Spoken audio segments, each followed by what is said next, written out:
Still alive? Where am I? Wang Long's head throbbed with pain as he raised his hands to touch his face. Why was it so thin? What on earth happened? He abruptly sat up and looked around. Memories surged like a tide. Is this a dream? Did I really return to my home in Songjiang City? Wang Long staggered to his feet, the sound of a falling beer bottle shattering on the floor echoing beneath him. Carefully stepping over the mess scattered across the floor, he quickly walked to the desk and checked the calendar. May 27th, 2007. Sunday. He had actually been reborn. The year he was a sophomore in college. Last night, to celebrate successfully shorting Bitcoin and making millions in profit, he'd gotten drunk with several friends. He never expected that a drunken rear-end collision with a truck would send him back 14 years. For the most chaotic year of his life. Dazed, Wang Long slumped onto the sofa, staring at the several large suitcases in the center of the room. Suddenly, a bitter ache welled up inside him, and tears streamed down his cheeks. A year ago, shortly after his father passed away, his mother was diagnosed with lung cancer. She held on for a year, but died in early May this year. This house, where his parents had lived for over a decade, had originally been listed with an agent for sale, but was ultimately bought by his younger uncle. 50,120 yuan square meters of usable space. After repaying the 10,000 yuan debt to his uncle, 40,000 yuan remained. It wasn't a bad price, just somewhat regrettable. Starting in 2006, the property boom in Beijing and Shanghai began to spread to this third-tier city by year's end. A flood of investors started rushing into the market. His younger uncle saw this opportunity and, having his own need for better housing, decided to buy the house himself after showing it to a few enthusiastic prospective buyers. He paid Wang Long the market price in full, one lump sum. Unfortunately, in his previous life, Wang Long, holding 40,000 yuan, got carried away. Within a few years, he squandered every penny on a woman. Was it worth it? In the end, she ran off with someone else. Wang Long shook his head and sighed. Bang, bang, bang. Knocking sounded at the door. Moving company. A gruff voice called from outside. Oh, today is moving day. Wang Long quickly stood up and opened the door. Thanks, everyone. Wang Long smiled at the group of young men entering. The valuable items had already been transported to the rented apartment. Besides some packed belongings and a few essential pieces of furniture and appliances, everything else was left behind. That place was only a one-bedroom apartment. There simply wasn't space for much more. They say even a broken home is worth 10,000 yuan a lot, and you truly understand it when moving time comes. Wang Long reiterated the items to be moved and then headed downstairs. His younger uncle should be arriving soon. Wang Long walked down the stairs, looking at the clean hallway, a pang of sadness in his heart. Back then, this kind of apartment was undoubtedly a luxury home. Without his father's windfall from stock subscription certificates in 1992, they wouldn't have had the financial means to buy it, connections or not. This place held all the memories of his childhood. Wang Long's thoughts were interrupted by voices from outside. They were talking about stocks. The bull market erupted in April 2006. After more than a year, the index had risen from over 1,000 points to its current 4,000 plus, creating countless millionaires. Drawn by the wealth effect, many households rushed into the stock market. On May 30th, 2007, the number of stock accounts reached 100 million, marking the era of Chumin Chaogu, every household investing in stocks. But on that very day, the market plummeted, a day etched in the memory of countless investors. Fortunately, because his younger uncle's family had bought this house, their losses weren't severe. Wang Long shook his head and walked out of the building entrance. His younger uncle and aunt were enthusiastically chatting with the girl, their manner somewhat ingratiating. The girl had delicate, fair skin, was tall and slender, about 1.7 meters, beautiful, and spoke eloquently, exuding the air of an intelligent, sophisticated woman. Especially with her black miniskirt paired with black leather boots and a red cropped leather jacket. Besides being intellectual, she gave off a very cool vibe. Not far away, a BMW was parked, and a man leaned against the car door, arms crossed, dressed in designer brands, radiating superiority. The girl was Zhang Yiru from the third floor. Her father was a businessman. Her mother worked at a bank. She graduated from Beijing University of Finance and Economics and now worked at a securities company. As for the man, he was probably Zhang Yiru's suitor. Wang Long, I heard you moving out? Zhang Yiru tossed her hair, a faint, pleasant fragrance drifting over. Yeah, Sister Zhang. I rented a place near school. It's closer and more convenient. Wang Long glanced at Zhang Yiru, found it strange, and asked, it's Sunday today. Do you have to work, Sister Yiru? Recent market conditions are booming. We hold stock salons every Saturday and Sunday, so I can only work overtime. Zhang Yuru smiled in reply. Wang Long, have you considered trading stocks? I'm at Tianhe Securities Company. You can open an account with me. The recent market is great, a fantastic opportunity. I'm a client manager there and can provide you with some information. Sure, Sister Yuru. I was just thinking about it. Give me a business card. I'll come find you tomorrow. Just tell me what time to arrive. Wang Long nodded with a smile. He was just pondering where to open an account, and he ran into Zhang Yuru. What a coincidence. Arrive by 10. We have a morning meeting. Might be delayed. Just call me when you get here. Zhang Yuru smiled, took a card from her bag, and handed it over. You're really stubborn. The market is so good right now. Many college students are trading too. Xiao Long is grown. He has his own ideas. Don't worry about it. Go upstairs and supervise. I'll chat with Yuru for a bit. His aunt lightly slapped her husband's arm, sounding slightly reproachful. His aunt was an English teacher at a middle school, outspoken and quick-tongued. Because she often visited their home, she could talk to all the neighbors. I just feel it's unreliable. His younger uncle mumbled, turning and heading upstairs. Little aunt, uncle is right. Our school teachers say the market is overheated recently and might pull back. You'd better withdraw some money and wait and see. Wang Long's expression became more serious. That was all he could do. His younger uncle's family was close to his own. Wang Long first entered the stock market at the end of 2008 and had specifically studied the market from 2006 to 2008. He knew it inside and out. How could that be? The market is so good right now. His aunt was stunned, looking at Wang Long with disbelief. Our professor just said it's possible. The specifics depend on your own judgment. Wang Long directly deflected to the school teacher. Wang Long, you're studying computer science at Songjiang University, right? Do your teachers research the stock market too? Zhang Yuru frowned slightly, looking at Wang Long with some suspicion. This Wang Long wasn't usually like this. He'd always been shy around her. Why was he so calm and composed today? In the past few days, many analysts at her company had started to disagree. Due to the intense conflict between the two sides, a special stock salon was organized today, inviting some higher-level experts for analysis and commentary. Zhang Yuru belonged to the optimistic camp, bullish on the market. Don't listen to his nonsense. What does a kid know? This market wave will definitely reach at least 5,500 points. Yuru, stop wasting your breath. His commission isn't even enough to cover gas. Let's go. I'll drive you to work. The BMW man, arrogant, approached the group. Li Bin, my affairs don't concern you. I have my own car. I don't need you picking me up every day. Also, they're my friends. Please don't interfere with my matters. Zhang Yuru's expression darkened. She said bye to Wang Long's aunt and turned, walking towards a Hyundai sedan parked in the distance. Wang Long, I'll wait for you tomorrow. Zhang Yuru suddenly turned back and said, All right, Sister Zhang, I'll be there on time. Wang Long replied with a smile. Chapter 2. The breakup in less than 2 hours. Everything was packed into the car. Wang Long, citing a classmate waiting for him at the rental, declined the company of his uncle and aunt. They said nothing, merely sensing that today's Wang Long was markedly different from the past. His demeanor and tone had taken on the air of a composed, mature individual of success. The moving company's vehicle arrived promptly at the rental house, owned by a middle-aged couple who were faculty members at the school, having purchased a new home a few years prior. They had been renting this place to students ever since.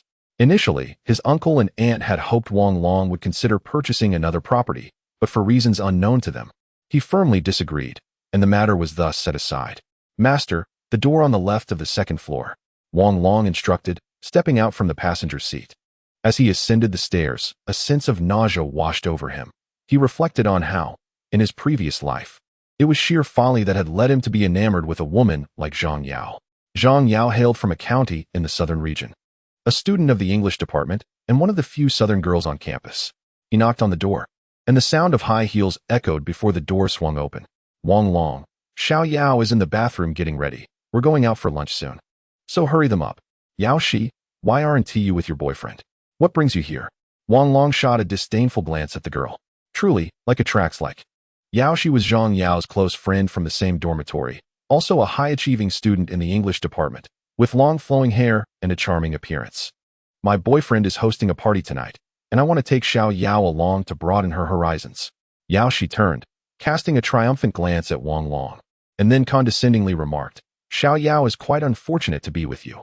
She doesn't even have a decent bag. I'll have to lend her one. Now that you have money, you ought to treat her well. Yao Shi picked up 2 bags from the table and approached the bathroom door, knocking lightly. Xiao Yao, let us head to the Bluebird CAF. It's too chaotic here. Your makeup will get ruined. She, I'm coming out. The bathroom door swung open, revealing Zhang Yao, her face adorned with a delicate makeup. Upon seeing Wang Long, she exclaimed with delight, "Wang Long, did you give me the money? I gave it last night." Wang Long replied, casting a glance at Zhang Yao, feeling utterly indifferent. "Later, I'll go with you to the bank to transfer that 100,000 to my mother. She has been urging me for quite some time." "All right, we can discuss it later." Wang Long nodded non-committally, his expression devoid of warmth. She, hand me the bag. I'll have Wang Long buy me one tomorrow, so I won't need to borrow yours anymore. Zhang Yao linked her arm with Yao Shi and turned to Wang Long, stating, "Hurry up.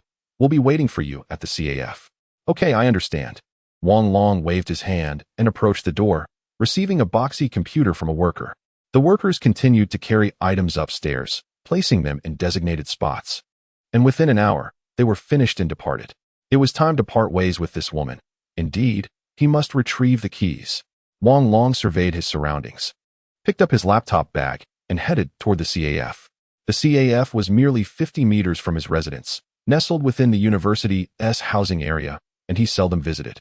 Though Zhang Yao had a fondness for it, perhaps it is not merely a fondness for coffee, but rather a yearning for the vanity of being observed. Although the CAF caters primarily to students, considerable thought has been devoted to its decor. The vintage wooden furnishings, combined with the aroma of freshly brewed coffee, create a refreshing ambience. One double espresso and one Americano, no sugar, along with a serving of plain cheesecake and a fruit platter. Wang Long ordered with familiarity. The fruit platter is currently unavailable. The young girl behind the counter cast a surprised glance at Wang Long, finding his order somewhat peculiar. It is indeed rare to see both types of coffee ordered simultaneously. "All right, let's go with whatever is available."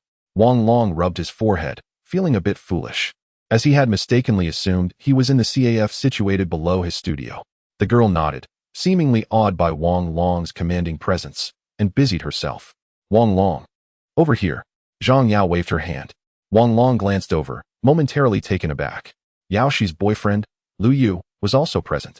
Lu Yu, a senior in his third year, is an officer in the student council, hailing from the same city. His father is engaged in the real estate business, which has flourished in recent years due to favorable national policies, establishing them as affluent figures in Songjiang City. "Here to flaunt your presence again. Don't you ever tire of it?" "I am already exhausted." Wang Long shook his head and suddenly returned to the counter. "Today, I will only pay for my own order." "Oh, very well." The girl shot a curious glance at Wang Long, then broke into a smile. "Looks like there's a show to watch today. Wang Long, let's have lunch together. A new Western restaurant has opened. Shall we check it out?" Lu Yu remarked, brimming with a sense of superiority. "Sir, your coffee." The waiter placed their orders on the table. "Thank you." Wang Long rubbed his hands together, took a sip of the double espresso, followed by a sip of water, then turned to Zhang Yao. "To make it brief, Zhang Yao, I cannot lend you that 100,000, and I believe we are not suited for each other. So from this moment on, we are breaking up." "What did you say?" "Wang Long, repeat that." Zhang Yao suddenly stood up, her voice sharp. "I have made myself quite clear. We are not compatible, and I have no money to lend you. Our relationship ends here." Wang Long's tone was resolute, his demeanor unwavering. "Wang Long, are you still a man? You can just go back on your promises. Is that 100,000 truly that significant to you?" Yao Shi looked at Wang Long with disdain. Wang Long wiped his face and turned to Yao Shi. "Yao Shi, you may not know, but I have always liked you." "So, Wang Long, are you out of your mind? Do you really think someone of your caliber deserves to like me? Have you looked in the mirror? Just look at how you dress and what you use." "Zhang Yao, let's go. You are wasting your time with this trash. Ugh, you must be blind." Yao Shi stood up in indignation. "Wang Long, I never expected you to be this kind of person. I had thought, never mind. But someone like you is destined for no future." Tears streamed down Zhang Yao's face. "Zhang Yao, please stop the charade. We are no longer children." Wang Long looked at Zhang Yao with indifference. "You jerk." Zhang Yao pretended to be furious and splashed the glass of water in front of her onto Wang Long's face. "Don't forget to leave the keys behind, and please take your belongings with you." Wang Long wiped his face, unfazed. "You are impressive, Wang Long. I have come to see you in a new light." Lu Yu glanced at Wang Long and laughed. "Zhang Yao, let us depart. A toad aspires to savor a swan's flesh. Such aspirations are not easily realized." Yao Shi rose with indignation. "Miss, please settle the bill." The waiter promptly appeared. "Wang Long, you are utterly worthless." Zhang Yao forcefully slammed the room key onto the table, covering her face as she rushed out. Yao Yao, wait for me. Yao, she hurriedly followed. I will take care of it. Lu Bin pulled out his wallet, covering the bill for both himself and Wang Long. No need. Let us retreat to a more refreshing locale. Wang Long, without lifting his gaze, took a sip of coffee. You are quite ruthless, Wang Long. Let us have a private chat someday. Lu Bin tossed out this remark before swiftly departing after settling the bill. Please clear the table. Wang Long waved his hand, extracted his laptop, connected it, and began downloading stock trading software. Finally, he returned to the fervent days of yore. The first pot of gold could only be acquired through the most familiar avenues. Chapter 3. Misunderstanding. As Wang Long pondered the economic trends of recent years, he aimlessly sipped his coffee. After several hours of busyness, noon approached, and many students vacated their seats for lunch in the cafeteria. Numerous students cast peculiar glances at him as they passed, and one girl even deliberately stepped on his foot, hurling a remark about him being trash, glaring defiantly before turning away. The earlier commotion, wherein he was named directly, would likely see him become notorious throughout the school within 3 days. Nailed to the pillar of shame, Wang Long offered a bitter smile, opting to don his headphones and play Jay Chou's album, listening to music while analyzing stock trends. This bull market commenced in 2006 at 1161 points, culminating at 2,675 points by year's end, steadily ascending and breaking historical highs, confirming the arrival of the bull market.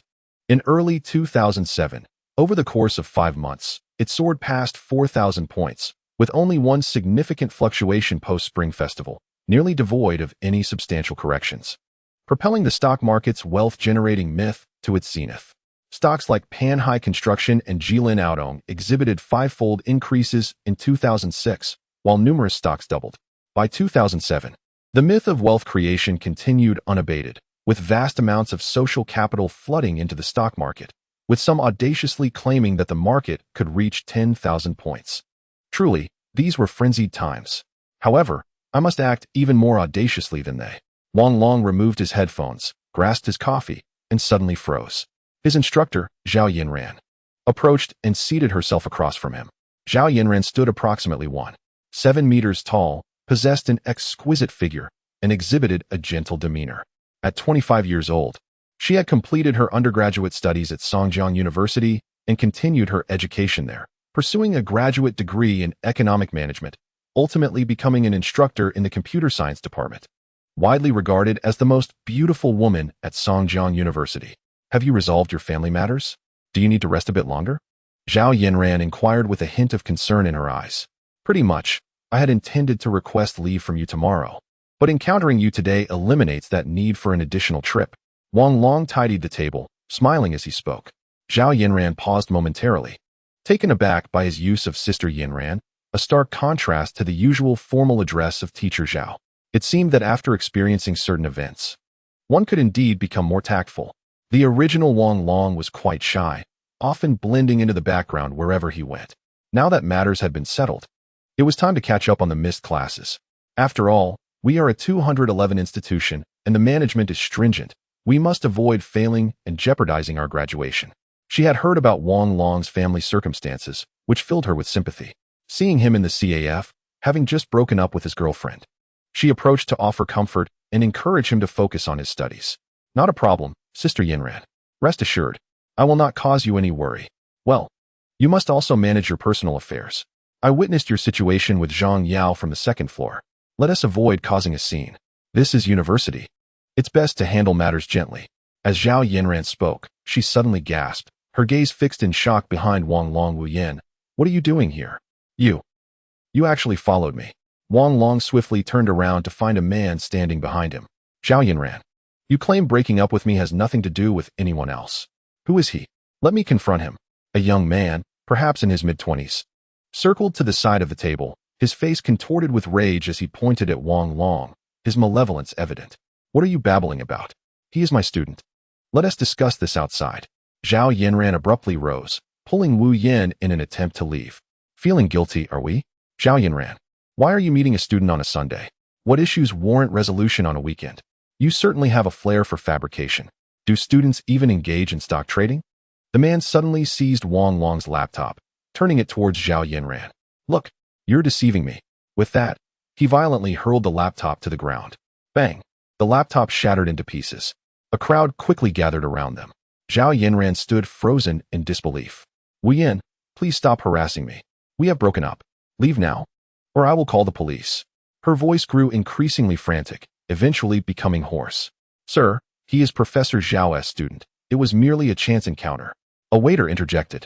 Approaching quietly, Wu Yin paused for a moment, regret washing over his face as he stepped closer to Zhao Yinran, stammering, I'm sorry, Yinran.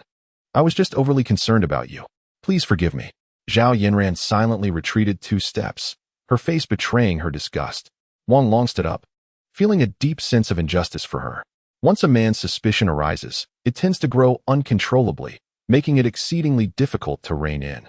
Wang Long directly dialed the police, reporting, I wish to file a complaint regarding the intentional destruction of property valued at 6,000 yuan. There are no casualties. The incident occurred at 12:15 p.m. at Chini Coffee, number 12, College Road, Songjiang University. My name is Wang Long, and my contact number is this phone. After hanging up, he glanced at Wu Yin. Mr. Wu, if you leave now, I will accuse you of robbery and fleeing the scene. Who are you trying to intimidate? It's just 6,000 yuan. I'll pay. Wu Yin retorted, pulling out a wad of cash and slamming it onto the table. You can say that at the police station. I should inform you that damaging another's property exceeding 5,000 yuan can lead to formal charges. You may end up with a criminal record.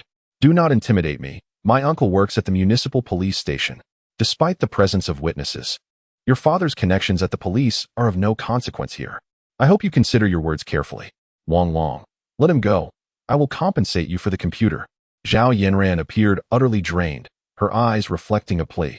Just then, Wang Long's phone rang, displaying an unfamiliar number. You should answer, Teacher Zhao. Wang Long shook his head, answering the call and handing the phone to Zhao Yinran. She took the phone, leaned closer to the microphone, and said, I apologize, but we wish to withdraw our report. Yes, we have resolved this amicably. Thank you for your trouble, and I'm sorry. After returning the phone to Wang Long, she bent down to pick up the computer. Wang Long, let us depart. I will cover the cost of the computer. Yinran, do you still harbor feelings for me? Otherwise, you would not have retracted the police report. Wu Yin said, hope gleaming in his eyes as he looked at Zhao Yinran. I do not know you. Please do not disturb me again. Zhao Yinran retorted coldly as she exited the CAF with Wang Long. He is no better than I am. Wu Yan's voice echoed behind them, filled with anguish. You're insane. Wang Long shot back. Chapter 4. A chance encounter. My apologies, Wang Long. I previously advocated for a gentle resolution to conflicts during our university days. Yet here I am. Zhao Yinran sighed, a hint of melancholy in her tone. He was my former boyfriend. Our families were closely connected, which led us to be together. However, I realized his possessiveness and stubborn nature were incompatible with mine, and thus, I ended the relationship. Her voice was somewhat hoarse, as if she were murmuring to herself. Her gaze lost in thought. Sister Yinran, you should have reported him to the authorities. Regardless of whether the matter could be resolved amicably, it is essential to follow the proper procedures. Failing to do so only condones his behavior, putting you at risk. Wang Long expressed his discontent. With someone so volatile, one can never predict their next move. He has just transferred to a new position. This is still an academic environment, and I would prefer to avoid drawing attention to it. Let us consider this a closed chapter, Zhao Yinran remarked as she approached a Peugeot 307, retrieving her keys. The car appeared somewhat aged, adorned with various trinkets that exuded a distinctly feminine charm. Sister Yinran, allow me to drive. I have obtained my driver's license. Wang Long reached into the compartment of the computer bag, retrieving his license and waving it. Your current state seems a bit precarious. Then drive carefully. My mind is consumed with thoughts. Zhao Yinran handed the keys to Wang Long.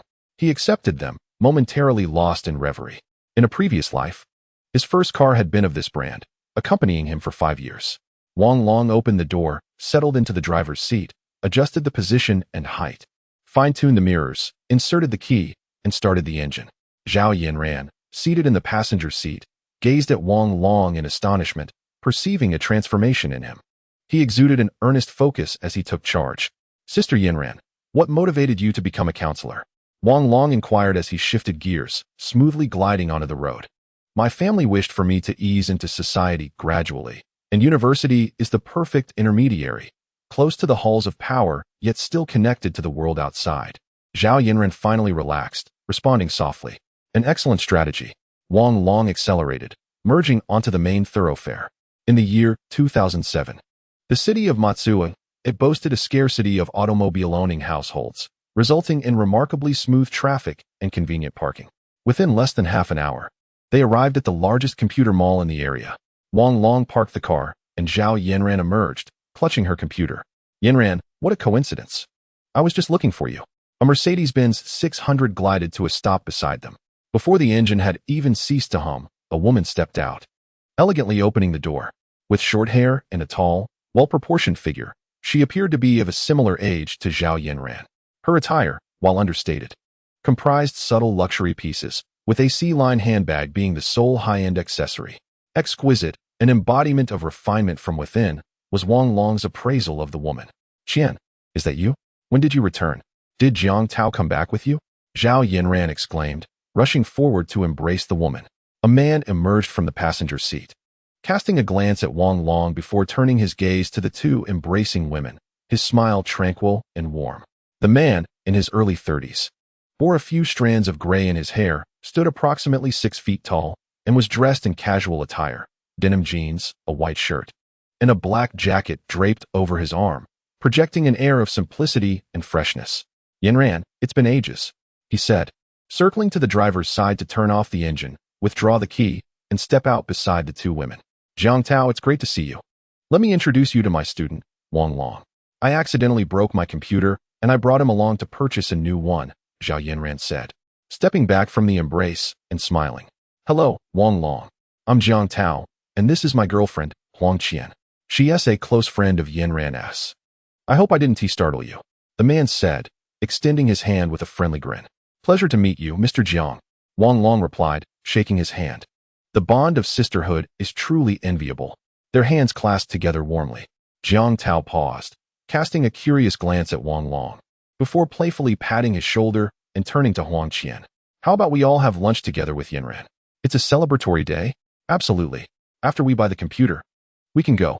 I intended to invite Yinren for dinner tonight, but this serendipitous meeting is perfect. Huang Qian responded with a smile towards Jiang Tao. Yinren, what brand of laptop are you looking for? Lenovo? Jiang Tao inquired, noticing the computer Zhao Yinren held, his brow slightly furrowing. That's right, the same model as mine. The Sunrise series. Wang Long stepped forward to take the computer, opening the trunk to stow it away. We'll also opt for Lenovo. Let us go together. Huang Qian chimed in cheerfully. Please don't lower your standards on my account, Zhao Yinren said, affectionately linking her arm with Huang Qian, her face alight with joy. Not at all. I purchased it for him to conveniently watch stock prices at home. Lenovo's prices have already exceeded my budget. All right then, let us proceed together, Zhao Yinren said, pulling Huang Qian's arm as they chattered animatedly toward the entrance. The computer mall buzzed with life, as the introduction of LCD screens in 2006 heralded a renaissance for the computer market, drawing a constant flow of customers eager to upgrade their devices. The quartet made their way directly to the Lenovo sales counter. Today is Sunday, and the store is quite bustling. Although Lenovo is a domestic brand, it has established an impeccable reputation since acquiring its laptop division in 2004. This one, Teacher Zhao, Wang Long remarked, picking up a laptop and nodding towards Zhao Yinren. I wish to purchase a superior one for you, Zhao Yinren responded, selecting a computer priced over 9,000. Oh no, Teacher Zhao. A device for stock watching truly does not require such sophistication, and it would be excessive for our specialized courses. Wang Long waved his hand dismissively and called over a salesperson. I'll take this one. Please prepare the invoice. Certainly. The salesperson beamed instantly, envisioning more customers like this. Wait a moment. Please assist me in procuring 9 additional computers with LCD screens, and ensure they are installed on the wall. The larger, the better. Huang Qian stepped forward to grasp the young man's attention.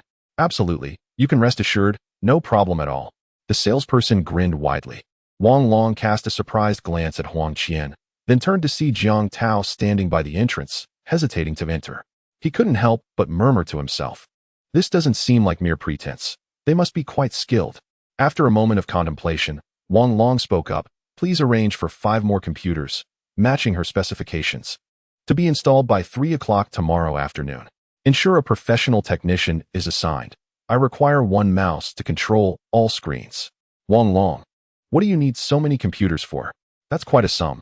Huang Qian inquired, her surprise evident. Do you truly require them as well? Zhao Yinren echoed, bewildered by Wang Long's request. Jiang Tao approached upon hearing Wang Long's words. Wang Long, are you planning on engaging in short-term stock trading? Ultra short-term.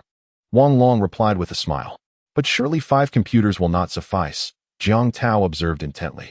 In truth, it's merely for observation, to do some homework. There's a delay in speed, and actual trading is impractical. Jiang Tao suddenly exhibited a look of astonishment, gazing deeply at Wang Long before turning to say, Yinran, it seems your student genuinely requires this.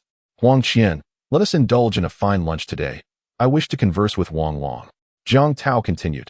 Of course, dear. Yinran enjoys Western cuisine. Let us go there for lunch. Huang Qian responded, glancing at Wang Long in surprise, then chuckling. Chapter 5. Respect upon exiting the electronics market. Wang Long still had 370,000 remaining. He had initially intended to delay his purchase of the computers, but with the impending busyness in 2 days, he decided it best to finalize the acquisition at this moment. Although his interaction with Jiang Tao and Huang Qian had spanned less than half an hour, Wang Long could sense their distinctiveness. They exuded an air of calm and meticulousness, possessing a formidable aura that set them apart from the ordinary. It was likely that both had substantial backgrounds supporting them. Huang Qian, let's forego the bins and stick with the 307. Jiang Tao remarked as they exited the electronics store. Reminiscing about hardships, are we? Very well, Huang Qian, let us take your 307. Zhao Yinran tossed the car keys to Huang Qian and turned to Wang Long. This car originally belonged to Huang Qian. She later gifted it to me. Back then, this young lady would whisk Jiang Tao around everywhere. It's quite a fine vehicle, embodying French romance, deeply ingrained in its essence, steadfast despite criticism.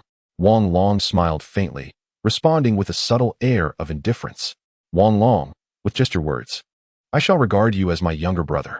Huang Qian abruptly lifted her head, gazing at Wang Long, her eyes surprisingly glistening with a hint of red. Very well, sister. Shall you and brother-in-law reminisce at the back, or shall I take the wheel? Wang Long chuckled softly, approaching Huang Qian's side. I acknowledge you as my brother, Wang Long.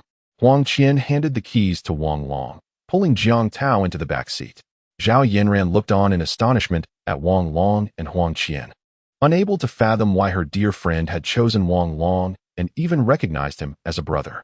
Huang Qian, with her innate pride, had truly found luck in this. Wang Long opened the trunk and retrieved the disk from the computer's optical drive. Thankfully, it remained unscathed. He turned and returned to the car, to the Bowman Western restaurant. Wang Long, do you know where it is? Huang Qian inquired from the back. I do, sister. The newly opened one, correct? Wang Long asked through the rearview mirror. Yes, a friend of a friend owns it. It's a chance to show support. And it's quite nearby? Huang Qian replied with a smile. Should we call ahead? Jiang Tao pondered for a moment. No need. It's through Liu Bai's connection. Who has a casual relationship with him? If there's no space, we'll deal with it then. Let us not make a fuss. I only wish to accompany you now, and I have no desire to see anyone else. Huang Qian grasped Jiang Tao's hand, resting her head on his shoulder. Wang Long started the car, inserted the disc, and a song began to flow gently. Hair like snow, the delicate beauty of parting, I raise my glass. Drinking in the wind and snow. Who has overturned the cabinet of past lives, stirring up dust and disputes? The fate of love, through many reincarnations. The splendor flows like 3,000 rivers. I only seek a ladle of love to understand, to cherish you, transformed into a butterfly. Your hair like snow, beautiful yet sorrowful in farewell. Wang Long's expression remained calm. After the tribulations of his past life, he had learned to keep his thoughts within.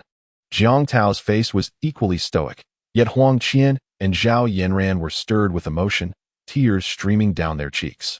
The more convoluted the feelings, the more they stirred the heart. Sister, we have arrived. As the song concluded, the car came to a halt. Wang Long, what would you like to eat today? Order anything, it's my treat. Huang Qian turned, kissed Jiang Tao, and opened the door to exit. Wang Long, you are destined for greatness. Jiang Tao gave Wang Long's shoulder a pat, following suit.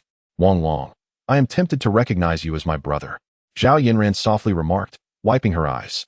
Wang Long smiled at Zhao Yinran, opened the car door, and surveyed the restaurant's elegant and archaic decor, feeling somewhat embarrassed. Last night's indulgence and drink. This morning's move, being splashed with water in the CAF, and having his shoes stepped on left him in a rather disheveled state. Even with an unwavering inner strength, one ought to adapt to the occasion. Being ostentatious and eccentric merely invites trouble and disdain from others. Unless absolutely necessary, no one seeks discomfort intentionally.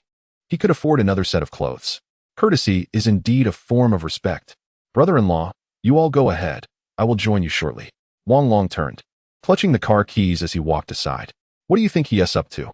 Jiang Tao glanced at Wang Long's retreating figure with interest, even revealing a hint of admiration in his gaze. He wouldn't be going to buy clothes, would he? Surely not. He is merely a sophomore. No one would fault him for not being well-suited. Huang Qian responded with a smile. He can make you acknowledge him as a brother with just a few words. Can you still view him through a conventional lens? This Wang Long is quite extraordinary. Just wait and see. He will astonish you soon. Jiang Tao grasped Huang Qian's hand and led her into the Western restaurant. I can't help but feel that Wang Long has become your friend. And I am the outsider here, Zhao Yanran remarked, shaking her head with a smile. This fleeting sensation, though brief, was undeniably real. Every action he took exuded a sense of ease and was perfectly timed. Jiang Tao chuckled in response. It is truly remarkable for a 20-year-old young man to achieve such a level. Even I am compelled to learn about Wang Long's family background. It is unlikely that an ordinary family could cultivate a child to this extent. Is that so? I don't seem to feel that way. Zhao Yanran turned to see Wang Long entering a men's clothing store. Men's apparel, indeed. Does a sophomore student not find these garments too mature for his age? My size: light blue jeans, white striped shirt, black casual suit, flat black casual shoes, and a casual belt, professional style. I am in a hurry. Wang Long observed the disdainful expression on the female attendant and got straight to the point. Very well, please hold on, sir. The girl immediately donned a smiling face and turned to the shelves. Sir, based on your physique, please try this on in the fitting room. The attendant, experienced, concluded her task in 2 minutes. Wang Long assessed the clothing, contemplating for a moment. The shirt needs to be a size larger. I shall fetch another one. Please try both. The attendant hurriedly approached the rack to retrieve another shirt. Wang Long nodded and took the garments into the fitting room. A few minutes later, he emerged and approached the mirror. The female attendant gazed at Wang Long in astonishment, seemingly unable to believe her own eyes. Standing at 6 feet tall, with a chiseled and handsome visage and profound eyes, coupled with appropriately fitted clothing, he resembled a quintessential corporate professional. Wang Long smiled at his reflection. He yearned for a sense of ritual, akin to the celebratory fireworks marking the completion of a building. Tomorrow, he would be opening a stock trading account. And today he was eager to share this ritual with Jiang Tao and the others. While others might not comprehend, Jiang Tao certainly would. Please help me remove the tags and settle the bill. Also, kindly dispose of all those clothes. Wang Long instructed with a smile. Certainly, sir, the total is 650 yuan. The attendant busily reported the price. Wang Long nodded, approached the counter, and made his payment with a card. Once the transaction was approved and the receipt printed, he nodded and exited the store. The attendant, watching Wang Long's swift departure, resolved to never judge a person by their appearance again. Chapter 6. Conflict at the restaurant. Wang Long entered the restaurant looking refreshed, and the hostesses on either side nodded and smiled. I am looking for someone. Wang Long scanned the restaurant and spotted Zhao Yanran and her companions seated in a corner by the window, with Jiang Tao perusing the menu. Found them, thank you. Wang Long nodded to the lead hostess and stepped forward, taking a seat next to Zhao Yanran. You look so handsome, Wang Long. Huang Qian whispered in awe.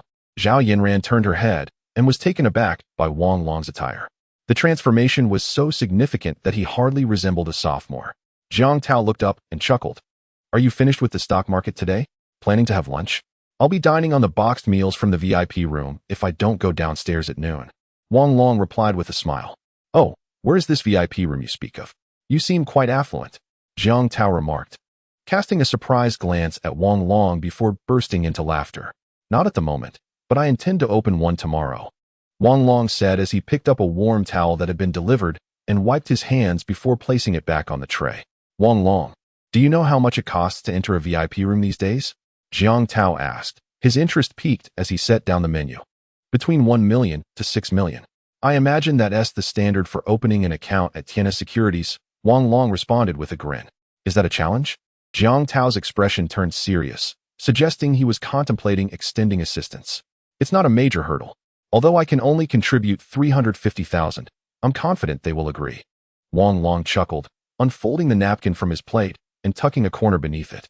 You can discuss short-term trading, but the current market is unpredictable. Here is my business card. Feel free to call if you encounter any difficulties. Jiang Tao retrieved a business card from his pocket and handed it to Wang Long. Thank you, brother-in-law. Should I face any issues, I will reach out. Wang Long accepted the card with both hands, glancing at it. It bore only Jiang Tao's name and mobile number, devoid of any title. He tucked it into his pocket. Make sure to keep that number. It's a personal line. Huang Qian shot a look at Jiang Tao, a flicker of surprise crossing her features. Such a card is typically reserved for close friends. I understand, sister. I'm quite adept with numbers and have already memorized the number. Wang Long casually recited the digits. Huang Qian gazed at him in astonishment, genuinely beginning to appreciate Wang Long's exceptional qualities.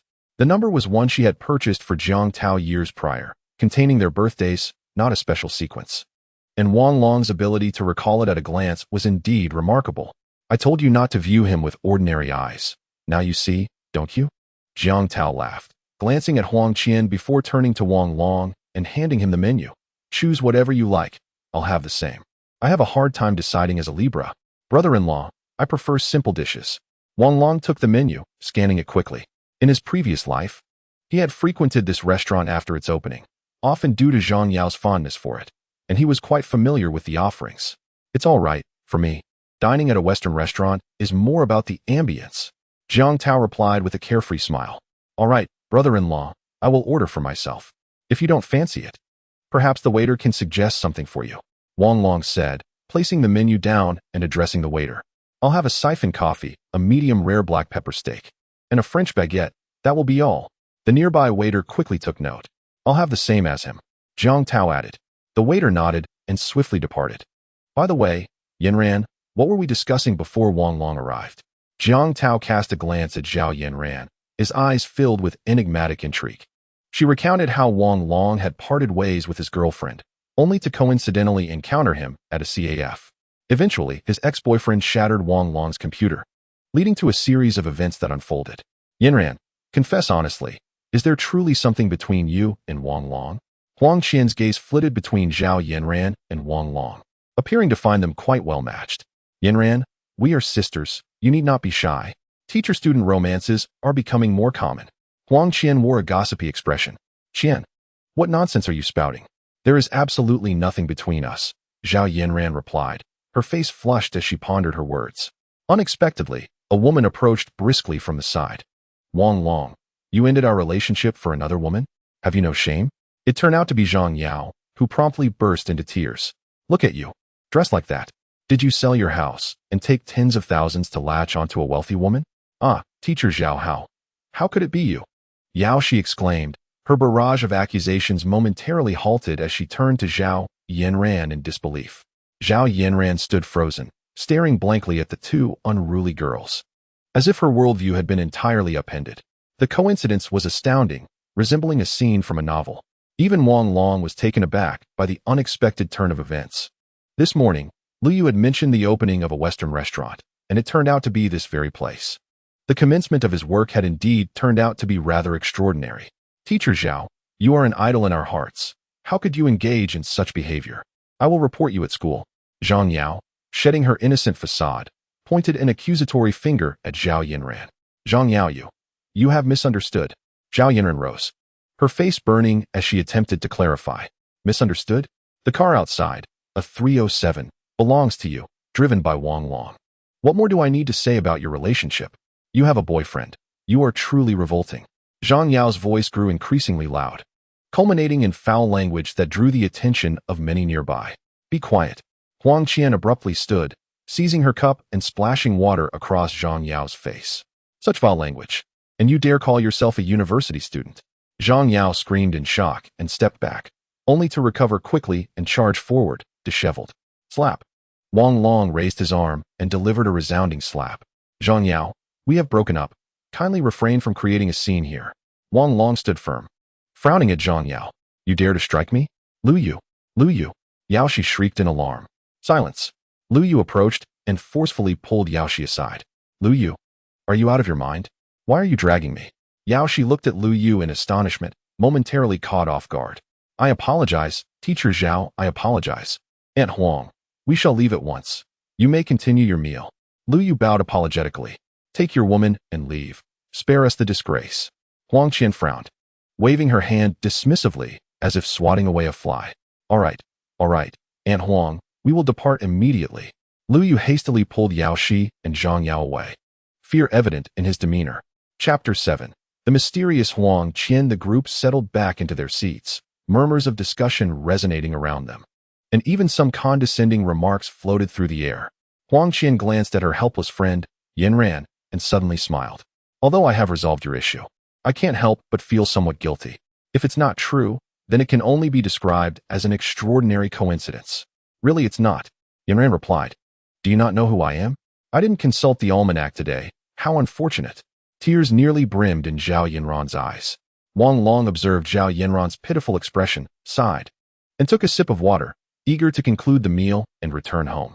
Who knows what else might transpire? Others who traverse time typically either win the lottery or stumble upon collectible treasures worth millions, while I remain an unsophisticated novice. That girl from earlier was my ex-girlfriend. On the surface, she appeared as charming as a green tea, but Wang Long shook his head in disapproval. Jiang Tao chuckled. Well, that's quite an apt description. However, such girls are not uncommon these days. If you can discern that, it speaks volumes about your acumen. Brother-in-law, I can understand the concept of mutual benefit, but one must always employ more refined tactics. An unsightly approach may leave a bad taste. Wang Long placed the sizzling steak before Jiang Tao. You may be young, but your vision is quite expansive. Recently, there have been rumors about an increase in the stamp duty. What is your take on it? Jiang Tao glanced at Wang Long and posed the question. Zhao Yinran looked at Jiang Tao in astonishment, unable to comprehend how he could engage Wang Long in such specialized discourse. Yinran, don't be foolish, let us eat. Wang Long is on a different level than you. Now I understand why Uncle Zhao enrolled you in university. If you continue like this, you'll be left in the dust, Huang Qian remarked, reverting to her youthful demeanor with a playful smile. All right, I may be less experienced, unlike you, a top student from Shanghai University of Finance and Economics, who understands all economic theories. Zhao Yanran retorted, rolling her eyes as she took a bite of steak. It's quite delicious, Qian, you must try? Zhao Yanran exclaimed with a beaming smile. You will undoubtedly become a happy woman. Huang Qian chuckled, turning to Wang Long. Brother, do share your thoughts. Feel free to speak candidly. There are no outsiders here. The policy is set to be introduced, correcting past excesses. The market rescue begins with aircraft carriers and ends with them.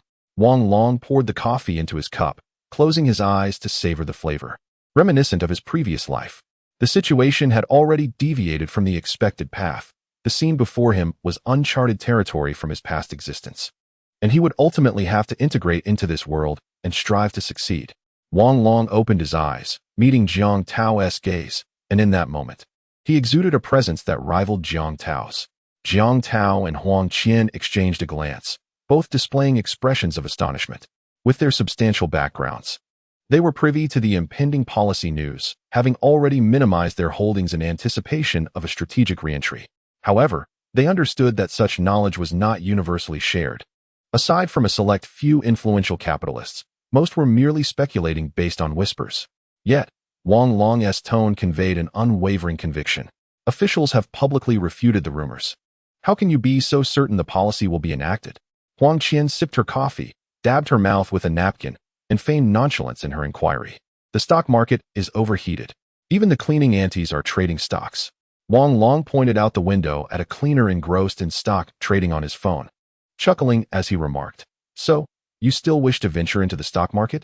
Do you fancy a long life? Huang Qian smiled slightly, casting a glance at the elderly woman outside, her expression turning contemplative. The grassroots possess their own philosophy.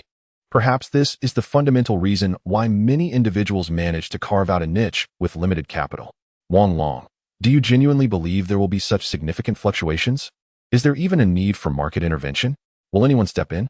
Jiang Tao said meaningfully. A stampede can lead to an avalanche. Naturally, there will be countless individuals chasing fame and fortune. Capital can expand, but it must also bear a sense of responsibility. If it appears too greedy, it will surely discomfort others. Wang Long regarded Jiang Tao with a similarly profound expression. In his 2 lifetimes, he had come to understand the essence of moderation all too well. Excessive action can be detrimental, a profound philosophy in the vast land of Huaxia. Entering the stock market with 350,000 is akin to a mere drop in the ocean. Even for short-term trades, it is merely a rudimentary tactic. And at this juncture, it is exceedingly challenging. Brother-in-law, I have my considerations, though they are not yet fully matured. I shall observe further. Wang Long chuckled, taking a piece of bread and placing it in his mouth. Wang Long, trading futures with leverage is perilous. Even seasoned veterans can lose everything overnight. It would be wise to steer clear. Huang Qian glanced at Wang Long, her expression grave. I shall not engage in futures or leverage. Dear sister, rest assured. Wang Long nodded. That is reassuring. Your perspective is broad, and your vision is keen. As long as you proceed cautiously, you will undoubtedly succeed. Even with a few tips, you can earn something, but do not be overly aggressive. Huang Qian was already preparing to support her younger brother. Thank you, sister. I shall order a bottle of red wine. I wonder if there is a 1982 law fight. Wang Long called over a waiter, joking as he did so. Dream on. If you wish to drink, I lack the funds to treat. Huang Qian looked at Wang Long, finding his pragmatic nature endearing. Please, take a seat, Wang Long. No need to order wine. Someone is bringing it. Jiang Tao suddenly smiled and said softly, Sister Huang, you and young Master Jiang graced us with your presence. Why did you not give us a call? A plump man in his 40s, appearing humble, approached with a bottle of wine, standing beside the group. In the rush of today's opening, I only managed to bring a bottle of 1982 Lafite. The man beckoned, calling the head waiter over to open and serve the wine. Yes, Mr. Gao. The head waiter, trembling, accepted the wine and stepped aside. Mr. Gao, you are too courteous. Mr. Jiang prefers tranquility. Hence we did not wish to disturb you.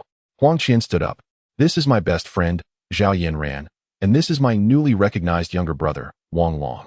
Oh, a pleasure to meet you. Miss Zhao is truly beautiful. It is evident that you and Mr. Wang are a match made in heaven. Mr. Gao continued, Mr. Wang. Miss Zhao, here is my business card along with 2 supreme cards. I hope you will accept them. He presented 2 black cards to Wang Long. Wang Long glanced at the cards, internally astonished. This Mr. Gao had risen to prominence in Songjiang, boasting hundreds of Western restaurant chains nationwide. The Supreme card entitled its holder to private room service and a 30% discount at any of his establishments. Accept these, Wang Long. You and Yanran should visit often. Huang Qian beamed at her friend. Zhao Yanran stood blushing beside them, at a loss for words. Sister Huang, please enjoy your meal. I won't disturb you. Mr. Gao, perceptive and considerate, remarked. All right, you continue with your business. When you arrive in Yanjing, let us gather with Lu Bai. Huang Qian nodded in agreement. Great, Sister Huang. I'll bring a few boxes of exquisite Lafite then. Mr. Gao said excitedly, rubbing his hands together before turning to leave. The restaurant fell into a hushed silence, with many patrons stealing glances at the group. Numerous diners recognized this titan of the culinary world, aware of Mr. Gao's influence. It was indeed surprising to witness him, in a display of humility, addressing a girl in her 20s as sister, thus shattering their preconceived notions. The onlookers were baffled as to how these individuals had managed to elicit such generosity from Mr. Gao, who casually offered a bottle of Lafite worth thousands. Unfortunately, I can't drink since I'm driving. Wang Long lamented as he gazed at the translucent ruby wine in his glass, feeling quite dejected. Let Yanran drink for you. I'm increasingly convinced that you two make a perfect match. Huang Qian remarked after taking a sip of the wine. Ah, this is indeed fine wine. Chapter 8. Neighbors. The atmosphere during the meal grew delightfully relaxed. Jiang Tao and Wang Long ceased discussing stocks and instead began to jokingly tease Zhao Yanran and Wang Long, interspersed with amusing news stories. Wang Long, hailing from a future time, possessed insights that set him apart, coupled with his witty and humorous language, which had Huang Qian and Zhao Yanran in fits of laughter. As night began to fall, they were startled to realize that 3 hours had passed in what felt like an instant. Yanran, Wang Long, don't mind us. The parking spot isn't far from here. We plan to browse around and buy some clothes. You two go ahead, Huang Qian said, her cheeks slightly flushed. All right, sister. I'll first see Yanran home. Don't drive later. Let my brother-in-law take the wheel. Wang Long cautioned before turning to Jiang Tao. Brother-in-law, we're off now. We'll invite you and sister out for a meal in a few days. Under the neon lights of the restaurant, Wang Long appeared even more striking. Sure, Wang Long. I look forward to seeing when you'll make your breakthrough. Jiang Tao chuckled. As soon as possible, brother-in-law. Wang Long opened the car door and started the engine, while Zhao Yanran and Huang Qian embraced each other to bid farewell before getting into the car. As the sedan pulled away, Wang Long waved through the window, merging onto the main road. Qian, his order of red wine was a gesture of brotherly affection towards you, not for any news you mentioned, Wang Long asserted, revealing his deeper understanding. Jiang Tao took Huang Qian's hand and led her toward a nearby men's clothing store. He certainly differed from his peers, though he lacked capital and missed this market wave, leaving Jiang Tao curious about the source of his confidence. As they conversed and walked further away, suddenly Huang Qian exclaimed, "Impossible, he doesn't possess such skills," and their discussion grew animated. Meanwhile, inside the car, Zhao Yanran was already drifting into slumber. Jiang Tao and Wang Long, having only sipped the wine, left most of it for her and Huang Qian. "Where to, Sister Yanran?" Wang Long lowered the music to a whisper. "Number 12 College Road." Zhao Yanran replied softly, "Sister, you need not worry about me. I shall escort you home, and I will take a taxi back to school," Wang Long remarked. "I currently reside over there. My family purchased a house for me." Zhao Yanran's voice dwindled. "What a coincidence. I also rent a place there. It's quite convenient." Wang Long replied with a smile. "Oh, that's wonderful. It's close to school, and I can occasionally skip sleep." Zhao Yanran's voice became softer, and she unexpectedly drifted off to slumber. Half an hour later, Wang Long brought the car to a halt, and Zhao Yanran jolted awake. "Wang Long, I will excuse your absence tomorrow. The upcoming classes are rather intense, so you must apply yourself." Zhao Yanran pushed open the car door and alighted. Retrieving her laptop from the trunk, Wang Long handed the keys to Zhao Yanran, waved goodbye, and said, "I'm off now, Sister Yanran." Upon entering the building, as she extracted her keys from her computer bag, she heard footsteps behind her. "Wang Long, you also live here?" Zhao Yanran exclaimed in surprise. "Indeed, you can't possibly be residing here as well." Wang Long found it somewhat unbelievable. "I live right next door." Zhao Yanran indicated the middle door, responding softly. "All right, Sister Yanran. Should you need assistance with changing light bulbs or unclogging drains, feel free to seek me out. I just moved in today, and if I lack anything, I might borrow from you." Wang Long opened the door and glanced back at Zhao Yanran, who was curiously peeking outside, prompting him to chuckle. "Come in and take a look. It's a bit messy." In truth, the room was not particularly disordered. The previous owner had tidied the place before renting it out and had furnished it adequately, requiring only a simple arrangement of belongings. "I'll help you tidy up. I just finished eating and need some exercise. Wait for me a moment while I change," Zhao Yanran casually remarked before turning to leave, heading back to her own room. Wang Long gazed vacantly at Zhao Yanran's departing figure, feeling that his first day in this new life was utterly surreal. Less than 10 minutes later, a knock echoed at the door, and Zhao Yanran appeared before Wang Long, clad in comfortable home attire, radiating freshness. "I'll tidy up the bathroom and kitchen for you. The rest you can manage yourself." Zhao Yanran promptly entered the kitchen. "Thank you, Sister Yanran. It's no trouble, if it's clean this time. You'll find it easier to maintain in the future. There have been quite a few misunderstandings today, and I suspect there will be whispers at school. I'll grant you a few more days off. That's unnecessary, though I may skip classes rather frequently. I might trouble you to explain on my behalf later." Wang Long replied, placing his computer bag on the desk in the living room. "We'll see then." Zhao Yanran turned and began her tasks anew. Wang Long retreated to the bedroom to change into casual attire, then returned to the living room, unpacking several bags and sorting their contents. He occasionally exchanged a few words with Zhao Yanran and assisted her in disposing of the waste she had collected. Both busied themselves, their paths intersecting now and then, exchanging glances and smiles until they realized it was nearly 10 o'clock in the evening. "Sister, it's about time." Wang Long observed the immaculate room, inhaling deeply. This would mark the inception of his journey towards greatness.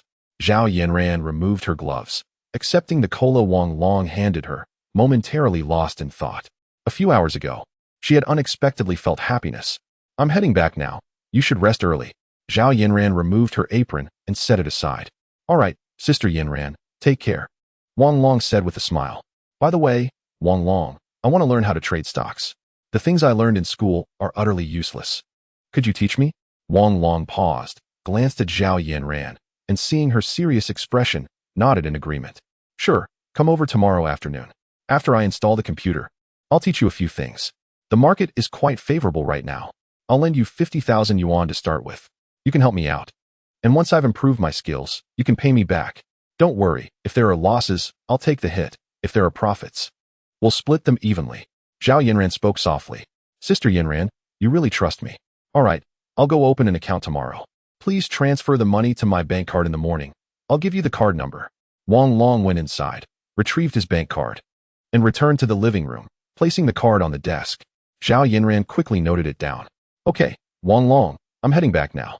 You rest. I'll bring something tomorrow as a token of my apprenticeship.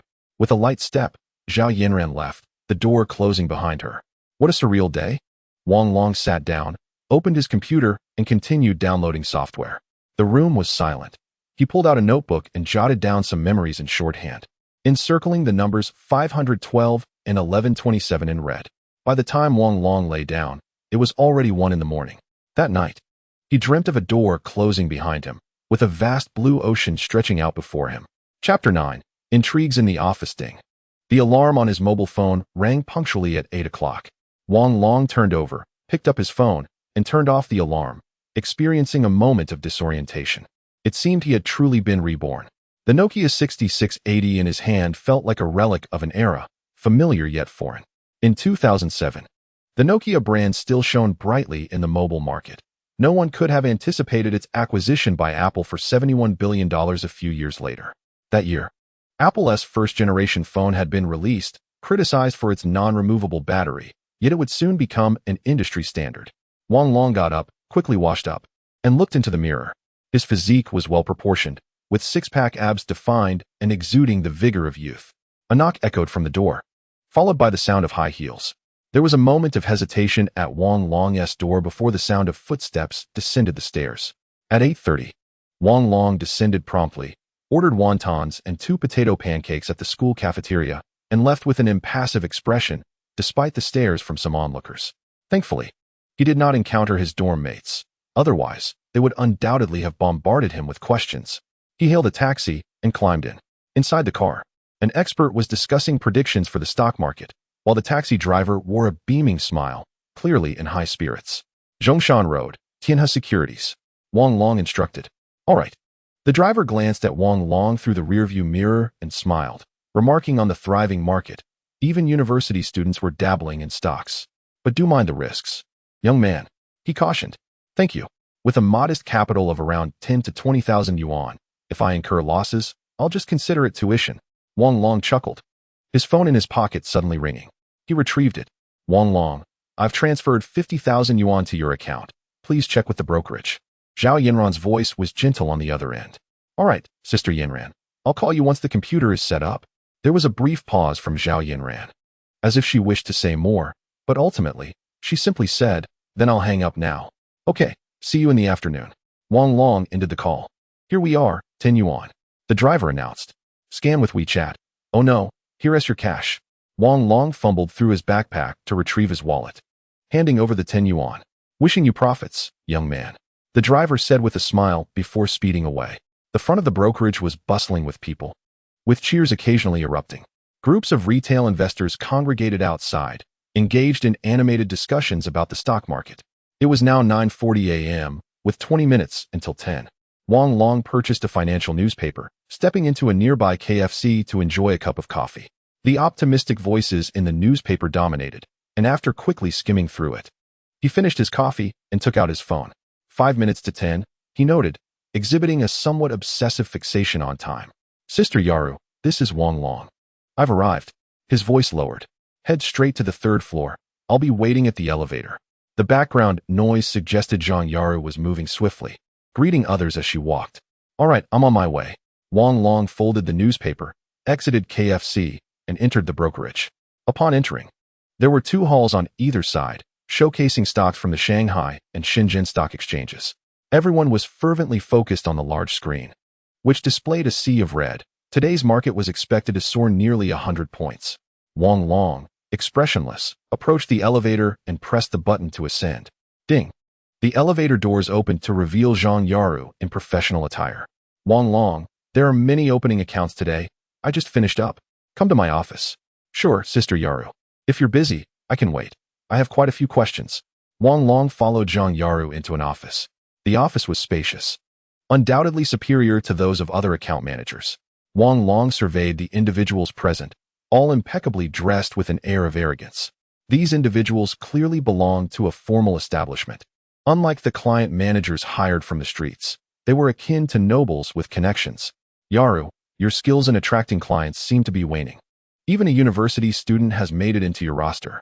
At this rate, your performance this month will fall to the bottom again. A woman in her late 20s, dressed provocatively and not even in uniform, was attending to a balding man in his 40s. Upon noticing Zhang Yaru and Wang Long enter, she sneered derisively. Behind her, there are influential figures. She is not lacking in the tens of thousands of yuan for just 1 month. The distinguished graduate from Yenjing University of Finance merely goes through the motions here. Another woman, in an intimate manner, escorted a man outside, passing by Zhang Yaru's seat. She coldly mocked, "Are you done yet?" Zhang Yaru is not like you. Her heart isn't as black, scheming against anyone she encounters. A woman in her mid-20s abruptly stood up, indignantly defending her. Wang Jiao, your words are misplaced. We are adhering to the regulations. The company requires efficiency. Even an ordinary client manager earns over 100,000 a month. Her monthly income of 50 to 60,000 already makes her the lowest in the company. Having connections shouldn't allow for such leniency. A shorter man interjected with dissatisfaction. What are you arguing about? Are we still conducting business or not? A man in his late 30s strode in, raising his voice. Yaru, come with me. I need to discuss something with you. The man glanced at Zhang Yaru, his expression softening somewhat. All right, Manager Liu. Zhang Yaru nodded and turned to Wang Long, saying, please fill out these documents. I will return shortly. Feeling a bit embarrassed, she glanced at Wang Long before exiting the office. Wang Long surveyed the few individuals in the room, remaining silent. Zhang Yaru, the youngest with a high educational background and beauty, naturally incited jealousy among others. Coupled with her underwhelming performance, they seized upon this vulnerability. Her salary was of no concern to them. They merely sought to flaunt their own standings. Essentially, they wished to convey, although you are beautiful and well-educated, your capabilities are lacking and connections are futile. The pretense of superiority was palpable, especially with Liu Bin from the prominent department, who was rumored to be involved in questionable dealings with her. A flamboyantly dressed woman took a water cup and filled it at the dispenser. Casting a glance at Wang Long, why don't you come open an account with me? I can recommend a stock that will definitely double. Xiao Na, do you have any shame? How can you poach clients like this? Wang Jiao exclaimed, rising abruptly to confront Xiao Na. I was just joking, Wang Jiao. What is your issue? Can't I joke around? Xiao Na retreated to her seat, clearly feeling guilty. Whether it's a joke or not, you know it well. Wang Jiao retorted as she approached Wang Long, saying, if you have any questions, feel free to ask me. When Yaru returns, just hand her the documents. Sister, this commission is too high. Charging 1,000th is just extortion. Wang Long looked up at Wang Jiao. Child, if you don't understand, keep quiet. This is already the most favorable internal commission. If others handle it for you, it's 3,000ths. Obtaining this commission is simply impossible. Wang Jiao, clearly a fiery woman, boldly rebuffed Wang Long. 3,000ths is acceptable. I cannot open an account at this commission rate. Wang Long set down his pen. The room fell into a sudden silence, followed by uproarious laughter. You must be joking. A mere 0.03. Even if one were to achieve a transaction volume of 100 million in a month, it would be impossible to receive such a commission. The man laughed breathlessly. Who informed you about the 0.03? Are you intent on hindering our profits? Is your purpose merely to vex Yaru? Even our largest clients receive only 0.05. You clearly lack understanding. Cease your nonsense and fill out the form promptly. Wang Jiao flung herself into Zhang Yaru's seat, slamming the pen down forcefully before Wang Long. Oh, what is happening? Such audacity. Was it always like this in 07? It seems today will be quite challenging. Wang Long stared blankly at Wang Jiao, somewhat taken aback. I wish to speak with Sister Yaru. I shall wait for her. Wang Long set down his pen and approached the door. Chapter 10. The Pursuit of Warrants. Wang Long, you truly came. With just a few tens of thousands, you could easily open an account downstairs. Why venture up here? Liu Bin approached from the other side of the corridor, scrutinizing Wang Long from head to toe. A mere few tens of thousands? I had assumed it was in the millions. How absurd to desire a commission of 0.03. The man inside emerged, erupting into laughter upon hearing Liu Bin's words. Qian, what are you saying? A commission of 0.03. Are you out of your mind? I conduct transactions worth 20 to 30 million a month and only receive 0.08 commission. Does he think he is entitled to 0.03 for his mere tens of thousands? Is there something wrong with his brain? Lubin glanced at the man, his expression one of disbelief. Their exaggerated reactions attracted quite a crowd, who found Wang Long's student-like appearance amusingly naive. Young man, do you comprehend terms such as line charts, moving averages, candlestick patterns, and wave theory? Once you grasp these concepts and accumulate a couple of million, then return to discuss commissions. I assure you, even if you achieve a monthly transaction volume of 50 million, the most you could hope for is a commission of 0.05. A man appearing to be in his 40s remarked. He was tall and robust, adorned with a thick gold chain that sparkled brilliantly. Haha, Lu, why are you explaining this to him? He clearly wouldn't understand.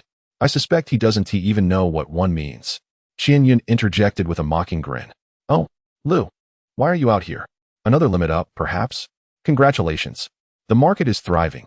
It seems these brothers have all emerged, not just me. Today, I made over 1 million. Let us gather tonight, and I shall treat you all.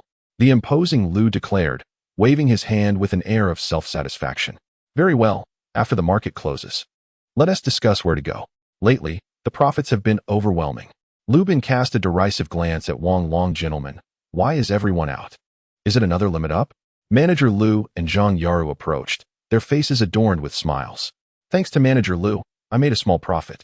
I just overheard this young brother seeking a commission of 0.03 and thought I should come see who this expert was. By the way, Manager Lu, could there actually be a commission of 0.03? I have conducted over 1 billion in transactions this month. Perhaps the 0.05 commission could be negotiated down? The seemingly skeptical Lu tested the waters. Mr. Nyo, your commission has reached its nadir, a mere 1.5 is undoubtedly the lowest possible rate. The individuals above are also charging the same 1.5 commission. We would never deceive you. Manager Lu gazed at Mr. Nyo with palpable anxiety, almost swearing an oath. I assure you, I have already achieved a transaction volume of 300 million this month, and it remains at 1.5.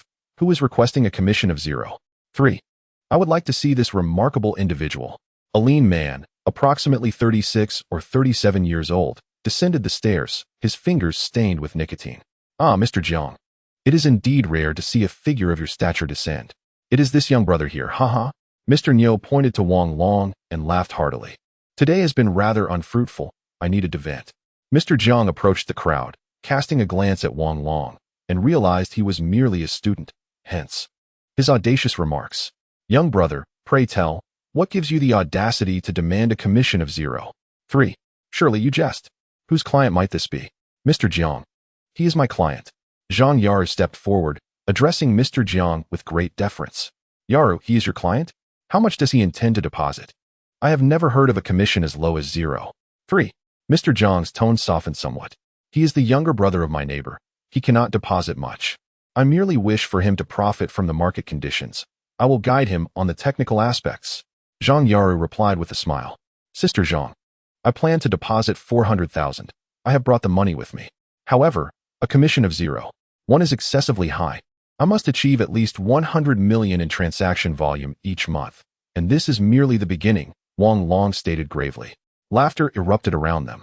Wang Long, understand that a rate of 1 means you can purchase today, but can only sell tomorrow. Even if you trade daily, you can only engage for 21 or 22 days. Commissions are charged both ways, so calculate for yourself how much transaction volume you can achieve. Come with me to open an account, and I will explain everything at a leisurely pace. Zhang Yaru, her face flushed, took Wang Long's arm and led him toward the office. Sister Zhang, while I am opening a stock account, I am not necessarily confined to equities. I intend to trade warrants. Wang Long halted Zhang Yaru with an outstretched hand. Glancing at Mr. Jiang, you actually wish to trade warrants? Wang Long, have you lost your senses? Zhang Yaru exclaimed incredulously, staring at Wang Long, young brother. It is not that I look down upon you. Most of us have been in the game since '98 and dare not dabble in warrants. With your modest sum, engaging in short-term trading could leave you with nothing but your undergarments. Moreover, do you even comprehend what warrants entail? Mr. Nyo's eyes brimmed with disdain. Young man, you are Wang Long, correct? I am actively involved in trading warrants. Pursuing this path is indeed a choice, yet allow me to pose a few questions for your consideration. Answer correctly, and you may proceed.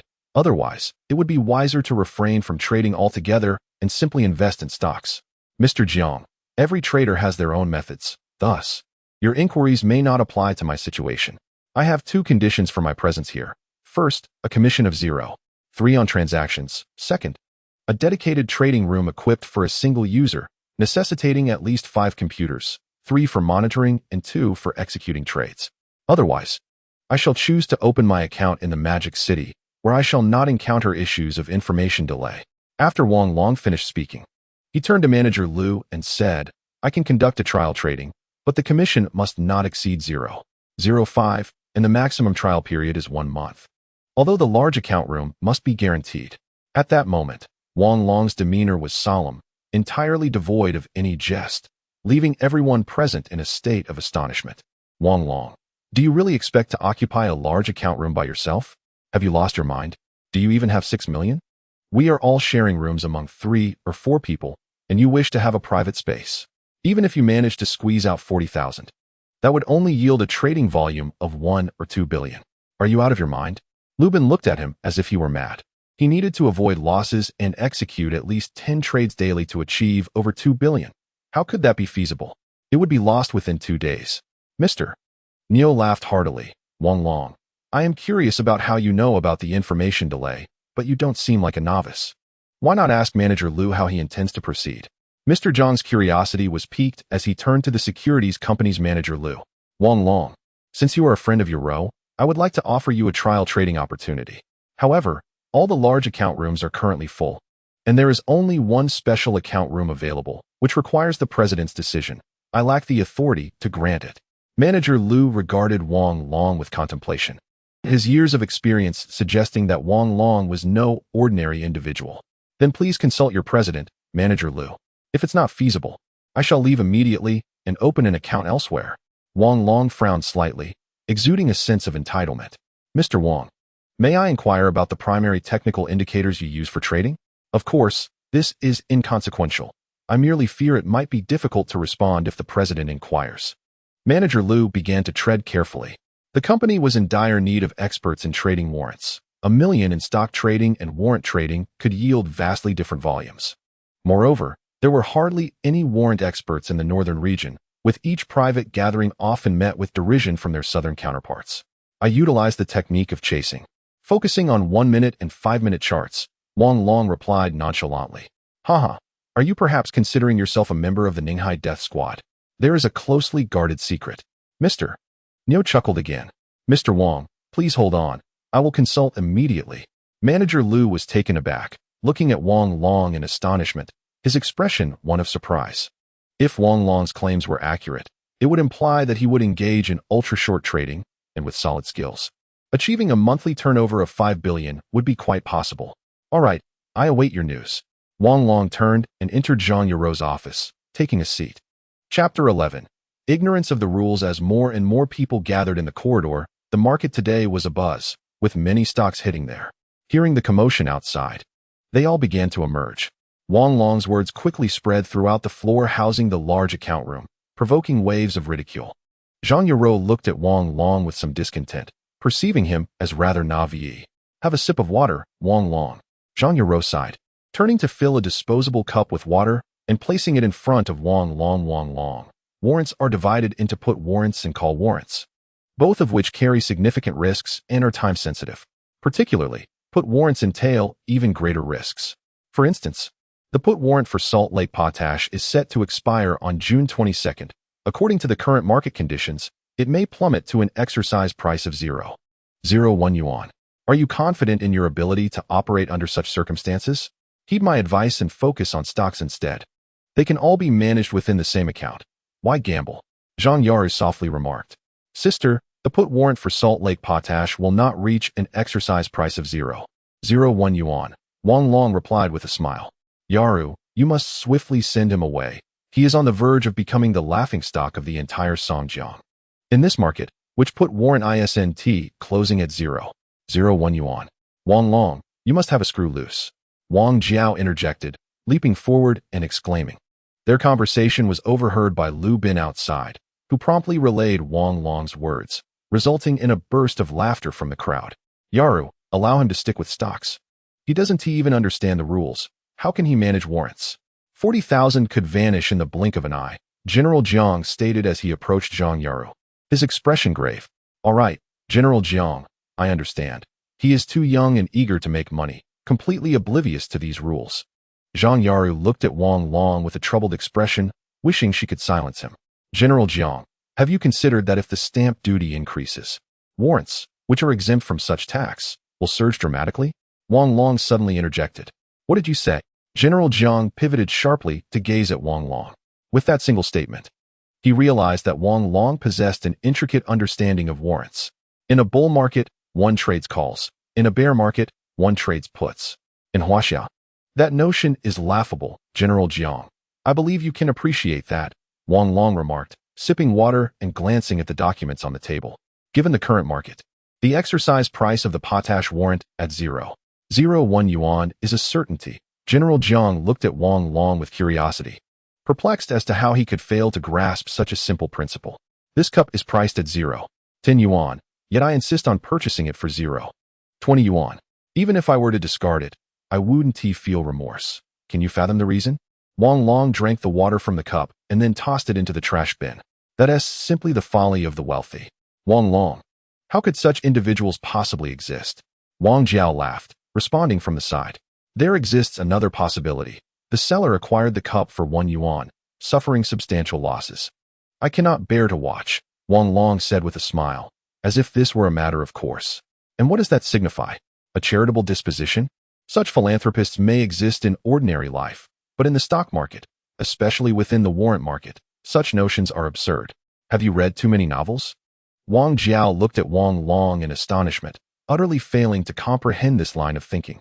Once more, derisive voices echoed down the corridor. Who would willingly incur losses to underwrite another? A cup matters little, but in the warrant market, each transaction may involve up to 1 million shares. Underwriting for others could result in losses of tens of millions. Wouldn't that be sheer folly? Wang Long, I hope you choose to remain here.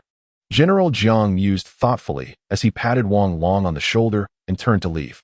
Meanwhile, Manager Lu arrived on the 8th floor by elevator. Stepping into the general manager's office. General Qiu, I have a matter I wish to discuss with you. In the office sat a man nearing 50, surrounded by 5 or 6 screens displaying the day's market trends. Xiao Lu, please have a seat. Give me a minute. I need to complete this transaction before we converse, he said, taking a sip of tea, his gaze fixated on the screens as he began to input numbers. What is it that requires my approval? Your performance this month has been commendable. Keep up the good work, Mr. Qiu remarked with a smile. Thank you, Mr. Qiu. I will do my utmost, Manager Lu replied, rising to refill Mr. Qiu's cup before returning to his seat. Yaro has a client, 20 years old, intending to deposit 400,000 for warrants. However, he demands a commission of 30 per 10,000 and requires access to a special trading room. I sense he possesses considerable skill and would like to have him engage in live trading.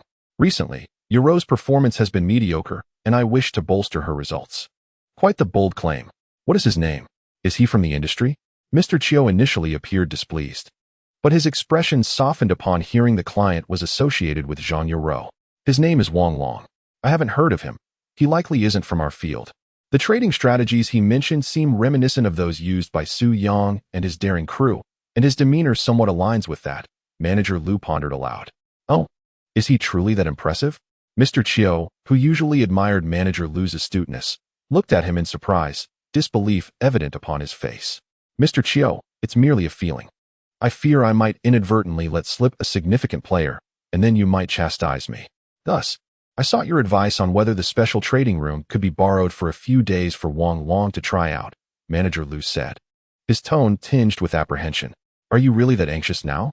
Mr. Qiu said, casting a surprised glance at Manager Lu. All accounts are active. Honestly, I have allocated all the reserved trading rooms to others. I am truly at a loss, Manager Lu replied, his expression one of despondency. Please hold on a moment, Mr. Qiu said, rising to answer a call as he stepped into the inner office. Young Master Jiang, this is old Qiu. I have something to report, Mr. Qiu's voice echoed from within, followed by the sound of the door closing. The conversation inside grew muffled, Yet it was clear Mr. Chiu's demeanor was exceedingly respectful. Concluding with a string of grateful remarks, Mr. Chiu emerged from the inner office, his expression brimming with excitement, his mood exceptionally buoyant, leaving one to wonder what news had stirred such joy. Today, we can grant him access to the special trading room, providing services commensurate with high-value clients. He can trial trade for a month, and if his transaction volume exceeds 500 million, the commission will be 3 per 10,000, Mr. Chiu stated, calming himself before speaking. Understood, Mr. Chiu. Do you have any further instructions? Manager Lu asked, nodding with enthusiasm. One more thing, let's address it now. Mr. Chiu glanced at Xiao Lu, who sat attentively, and nodded. In our company's name, initiate a private warrant competition. Each account will have 400,000 for live trading, covering but not limited to warrants, with a commission of 15 per 10,000. The competition commences tomorrow and will last until the expiration of the Salt Lake Potassium Fertilizer warrants, with a prize of 1 million. The final outcome will be determined by the settlement slips. This is a nationwide event, kept confidential. Prepare accordingly. Certainly, Mr. Chiu. I shall make the arrangements immediately, Manager Lu exclaimed, rising with excitement. By the way, Wang Long is a client of yours. During the trial trading period, the commission should adhere to the 15 per 10,000 high-value client policy. Do not cut corners. Mr. Chiu tapped the table decisively. Rest assured, Yaru is young and capable. I have groomed her in the direction of client wealth management. Manager Lu nodded hastily, stating that he had matters to attend to. Mr. Chiu. Mr. Chiu acknowledged with a slight nod and, after watching Manager Lu depart, picked up his phone. Dear, Daong Securities will be listed by the year's end. We can finally exchange our residence for a villa. What? You want to buy in the Magic City? Very well, I promise you. Chapter 12. Special circumstances handled with care. Manager Lu hurried back, noticing that many were still engaged in fervent discussion in the corridor, uncertain about the latest developments. Manager Lu, you truly sought approval. Oh, this lad absurdly claimed that the potassium fertilizer put option would not be exercised at 0.01 yuan. How utterly laughable. Lu Bin approached, exclaiming animatedly. Manager Lu paused, momentarily incredulous as he cast a dubious glance at Lu Bin. However, time was of the essence, and he refrained from voicing his skepticism. Merely chuckling and responding, we shall discuss this later, Director Lu, before hastily entering the client manager's office. At that moment, General Jiang had just departed, leaving a somewhat oppressive atmosphere in the office. Yaru, here is the key to the special account room on the 8th floor. Please proceed to open the account, deposit the funds, and assess the room for any improvements as per Mr. Wang's instructions. Oh, and do treat Mr. Wang to lunch. The expense will be covered by the company. Manager Lu concluded swiftly, placing a key before Zhang Yaru. As his words echoed, a collective gasp arose. What was this unexpected turn of events? The application had indeed been approved, and it was for a special account room, typically reserved for affluent magnates with net worths in the tens of millions. Manager Lu, surely you jest. How could a mere student have swayed you? Tianhe Securities is bound to become the subject of ridicule, Director Neo remarked, shaking his head as he retreated to the larger account room. I am curious to discern who this individual is. Surely 40,000 warrants such attention from Tianhe. He cannot possibly be the son of your president. If so, why the need for such theatrics? Lu Bin shot a scornful glance at Wang Long before turning away. Manager Lu, if I have clients dealing with warrants in the future, can I also make such an application? Xiao Na sneered. Discontent surged among the gathered individuals. Results speak for themselves. Today's occurrence is an exception, thus warranting special handling. Should you harbor dissatisfaction, you may invite clients to participate in tomorrow's warrant competition with a fund of 40,000 until the potassium fertilizer warrants expire, and a grand prize of 1 million for the champion. Further details will be communicated shortly. Manager Lu's voice resonated through the office and into the corridor, inciting a wave of excitement. Yaru, go ahead. May your acquaintance with Wang Long bring you fortune, Manager Lu remarked as he departed the office. Wang Long, you truly have the luck of the draw. Wang Jiao approached, offering assistance with the paperwork. Let us work together. Zhang Yaru, recovering from her astonishment, glanced at Wang Long and requested, your ID, please. Certainly, Sister Yaru. Wang Long replied with a smile, hoping to bring her good fortune. Just don't let me become the object of ridicule. What do you wish to have for lunch? Think it over. Zhang Yaru shot him a playful look, chuckling. Meanwhile, in a lavish villa, Jiang Tao emerged from his study and ascended to the third floor. Qian, Wang Long has gone to Old Qiu's place, presenting a multitude of demands. Eventually, Old Qiu called me, requesting to utilize my special trading room. This fellow truly accomplished it. Jiang Tao, embracing the drowsy Huang Qian, remarked with a smile. Is it for warrants? Huang Qian inquired languidly, resting her head against Jiang Tao's chest. Indeed, it is about warrants. I asked Old Qiu to organize a grand competition to see just how many experts there are. Jiang Tao reclined. It is often said that the stock market is lucrative. Yet the true wealth creation saga of the past 2 years has transpired within the realm of warrants. However, warrants are a battlefield where the triumph of one often comes at the cost of many. It is exceedingly brutal and, moreover, the scale is rather small, with few large institutions participating. Go check the market, you've had enough rest for one night. Huang Qian playfully pushed Jiang Tao, her cheeks flushed. Jiang Tao chuckled, rising to leave.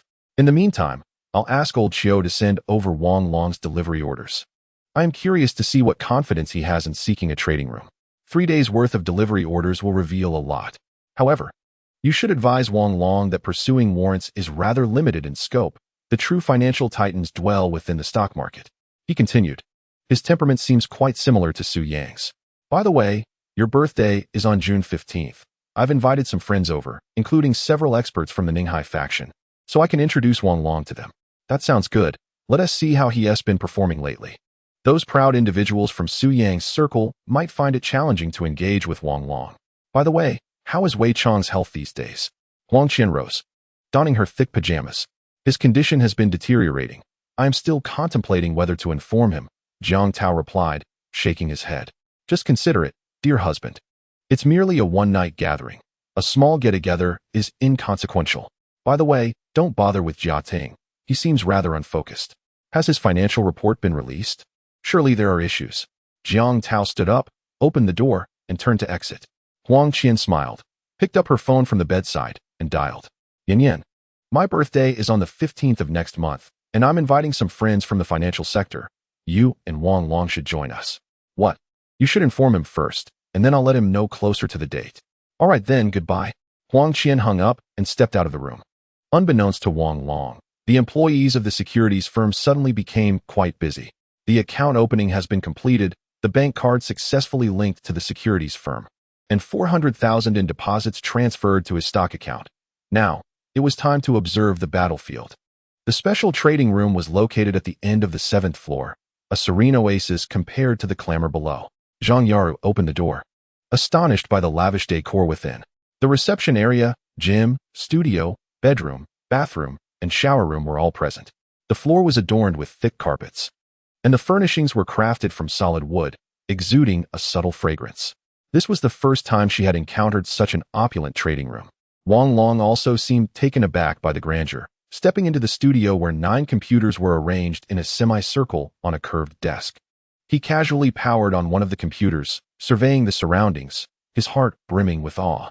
Such a trading room is indeed rare, even in the bustling cities of Mo-Du and Yanjing. Sister Yaru, do you have a coffee machine? I can't drink tea while trading, Wang Long said, a hint of shyness in his voice. There should be a capsule coffee machine. Let me find it. Zhang Yaru smiled and walked over to the bar, retrieving a capsule coffee machine from the cupboard below. Thank you, Sister Yaru. I will start trading tomorrow and also participate in the warrant competition. Please help me register. While plugging in the coffee machine, Wang Long continued. Good, Wang Long. Familiarize yourself with the trading system first. I have to go back to work. I'll come find you after the market closes. If you have any questions, I can assist you. All right. Thank you, Sister Yaru. Just a light lunch will do. Wang Long waved his hand, displaying the innocent smile of a young boy as he entered the studio. The Tonghuashan trading system. This is my forte. Wang Long clenched his fist in excitement, smiling within the studio. Chapter 13. The bet in his previous life. Wang Long reaped considerable rewards in the securities market, employing ruthless tactics for ultra-short-term trading and successfully withdrawing during the stock market surge of 2015. He subsequently ventured into cryptocurrency trading, achieving modest goals amid the speculation surrounding Bitcoin and Ethereum. He had always dreamed of returning to China in 2006, a time when it was a paradise for adventurers, where the jungle law was vividly enacted in the capital markets. Now, having successfully returned to 2007, although he arrived at the twilight of the stock market feast. The banquet of warrants was still in its midst, and most importantly, zero trading could exponentially amplify one's capital. Seated behind the desk, Wang Long immersed himself in the study of warrants, envisioning future charts flashing before his eyes. He felt an urge to dive into the fray immediately, but ultimately took a deep breath and downed his coffee in one go. Glancing at the clock, it was precisely 11:30. Wang Long headed to the living room, retrieving the securities newspaper he had purchased in the morning, and took a seat. As the voice of the market, the Magic Capital Securities Report was an indispensable newspaper. In a sense, it reflected the orientation of policies. Knock, knock. The sound of knocking echoed. Wang Long stood up and opened the door to find Zhang Yaru standing gracefully outside. Many people in the large investor room are discussing today's matters, saying I brought in a naive newcomer. So what would you like to eat? It's on me. Zhang Yaru cheerfully entered, noticing the securities report on the coffee table, momentarily taken aback. Wow, you're really diligent. You won't need to buy it anymore, as both the large and special investor rooms will provide 2 copies. It's just for a casual glance. There isn't much useful information, merely a pastime. Wang Long donned his jacket and slung on his backpack. Sister Yaru, I'm sorry for the trouble today. Let me treat you to a meal at the Bowman Western restaurant. It's not far from here. Since it's Monday, there probably won't be many people there. And I want to return this afternoon. Wang Long preferred quieter environments, and with his black card from Bowman, he could enjoy private service, making it a fitting choice. Great. I was just thinking of going there. Manager Liu even specifically reminded me to treat you to something upscale, so let us go there. Anyway, it's on the company's tab. If you're treating, let us save it for next time. Zhang Yaru said joyfully. Such a Western restaurant is likely to be enticing to all girls. As the 2 individuals exited the elevator, a fervent atmosphere enveloped them. The stock market had opened robustly today, experiencing a slight dip before ascending steadily, igniting the enthusiasm of the crowd. Wang Long, do you still believe there will be a correction? The authorities have already dispelled the rumors. The news about the increase in stamp duty is merely a fabrication. Zhang Yaru remarked, approaching her vehicle. Sister Yaru, even in a bull market, the stock market can experience corrections. You surely haven't forgotten the plunge on February 27th. Wang Long chuckled, choosing not to elaborate further. On that fateful day after the Spring Festival, the market had plummeted by 9%, leaving many in a cold sweat. Let's get in the car and discuss this at the restaurant. Today, I shall give you a proper lesson on what it means to be technically astute. Zhang Yaru said with a triumphant smile as she opened the car door. I am all ears. Wang Long replied, shaking his head as he took his seat. A few minutes later, Zhang Yaru parked beside the restaurant. We've arrived, Wang Long. It looks truly splendid. Despite it being a Monday, luxury vehicles crowded the entrance, and clusters of people were making their way inside. The receptionist, upon spotting Wang Long, paused momentarily before quickly regaining her composure, her face lighting up with a smile. Mr. Wang, good day. How many guests today? 2, Wang Long replied, astonished by the receptionist's memory. Please follow me, she said, leading them into the foyer with grace. Pressing the button for the upward-bound elevator. As the elevator doors opened, several individuals entered, and the young woman casually pressed the close button. Sister Hong, please wait. There are a few guests here. Could you escort them to room 208? A girl's voice called from behind. The girl referred to as Sister Hong frowned slightly, pretending not to hear the call, and pressed the button again before turning around. Suddenly, an arm thrust into the closing elevator doors. Are you deaf? Didn't you hear me ask you to wait? A man's voice resonated from outside. The elevator doors reopened to reveal an irate man glaring at the receptionist, his anger palpable. Wang Long was taken aback to recognize Liu Bin. Accompanying Liu Bin was a stylishly dressed woman in her mid-20s, who, upon entering the elevator, brazenly commented, How can you serve like this? You should be sent home immediately. I truly did not hear. The girl replied, casting a fleeting glance at Wang Long and Zhang Yaru, before lowering her head in apology.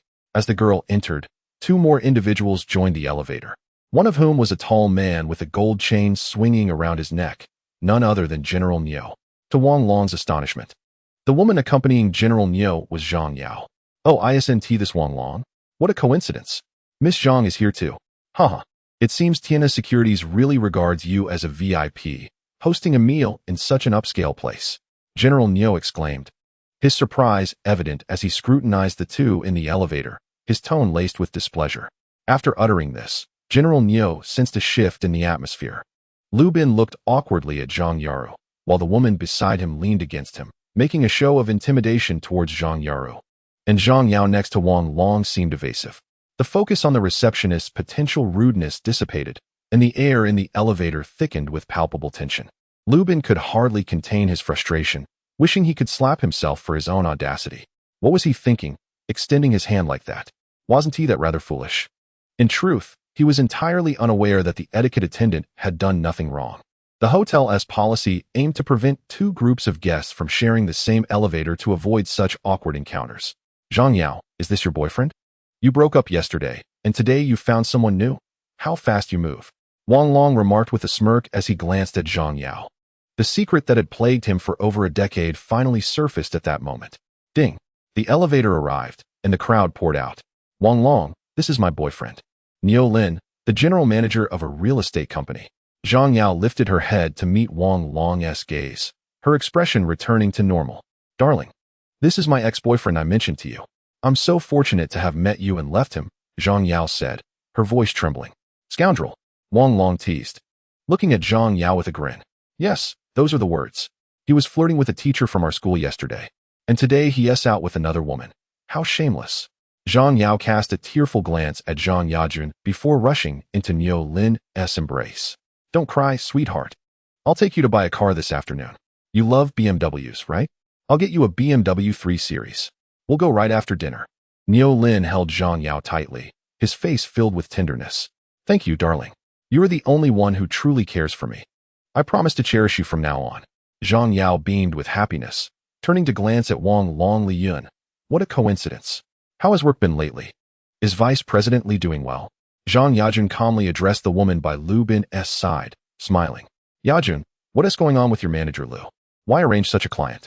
You can handle this expense yourselves. It's surely 1T past financial scrutiny. My father mentioned a need to rectify the company's atmosphere. The girl named Li Yun said, looking down at Zhang Yajun from her elevated position beside Lu Bin. All right, Li Yun. I'll speak with manager Lu later to see how to handle it. Zhang Yajun replied with a smile, offering no rebuttal. Li Yun paused, seemingly taken aback by Zhang Yajun's response. It felt as though her punch had landed on cotton, leaving her with a sense of unfulfilled aggression that was deeply unsettling. Wang Long, I heard you're also participating in the rights certificate competition. Care for a wager? Just the two of us. I'll keep it fair, 100,000 wager. If you win, I'll pay you 100,000. If you lose, you pay me. Niu Lin glared at Wang Long with a dark expression.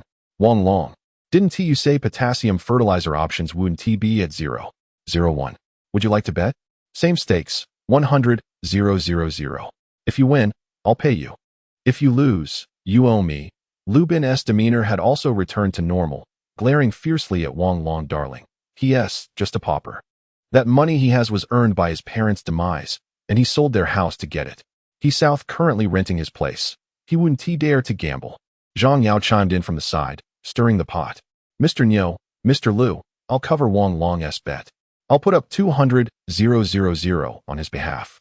Zhang Yajun shot a cold glance at Zhang Yao, unable to fathom how someone so seemingly delicate could speak so venomously. All right, Zhang Yaru, let us take a gamble as well. I wager 100,000 that Wang Long will lose entirely. Are you bold enough to bet that he will win? Li Yun finally found an outlet for her pent-up emotions, gazing at Zhang Yaru with a beaming smile. All right, let us wager. Zhang Yaru replied with a light laugh, displaying an air of indifference. Excellent. I shall draft a document tomorrow for us to sign, lest you renege on our agreement. Li Yun exclaimed, her face alight with excitement. I will arrive early tomorrow, Zhang Yaru retorted sharply. Mr. Wang, your private room is 207. Would you like me to escort you and your companions? A nearby host inquired softly to Wang Long. No need, we can manage on our own. Thank you. Wang Long responded with a gracious smile. I wish you a pleasant dining experience. The host turned with a smile and departed. Chapter 14. Intuition. The private rooms were adjacent, numbered 207 and 208. Each room was approximately 12 square meters, featuring a long table positioned beside the window, adorned with a pristine white tablecloth and set with 6 place settings. In the corner near the entrance stood a coat rack and a long sofa, with the entire room decorated in soft tones, exuding an antique charm and a romantic ambience. Wang Long casually opened the door to the private room. The atmosphere was already tumultuous. He wished to avoid any further speculation regarding Zhang Yiru. Loud discussions emanated from the neighboring room, filled with disdainful remarks about Wang Long's audacity. Wang Long, Lu Bin's father, is the head of the local tax bureau, and Lu himself works there as well, which means he is quite familiar with several corporate executives. You should tread carefully around him, Zhang Yiru advised, pressing a button on the table's ordering device before pouring herself a glass of water and taking a sip. As for Li Yun, she works in our company's finance department, and her father is the vice president of our brokerage firm. She has always had an infatuation with Lu Bin. However, he had previously pursued me, leading to considerable animosity from her. Now that they are together, I feel a sense of relief. Zhang Yiru laughed. A weight lifted from her shoulders. Yiru, I apologize for the trouble, Wang Long said, picking up the menu from the table and handing it to Zhang Yiru. It's of no consequence. I can afford 300,000. I have earned 2 to 3 million over the past 2 years. It's simply their arrogant demeanor that I cannot abide, Zhang Yiru replied as she took the menu, glancing at the prices. What would you like to eat? Wow. How expensive. Zhang Yiru soon realized her oversight and smirked.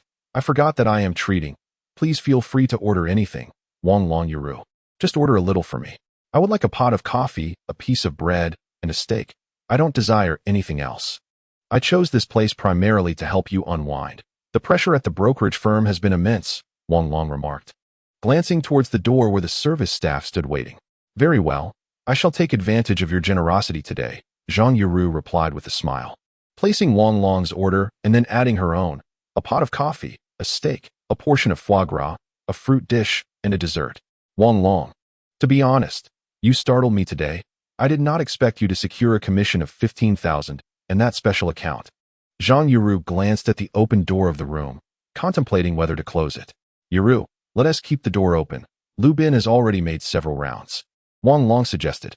Wang Long glanced at Zhang Yiru with a smile, continuing, I am aware that the commission for Qian is relatively low at this time, even quite modest. However, when compared to the exorbitant fees of short-term warrants, it becomes apparent that the commission cannot be reduced further. Delayed information equates to increased costs, making profitability exceedingly challenging. He filled Zhang Yiru's cup with water, pouring himself a glass as well. Perhaps you should reconsider trading warrants. I have a stock that demonstrates strong fundamentals and technical indicators. Investing in stocks carries manageable risks. Zhang Yiru gazed at Wang Long, her expression filled with sincerity. Sister Yiru, I also possess stocks, such as Guangji Pharmaceutical and Xie Company, which are worthwhile. From my observations, Guangji Pharmaceutical is likely to dip below 16 yuan around June 4th or 5th, and according to quantitative indicators, it should soar above 45. Xie Company is similarly promising. It can be purchased below 30, with potential to reach 100. Wang Long rubbed his forehead. Had it not been for Zhang Yiru's earnestness, he might not have so openly shared his insights.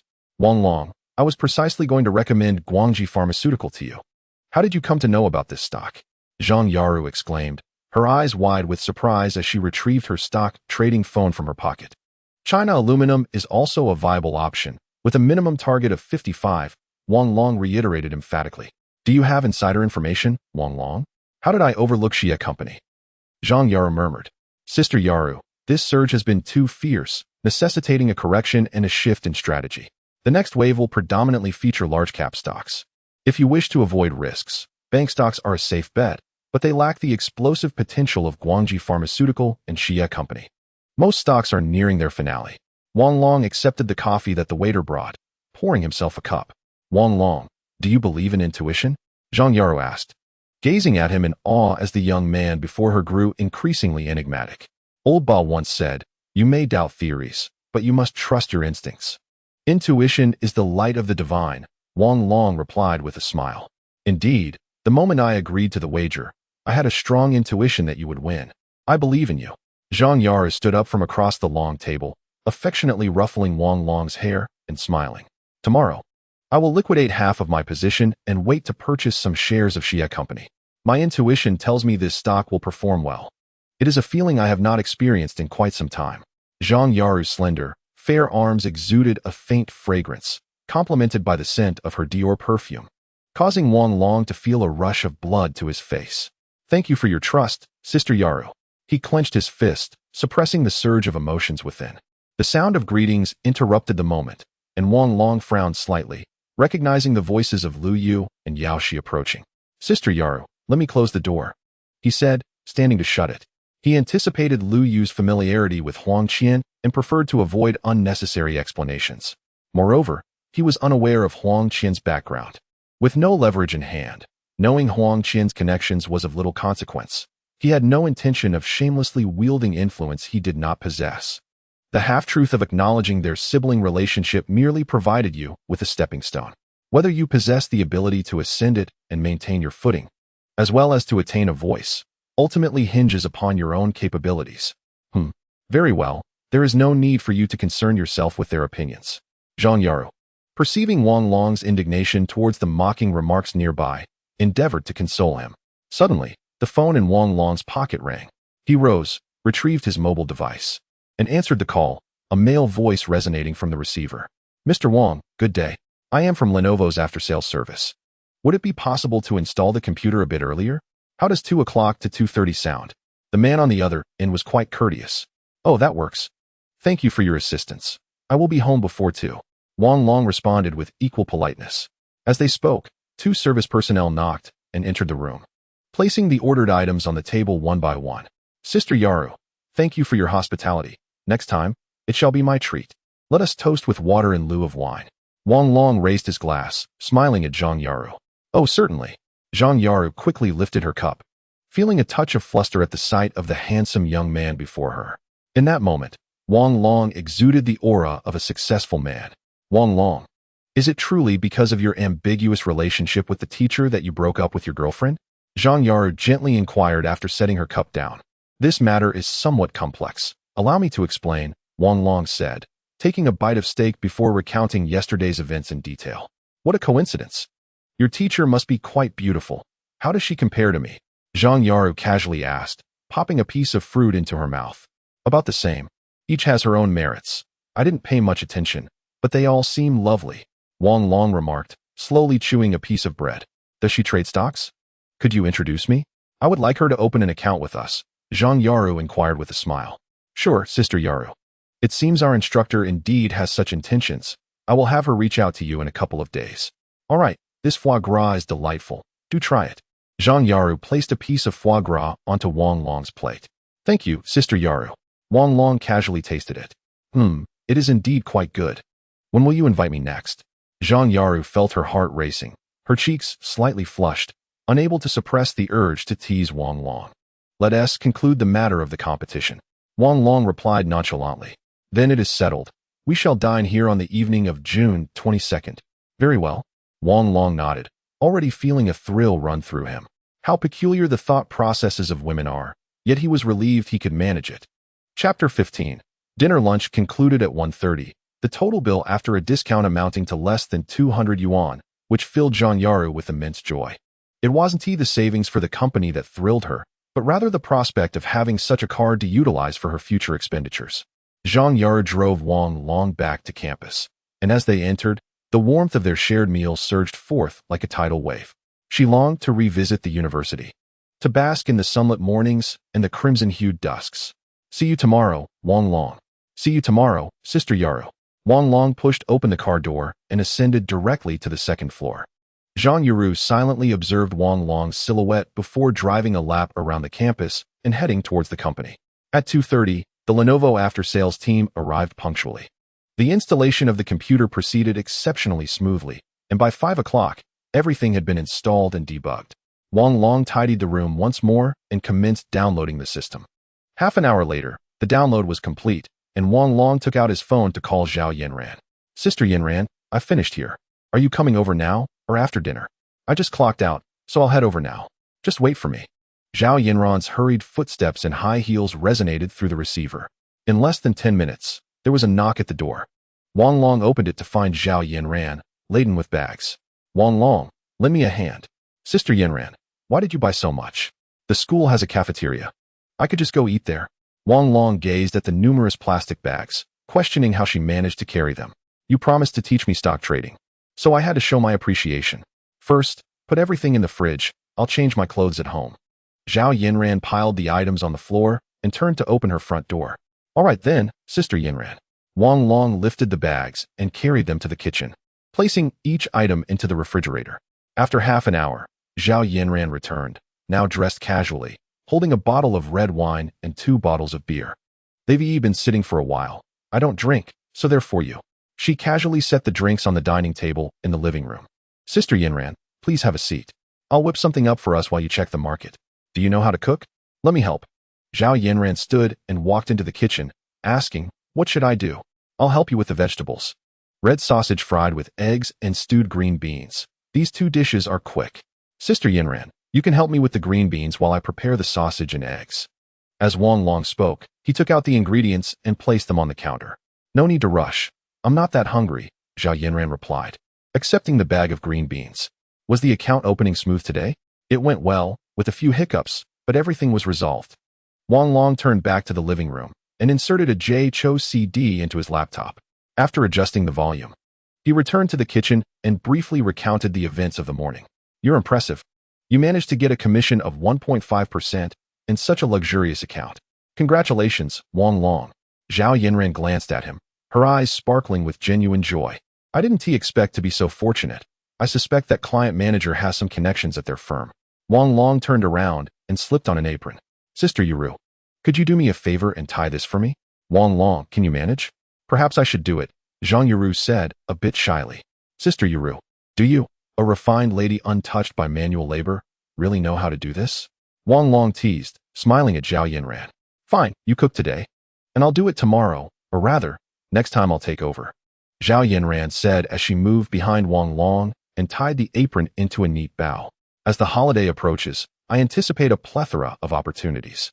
By the way, Yuru, I shall be away during the day. Should you have the time to observe the market, you are welcome to come over. I will shortly instruct you on how to operate the computer and the system. There is a key on the table. Take it with you. And feel free to come by at your convenience. Is that agreeable?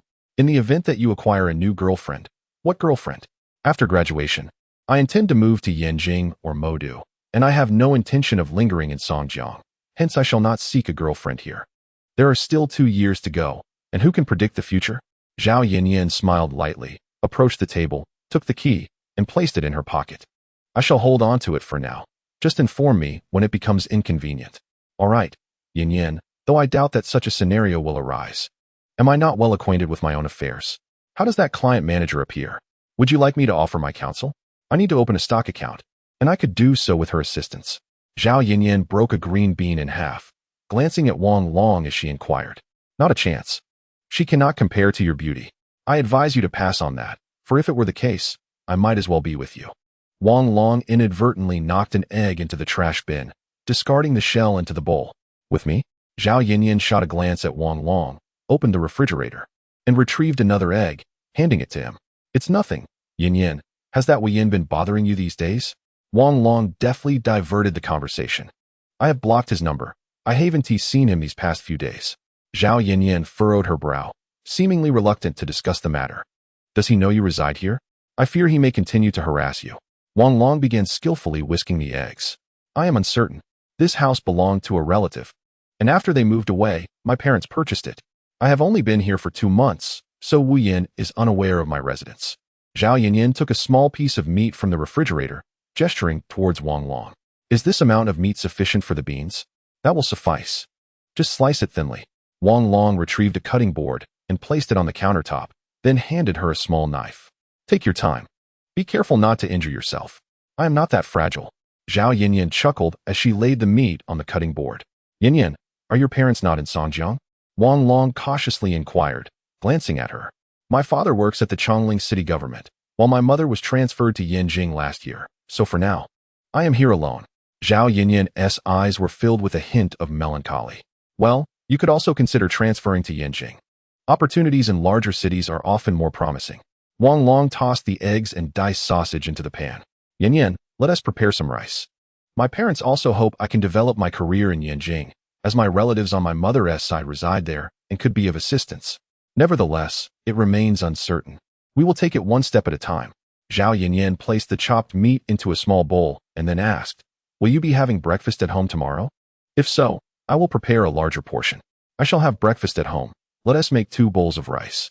If you find yourself pressed for time, you may eat here before departing. I can whip up some fried rice for you.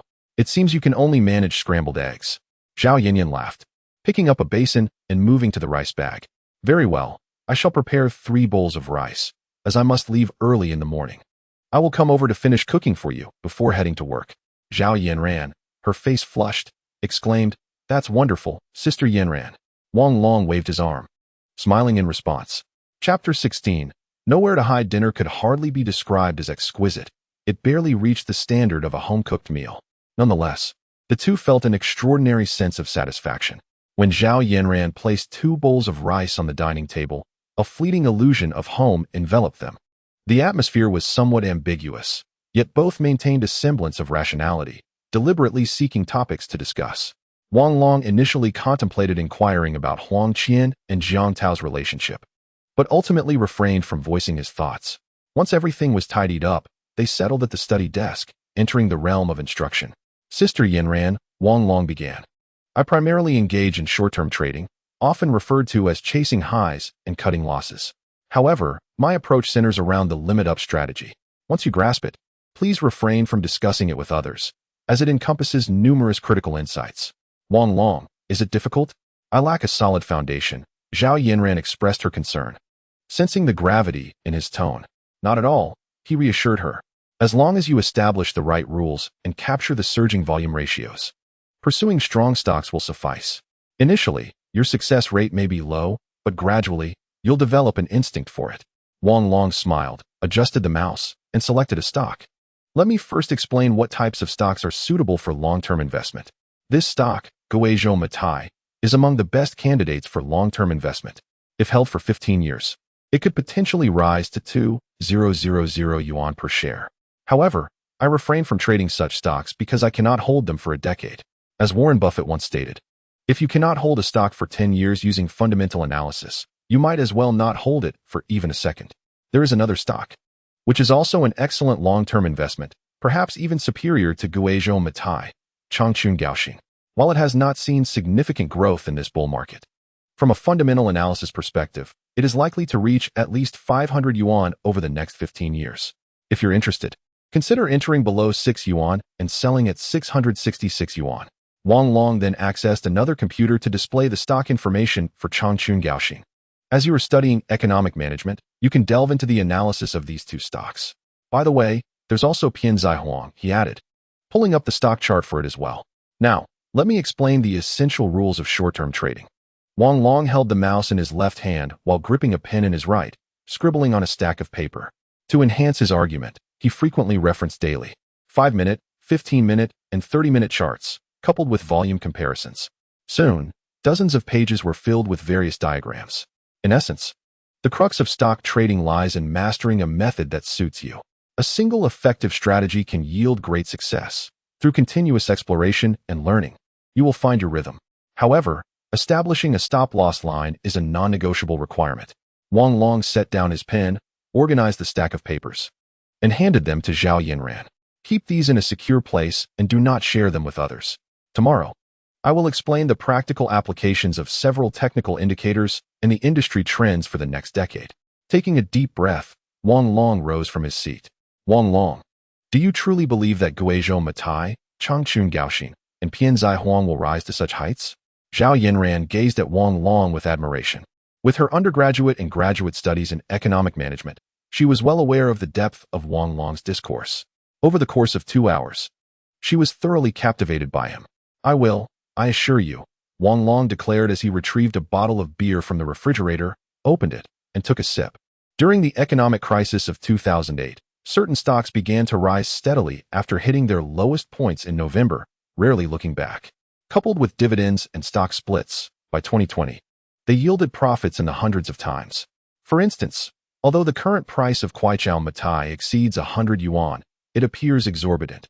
Yet, from 2007 to 2021, apart from 3 years of 10-for-1 stock splits, cash dividends reached 104 yuan, making it an exemplary long-term investment. Similarly, Changchun Gaoxing, with a low point around 530 yuan, after 2 stock splits of 10-for-15 and 10-for-5, still managed to achieve a price exceeding 400 yuan, emerging as the darkest horse, with cash dividends around 8 yuan.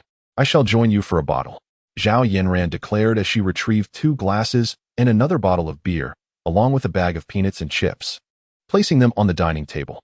Wang Long, I prefer fundamental analysis and long-term investments. If you engage in short-term trading, I'll focus on the long term. This way, we can complement each other. My work does not permit me to indulge in ultra-short-term trading, but perhaps I could give it a try during the summer break. When do you plan to withdraw your funds? Wang Long turned and took 2 plates, pouring the peanuts and chips into them. Whenever it reaches 10 million, you can return it to me. He suddenly recalled opening a stock account a couple of years ago. I will check tomorrow. I have some funds here to deposit first. Zhao Yinren looked at him and smiled. Then let's buy Xie Company, below 30 on June 4th or 5th, and sell above 95. Wang Long raised his glass to clink with hers. All right, I will place a phone order in the next few days. Zhao Yinran replied with a smile. Suddenly, there was a knock on the door. Wang Long was startled and glanced at Zhao Yinran. Let's see who it is, Zhao Yinran said, somewhat flustered. Who is it? Wang Long approached the door and discovered there was no peephole. It's me, Lu Yu. I and Yao Shi are here to collect Zhang Yao's luggage. Sorry for being late. Are you asleep, Wang Long? I'm not. Just a moment. Wang Long shook his head and looked at Zhao Yinran. We haven't done anything, so there's nothing to fear. Do you want to hide? He whispered. I don't want to hide. There's nothing that can't be seen. Even if there is, it's our own business, unrelated to others, Zhao Yinran suddenly asserted with determination. Then let us face it together. Wang Long glanced at her and walked to the door, opening it. We were waiting for you. Why hasn't Zhang Yao come? Has she found someone new and is afraid to show her face? You've changed so much, Lu Yu remarked. I intended to talk to you at noon today, but... He suddenly halted, staring in astonishment at Zhao Yinran behind Wang Long. Teacher Zhao, I'm truly sorry for disturbing your rest at this late hour. We'll leave immediately. Yao Shi, hurry up. Yao Shi gazed at Wang Long and Zhao Yinran, her face a picture of shock, seemingly unable to believe her eyes. The rumors, it turns out, were indeed true. The two had actually moved in together. Teacher Zhao, I was a bit excessive yesterday. I hope you can forgive me. You are magnanimous, and I will go tidy up my things now, Yao Shi apologized, her face awash with panic. Her luggage lay in the bedroom, her cosmetics cluttered the bathroom, and, oh, her bicycle rested on the balcony. Wang Long loudly reminded them both, then turned to Zhao Yinran, raising his hands in a gesture of exasperation.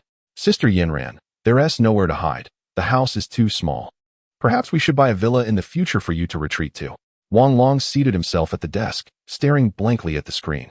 It's not that I wish to hide. It has nothing to do with you. Zhao Yinran boldly sat beside Wang Long, unsure of how to phrase her next words. Feeling a flush rise to her cheeks. Have you and Zhang Yao? She began, her voice trailing off. No, we haven't tea, Wang Long replied, shaking his head. Me neither, Zhao Yinran murmured, her face a deep crimson. Just as Wang Long was about to speak, Lu Yu and Yao Shi hurriedly emerged from their packing. And upon seeing the two standing, Lu Yu quickly smiled and said, Teacher Zhao, Wang Long, you both should get some rest. We're leaving now. We'll treat you both to dinner another day. I hope you'll honor us with your presence. Lu Yu, being well-versed in social situations, quickly regained his usual composure after a brief moment of astonishment. All right, Lu Yu, I'll visit with Yinran when I have time, Wang Long replied. Great. Then we'll take our leave now. Wang Long, let us keep in touch. Lu Yu grasped his bicycle with one hand and dragged his luggage with the other as he exited with Yao Shi. Take care. Wang Long called from behind as he closed the door and approached Zhao Yinran. Sister Yinran, perhaps we should also retire early. Wang Long looked at Zhao Yinran with a mischievous glint in his eyes. You should go to bed early and stop overthinking. I'll head back now, Zhao Yinran said. Her cheeks flushed as she gazed at Wang Long, sensing that even the heavens seemed intent on drawing them together. The coincidences she had encountered over the past 20 years paled in comparison to those of the last few days. All right, Sister Yinran. I would like to borrow your car to go to the securities company tomorrow. You can check your stock account the day after. I fear you might be unable to resist the urge to act, Wang Long suggested. Yes, just drive slowly. I'll come over in the morning to prepare breakfast for you, Zhao Yinran replied, flustered as she avoided Wang Long's intense gaze while heading toward the door. Wang Long, I prefer when you call me Yinran, she smiled back over her shoulder before stepping outside. Chapter 17. The ultimate transaction. Wang Long rose earlier than usual, and upon seeing Zhao Yinran busily working in the kitchen, he felt an overwhelming surge of happiness. The leftovers from the previous night had been reheated, and Zhao Yanran was preparing egg fried rice, her face adorned with a gentle focus. "Good morning, Yanran," Wang Long greeted as he entered the kitchen, taking out 2 bags of milk, pouring them into cups, and warming them in the microwave before placing them on the table. "Why aren't you sleeping a bit longer?" Zhao Yanran asked with a smile as she dished out the fried rice. "It's about time. I went to bed early last night," he replied casually, taking the large bowl from her hands and returning to the living room to set it on the dining table. "Come back for dinner tonight. I have fewer tasks today and can return early to prepare," Zhao Yanran suggested, glancing at Wang Long as she retrieved the car keys from her handbag and placed them on the table. "I installed a hook on the wall. Just hang the keys there when you're done with the car. I rarely use it, so you can drive it for now. I shall return around 4:30 tonight. I intend to stay in the dormitory. I have been frequently skipping classes and need Lu Yang's assistance with attendance and note-taking. I will prepare breakfast tomorrow." Wang Long glanced at the hook beside the door, as pointed out by Zhao Yanran, and nodded in agreement. "Yes, I will accompany you to purchase 2 sets of clothing this weekend. If there is no space to store them here, you may leave them at my place for now." Zhao Yanran, her face flushed with embarrassment, looked at Wang Long, fearful of his rejection. "It suffices to buy a matching set. Regarding daily attire," Wang Long, observing Zhao Yanran's formal attire, contemplated for a moment. He preferred not to indulge in high-end brands and suggested purchasing 2 sets from Lacoste or Tommy Hilfiger instead. "Let it be this Saturday.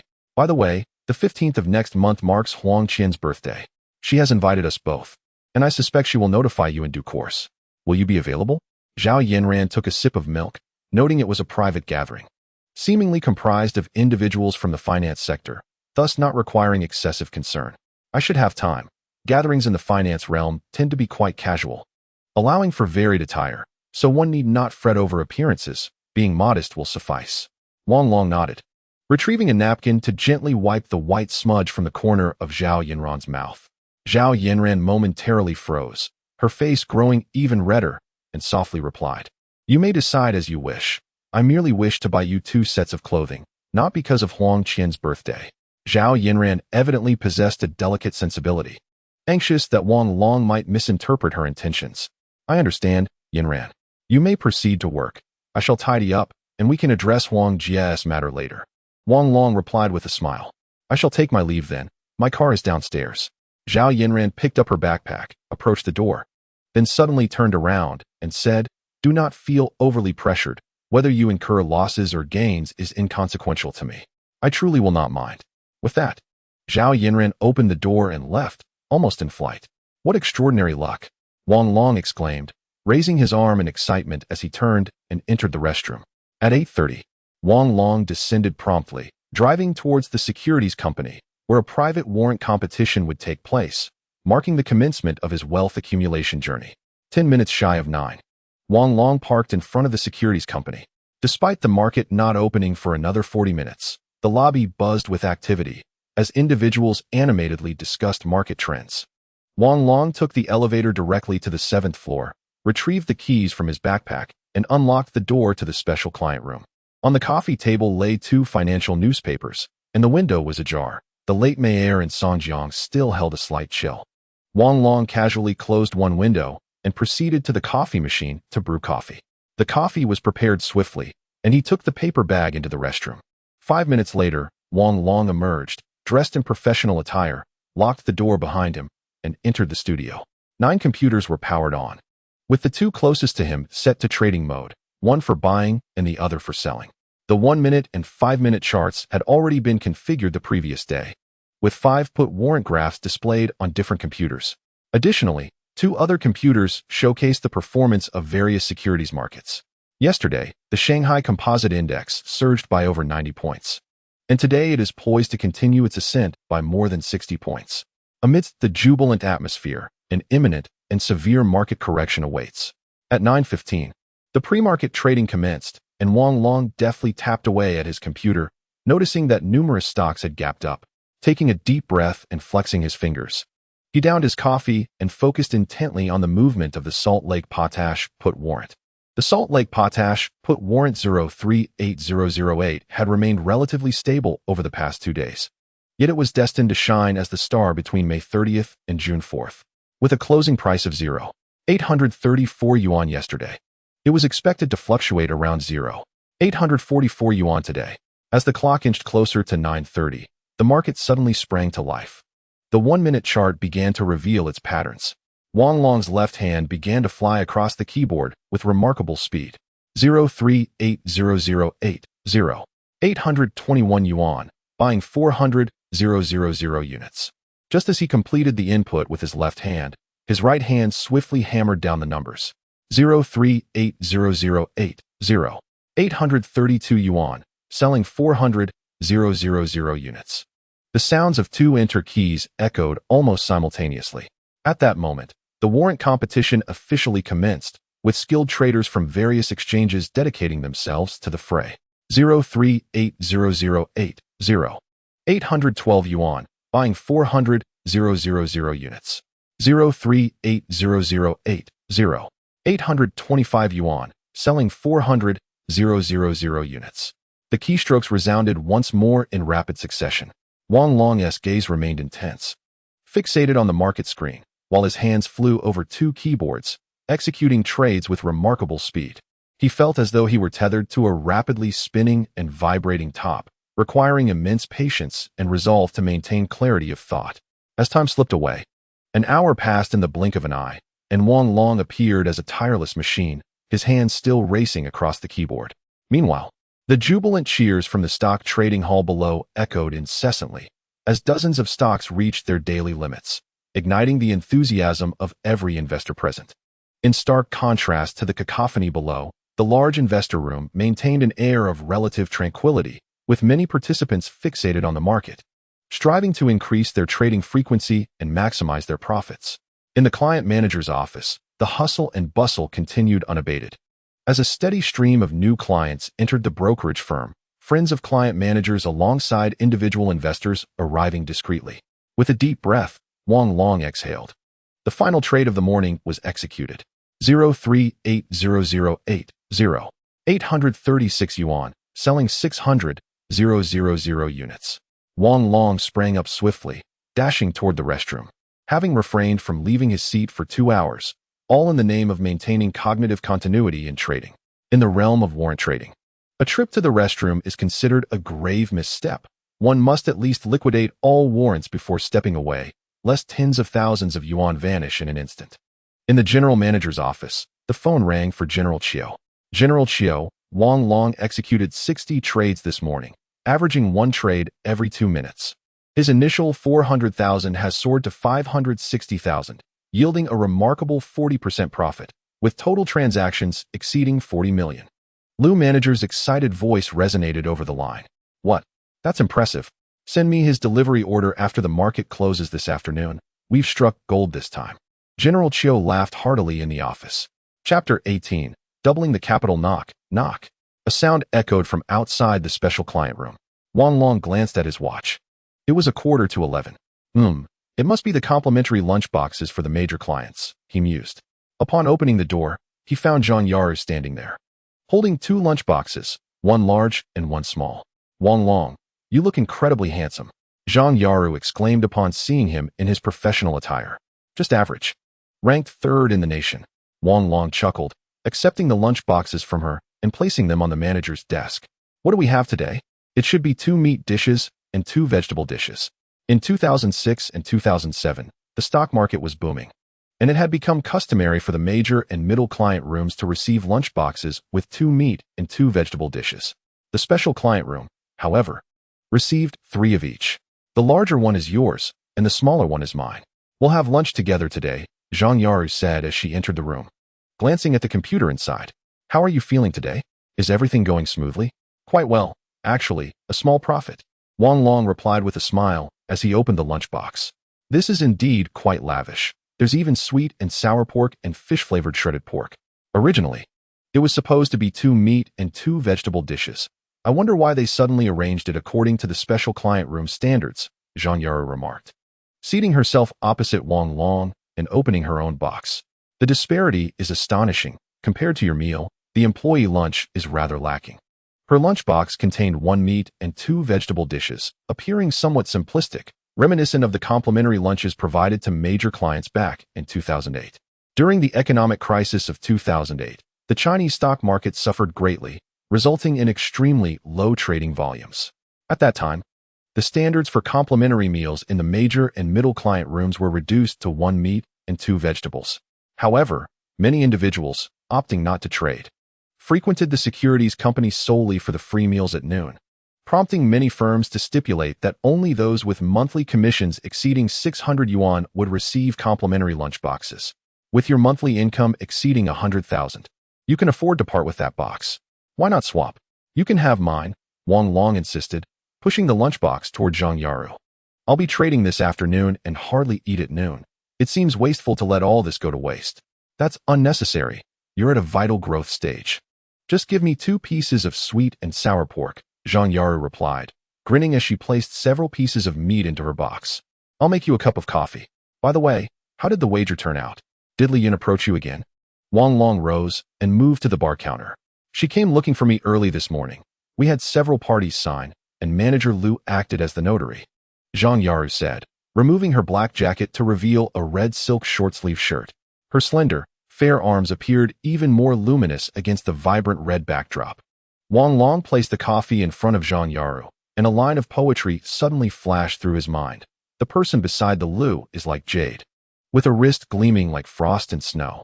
In terms of appearance, both Zhang Yaru and Zhao Yanran possessed their unique charm, making it difficult to ascertain who was more beautiful. However, when comparing their personalities, one could note that Zhao Yanran was gentler, while Zhang Yaru exuded a refreshing vivacity amidst her grace. Sister Zhang, I shall strive to overcome them. Wang Long nodded and offered a faint smile to Zhang Yaru. Zhang Yaru's gallant act yesterday stemmed from her overflowing sense of justice, deeply moving Wang Long. 300,000 is indeed a considerable sum, sufficient to acquire a fine automobile. Moreover, Zhang Yaru merely inquired about the operational circumstances and refrained from further questioning, clearly wishing to alleviate any pressure on Wang Long. She is a kind-hearted girl. Wang Long, adhere to your own pace. There is no need to dwell on such matters, since you have already placed your bet. Await the outcome. I trust my instincts, Zhang Yaru remarked, taking a sip of her coffee. How much coffee do you consume in a day? Is your body able to handle it? Fortunately, I am preparing to quit smoking, so I have resorted to coffee instead, Wang Long replied with a smile, his gaze drifting out the window, a trace of melancholy flickering in his eyes. In his previous life, during 12 years at the financial university in the bustling metropolis, he encountered a sophomore girl from the water towns of Jiangnan, and a melodramatic tale of love unfolded between them, one filled with whimsical fantasies, heedless of the consequences, while the other fabricated lies in pursuit of love, ultimately leading to a bittersweet conclusion. That night, he stood on an ancient stone bridge, wrestling with loneliness, and resolved to quit smoking. From that moment forth, he cultivated a habit of drinking coffee. Though bitter, its flavor lingered beautifully. Wang Long, you are a boy with a story, Zhang Yaru remarked, gathering her lunchbox. I wonder how many girls will weep for you in the future. What story? Merely feigning profundity, Wang Long replied, folding his lunchbox and glancing at his watch. It's 12:30. You carry on. I must assist 2 friends in opening accounts this afternoon. By the way, I liquidated half my position this morning, waiting to invest in the Xiaxing shares you mentioned. Zhang Yaru stowed her lunchbox and turned to exit. There will be a dip around the 4th and 5th of June. There's no rush to enter now. Wang Long waved her off as he entered his studio. Understood. I'll treat you to a grand feast when I profit. The sound of the door closing echoed, and silence enveloped the room. Wang Long retrieved the morning's trading records and meticulously analyzed the charts, noting only 1 loss, while the rest yielded profit. Yet, the gains were rather modest. He shook his head, checking his account balance, 560,000. Starting tomorrow, the warrants would enter a feverish phase, marking the onset of genuine profit. However, the scale of the warrants was too limited, with each transaction capped at 1 million shares. Given his high-frequency trading approach, it was impractical to operate concurrently on 2 warrants. Thus, once his funds expanded, he would withdraw a portion to invest in the stock market. He resolved to amplify his capital rapidly, and after June 12th, allocate some into the stock market. With 5 minutes remaining before the afternoon session commenced, Wang Long locked the door, visited the restroom, and returned to his computer. The prices on the screen began to fluctuate, and his fingers danced swiftly across the keyboard, initiating high-frequency trading once more. As time ticked away, the closing bell drew ever closer. With a sudden exhale, Wang Long stood abruptly, his hands pressed against the desk, eyes closed in concentration. The final transaction has been completed. 038008 at 0845 yuan, purchasing 1 million shares. Throughout the day, there were 115 trades, yielding a profit of 450,000, with a total trading volume of 1.3 billion. In a previous life, someone remarked that warrant trading resembles a competitive sport. Engaging in over 100 trades daily equates to participating in 10 matches. Wang Long exhaled deeply, picked up his backpack, and turned to enter the gym. After 45 minutes of push-ups, bench presses, and sit-ups, Wang Long, clad in athletic attire, walked into the restroom. When he descended to the first floor at 4 o'clock after his shower, the lobby remained bustling with activity. Today, the Shanghai stock market rose again by over 60 points. Chapter 19. The Enchanting Mother Manager Chiu. Here are Wang Long's trading records for today. Please take a look. Manager Liu entered the general manager's office and placed 2 pages of transaction details before Manager Chiu. He set down his teacup, picked up the documents, and widened his eyes in disbelief. How could this be? A trading volume of 1.3 billion. Indeed, Manager Chiu. According to the commission rate of 0.05, Wang Long has generated an income of 65,000 for us today. Xiao Lu, you've struck gold this time. How perceptive of your row. She must have earned over 10,000 in commission today. Manager Chiu, deducting the trading fees of 0.12 and the business tax of 5.8 on all commissions. The remaining amount calculated at a 50 commission yields your row a total of 17,615 yuan. Each billion in trading volume earns her 13,550 yuan. However, if the commission rate drops to 0.03, the earnings for a billion would only be 4,230 yuan. Manager Liu cast a furtive glance at Manager Chiu, remaining silent thereafter. I heard your row staked 300,000 on a bet for Wang Long. Is there any truth to this? Manager Chiu inquired, pulling his gaze from the transaction sheet and reflecting momentarily. Yes, Manager Chiu. It is said the wager was set at the Bowman restaurant, where your row and Wang Long encountered a few individuals, leading to a conflict and the establishment of this bet.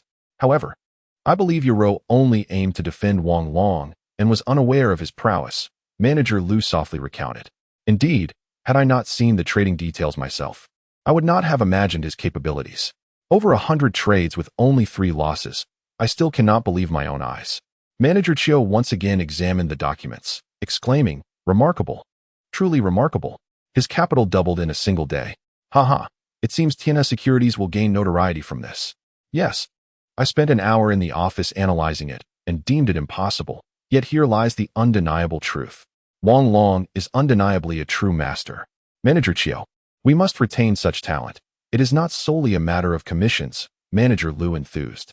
Let us explore ways to adjust the fees. Special considerations will be made, and I will inform you of the outcome. Manager Chiu mused, tapping the table thoughtfully. Manager Liu hastily refilled Manager Chiu's teacup. The market is favorable now. You should remain in the marketing department for the time being. Once the market cools, I will transfer you to the client department, where your row should also join. You and Wang Long must cultivate a good relationship. Provide him with whatever he needs. Mr. Chiu lifted his teacup and took a sip. Thank you, Mr. Chiu. I will certainly put forth my best effort. Please continue with your work. I shall return to the office now. Manager Liu, filled with excitement, stood abruptly, bowed, and turned to leave. Mr. Chiu smiled, picked up the phone from the table, and dialed. Sister, there's nothing much. Just wanted to inform you that Yaru has encountered a significant client. It seems the revenue for this month will certainly reach hundreds of thousands. He is male, albeit only 20 years old, a university student. You needn't worry. All right, I'll send my regards to my brother-in-law. I'll hang up now. Mr. Chiu smiled as he ended the call, reopened his computer, and began to compare the records against the transaction orders. Good heavens, is this truly a deal that a person can execute? Mr. Chiu leaned back in his office chair and exclaimed. Meanwhile, Wang Long parked his car downstairs. An Audi A6 followed closely behind, and a middle-aged woman stepped out. The woman was attractive with a serene demeanor, clad in a black trench coat, exuding elegance and grace. At that moment, she was poised to make a call, but upon seeing Wang Long exit his vehicle, she glanced at him in surprise and slowly lowered her hand. Wang Long grabbed his backpack and hurried up the stairs, the sound of polished shoes echoing behind him. She must also reside in this building, Wang Long mused. As he rummaged through his backpack for his keys, the woman was now less than 5 meters away. Wang Long nodded and smiled in acknowledgement before unlocking the door. "You're back, Wang Long. Dinner will be ready shortly." Zhao Yinran, beaming, emerged from the kitchen, only to suddenly gaze in astonishment at Wang Long's back, stammering, "Mom, when did you return? I flew in this afternoon and hadn't eaten dinner yet, so I thought I'd join you." Zhao's mother glanced at her daughter and calmly walked into the living room. Zhao Yinran stood there, flustered, her eyes betraying a hint of panic. She knew all too well the kind of person her mother was. "Auntie, please come in." "Yinran, bring a pair of slippers," Wang Long said, feigning calmness while ushering Zhao Yinran's mother inside. Zhao Yinran hurriedly fetched a pair of slippers and placed them by her mother's feet. "Mom, please take a seat. This is my boyfriend, Wang Long. I finished work early today and came to prepare dinner for him. Let us eat first. We can talk later," the woman replied, casting a blank glance at Wang Long as she settled onto the sofa. "You keep Annie company. I'll handle the rest." Wang Long casually hung the car keys on the hook, took the spatula from Zhao Yinran's hands, and entered the kitchen. "How long have you two been together?" the woman asked, removing her trench coat and glancing at the 5 computers on the wall with a look of surprise. "Just a few days. He is a sophomore." Zhao Yinran mustered the courage to divulge. "It's quite convenient, I assent it. Do you have?" Zhao's mother pondered for a moment. "You understand my meaning." "Mom, please don't jump to conclusions. I know my boundaries. I won't act recklessly before marriage," Zhao Yinran replied, her face flushed as she moved to the desk, pretending to organize the papers to mask her unease. "Originally, I intended to call you, but upon seeing him emerge from your car, my curiosity was piqued. To my surprise, the situation unfolded quite unexpectedly," Zhao's mother remarked lightly. "Madam, dinner is served," Wang Long announced as he set the dishes on the dining table. The woman took her seat first, followed by Wang Long and Zhao Yinran, who settled beside her. "During my stay here, your father will soon be transferred back. Your position in Beijing is nearly secured, and I have returned primarily for this purpose." "Mom, I'm not particularly fond of Beijing. Could we wait until Wang Long graduates before moving?" Zhao Yinran replied. "Your grandparents miss you dearly, and their health is not at its best. They sometimes need your assistance. Please consider this carefully. I cannot comment on your relationship." Wang Long, "Do you believe there is a future for you and Yinran?" Zhao's mother inquired. Her commanding presence focused intently on Wang Long. "Mom, I can make my own decisions regarding my life," Yinran interrupted, realizing Wang Long had taken her hand. "Madam, let us eat first." Wang Long gently patted Yinran's hand before releasing it. "A marriage lacking parental blessings is destined for tragedy. I will await the day when you and your husband offer your blessings." Wang Long served a bowl of soup before Zhao's mother. "Please, have some soup to relax. I have already agreed to Yinran's move to Beijing. Such opportunities are rare, and I will accompany her when the time comes. I hope one day you can truly impress me," the woman replied, casting a surprised glance at Wang Long, astonished that he would express such sentiments. This was hardly the sort of declaration one would expect from a 20-year-old. Should he not be dreaming of the future, using love as an excuse? Yet, he spoke with the calmness and pragmatism of a middle-aged man. "Wang Long, do you love my daughter?" she asked, her tone laced with skepticism. "Madam, I love her," Wang Long declared, placing a piece of meat in Yinran's bowl. Chapter 20. A barbecue invitation. The dinner unfolded without incident, as Zhao Yinran's profound anxiety was dispersed by Wang Long's heartfelt confession. Even in the presence of her mother, she found herself gazing affectionately at Wang Long. The woman observed Wang Long and her daughter with a discerning eye. Externally, they appeared well matched, and there was evidence of affection between them. However, she struggled to comprehend Wang Long's confidence in pursuing her daughter. Was it merely his stock trading skills? Having long surpassed the age of impulsive love, she had encountered various societal deceptions and now regarded love as a luxury not afforded to everyone. Most so-called love seemed to be intertwined with ulterior motives and power plays. She sought to uncover Wang Long's true intentions, yearning for even the faintest clue to exploit, yet ultimately relinquished such thoughts in resignation. There existed an enigmatic aura about Wang Long, calm, unassuming, neither timid nor boastful, with an underlying sharpness wrapped in elegance. Throughout the dinner, conversation was sparse. Since confessing his feelings, Wang Long had retreated to a more vulnerable position. In the morning, Zhao Yanran had expressed her true feelings toward him, yet received no response, likely leaving her anxious and in need of reassurance. Wang Long, you mentioned that you currently possess only 400,000, of which 50,000 is Yanran's investment. Apart from this, you have nothing else, correct? Zhao's mother looked at Wang Long, perplexed by the boy's remarkable candor. Indeed, Auntie, the pressure is quite overwhelming. Yanran is beautiful, highly educated, and gentle. Attaining a match of equal standing seems exceedingly difficult. Wang Long rose to pour a cup of tea for the lady. If you have such clarity of thought, why burden yourself? Zhao's mother chuckled, finding this boy rather peculiar. She is too naive. I fear she might be deceived. Love appears vibrant and colorful, yet it often crumbles in the face of reality. With me standing before her, she can indulge in dreams of the stars and oceans, of spring's warmth and blooming flowers. Wang Long gathered the dishes and took them to the kitchen. What a curious boy he is, possessing the complexities of adulthood while bearing the responsibilities of youth.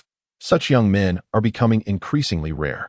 Zhao's mother regarded Wang Long with a hint of astonishment. Let us conclude for today, Wang Long. We shall chat privately when time permits.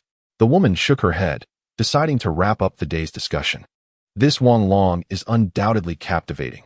In such a brief encounter, she has already begun to admire him. Yanran, take the car. I have work early tomorrow, and I can simply take a taxi. Wang Long removed the keys from the wall and placed them in Yanran's purse. No need for that. I will drive my father's car tomorrow. It's essential to take it out for a spin occasionally. Leaving it in the garage all the time isn't ideal. Zhao Yanran retrieved the keys and hung them back on the wall. I'm off now. Make sure to heat up breakfast for yourself in the morning. Zhao Yanran and her mother exited through the door, and shortly thereafter, the sound of footsteps echoed from the neighboring room as the two descended the stairs. Wang Long turned and entered his bedroom, changing into a t-shirt and shorts, preparing to devise his strategy for tomorrow's operations. Ding! The phone rang, and the caller was Zhang Yaru. She must have already learned about today's trading situation. Wang Long pressed the answer button, and immediately, Zhang Yaru's exaggerated voice came through. Wang Long, how did you become so incredible? I was worried about you at noon, and now you've astonished me. Speak up. What gift do you desire? I shall bestow it upon you. In the recent years, the stock market has been thriving, and client managers typically earn tens of thousands each month. To maintain good relationships with major clients, it is inevitable to engage in dining and gifting. Sister Yaru, when the market is thriving, everyone profits. If it falters, none will earn anything. There's no need for gifts. Truly, don't be so formal. Wang Long exchanged a few pleasantries with Zhang Yaru before ending the call. Having just confirmed his relationship with Yanran, he recognized the necessity of maintaining distance from other girls. Ding! The phone rang again. The display showed the name Zhao Yang, the dorm leader, who ranked first by age. Zhao Yang hailed from Lianhai City and majored in computer science, ranking in the top 10 of his department, thus ensuring a solid chance for graduate school. Wang Long, ranked 5th by age, alongside Lu Yang, ranked 6th, majored in software engineering, where they found themselves at the bottom of their class, perilously close to failing. Wang Long, where are you? Teacher Zhao mentioned that you have returned. Tonight, we shall indulge in barbecue, commencing at 8 o'clock. With the entire dormitory joining to celebrate old Lu Yang's newfound relationship. I have some matters to attend to near the school and will likely arrive by 8:15. Please inform me of the location, and I shall take a taxi there. As Wang Long hung up the phone, he quickly clicked on his mouse. At that moment, he likely had intentions of enjoying a romantic life with Zhang Yao. Thus, he refrained from disclosing to his roommates that he had rented an apartment in the family area of the school. Now, that secret was even more difficult to reveal. The barbecue will take place at Hongsheng Barbecue, table 201, the one near the school, so just come directly. By the way, why have rumors surfaced about your breakup with Zhang Yao? They say you are abandoning her after leading her on. Never mind, we can discuss it further when you arrive. The line went dead on the other end. Zhao Yang, known for his decisiveness, comes from a military family, and despite his somewhat rigid demeanor, he is exceptionally kind to everyone in the dormitory. It can be said that the unity of Dorm 520 is largely due to Zhao Yang's selfless dedication. From his conversation with Zhao Yang, Wang Long realized that matters concerning Zhang Yao and Zhao Yanran were beginning to escalate, and he had likely become the target of collective disdain, while Zhao Yanran might be viewed as the villain who stole another's boyfriend. Wang Long sighed and glanced at his phone. It was 6:30, leaving him an hour and a half. Old Lu is single again, Barbecue at 8. Care to join? He texted Zhao Yinran. It's a bit chaotic these days. I'll make an appearance another time. Drink less and return home early. The message was replied to almost instantly. All right, then sleep early. Kisses, good night. After a moment's hesitation, Wang Long sent a response back. Yes, don't overthink it, good night. After a while, Zhao Yinran replied. Wang Long joyfully waved his arm and resumed his seat at the computer. In his previous life, he had developed a habit of conducting post-market analysis daily, often staying up until around 1 o'clock at night. Tonight, the Securities Regulatory Commission would announce an increase in the stamp duty to 3,000ths. A news release expected to come close to midnight, thus humorously dubbed the midnight crowing of the rooster by many investors, as the stamp duty is levied in both directions. The previous rate of 1,000th would now incur an additional cost of 4,000ths per transaction. This was precisely why warrants, which are exempt from stamp duty, would be ignited, creating significant speculation opportunities. He was uncertain whether his rebirth would trigger a butterfly effect, or if this world would follow the same trajectory as before, thus necessitating a variety of plans. Chapter 21. Roommates. At the end of May, Songjiang City still experiences a slight chill in the mornings and evenings. Although daytime temperatures can reach 25 degrees, they drop to around 15 degrees by 7 or 8 in the evening. Sneakers, jeans, and pullovers are the standard attire for boys during this season. Of course, some boys from affluent families have begun to develop a sense of brand awareness. While they do not yet pursue the latest luxury items, sports and leisure brands such as Adidas, Nike, or Timberland have become increasingly common, particularly in the past 2 years.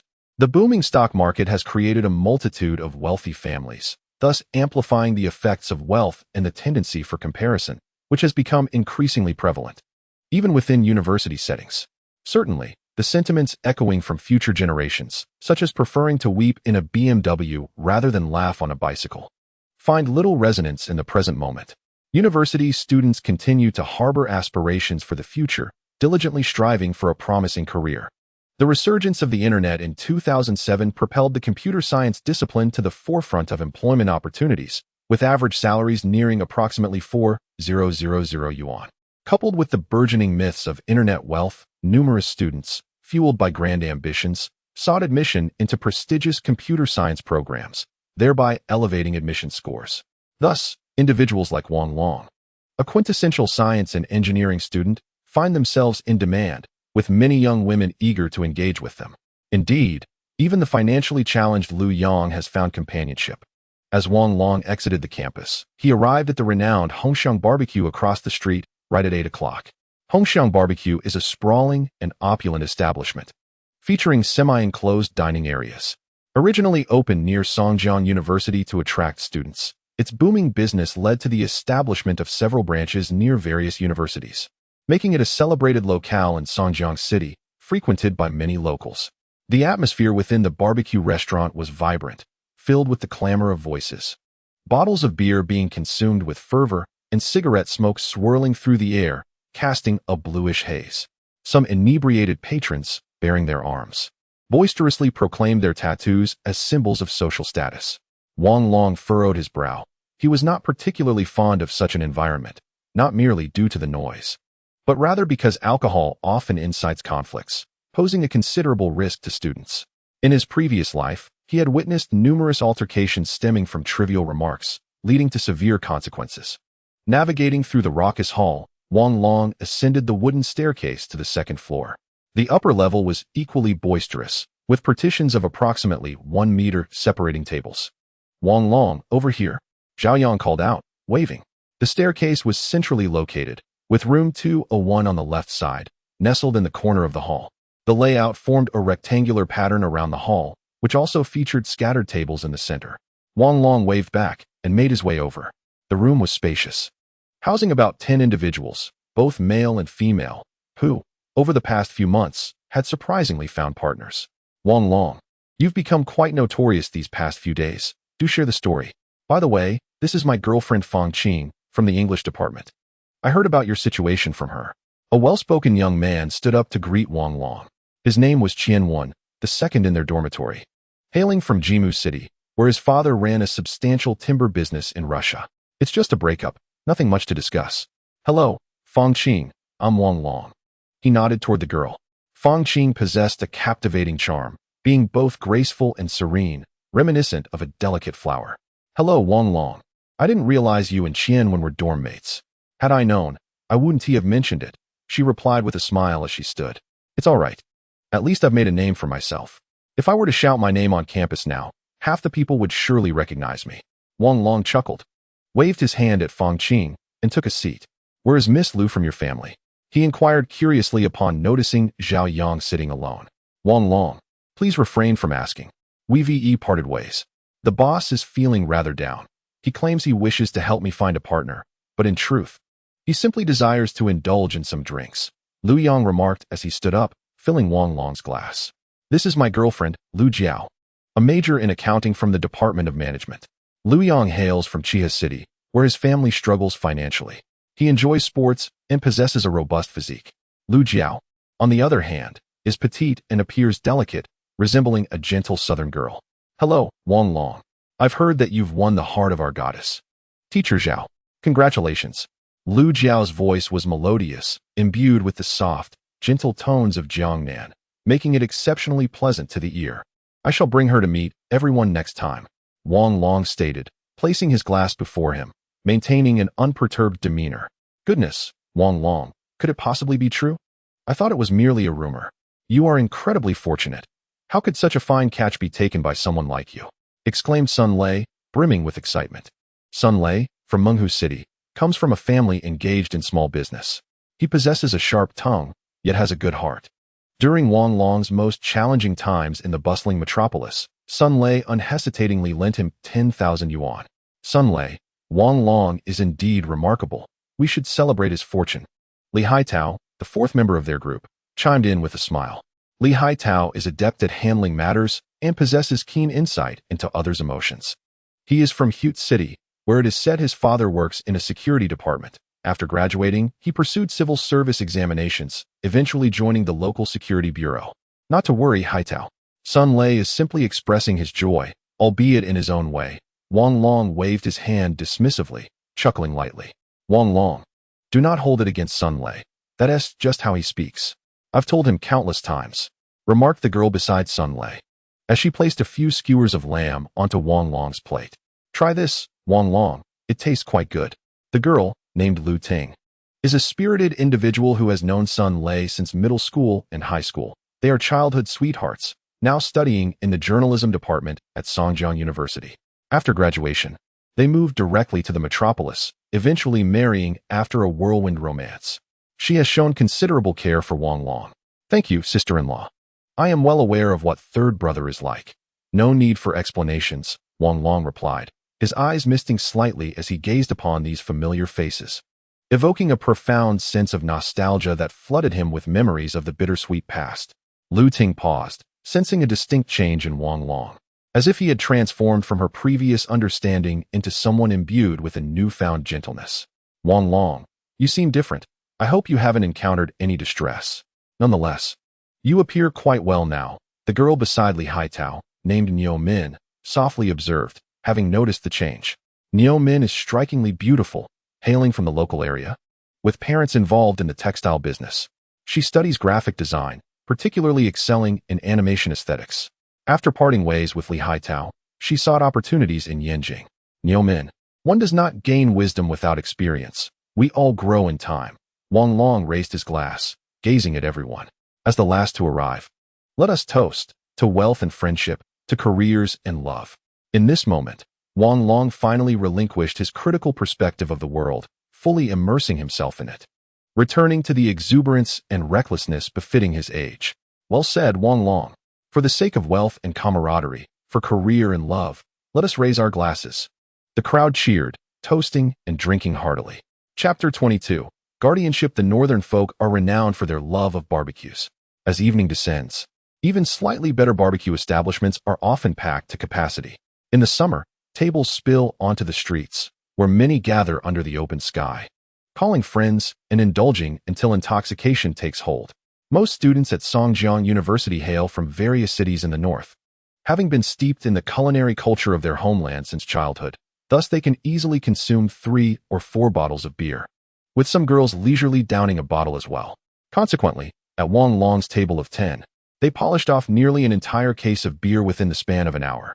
Nearby, at a distance, another table of 10, presumably also students from Songjiang University, engaged in lively conversations, revealing themselves to be soon-to-be graduates. Occasionally, a few young men and women would pass by Wang Long's table, their feigned maturity unable to mask the anxiety and confusion that accompany impending graduation. Between the two tables, a few scattered tables leaned against the wall where several robust men sat quietly, not even removing their outer garments, devouring barbecued fare with only a symbolic sip from a bottle of beer.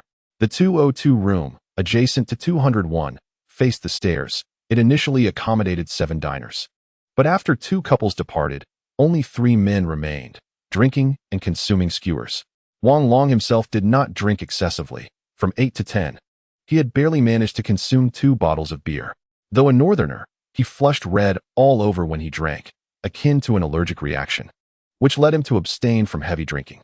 The group in room 202, while not lacking in libations, differed from the other northerners. Their voices were hushed. The 7 of them seated closely together. They occasionally exchanged boisterous jests, rich in color, yet in such an atmosphere, no one took offense. Wang Long and Zhao Yang sat on the aisle side, initially unaware of room 202, more focused on the table of soon-to-be graduates until 2 couples departed from 202.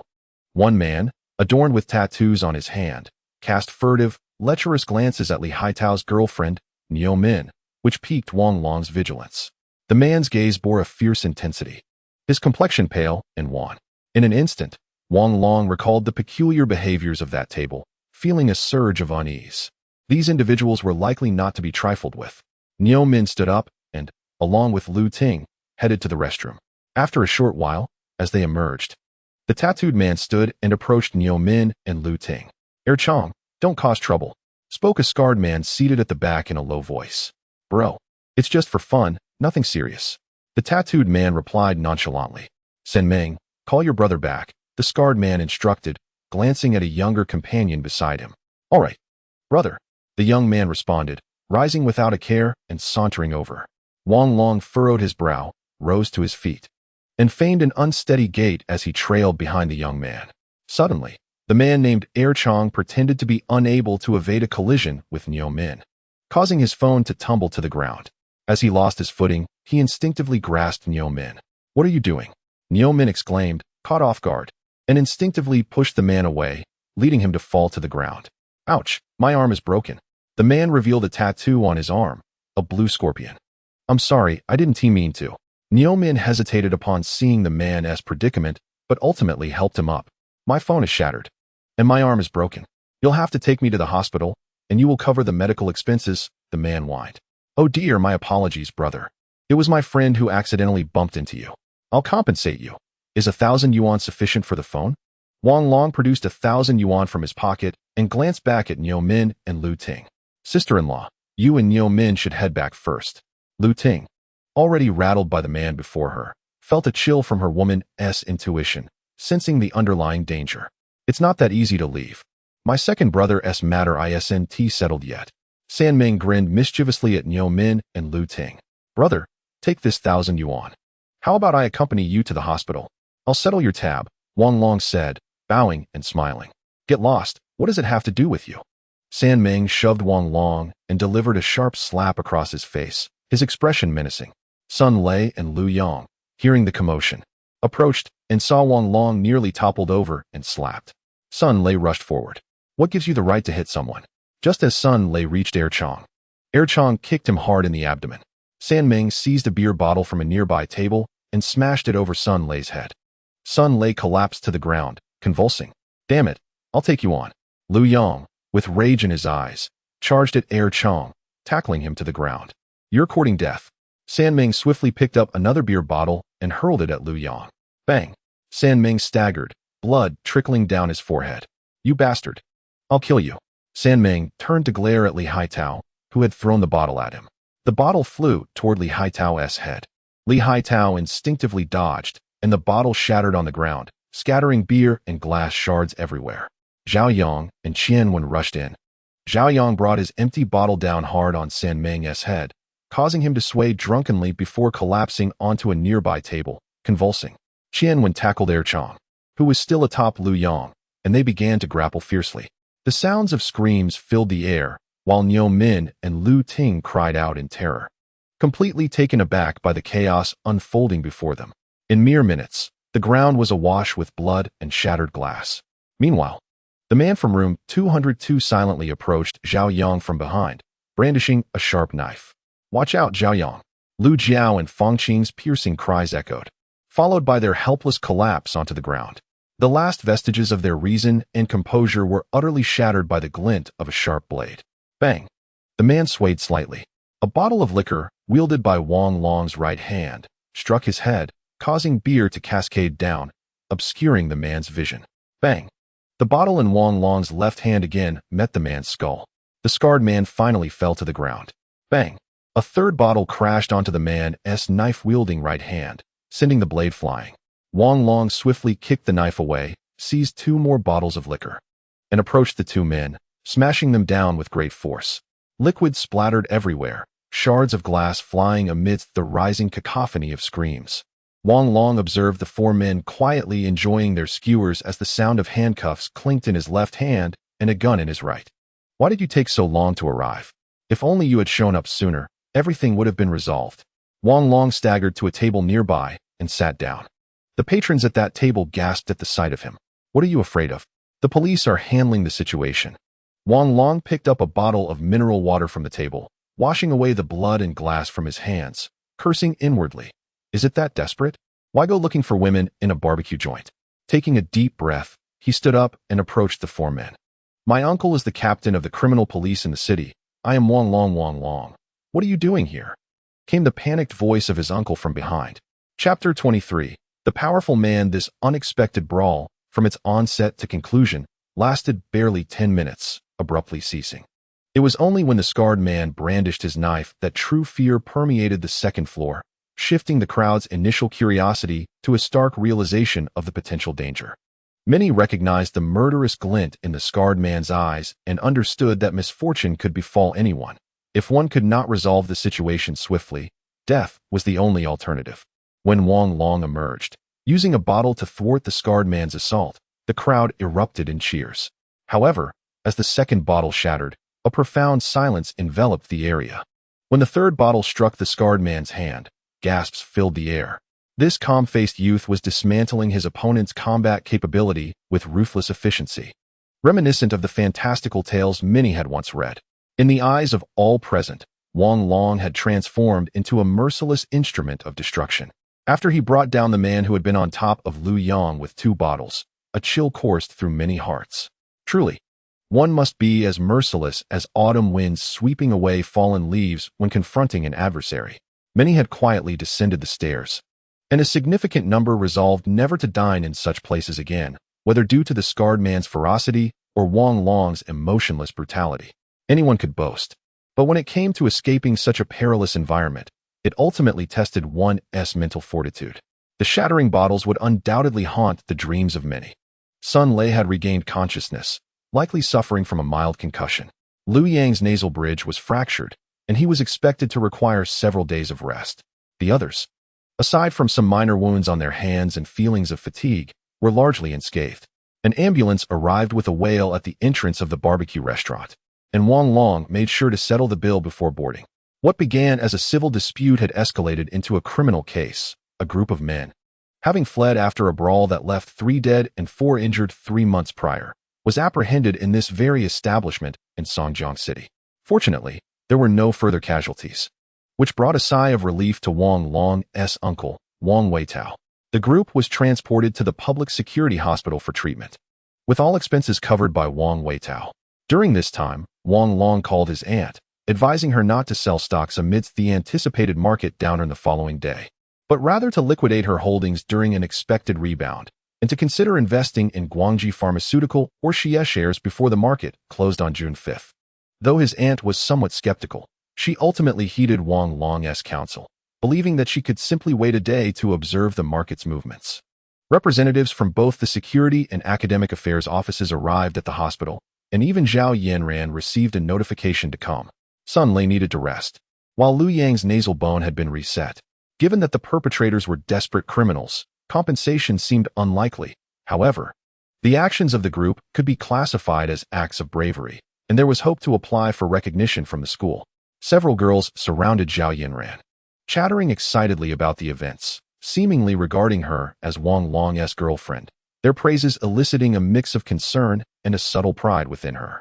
Ultimately, the heads of the security and academic affairs offices departed with beaming smiles. There were no serious injuries, the school's reputation was intact, and they had garnered honor, leaving the two men who had been so anxious feeling thoroughly satisfied. Wang Long, are you returning to the dormitory or going home tonight? Zhao Yinran called him outside, feigning calmness. If he chose to go home, she felt compelled to accompany him. Should he have any demands, she feared she might find it difficult to refuse. Though not genuinely afraid, she felt a tad unprepared. Surrendering herself so easily raised concerns about whether Wang Long would appreciate her. She had initially resolved to wait until after marriage for such intimacy. In that moment, Zhao Yinran found herself somewhat anxious. I think I'll head back to the dorm. Lu Yang and son Lei will likely need some care, and I'll take this opportunity to request a few days off. Wang Long gently grasped Zhao Yinran's hand. Tell your mother that we should let things unfold naturally. Once she and your father have no objections, we can proceed from there. How naive, even if they don't object. I still wouldn't be like that with you, Zhao Yinran replied, her face flushed, allowing Wang Long to hold her hand. I'll head back now. Tonight I'll stay at Academy Road. You should come home for breakfast tomorrow. I'll prepare it for you. Actually, never mind, after such an incident. You'll probably want to go out and celebrate. Let us talk tomorrow. Yes, don't forget to come for class tomorrow. Wang Long chuckled as he released her hand. I knew you would try something. Zhao Yinran shot him a playful glare before hastening towards the nearby Audi. No need, my uncle has arranged a car to take us. Wang Long waved his hand, stepping back into the hospital. The crowd remained fervently engaged in discussion, their excitement undiminished despite the waning effects of alcohol that left them with a sense of trepidation. Nevertheless, their actions that night were undeniably heroic, stirring a fervor in many. Particularly, the girls were elated, pride swelling within them as they reflected on how their boyfriends had courageously assisted their companions without hesitation. Such valor, while easy to speak of, is exceedingly difficult to actualize. Although the influence of alcohol played a role, the ability to suppress one's instinctual fears was a remarkable feat in itself. Amidst these discussions, the clock approached 1 in the morning. Accompanying Wang Long back to school was Xiao Zhan, the vice captain of the criminal investigation team. At just 28 years of age, he was one of the 4 who had witnessed the entire ordeal. Xiao Zhan extolled Wang Long, not for his martial prowess, but for the composure, unwavering confidence, and decisive resolve he exhibited in a crisis. To maintain an overarching perspective from the outset and ultimately turn the tide single-handedly demands immense control and an extraordinarily stable mindset. Before departing into the night with several colleagues, Xiao Zhan left behind his contact information. That night, Wang Long and his companions were met with exuberant cheers from the entire male dormitory, having exerted themselves to protect their loved ones, thereby enacting a quintessential tale of heroism. Meanwhile, Lu Ting and Niu Min basked in the envy of all the girls, each one dreaming of a powerful man by their side, someone capable of shielding them from life's storms. Indeed, Lu Ting and her friends were fortunate. An increasing number of girls began to debate whether Wang Long was truly a scoundrel, as this seemingly worthless boy had unexpectedly radiated brilliance, becoming the focal point of the incident. In the 316 girls' dormitory, while the group discussed the night's heroics, Yao Shi suddenly messaged Zhang Yao from the shadows. Zhang Yao, if it were me, I would regret breaking up with Wang Long. Yao Shi, you are fortunate. Your family is wealthy. I, however, cannot afford to hope for an uncertain future. I can only seize the present, Zhang Yao replied. A sigh echoed in the darkness. Chapter 24. Coffee and chicken legs. Despite having only slept for a little over 3 hours, Wang Long rose promptly at 7 o'clock, for today was pivotal, allowing no room for complacency. His roommates were unaware of his busy schedule, yet they agreed to sign him in daily, with Xiaoyang even offering to take notes for him during class. Following the events of the previous night, the bond among the group had strengthened, akin to that of brothers. The morning campus bustled with life, youthful faces glowing vibrantly in the morning light. The air was filled with murmurs of that Wang Long, the complex emotions woven into the voices likely comprehensible only to the speakers themselves. Having transitioned overnight from a so-called scoundrel to a hero stirred a myriad of emotions in many. Wang Long chose not to visit the school cafeteria. With a mindset bordering on maturity, he found it beneath him to flaunt superiority in such a setting. He returned home directly, prepared a simple breakfast for himself, took a shower, tidied up his backpack, changed into a fresh set of clothes, and then departed promptly at 8:30. Although his hands bore several minor wounds, they were of little consequence, having begun to heal after treatment. Upon arriving at the securities company at 8:45, he found a considerable crowd gathered outside, most of whom were engaged in animated discussions, seemingly indifferent to the recent increase in the stamp duty. Only a few seasoned investors appeared grave, their eyes filled with concern as they scrutinized the financial news. Wang Long shook his head inwardly with a sigh and entered the securities firm. The majority of these investors were mere speculators, lacking technical knowledge and trading acumen, easily eliminated amidst the market's tumultuous fluctuations. In his previous life, the market was poised to plummet by over 280 points today, witnessing a phenomenon of countless stocks reaching their daily limit down. By June 5th, the market would descend to around 400 points, with many small-cap stocks facing a series of consecutive limit downs. Wang Long silently navigated through the throng and pressed the elevator button. Ding! The elevator halted at the 7th floor, and he was surprised to find Zhang Yaru waiting at the door of the VIP room. The capsule coffee is not very palatable. I bought you 2 cups of Americano from the coffee shop last night. This is a thermos, and it's still warm. You can have that before resorting to the capsule coffee, she said. Zhang Yaru looked slightly haggard, holding a thermos adorned with a Mickey Mouse cartoon motif, which appeared exceedingly charming. Yaru, you are too kind. I only needed to stay awake. I'm not particular about coffee, Wang Long replied, taking out his key and opening the door to his room. I'll bring you coffee every morning, so you won't have to drink the capsule kind. Just leave the cup on the coffee table when you're done. I'll wash it myself, she offered. Zhang Yaru unscrewed the lid, and a delicate aroma of coffee wafted out. I've placed the coffee next to your computer, she added, stepping into the workspace. Upon noticing the shirt and jeans hanging on the chair, she paused, examined them briefly, then placed them back before exiting the workspace. I must be off now, Wang Long. Manager Liu asked me to deliver lunch. He is concerned it might affect your trading. All right, Yaru, thank you. I want to see you off today. I have too much to prepare, he gestured, picking up the shirt and jeans and heading into the bathroom. Don't worry about me. I'll come back at noon, she assured him as the door closed, the sound of her heels fading away. A few minutes later, Wang Long emerged, fully dressed, and sat down by the computer. He picked up the cup and took a sip of coffee. It was delightful, not the fast food style coffee from chains like Starbucks, but rather from a carefully curated private CAF. Wang Long pondered that Zhang Yaru likely regarded him as more than just a valued client. Such a cup and such coffee suggested deeper sentiments. He shook his head, casting aside distracting thoughts. His fingers had fully adapted to the rapid pace, although the wounds on his palms and between his thumbs throbbed faintly. They did not hinder his focus during trading. With only a minute to market open, Wang Long closed his eyes, inhaled deeply, then suddenly opened them. His right hand began to strike the keyboard with remarkable speed. 038008, 0902 yuan, selling 1 million shares. As the first transaction was completed, it seemed as if Wang Long's hands, both left and right, transformed into finely tuned machines set in motion. Within half an hour of the market opening, the price fluctuated around 09 yuan. After 10 o'clock, the price began to oscillate violently, and by 10:30, a substantial bullish candlestick emerged, propelling Wang Long's capital to over 2 million in an instant. 038008, 1672, purchasing 1 million shares. 038008, 1728, selling 1 million shares. 038008, 2000, purchasing 1 million shares. 038008, 2355, selling 1 million shares. 038008, 2311, purchasing 1 million shares.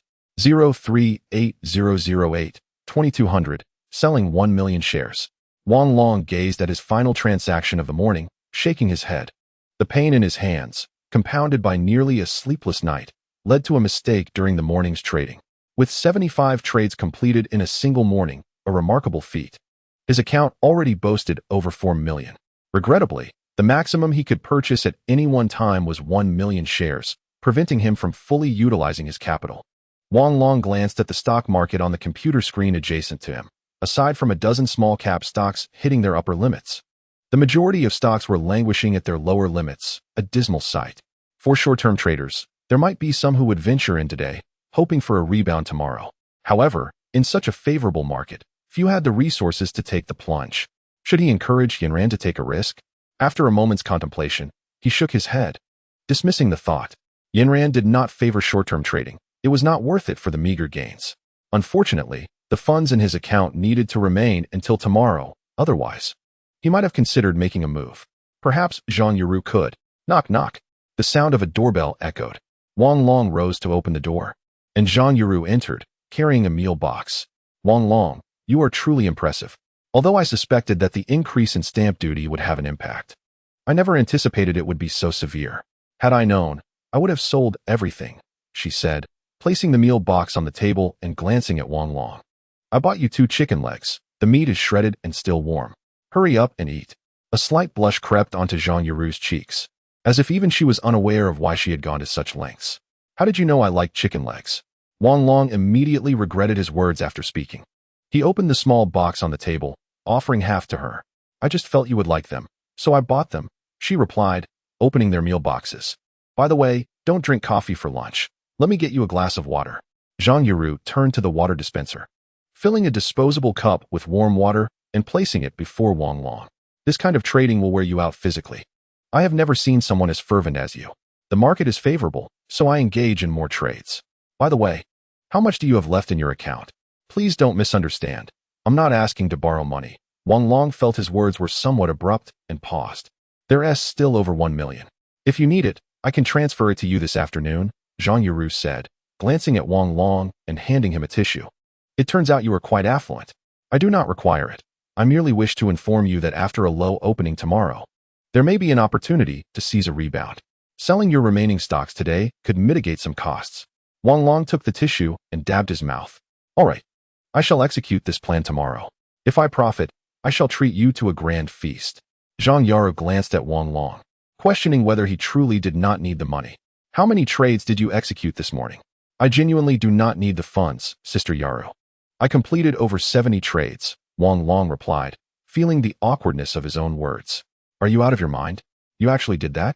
Zhang Yuru observed Wang Long's peculiar expression and suddenly realized the ambiguity in her phrasing, her face flushing with embarrassment. Why are you so complicated?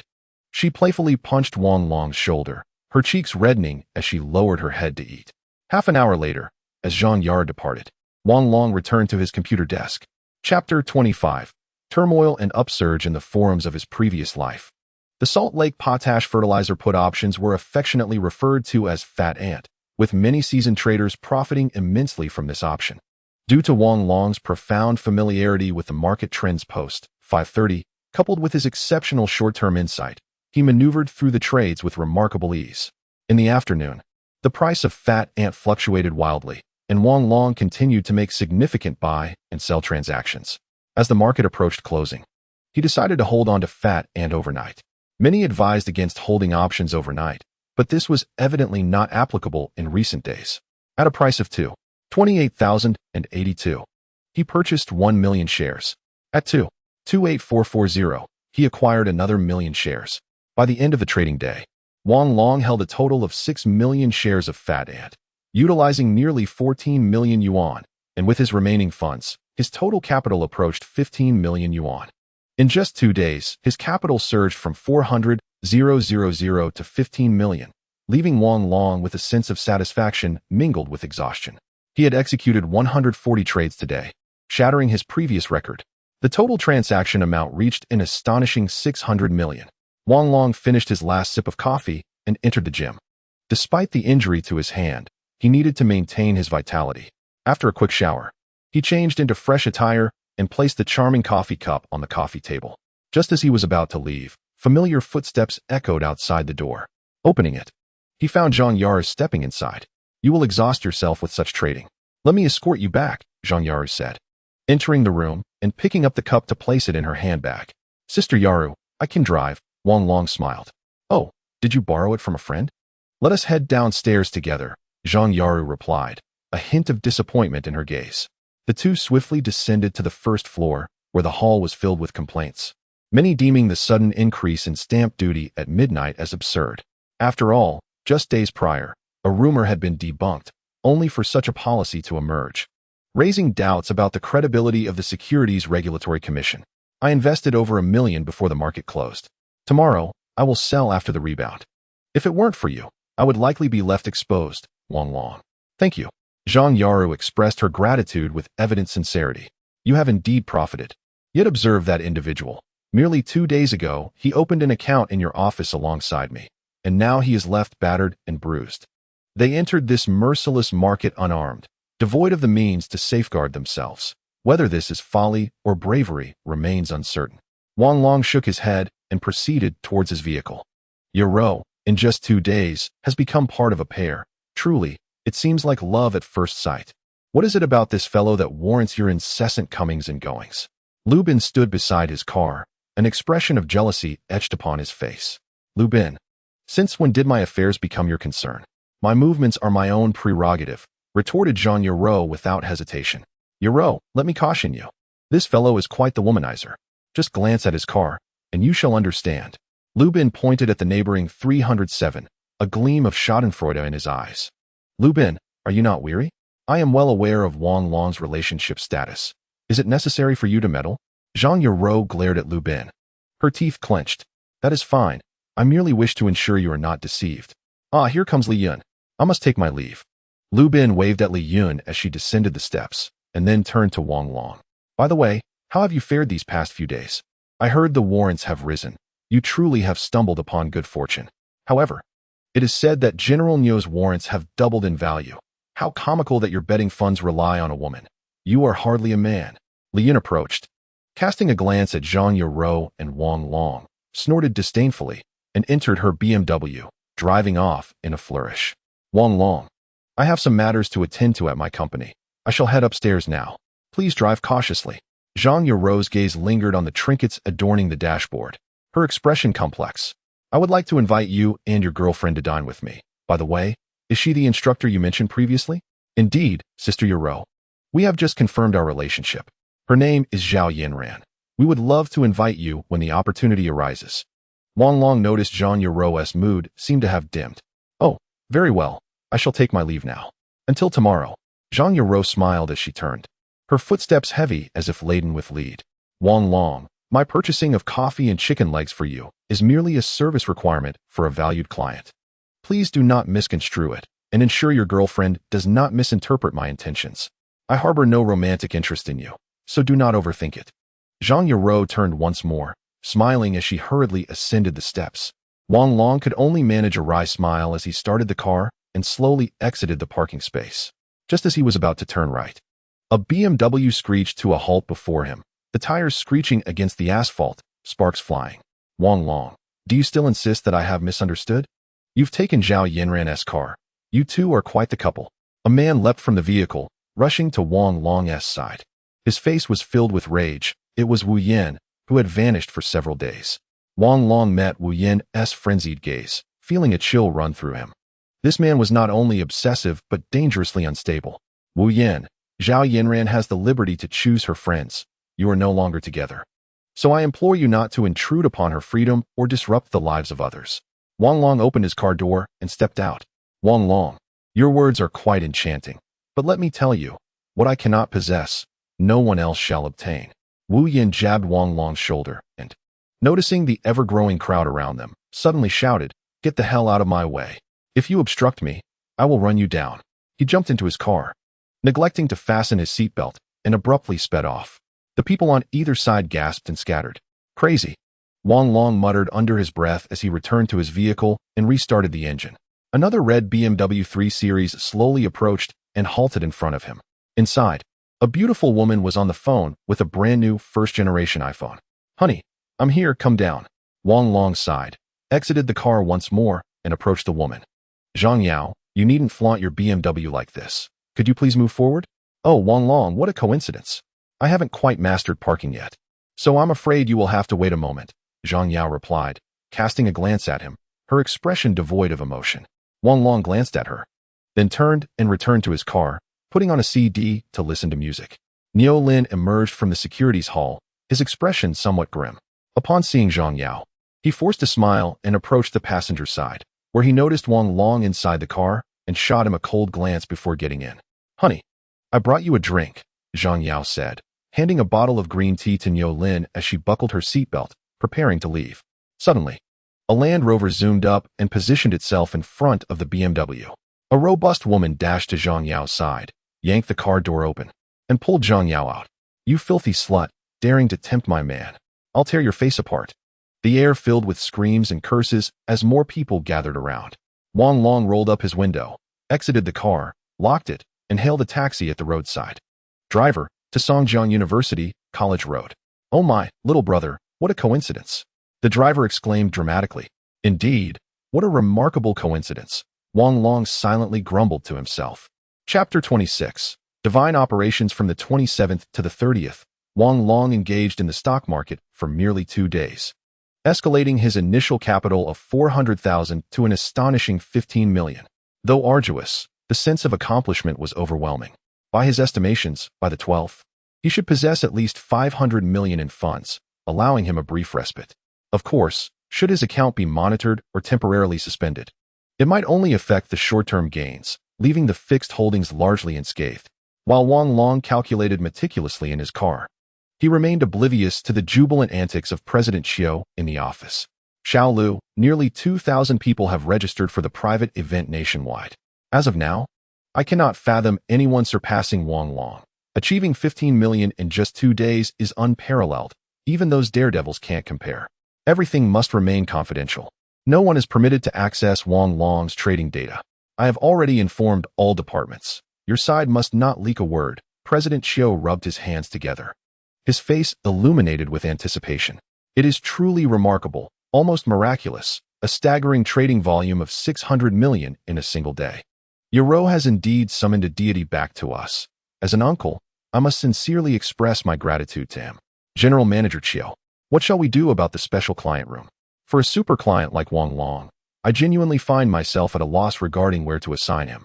Manager Liu, wearing a beaming expression, understood that every transaction Wang Long undertakes would directly impact him. This is indeed a conundrum.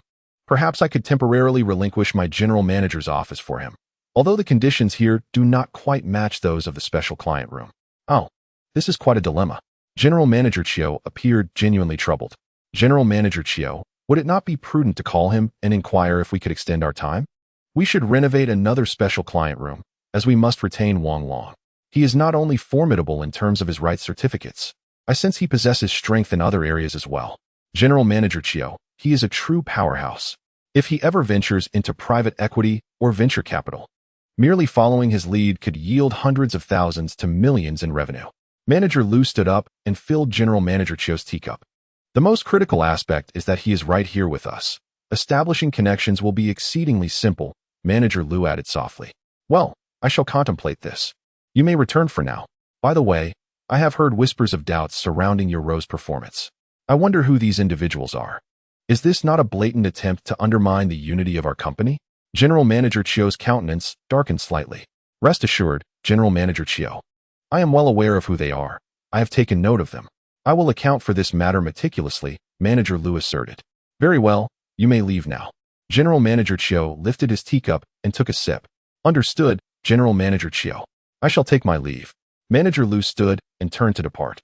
After a moment of contemplation, General Manager Qiao picked up his phone and was about to dial when suddenly, it rang. Young Master Jiang, how may I serve you? General Manager Qiao replied, a note of trepidation in his voice. How has Wang Long been trading these past few days? Jiang Tao inquired casually. He has been performing exceptionally well. General Manager Qiao pondered for a moment before adding, not just well, but exceedingly well. Oh, is it that impressive? Please send me a copy of his transaction details shortly. I wish to understand the extent of his prowess. And as for the special client room, let him use it for now. I will inform you when I require it back. Thank you, young Master Jiang. Rest assured, I will vacate it for you at your request, General Manager Qiao exclaimed, his earlier troubles vanishing in an instant. Well, I am rather eager to review his transaction details now. Please send them to my email. Jiang Tao, having discerned General Manager Qiao's excitement, felt a surge of curiosity. I have already sent it to you.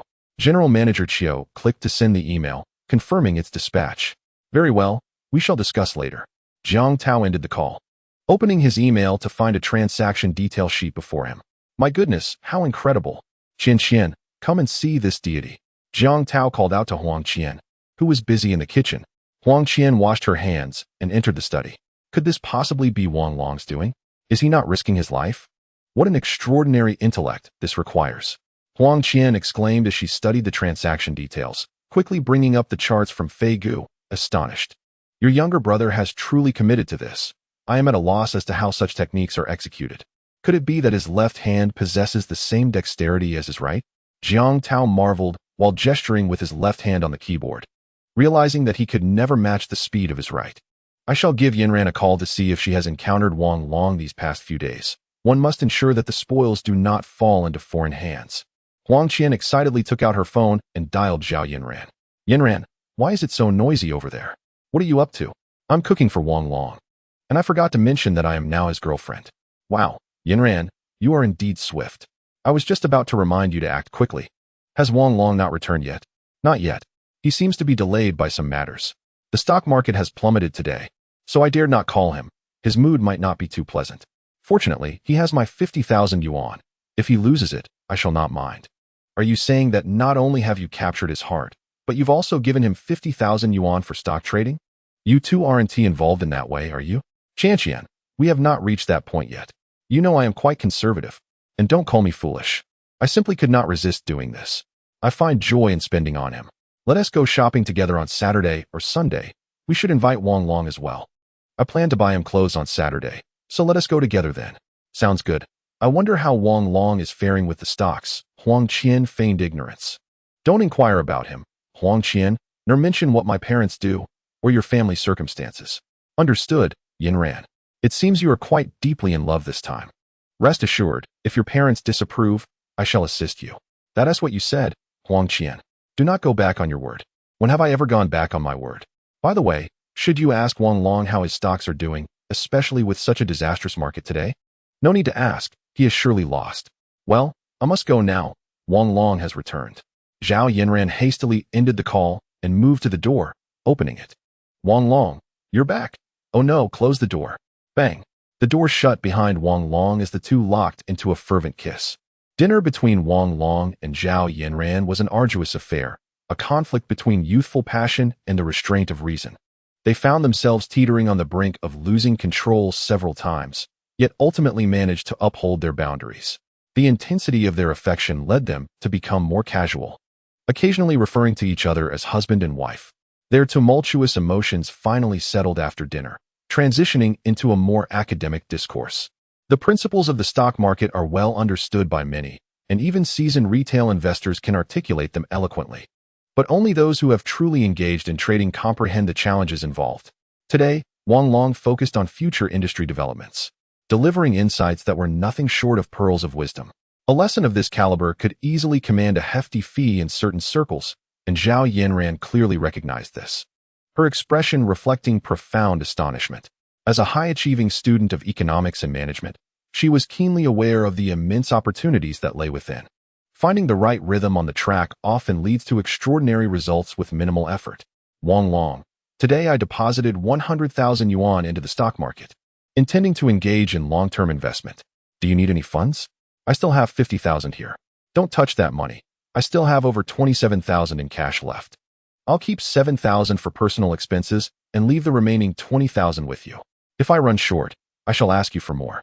Wang Long turned and retrieved his backpack, placing the 20,000 yuan from his pocket onto the table. All right, I will deposit it tomorrow and take it out when necessary.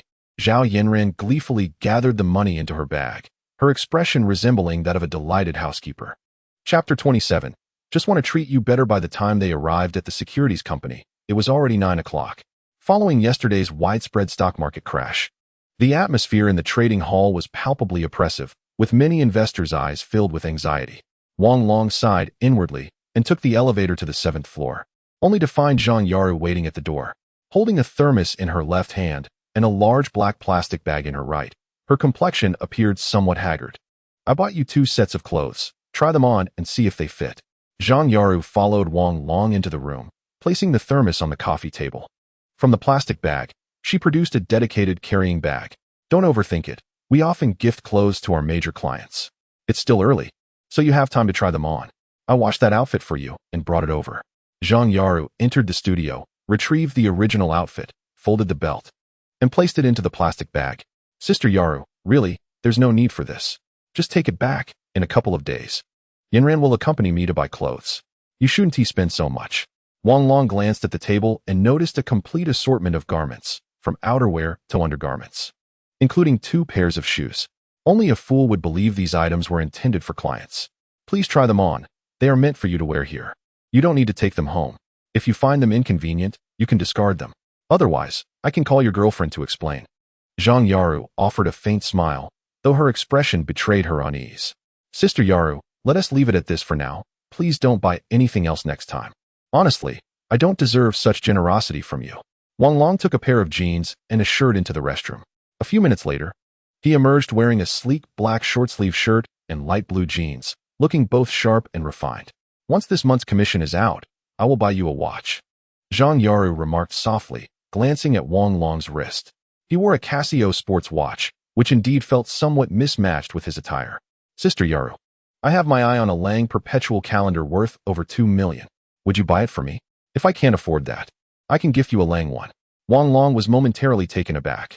In his previous life, he had developed a fondness for Lang's understated elegance, acquiring several pieces from the brand, and was well aware of their prices. A Lang 1 watch costs between 100,000 and 200,000. It was evident that Zhang Yaru had done her research, and her tone suggested she was quite serious. Are you really considering purchasing a car for me or some high-end clothing, perhaps a piece from Zegna?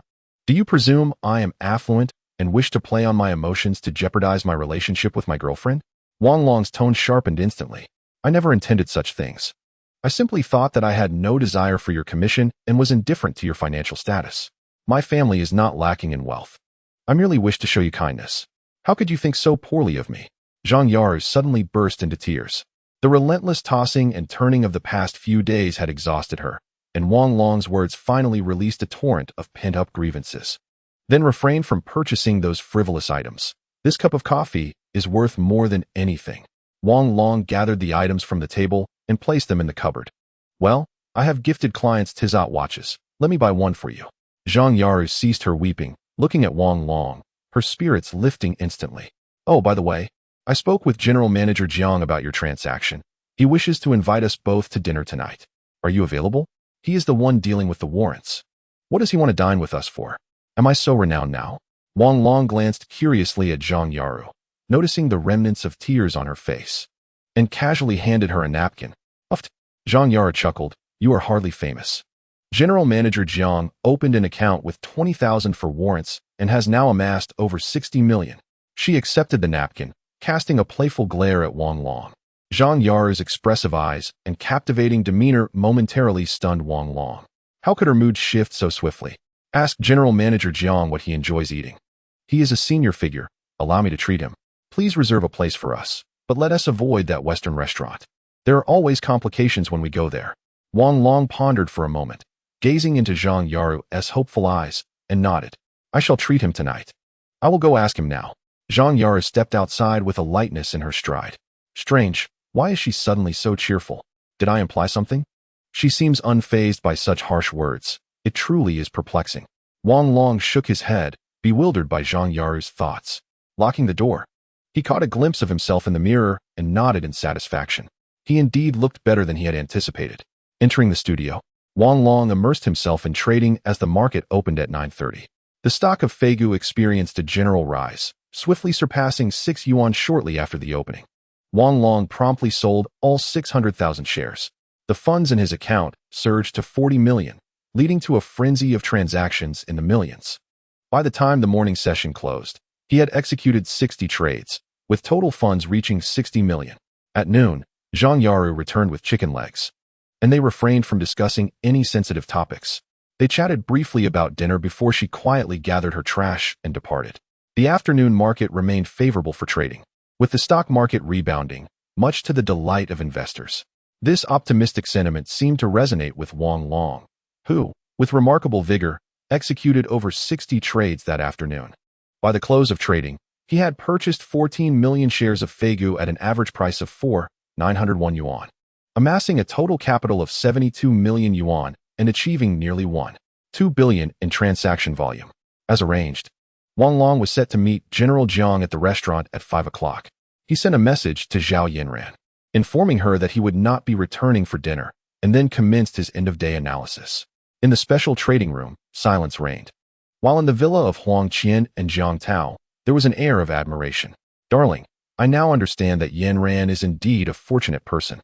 The 50,000 yuan she invested with Wang Long has surged to 9 million in just 3 days. If we were to split it evenly, she would become quite the wealthy lady. At this rate, in a few days, she might amass tens of millions. Wang Long's prowess is indeed formidable. Such techniques likely leave even Su Yang in awe. I still cannot fathom how he possesses such a precise grasp of market trends. Today, he held 14 million warrants overnight. Does he truly have such confidence in a rise? I look forward to seeing how tomorrow unfolds. Observing his trading patterns is a sheer delight. Yinran, that Navi girl, remains blissfully unaware of her newfound wealth, which I find utterly endearing. Yet, I wonder about Wang Long's character. Many people change once wealth enters their lives. This is something you should refrain from sharing with Yinran for now. I fear, if Wang Long dares to wrong Yinran, he shall face the consequences. Haha. When Huang Qian is enraged, rivers of blood may flow. Jiang Tao suddenly scooped up Huang Qian and carried her toward the bedroom. Chapter 28. A feeling of guilt. Zhang Yaru gently pushed open the door to the special trading room and stepped inside. Each time the market closed, Wang Long would unlock the door, a detail she had come to know well. Clad in jeans, a red checkered shirt, and a short casual coat, Zhang Yaru radiated youthful beauty. The morning's fatigue had vanished, replaced by vibrant energy. All for the sake of a single phrase. A cup of coffee is worth more than anything else. She was uncertain when Wang Long's presence began to stir her heart, but she knew that within just a few days, she had become enthralled by the desire to be near him. His calm demeanor while discussing matters, his unflinching composure amidst ridicule, and his perceptive gaze intoxicated her. She trusted her instincts. This was love at first sight. In the studio, intermittent sounds of keyboard tapping filled the air. She glanced at her watch, shed her outer garments, poured herself a glass of water, and ventured inside. I would rather forego your commission, hoping you might take a moment to rest. Zhang Yaru placed the cup on the table, then pulled up a computer chair to sit beside the nearest computer. With the market thriving these past few days, it would be a shame not to trade. Independent of your commission, let's not discuss that further. Wang Long grasped his water cup, his gaze drawn to Zhang Yaru's fair neck, her graceful back, her slender waist, and the long legs accentuated by her snug jeans, igniting a flicker of warmth within him. Today, I liquidated all my stocks during the rebound. Wang Long, I shall provide you with my account and bank card tomorrow. I have deposited 1 million within. Would you kindly assist me in managing it? For the time being, I am utilizing my mother's account for transactions. After your warrant competition, I will transfer this sum to your account. Should there be any losses, they shall be mine. And should there be profits, we shall split them equally. Please do not refuse this request, considering our daily coffee together. Zhang Yaru turned abruptly, catching a glimpse of the fervent glimmer in Wang Long's eyes. With a determined stride, she pulled her chair closer to him. All right, Sister Yaru, I agree. Wang Long exclaimed, suddenly rising and hastily vacating his seat, making his way to the gym. Zhang Yaru, smiling, stood and proceeded to the reception area, opening the cabinet and hanging each garment onto the rack. She then turned to gaze at her reflection in the mirror. Perhaps this arrangement will allow for more frequent encounters. The gym echoed with Wang Long's restrained shouts as Zhang Yaru settled gracefully onto the sofa. Half an hour later, a drenched Wang Long emerged from the shower, the sound of rushing water resonating from within. A few minutes later, he stepped out in his casual attire. You should drive, if you plan to drink. I will take you home, Zhang Yaru remarked, donning her coat and observing Wang Long's student-like appearance with a smile. What a peculiar man he is. As if two souls reside within him. Who could imagine that this very student could multiply his funds from 400,000 to over 70 million in just 3 days? Dinner awaits at the Green Island restaurant, an upscale venue specializing in Chinese cuisine. After more than 20 minutes, their vehicle halted at the restaurant's designated parking area. The two alighted and proceeded directly into the establishment. The hostess guided them to room 301. Wang Long, Yaru, Come and take a seat, Mr. Jiang and a woman by his side stood to greet them. Apologies for the wait. I mismanaged my time with the market close. I shall pour myself a drink later. Wang Long shook hands with Mr. Jiang, casting a glance at the woman beside him. She was petite, around 160 centimeters tall, while not conventionally beautiful. Her demeanor radiated kindness. At that moment, she shyly observed Wang Long and Zhang Yaru, offering a timid smile. This is my beloved Lu Qin. She seldom visits such places. So I brought her along to dine with you today, Mr. Jiang said, his gaze filled with affection as he looked at the woman beside him. Sister-in-law certainly exudes grace. Mr. Jiang takes care of external matters while she manages the home. Even with wealth, one must spend as though impoverished. The first toast should be to sister-in-law. Wang Long remarked with a smile, taking Zhang Yaru's outerwear and bag to hang them on the rack. Yaru, your boyfriend is quite considerate. Sister Jiang, evidently aware of their names, remarked gently. Zhang Yaru's cheeks flushed as she glanced at Sister Jiang, uncertain whether she referred to Wang Long's thoughtful words or his assistance in hanging her coat. Regardless of the interpretation, she relished the compliment. It was clear that Sister Jiang was not accustomed to such gatherings. After speaking, she glanced at Mr. Jiang, her expression betraying a hint of anxiety, as if fearing a misstep in her words. Yaru, please summon the waiter to see what your sister-in-law would like to eat. Today, let us adhere to a budget of 100 per person, ordering 6 dishes and a soup. Sister-in-law, I am still young and not very eloquent. Do you think this arrangement is acceptable? 400 yuan was not considered a meager sum back in 2007. It was a reasonable amount for any host, conveying respect without excessive extravagance. Under normal circumstances, Wang Long would never speak in such a manner, yet after encountering Mr. Jiang and his wife, he established a standard. If he were to cover the meal, Sister Jiang would undoubtedly choose the least expensive dishes. Conversely, if Mr. Jiang were hosting, Sister Jiang would invariably opt for the priciest items. This couple embodies a rare simplicity in these times. Wang Long, you and Yaru should decide. My wife is agreeable to anything. Mr. Jiang cast a knowing smile at Wang Long and Zhang Yaru. Wang Long shot a vexed glance at Mr. Jiang, aware that he had misunderstood the nature of their relationship. He intended to address Yaru as sister, but refrained out of concern for Sister Jiang's discomfort. Who can truly comprehend my kindness? Sister Jiang appeared considerably more relaxed. Since a standard had been established, it was best to adhere to it, ensuring no errors would occur. Sister, today we invite both of you. Order whatever you and Mr. Jiang desire. We are not picky eaters and will enjoy anything. Zhang Yaru smiled as she handed over the menu. This meal is our treat. Next time, you shall host us. It is settled. Mr. Jiang waved his hand dismissively, his tone resolute. Very well, Mr. Jiang. We shall arrange that for next time. Wang Long nodded, speaking softly. With such a standard in place, ordering became much more efficient, and Sister Jiang's initial reserve gradually faded. She found the presence of this young man quite comforting. Indeed, it was a feeling of comfort. I called you here today not for any particular reason, but because I have been feeling quite overwhelmed lately, often unable to sleep at night due to immense pressure that I cannot alleviate. Thus, I wish to speak with Wang Long, as he seems to excel in his endeavors and might share a similar sentiment. Mr. Jiang raised his glass, a look of unfathomable anguish in his eyes, and downed the contents in one gulp. Mr. Jiang, is it a feeling of guilt that you are experiencing? Wang Long raised his glass and mirrored the action. Yes, Wang Long. Witnessing the pain of others losing money makes me feel as though my earnings are tainted. As a result, my wife has never dared to spend recklessly, fearing that one day our wealth might vanish in an instant. Mr. Jiang set down his glass, his eyes filled with melancholy. Wang Long, I genuinely feel unsettled. It truly feels surreal, transitioning from less than 20,000 to 60 million in just 2 years. We initially operated a modest printing factory, earning a mere 10 to 18,000 each month, never imagining we would profit in such a manner. I too find it difficult to sleep, sensing that something ominous may be on the horizon. Sister, how can this be? It is only natural to profit in the stock market. It is a testament to your skills. There is no need for such apprehension. Zhang Yaru felt dizzy. Could there truly be such a thing as a fear of making money? I initially believed we were alone in our sentiments. However, he subsequently joined a group of seasoned warrant experts, where I discovered many shared similar thoughts, and this sentiment has only intensified. Concerned about potential issues, I suggested he speak to someone. Sister Jiang expressed her worries. Sister Jiang, this is not an illness. You need not fear. I too experience such emotions. What does it mean to gain and lose? One must sacrifice to achieve, and an incessant desire for gain will undoubtedly lead to problems. Wang Long filled Jiang's glass and raised his cup.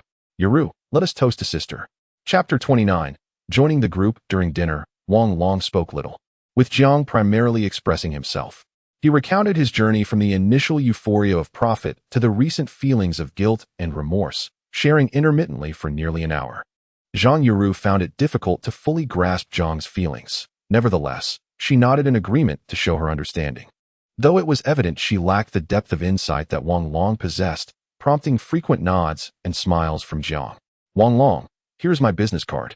The handwritten number on it is from a group I joined 6 months ago, comprising fewer than 200 experts. Most are participating in the warrant competition. And I hope you can join as well. Many would likely be eager to hear your thoughts. Jiang handed his card to Wang Long. Could you share your online name? I will inform the group leader to facilitate your entry. Let it be 39 expert 200739. I will join tonight. Wang Long replied softly. In the group? I go by old Jiang. Jiang produced a cigarette, hesitated briefly, then set it aside. Your name resembles that of a friend in the group. He is called Lohan 2006, our group leader, with whom I have had several private discussions. What? Lohan 2006? Wang Long exclaimed, shock evident on his face. Indeed. He has recently posted several transaction details in the Union community, garnering significant attention. He is a true expert. However, I believe there is still a gap between you two. On the 30th, he turned 330,000 into over 1.2 million, almost quadrupling it, while you achieved a 12-fold increase. I only managed to double mine that day. Upon mentioning warrants, Zhang's feelings of guilt vanished, replaced by excitement. You see, that's how it is, working tirelessly to earn during the day and then struggling to sleep at night. Lohan 2006 is similar. I heard that just a couple of days ago, someone lost 28,000, and he sent money to that individual. Sister Jiang shook her head, offering a wry smile. Wang Long observed Jiang, his emotions still in turmoil. On May 30th of the previous year, Lohan 2006 had shared his trading posts, attracting considerable attention.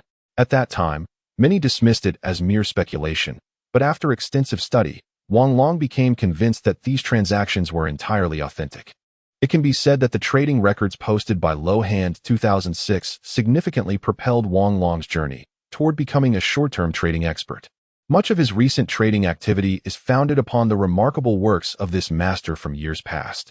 Clearly, the world continues to follow its original trajectory, as Lohan 2006 has once again posted his trading details, drawing widespread attention. It is uncertain whether the other revered figure still exists. Wang Long cannot ascertain if this world is indeed the original one. However, he is certain that each world offers multiple divergent paths for every individual. And he has now embarked on a different trajectory.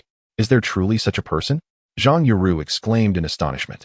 Her education at university was steeped in successful cases of capital operations, characterized by a focus on rationality and cold efficiency. Even when human behavior was analyzed, it was merely a tool for manipulation and attack. Indeed, Lao Jiang embodies this type of individual. He is often benevolent, yet he remains unable to alleviate his own torment. Wang Long, please devise a solution for him. Sister Jiang exclaimed as she reached for the wine bottle to pour for Wang Long's sister. Allow me. Wang Long interjected, taking the bottle to fill his own glass before turning to General Jiang. I will consider this matter, General Jiang. I will join the group to understand the situation better before making any decisions. In truth, resolving this issue is not insurmountable. One merely needs to withdraw from short-term speculation and transition towards long-term investment. I share that sentiment. I simply wish to provide an explanation for this period. The urge is quite strong, and I am not alone in this. Many in the group feel similarly. I will join the group tonight to seek wisdom from these predecessors. Wang Long downed his drink, a profound expression flickering in his eyes. As the group engaged in conversation, they were unaware that time had slipped past 8 o'clock. And under Sister Jiang's suggestion, the dinner gathering came to a close. By the time Wang Long was returned to his residence, it was already past 9 in the evening. At Wang Long's request, Zhang Yuru took charge of his car. After a refreshing shower, Wang Long retrieved his laptop and joined a group called the Options Master Club, where members were fervently discussing the impressive feat of the group leader, Lohan 2006, posting trading threads on the forum. General Jiang introduced Wang Long without elaborating on his achievements. However, it was clear that anyone who could enter this group was no ordinary individual. Following a warm welcome for Wang Long, they resumed their discussion of the highlights in the group leader's trading strategies. The group leader is astonishing. Nearly threefold profits in a single day make him a titan within the group. Indeed, he started with just 30,000, and now it must be over 100 million. Such a strategy will undoubtedly lead him to victory in this options contest. While we see the genuine trades, others are likely to dismiss it as mere fabrication. Today's trading was exceedingly challenging. After numerous attempts, I barely achieved a profit of less than 50%. I fear Friday may be precarious. We should remain vigilant. Fat Ant is absolutely fine. I've tracked her for months and have profited tens of millions from her. On the 22nd, she will hit zero. Brothers continuing to trade must maintain their rhythm. The 7 days leading up to and including the exercise date for options will present tremendous opportunities. These matters pose no concern. My friends will surely harvest a bountiful yield. Before the 5th, do not engage in stocks. Do not engage in stocks. Do not engage in stocks. It is crucial to heed this warning thrice. I have invested 50 million into Guizhou Matai, preparing for a long-term hold. The specific date is of little consequence. Master 2007. Your name overshadows the group leader. Perhaps you should consider a name change. Surely, you cannot outshine the group leader. A person named Gray 23 made a jest. I wish to change it to 888, but I wonder if that would lead to a name clash. Wang Long felt a stir in his heart and replied, "There is no such username. It's all good. Go ahead and change it." Gray 23 remarked. "All right, I shall change it now," Wang Long responded with a smile. Swiftly executing the change. It seems this world is not entirely akin to the one he once knew. Some individuals have indeed vanished. Wang Long refrained from excessive discourse.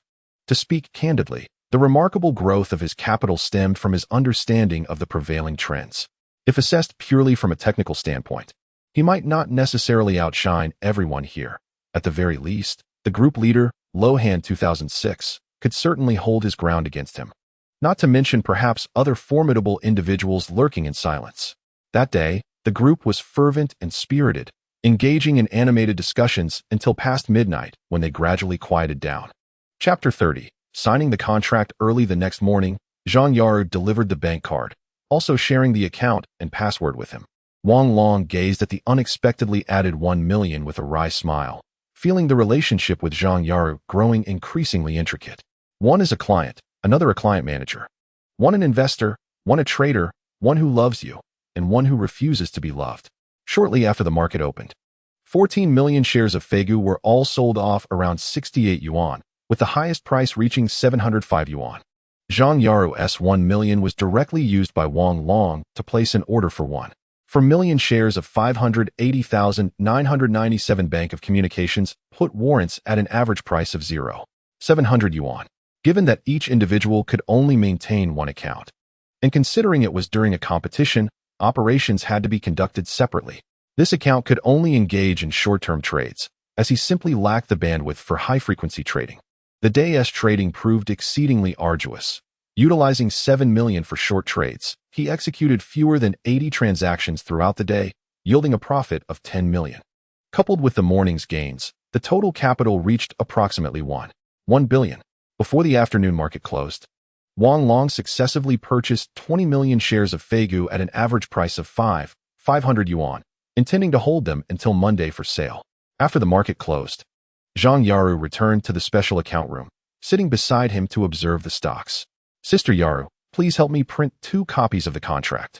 Wang Long handed her a tablet. "What contract is this? So serious." Zhang Yaru accepted the tablet, chuckling. "You entrusted me with 1 million. I must provide you with an account." Wang Long observed Zhang Yaru's face blanch momentarily and earnestly explained, "Sister Yaru, this is imperative. Financial matters must be approached with caution. Yanran and I shall have a similar one." "All right then, if you insist, I will comply," Zhang Yaru replied, her expression softening upon hearing that Wang Long and Zhao Yanran would also do the same. She nodded. "Wait for me. I'll be right back." Zhang Yaru exited the special account room. In less than 10 minutes, Zhang Yaru returned, her eyes wide with astonishment. This was a contract between a private equity fund and a client. stipulating that the invested funds would incur a management fee of 2% annually and 20% of the profits would be taken by Wang Long, with the commencement date set for June 1st, lasting for 1 year. Wang Long, how could you be so professional? No retail investor understands these intricacies. Zhang Yaru exclaimed in shock. Let us attempt this for now. With a substantial sum of 100 million already at hand, I can initially explore a model akin to fund management. Once the time is ripe, I shall establish an investment company. Wang Long, should you decide to register such a company, I would gladly work for you. This is precisely what I have studied. I could assume the role of general manager while you take on the title of chairman. What do you think? Zhang Yaru smiled brightly as she leaned closer to Wang Long. All right, no problem. Just sign the contract first. Wang Long instinctively took a step back. You promised, Wang Long. And I am quite serious about this, Zhang Yaru exclaimed, picking up the contract and signing it without a glance. Lacking a company seal, they could only use their fingerprints. Wang Long opened the drawer and retrieved the ink pad. Very well, it seems I am destined to become a wealthy magnate. Zhang Yaru glanced at Wang Long and suddenly laughed. If I were to become wealthy, what kind of car should I consider? Perhaps a Ferrari for leisure and a Maybach for work. With wealth comes freedom, so the choice is yours. Wang Long chuckled as he signed and pressed his fingerprint. What car do you fancy? As chairman, I cannot be seen driving something inferior to yours, Zhang Yaru teased. If you entertain thoughts of buying me a car, you might as well forego the coffee. Wang Long accepted the tissue Zhang Yaru offered, pondering before responding. Let us cross that bridge when we come to it. I am not particularly fond of luxurious items. If the occasion truly demands it, a Bentley would suffice, but that is not necessary at present. It's not that we cannot afford it. Let Yin buy it for you. Wang Long turned to enter the gym. Wait a moment, Wang Long. Zhang Yaru retrieved a watch from a box in her bag. This watch is not expensive, just over 3,000. I bought it this morning, try it on. Her face lit up with anticipation as she looked at Wang Long. Wang Long sighed and accepted the watch. From a purely professional standpoint, gifting a watch worth over 3,000 to a client is quite customary. However, in Zhang Yaru's case, it felt exceptionally significant, laden with deep emotions. The watch, a Tizat, was sleek and complemented his attire perfectly. Just as Wang Long was about to speak, a knock sounded at the door. Zhang Yaru looked at Wang Long in surprise, unsure who might know he was there. Besides the upper echelons of the company, no one was aware of the luxurious private office. She opened the door to find Mr. Chiu and manager Lu waiting. Mr. Wang, we have met before. I am Lu Ning, the marketing manager. Allow me to introduce our general manager at Tiana Securities, Mr. Chiu Tian, Lu Ning said with a warm smile. Mr. Wang, I have long wished to visit but was unable to. Today, I finally have the time to come and see if there are any areas for improvement. Of course, the commission of 30,000 is assured. Beyond that, please let us know your further requirements, and we shall do our utmost to accommodate, Mr. Chiu remarked, glancing at the watch box on the table and noticing Zhang Yaru, who had turned crimson and shyly retreated to the side. Everything here is splendid. The equipment is comprehensive and the speed efficient. Sister Yaru has been very considerate towards me. And aside from the commission, I believe no improvements are necessary. Wang Long smiled as he waved his hand. Mr. Chiu, please have a seat. Manager Lu, please sit as well. Mr. Chiu and Manager Lu took their seats, while Zhang Yaru promptly placed 2 cups of water before them. By the way, I forgot to mention, I am Yaru's uncle. If you have any matters to discuss, feel free to speak directly with her, as long as it is within reason. There should be no issues here, Mr. Chiu remarked with a smile as he settled onto the sofa, casting a glance at Zhang Yaru. Uncle, there is nothing to worry about here, Zhang Yaru said, leaning down to pick up the thermos from the coffee table and placing it into her backpack. Since Mr. Chiu is my sister's uncle, you can just call me Wang Long from now on. Wang Long looked at Zhang Yaru in surprise, not expecting this young woman to have such formidable backing. Manager Lu, starting Monday, please have the fruit shop downstairs send a basket up each day. With the weather warming up, it's essential for Mr. Wang to replenish his vitamins. The securities trading is quite exhausting, Mr. Chiu added with a smile. Just as Manager Lu was about to respond, Zhang Yaru, blushing slightly, interjected, Uncle, let me handle it. The shop downstairs doesn't know what he likes, so I'll prepare something for him every day. Yes, Mr. Chiu, I was just about to suggest that. Yaru is meticulous, being a girl. It's better for her to prepare things, Lu Ning remarked, looking at Zhang Yaru with a smile. Indeed, it is natural for the younger generation to be more familiar with one another and to bond easily. Very well, then I shall not worry. I will leave everything to Yuru. Let us have a meal together sometime. I would like to learn from you. Your methods are quite impressive, and they leave me quite intrigued. Haha. Mr. Chiu, you are too courteous. I shall treat you next time. I have caused you quite a bit of trouble this time, Wang Long replied. All right, I shall not be polite then.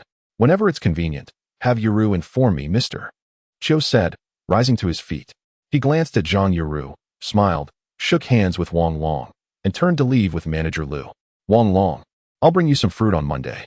What do you like to eat? Zhang Yuru asked, her cheeks slightly flushed. Tomatoes, I like tomatoes, Wang Long chuckled. Turning to enter the gym. Chapter 31. Deception. When Wang Long returned to his residence, Zhao Yinran had not yet arrived. As a senior about to graduate, she was busy preparing for the graduation gala scheduled for June 20th, with the school assigning personnel for the event planning. Zhao Yinran had been selected to serve as the host for the gala. After exchanging a few messages, it was evident that she was quite occupied. Wang Long opened the refrigerator and began preparing dinner. He was preoccupied with his thoughts on how to persuade Zhao Yinran to sign the contract. This would not be difficult a decade later. But it felt rather cold and impersonal at this moment. It seemed somewhat harsh to maintain such clear boundaries when a woman wholeheartedly treats you well. However, having witnessed the restlessness and endless disputes of the future, Wang Long decided to approach the matter proactively. He did not wish to test Zhao Yinran, nor did he want to challenge his own humanity.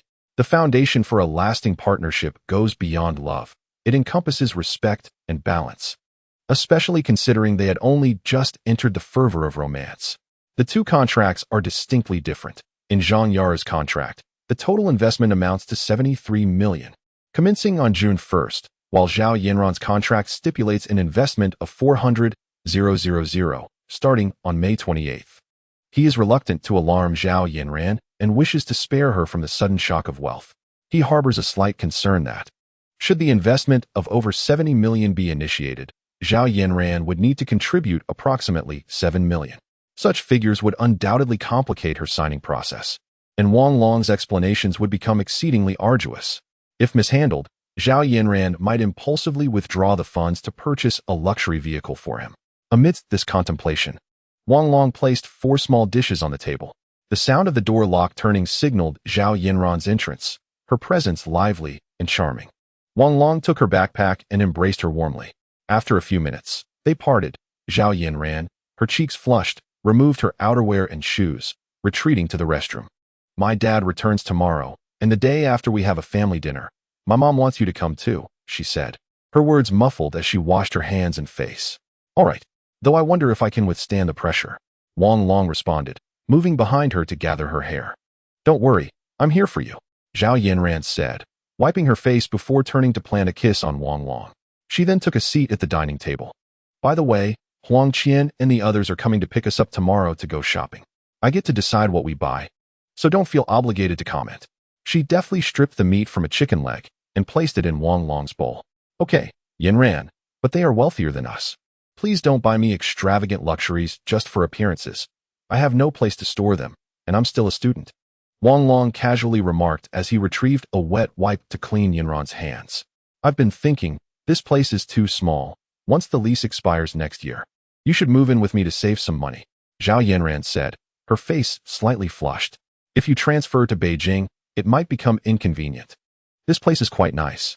After I graduate in a couple of years, I'll come to Yanjing to find you, Wang Long mused, a flicker of emotion crossing his eyes.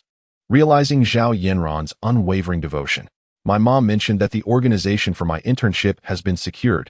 It's with the Securities Regulatory Commission, and I need to head there in early August. Will you see me off?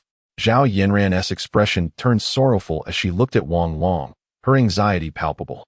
Wow, such impressive energy. How does your mom manage? Dear, I'll wholeheartedly send you off, Wang Long exclaimed dramatically as he set down his chopsticks. Why are you so annoying? I thought you would be sad.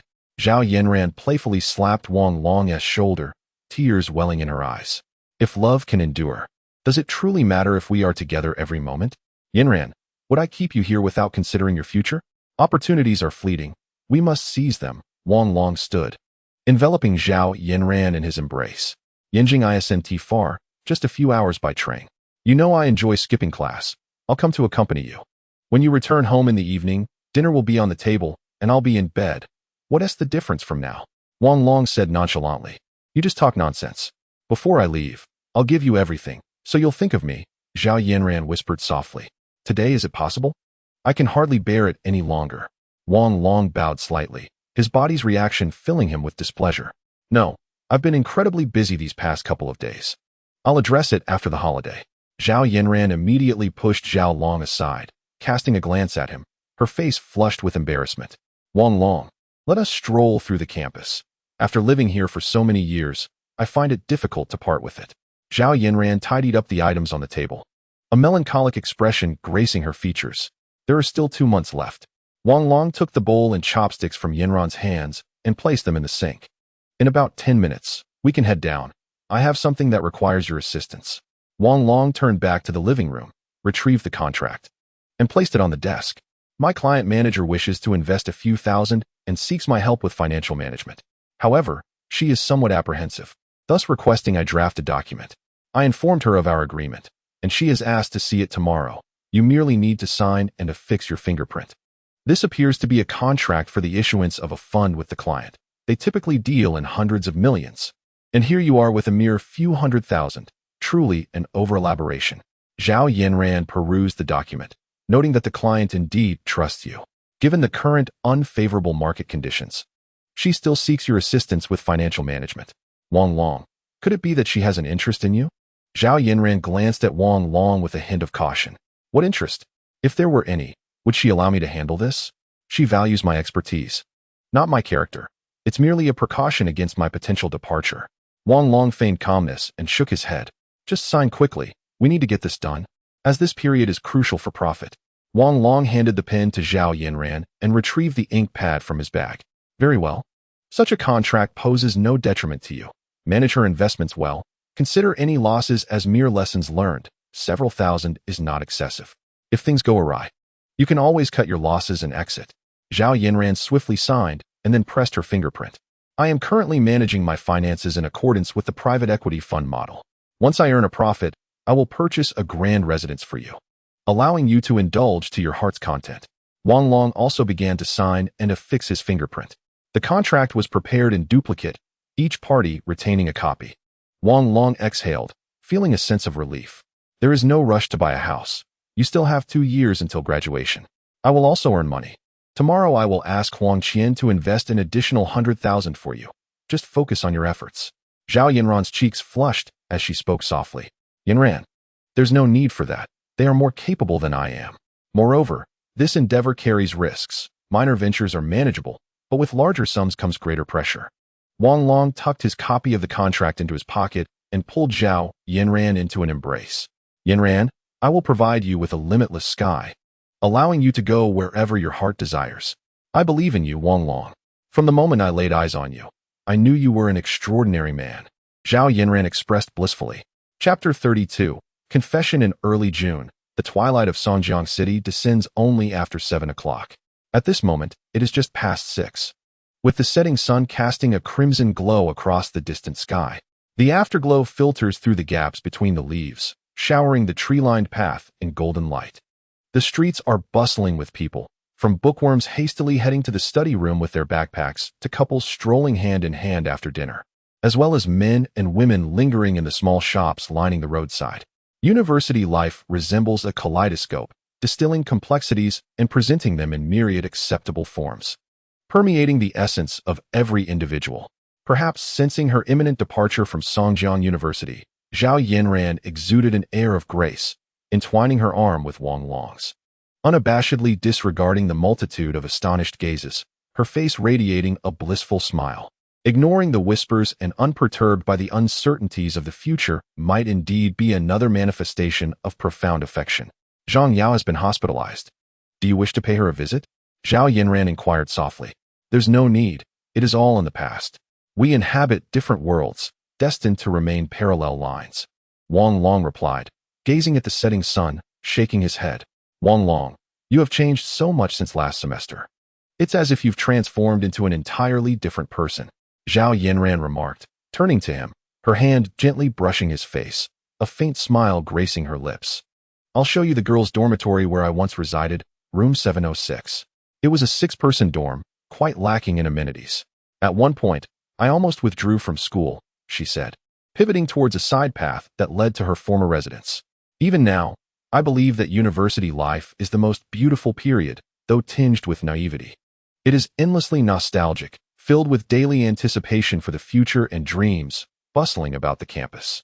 Zhao Yinran slowed her pace, pointing towards a building ahead. I lived here for 4 years before moving to the graduate dormitory, which is somewhat better, yet I still long for this place. Do you remember during my sophomore year? A boy once laid out a sea of flowers in a heart shape and professed his love to me with a guitar? Look, just like that boy. The same declaration method persists through the years. Zhao Yinran's eyes sparkled with excitement as she observed a boy in the distance arranging flowers on the ground. Let us go take a look, Wang Long, she whispered. Yinran, isn't that Zhao Yang? Didn't he just break up? Who is he planning to confess to? Wang Long exclaimed, astonished, as he grasped Yinran's hand and moved closer. Ding! The phone rang. Wang Long answered casually. Wang Long. Huang Qian and I heard that Zhao Yang is down by their dormitory, surrounded by flowers, seemingly preparing to confess. Where are you? We're heading over now. If you can join us. The voice of Qian came through, accompanied by the excited chatter of others. Confessions are notoriously fervent events, cherished highlights of university life. I'm right here, coincidentally with Yinran. Come over and witness Zhao Yang's intended declaration. Wang Long chuckled, closing the call as he walked alongside Zhao Yinran. Beneath the girls' dormitory, numerous couples lingered, most engaged in intimate conversations against the walls, while others, lost in their emotions, kissed unabashedly. Upon noticing the impending confession, a crowd began to gather. This is university life, youthful, invincible, and brimming with fervor. Zhao Yinran clung tightly to Wang Long's arm, as if to assert her claim. An increasing number of students surrounded them, quickly forming a semicircular barrier. Zhao Yang, why not give a call? Who confesses alone? Wang Long and Zhao Yinran approached Zhao Yang's side. Ah, it is Zhao Yang from dormitory 520. Who is he planning to confess to? Look, Wang Long and the goddess have arrived. They truly make a lovely pair. I've experienced heartbreak and feel as though I cannot continue. My first love has vanished. Do not linger there. You witnessed the events at the barbecue shop firsthand. Do you truly believe someone like you deserves the goddess? Behold, even Sun Lei, wrapped in bandages, and Lu Yang have joined, and behind them are Qian Wen and Li Haitao. Am I correct? Everyone is here. The show is about to commence. Amidst the murmurs, as they observed Zhao Yang, who was diligently preparing, some began to cheer him on. I cannot let go of Lu Jia. I wish to see if I can win her back. It is quite embarrassing, so I refrained from seeking your assistance, Zhao Yang remarked, casting a fleeting glance at Wang Long, his expression tinged with melancholy. Zhao Yang, I support you. Regardless of the outcome, ensure you harbor no regrets. Zhao Yinran gently released Wang Long's hand, picking up the guitar from the ground. Are you ready with the confession song? Yes. It is a collection of songs we once cherished. Thank you, Teacher Zhao, for your support, Zhao Yang expressed gratefully with a nod. A young man, in his late 20s, entered dragging along a complete sound system. Brother, for a confession, one cannot do without speakers and a microphone. The full set is 100 yuan for a single use. The young man, owner of the nearby computer repair shop, had recognized a business opportunity and prepared a sound system and lights, which could yield considerable profit over the year. All right, I'll take it. Wang Long casually pulled 100 yuan from his pocket and handed it over. Excellent. I will prepare everything for you right away. The man excitedly accepted the money and dashed back to his shop, pulling out a coil of cables. Niu Min entered, smiling at Zhao Yang, saying, Lu Jia is in the dormitory, being held back by her friends, and is currently looking down from room 706. I can only assist you to this extent. Niu Min approached Li Haitao and explained, It is not that I intended to conceal this from you. It is Zhao Yang who requested it. Qian Wen and the others were taken aback, surprised that Zhao Yang still could not let go of Lu Jia. Lu Jia is a junior, studying graphic design. She is naturally beautiful and, with her love for literature, exudes an ethereal charm, thus attracting many admirers. The reason for their breakup is quite simple. It was not due to differences in family background, but rather their contrasting personalities. Lu Jia craves romance, relishing poetry and dreams of passionate love, while Zhao Yang, a straightforward engineering student with a hint of masculinity, finds it difficult to indulge in romantic gestures or grand declarations of love. Perhaps every girl yearns for a heroic figure to arrive on a rainbow, whisking her away to a paradise where the sea meets the sky and spring blossoms abound. The sound system and microphone have been set up, with 2 lights illuminating Zhao Yang's position. There are still plenty of flowers scattered on the ground. Wang Long stepped forward, gathering some to form the numbers 520. The crowd looked on, puzzled by the numbers, assuming that 520 merely represented their dormitory. Are you ready, Zhao Yang? Wang Long grasped the microphone. I am ready. Though I lack confidence, I cannot bear to give up just yet, Zhao Yang replied, taking the guitar from Zhao Yinran's hands. Zhao Yang, I shall assist you with the singing. Qianwen took Fang Qing's hand and walked over. We can join in, even if we don't sing well, said Li Haitao as he and Yeoman approached. Sun Lei was unable to participate, so he stood by to cheer them on, while Wang Long, with his melodious voice, was encouraged to sing a couple more songs. Lu Ting playfully pointed at Wang Long. Lu Yang can keep the beat. Lu Jiao whispered from the side. All right, we can all lend a hand. Wang Long took the microphone and moved next to Zhao Yang. Zhao Yang, I'll kick things off. What will your first song be? Faith. Zhao Yang replied. Good. Wang Long nodded and suddenly raised the microphone. Today, Zhao Yang from dorm 520 is once again confessing his love to Lu Jia, hoping that romance can once again bloom in vibrant colors. The number 395-2039 symbolizes I love you, and I wish for every couple to present a beautiful rose to their beloved on May 20th. The first confession song is Faith. Go for it. Zhao Yang. Wang Long, observing Zhao Yang's stunned expression, pumped his fist and placed the microphone on the stand. Chapter 33, A Genuine Duet. In his previous life, Zhao Yang's second confession ended in failure, primarily due to Wang Long's absence, which created a rift between them. After graduation, they went their separate ways and gradually lost contact. This time, it seemed as if fate had intervened, drawing Wang Long back to Zhao Yang through Zhao Yinran's nostalgia. Wang Long, carrying a sense of guilt, introduced the concept of 520 from the romantic songs of 2013 to everyone present. For Zhao Yang, it was worth it. Despite their contrasting personalities, Zhao Yang could provide Lu Jia with a safe and warm harbor, which is crucial for marriage. The moment Wang Long set down the microphone, a wave of murmurs erupted around them. No way, can 520 really be interpreted like that? Wang Long is going all out. If that's the case, wouldn't 521 be more appropriate? One boy exclaimed as if he had discovered a new world. What do you know? 502 is strong glue. And using 520 signifies that love is as inseparable as glue. You're so narrow-minded, a girl chided as she playfully swatted her boyfriend's arm. Oh dear. Valentine's Day already costs a fortune, and now May 20th will require spending again. Wang Long, you must be joking. Another boy complained. But it's not the same. Valentine's Day is for mutual affection, while 520 is for confessions. I don't care. We must celebrate on 520, or else. A girl beside him pouted. Zhao Yinran approached Wang Long and softly said, let us celebrate 520 together next year. All right, Yinran. Let us intertwine our fingers and make our love eternal, Wang Long replied, a glimmer of emotion in his eyes. Amidst the discussions, the sound of the guitar began to gently resonate. Whenever I hear melancholic melodies, they evoke wounds of nostalgia. Whenever I gaze upon the silvery moonlight, your visage comes to mind. Though I know I ought not to dwell on these thoughts, they persist, shrouding me in confusion. Love is a form of faith that beckons you back to my side. My guitar playing may not be expert, at times slightly off-key, but the anguish and sincerity embedded in my voice moved everyone present. As the guitar's notes gradually faded, Wang Long abruptly seized the microphone and approached Zhao Yang, declaring, let us profess our affection for our brother. Lu Jia, Zhao Yang loves you. Wang Long raised his voice, projecting those words far and wide. Lu Jia, Zhao Yang loves you. Lu Jia, Zhao Yang loves you. The crowd joined in unison, their voices swelling like a tidal wave. Next time, we must have Wang Long by our side for the confession. He is undoubtedly a divine ally. A single man whispered to another nearby. Indeed, what sudden prowess. I once thought he was unworthy of Zhang Yao from our class, but it seems she is simply not in his league, too disparate. He is merely low-key, testing the waters and refining himself. You wouldn't comprehend. Just wait, I am now eager to see how Wang Long performs.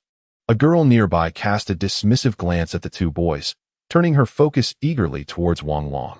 The second confession song began. How could you bear to see me sad? Wang Long stepped back to return the microphone to its place, and the guitar strummed anew. Not another old song. Can't we hear one of Jay Chou's? That would be exceedingly difficult and far too somber. Both Sevenly Fragrance and Hair Like Snow are in this vein. Stop speaking nonsense. These selections are meticulously chosen. How can you be so intolerant? Whispers circulated once more among the crowd. Wang Long re-entered to take charge. But this time the fervor of the shouts had noticeably diminished. Wang Long, I've only prepared these 2 songs. Let us return. Zhao Yang gazed hopefully at the empty window of dormitory 706. The next song to bolster the confession was It Is You. Wang Long passed the microphone to Qian Wen, who, lacking guitar skills, could only sing a cappella. In the blissful realm of love, you are my one and only. I love you. Qian Wen glanced at the vacant dormitory above, shook his head, and returned to Fang Qing's side. Wang Long, still brimming with energy, attempted to rally the crowd. Yet the effect waned. Li Haitao's rendition of Sevenly Fragrance did garner some response, with many joining in the chorus, but ultimately, the song did little to aid the confession, serving merely as an attention grabber in another guise. Let us applaud. Wang Long is here to assist. A voice emerged from the crowd. Following the sound, Wang Long turned to find Lu Yu and Yao Shi. The arena erupted with thunderous applause. With each song, the momentum visibly diminished, yet Wang Long's impassioned rhetoric remained unwavering, without any fluctuation. Our third song to facilitate the confession is This Is Love. Wang Long took the guitar from Li Haitao, approached the microphone, and with legs apart, let the music flow like water. Under the moonlight, the dialogue was as pure as that of children. You asked me many times, what is that? This is love. This is love. Wow. I've never heard this before. Hurry and record it. Yao Shi suddenly screamed. Don't speak. Have some decorum. A girl beside her whispered. The murmurs around abruptly ceased, as hundreds of people simultaneously took out their phones to record, with many couples dividing the tasks of recording and photographing. This song, originating from 2010, was one of the most popular tracks of that year, with the phrase This Is Love resonating deeply, possessing a powerful impact that many later adopted as the anthem for their declarations of love on May 20th. As the night deepened under the dim glow of the streetlights, Wang Long's heartfelt voice echoed through the darkness.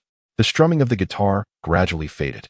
An eerie silence enveloped the surroundings, as if a pin drop could be heard. The fourth love anthem, If This Is Love. Wang Long gazed at the 2 girls from dorm 706 looking down, and, choosing not to engage the crowd further, began his performance directly. If this is not the end, if I still love you, if I am willing to believe, you are the one and only. If you hear this, if you still give up, then this is love, to which I cannot resist. The throng surged like a tide. Windows of the girls' dormitory flew open, and many girls rushed down from their rooms. This song, also from 2010, was originally sung by a female artist, thus striking a chord with the hearts of the girls. The fifth love anthem, Legend.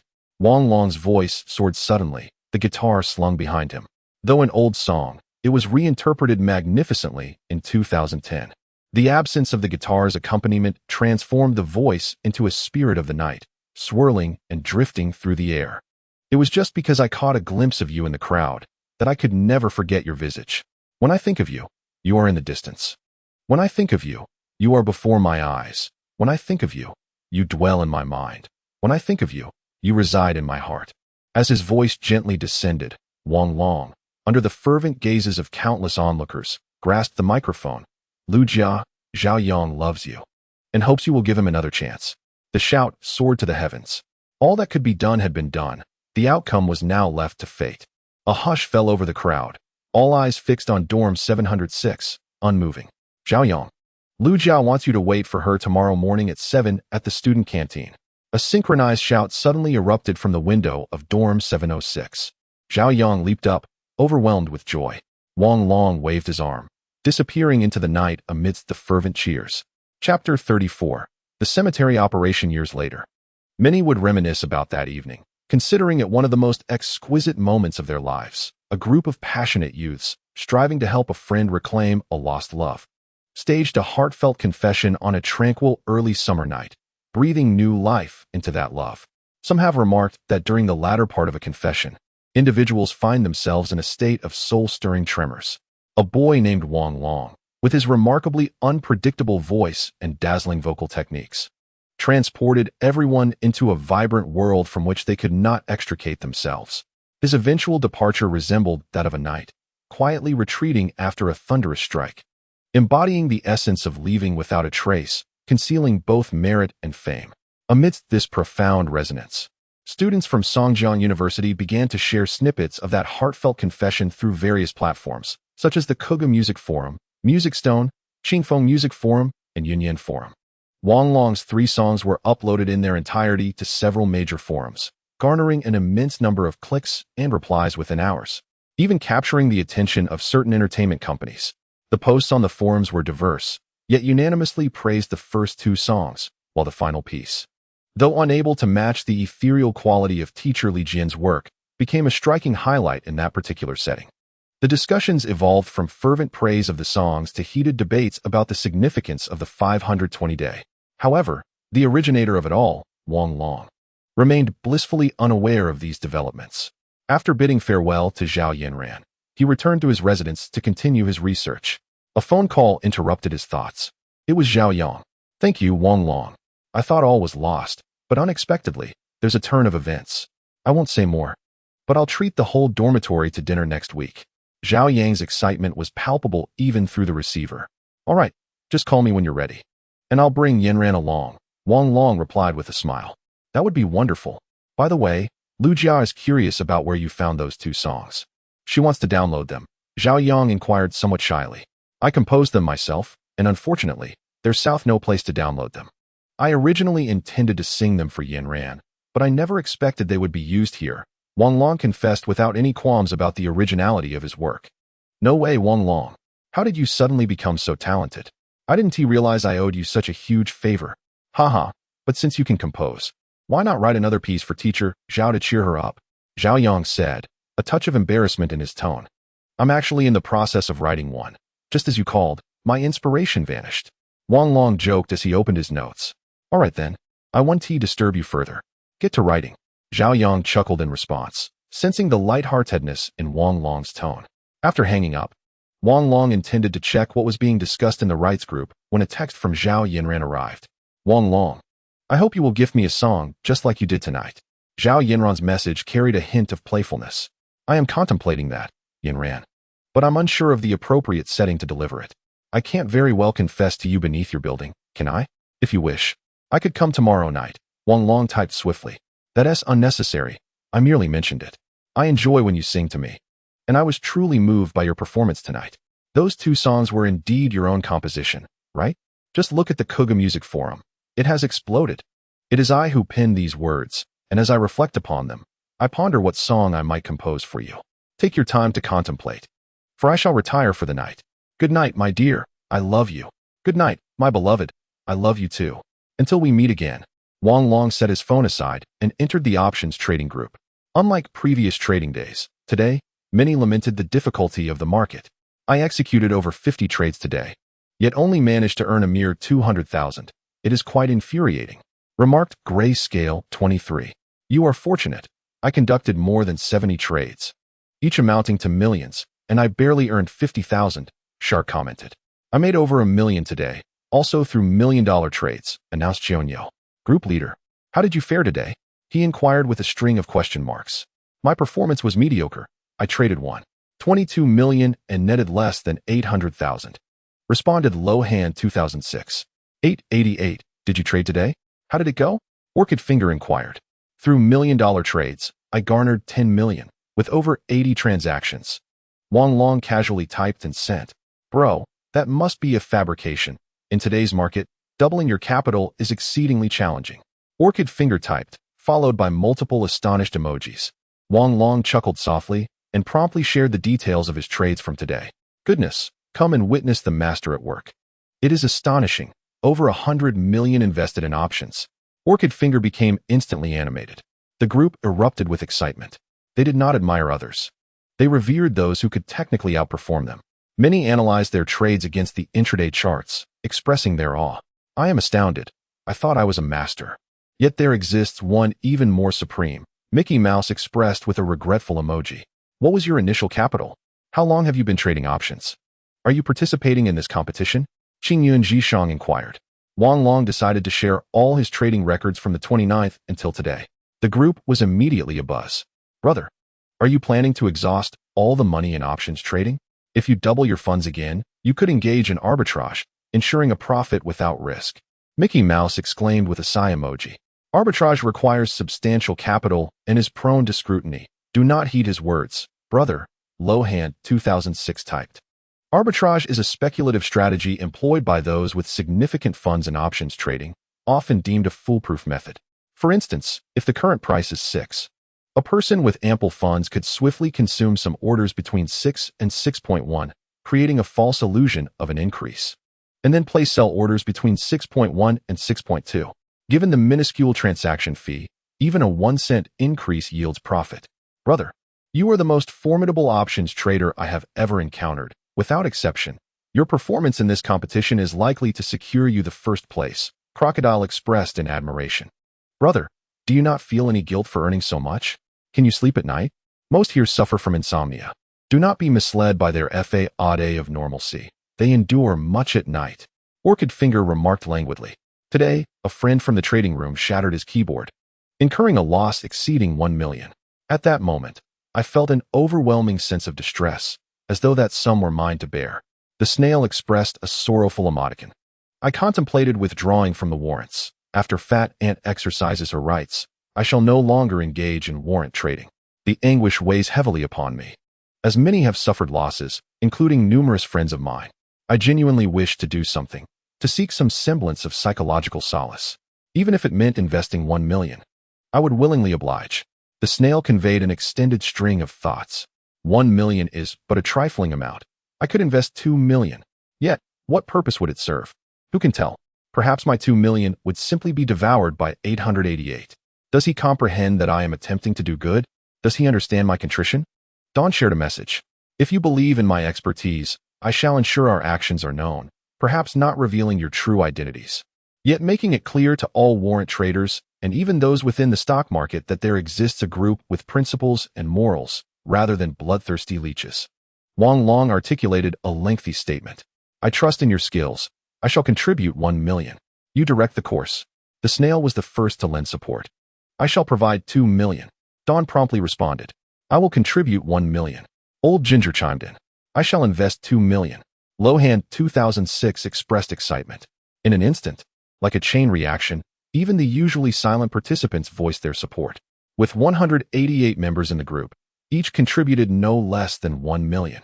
There is no need for such vast sums. Let us begin with each individual's 1 million allocation, and I shall cover the final amount.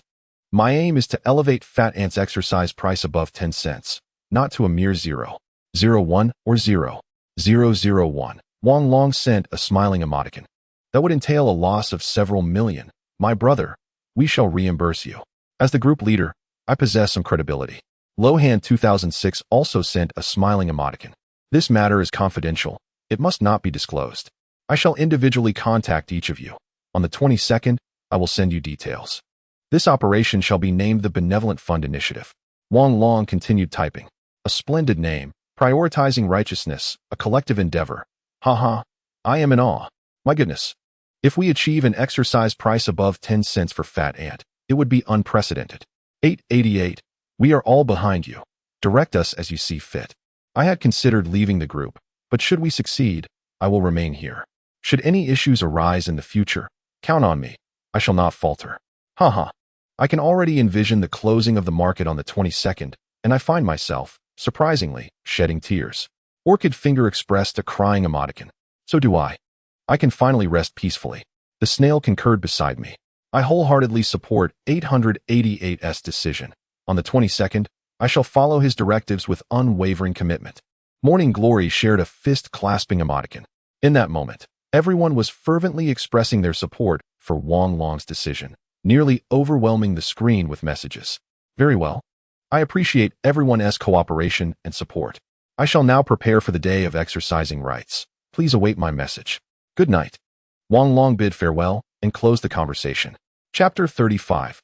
Acquiring copyright at 8 o'clock. The alarm on Wang Long's phone rang, awakening him from slumber.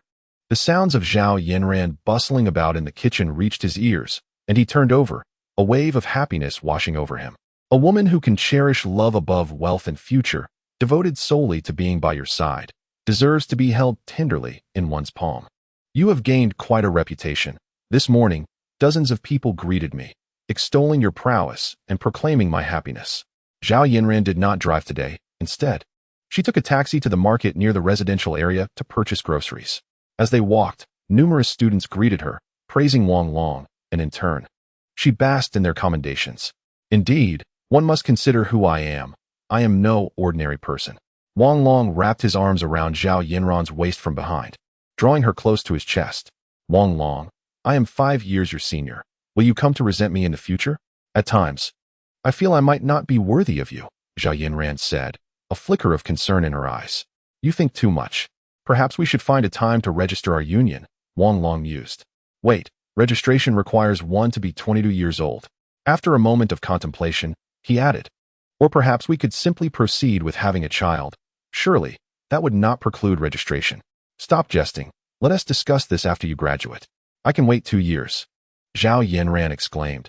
Her face flushed as she broke free from Wang Long's embrace and set the dishes on the table. Huang Qian mentioned they would arrive at 11. You should accompany me to get a copy of the house key. If I leave, please help care for the flowers at my place. My father may soon be transferred back to Songjiang, and he will likely visit often. Inviting you to dinner tomorrow is also to ensure my father meets you, to avoid any awkward encounters in the future. Understood, Yinran. It seems I truly need to purchase 2 new outfits. Otherwise, I might embarrass you at such an important gathering tomorrow, Wang Long remarked, aware that others would likely express their opinions based on his father's demeanor. Then I shall bring 2 bottles of mitai for your father, he suggested. Where will you find the money? She retorted, a playful tone in her voice. I've already bought them. They are in the car. Wang Long chuckled. I can't shake the feeling that I've become a man living off a woman. He lowered his head to sip his kanji, speaking softly. Ding. Zhao Yinran's phone rang. Who is it? She answered. After a moment, she replied, I'm sorry. I'm not familiar with this matter. He.S. right here. Please speak with him. Lowering the receiver, she whispered, it's Yanqing Tianyu Entertainment Company. They wish to purchase the copyrights for your 2 songs. They're already at the entrance of Songjiang University, having arrived by night train. Wang Long nodded. Taking the phone from her, it appeared that the 2 songs had indeed stirred a sensation. Hello, this is Wang Long. May I ask who is calling? Hello, Mr. Wang. I apologize for the interruption. I am Wu Jian from Tianyu Entertainment. I would like to discuss the copyright acquisition of those 2 songs. May I inquire if you are available at this time? The caller was exceedingly polite. There are a few minor matters to attend to. Let us meet at Qingsong CAF at 10 o'clock. It's located at 12 College Road. It's quite easy to find, Wang Long replied softly. Very well. I shall arrive punctually. The other party concluded the call succinctly. The phone of Zhao Yinran rang once more. You should answer it, Wang Long. It's probably someone looking for you. Zhao Yinran gazed at Wang Long in astonishment, utterly bewildered by the inexplicable allure of those 2 songs. Wang Long answered the call, holding the phone to his ear. Hello, Teacher Zhao. We wish to inquire about your student Wang Long's contact number. We are from Dolphin Music Studio and would like to discuss the matter of purchasing song copyrights with him. The voice on the other end belonged to a young woman, calm and articulate in her speech. Hello, I am Wang Long. May I know your name? Wang Long directly addressed the matter at hand. My name is Yi Qian. I will arrive at Songjiang University in half an hour. If it is convenient for you, could we meet now? I have an appointment with Tianyu Entertainment at 10 o'clock at Qingyao CAF, number 12, Shuyuan Road. I believe you can make it. It appeared that Mr. Wang was determined to seize this opportunity. Very well, I will be there on time. See you shortly. The caller chuckled before hanging up. Yinran, we have some pocket money now. Prepare the bank card bound to your stock account. I will have them transfer the funds to your card shortly. You keep it. You hardly have any money left. Zhao Yinran's face glowed with pride. I estimate it should sell for around 10,000. I have heard that writing lyrics and composing music doesn't yield much profit, but those 2 songs you wrote are truly beautiful. They should fetch a good price. I will manage your stock account for you for now. This money will fit nicely into it. It's currently the warrant competition period, so it's inconvenient to deposit money into my account. Wang Long began tidying up the dining table. Oh, all right. When does the competition end? Please let me know, and I will transfer the money back to you then. Zhao Yinran seemed completely oblivious to the concept of warrants, pausing momentarily before continuing. Upon arriving at the CAF, I will give you my stock account and password. You can operate it directly from now on. The phone of Zhao Yinran rang again. She glanced at the caller ID and promptly answered. Qian, Wang Long and I are heading to the nearby Qingyao CAF. Just come find us when you arrive at No. 12, Shuiyuan Road. By the way, there's something I need your assistance with. I'll explain when we meet. After Wang Long and Zhao Yanran completed their key exchange, they reached the CAF around 9:50. Dressed as students, they appeared remarkably well-matched, attracting envious glances from passers-by, with several young girls gasping in awe before them, drawing even more attention. The fervor of last night's confession was still palpable. Hand in hand, they entered the CAF, and a man and woman seated not far away stood simultaneously to approach them. "Hello, Mr. Wang, I am Yi Qian. You are even more handsome than in your photos. This must be Miss Zhao. You two are truly a perfect match." Yi Qian initiated the conversation with poise, casually handing over her business card. Her accent bore the charm of Shanghai, and her attire exuded the elegance of a white-collar elite. Beneath her meticulously crafted makeup, a white tailcoat shirt softened the stern lines of her face. "Hello, Miss Yi. You came all the way from Shanghai. Have you had breakfast?" Wang Long released Zhao Yanran's hand and nodded towards Yi Qian. "Thank you. I had a bite using a meal card at the student cafeteria." Yi Qian paused momentarily before bursting into laughter. "Greetings, Wang Long. I am Wu Jian, a representative of Tianyu Entertainment, and I sincerely hope for a successful collaboration this time." Wu Jian, dressed impeccably in a suit with a tie, presented his business card while exuding a warm and earnest demeanor. "Hello, Wu Gu. This is my girlfriend, Zhao Yanran. Let us take a seat and discuss matters together," Wang Long said with a smile. He was not easily deceived by appearances. Those in the entertainment industry were all astute individuals. "Miss Zhao is truly beautiful. I wonder if she might be interested in venturing into the entertainment world. Our company, Tianyu, ranks among the top in the nation, and we offer particularly favorable terms for newcomers.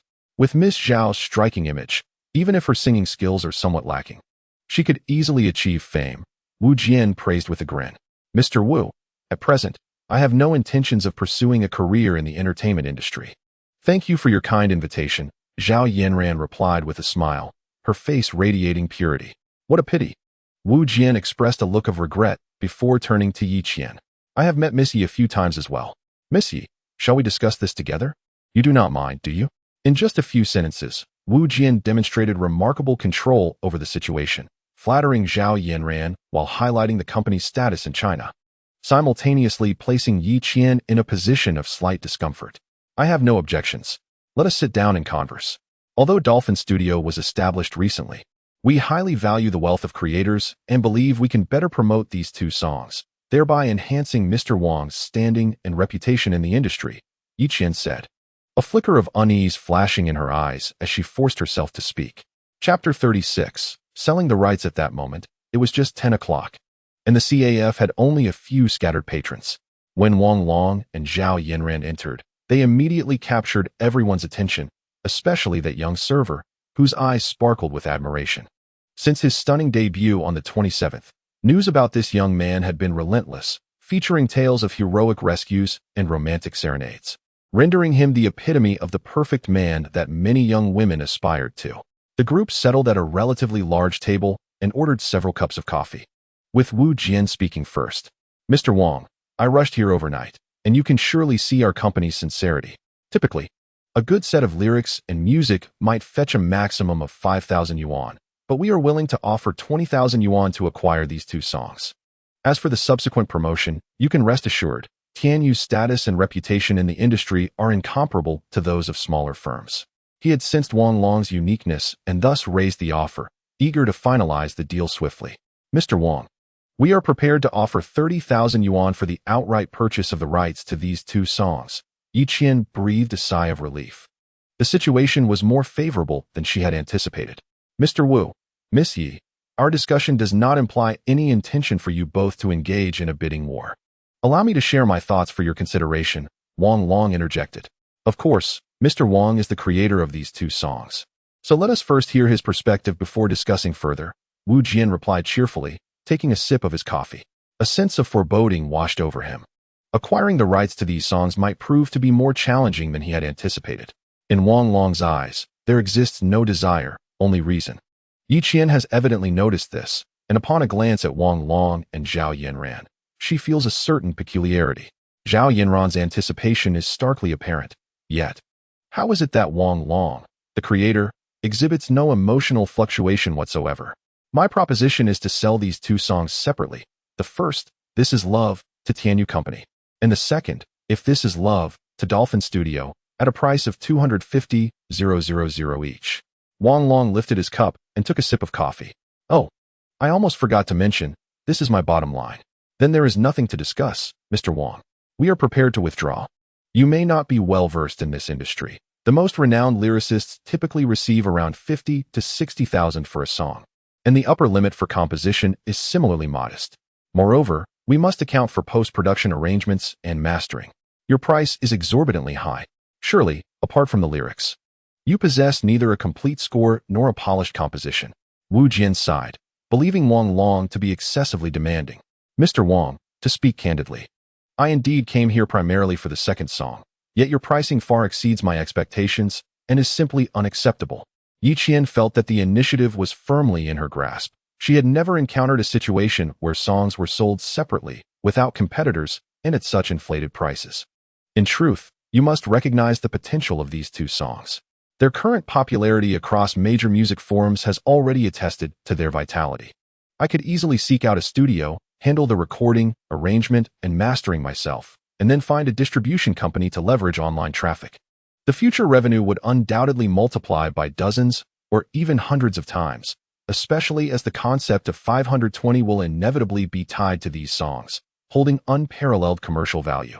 Wang Long stated with measured calm, I concede that these two songs indeed hold promise. However, to be frank, Mr. Wang, undertaking all these tasks alone may prove exceedingly challenging.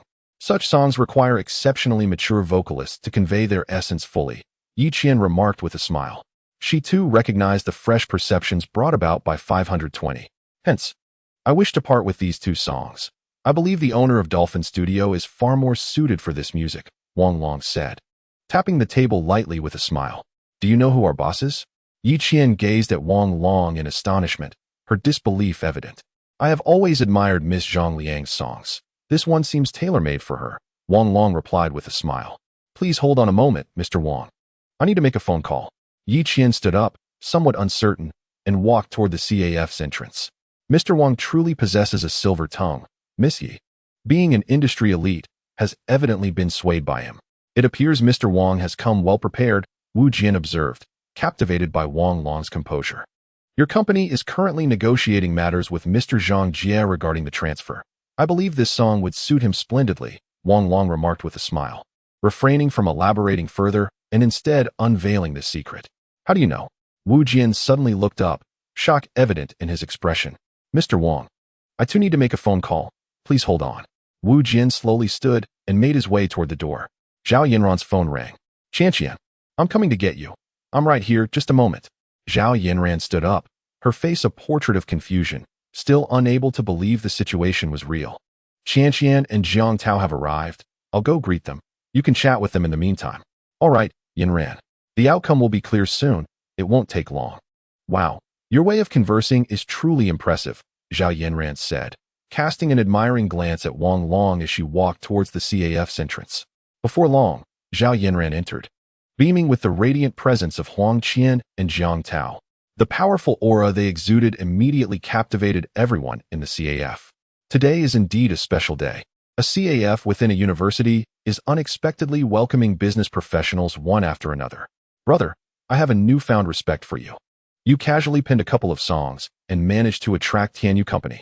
Huang Qian exclaimed, playfully tapping Wang Long on the shoulder, her face aglow with surprise. It was clear that Zhao Yinran had already filled Huang Qian in on the details. Sister, it's merely to earn some pocket money.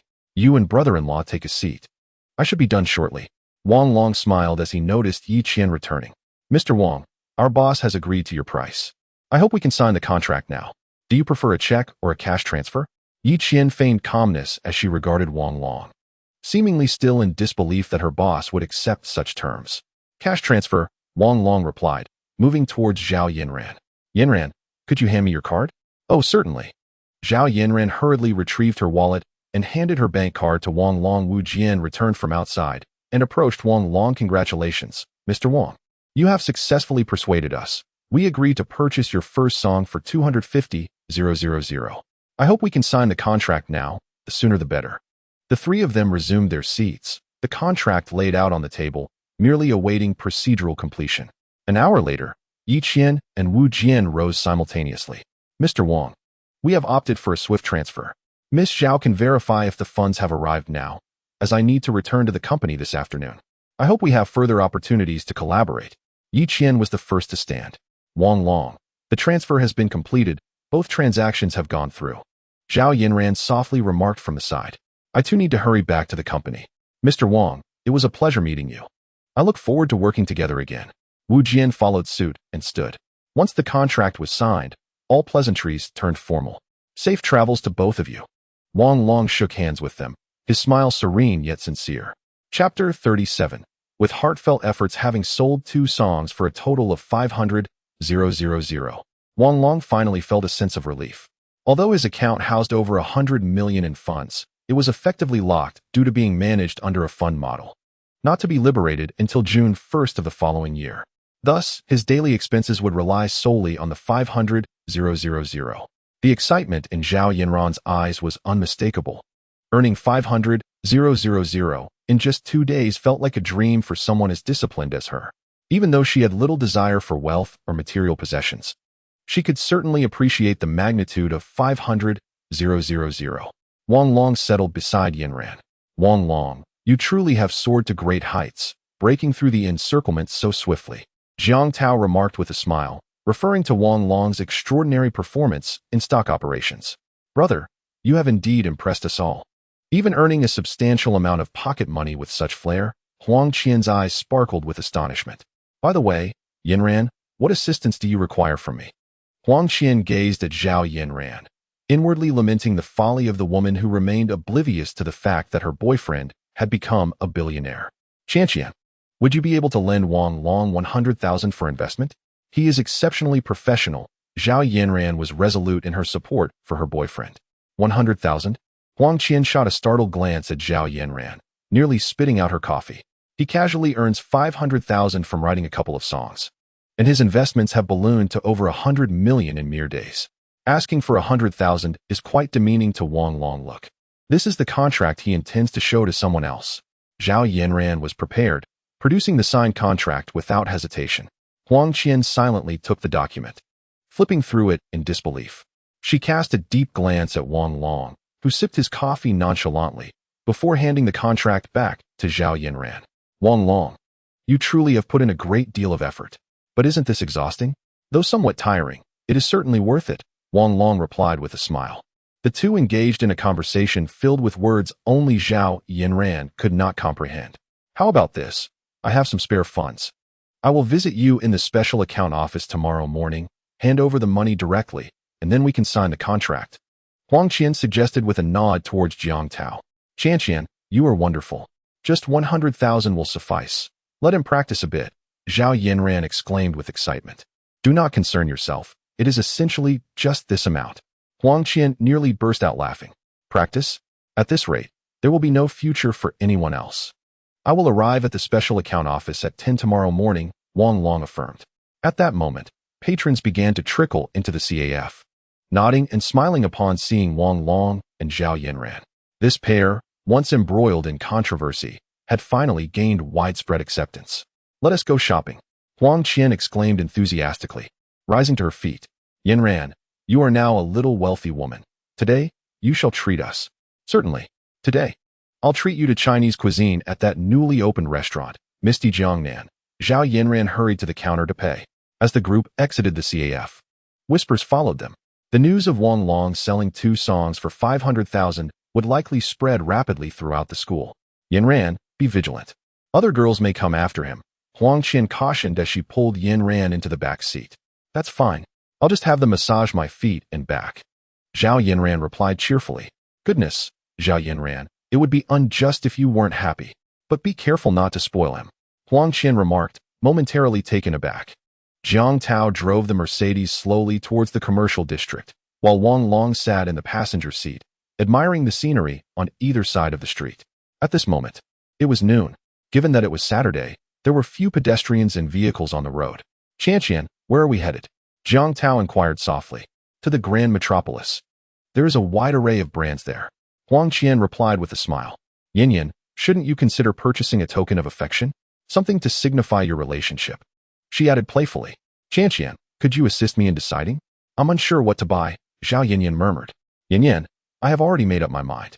Allow me to handle this matter, Wang Long said, casting a glance at Zhao Yinyan.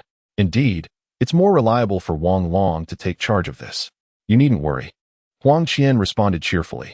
20 minutes later, the vehicle gradually came to a halt in the parking lot in front of the mall. The Grand Metropolis Mall was unparalleled in scale and style in Songjiang City, boasting an impressive array of major brands and comprehensive service facilities, making it the preferred shopping destination for the affluent locals. Many wealthy individuals from surrounding counties frequently drove here to indulge in retail therapy. Yin, let's split up for now. We will reconvene here in an hour and a half, Huang Qian suggested, pulling Jiang Tao inside. All right, we shall decide where to go next at that time. Zhao Yinyan replied with a smile.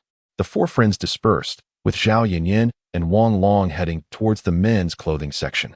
Before long, Zhao Yinyan had selected 2 or 3 sets of mid-range brand clothing for Wang Long.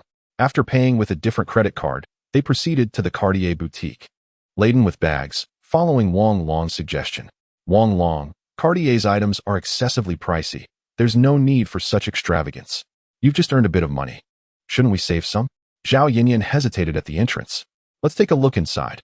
I wish to purchase a pair of couples' watches as a testament to our relationship. It shouldn't cost too much, Wang Long replied with a smile. This year, Cartier had launched the Ballon Bleu series of watches, symbolizing eternal love with intertwined fingers. If they are too expensive, we can always opt for other watches. 2,000 or 3,000 should suffice for a decent pair. Zhao Yinyan acknowledged the idea of watches as tokens of affection. However, the price was certainly a consideration. Zhao Yinyan was not an ignorant girl. Her family possessed luxury items, but she simply lacked the occasions to showcase them. As a university lecturer, she was not permitted to be ostentatious. She was well aware of the prices at the Cartier boutique. Welcome to Cartier. A courteous voice from behind the counter greeted them. May I see this year's newly released basic model of the Ballon Bleu? I would like a couple's watch with a steel chain, Wang Long stated, placing the shopping bag on the floor. Coming here to flaunt your presence in such attire? Miss, don't be deceived by them. A brash man in his late 20s approached, dismissing a couple beside him as he made his way towards them. His demeanor audacious and his gaze fixated on Zhao Yinyan with an infatuated expression. Wang Long glanced at the man, furrowing his brow but remaining silent. He surveyed the 2 watches on the counter before turning to the attendant. Wrap them up, please.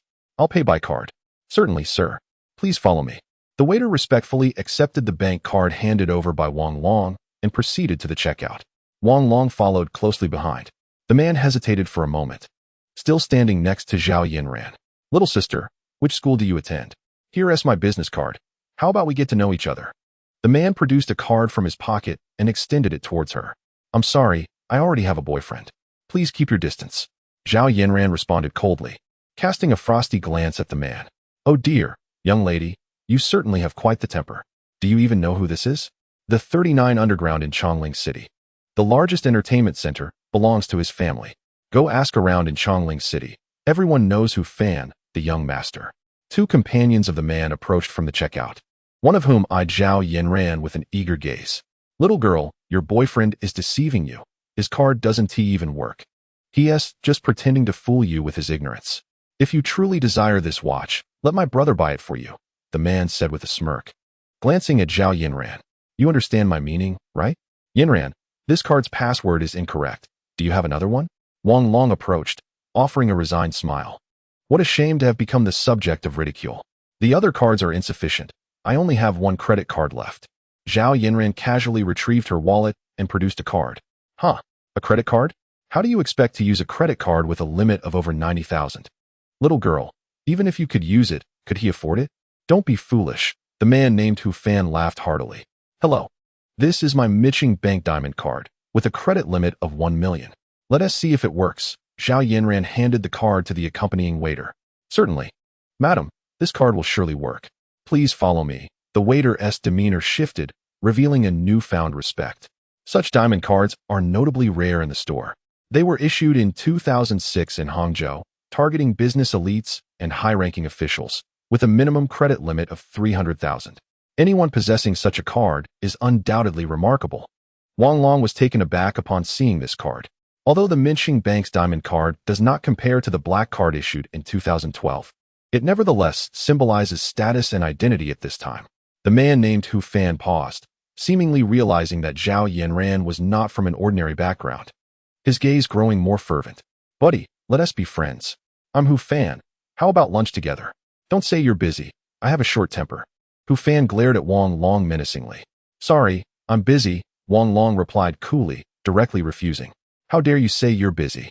My friend is offering you a meal as a courtesy, and you actually refuse. One of Hu Fan's companions stepped in front of Wang Long, looking at him with disdain. What is going on, bro? Huang Qian entered, linking her arm with Jiang Tao. Just being harassed while shopping. It's nothing, sis. We'll be done shortly. Wang Long shook his head, inwardly lamenting the absurdity of the situation. The man who arrived later caught sight of Huang Qian, and his eyes suddenly sparkled with interest. He brushed aside the woman beside him and approached Huang Qian, feigning politeness as he said, Hello, miss. My name is Zhang Biao, and my father is the director of the Electric Power Bureau in Songjiang City. May I have the pleasure of getting to know you? The man, nearly 30 years of age, was clad in designer attire, casually waving a Porsche key in his hand, exuding an air of ostentation. I'm not interested. So please keep your distance. Huang Qian shot him a disdainful glare and replied coldly. How dare you speak to me like that? You think you're something special, don't you? Playing the high and mighty, Hu Fan from Chongling City retorted angrily. Please mind your language and refrain from causing unnecessary trouble. Jiang Tao stepped forward to shield Huang Qian. I speak as I please. Today, I'm treating you all to a meal, and you will attend, whether you like it or not, Hu Fan declared, pulling out his phone and striding away. Huh, you're overstepping. And I'm eager to see how this unfolds. Zhang Biao swaggered over to Hu Fan, his demeanor brimming with arrogance. Zhao Yanran hurried back to Wang Long's side, her face pale with anger. Yanran, I can endure this, but you shouldn't have to, Huang Qian said coldly, casting a glance at Hu Fan and Zhang Biao in the distance. Qian, if anything goes awry, I will take responsibility. Jiang Tao's expression darkened. It was rumored that the underground palace was involved in life and death disputes and the coercion of young girls to entertain guests. Whispers of the Electric Power Bureau director's substantial, questionable wealth also circulated. Wang Long said with a smile as he took out his phone and dialed. Zhang, it's Wang Long. I would appreciate it if you could make a trip. My girlfriend is being harassed, and I fear my response might be too heavy-handed. Please consider the background of the situation. It's on the first floor of the metropolis. Wang Long hung up, turned to Zhao Yanran, and said, Yanran, call your father. All right, dear. Zhao Yanran replied softly, her cheeks flushed. Without hesitation, Zhao Yanran took out her phone and dialed. Dad, Qian and I are being harassed while shopping. And now they're threatening us. The one bothering us is Hu Fan from the underground palace in Chongling City. I've heard that it belongs to his family. Oh, and there's also Jiang Tao and Wang Long. Zhao Yanran paused, glancing at Huang Qian, who was on another call with her father. Meanwhile, Huang Qian connected. Dad. It's Qian. Zhang Biao, the son of the Electric Power Bureau director, is harassing me, along with that scoundrel Hu Fan from the underground palace. And they are even threatening me and Jiang Tao. After a brief pause, she handed the phone to Jiang Tao. My father wants to speak with you. Dad. It's me, Jiang Tao, he answered. Huang Qian was momentarily taken aback, her eyes immediately glistening with tears. I know, after Qian's birthday, we will return to Yanjing. Jiang Tao returned the phone to Huang Qian, taking her hand gently, as he said softly, let us go. Yanran, you were so fierce today. Huang Qian smiled as she approached, grasping Zhao Yanran's hand.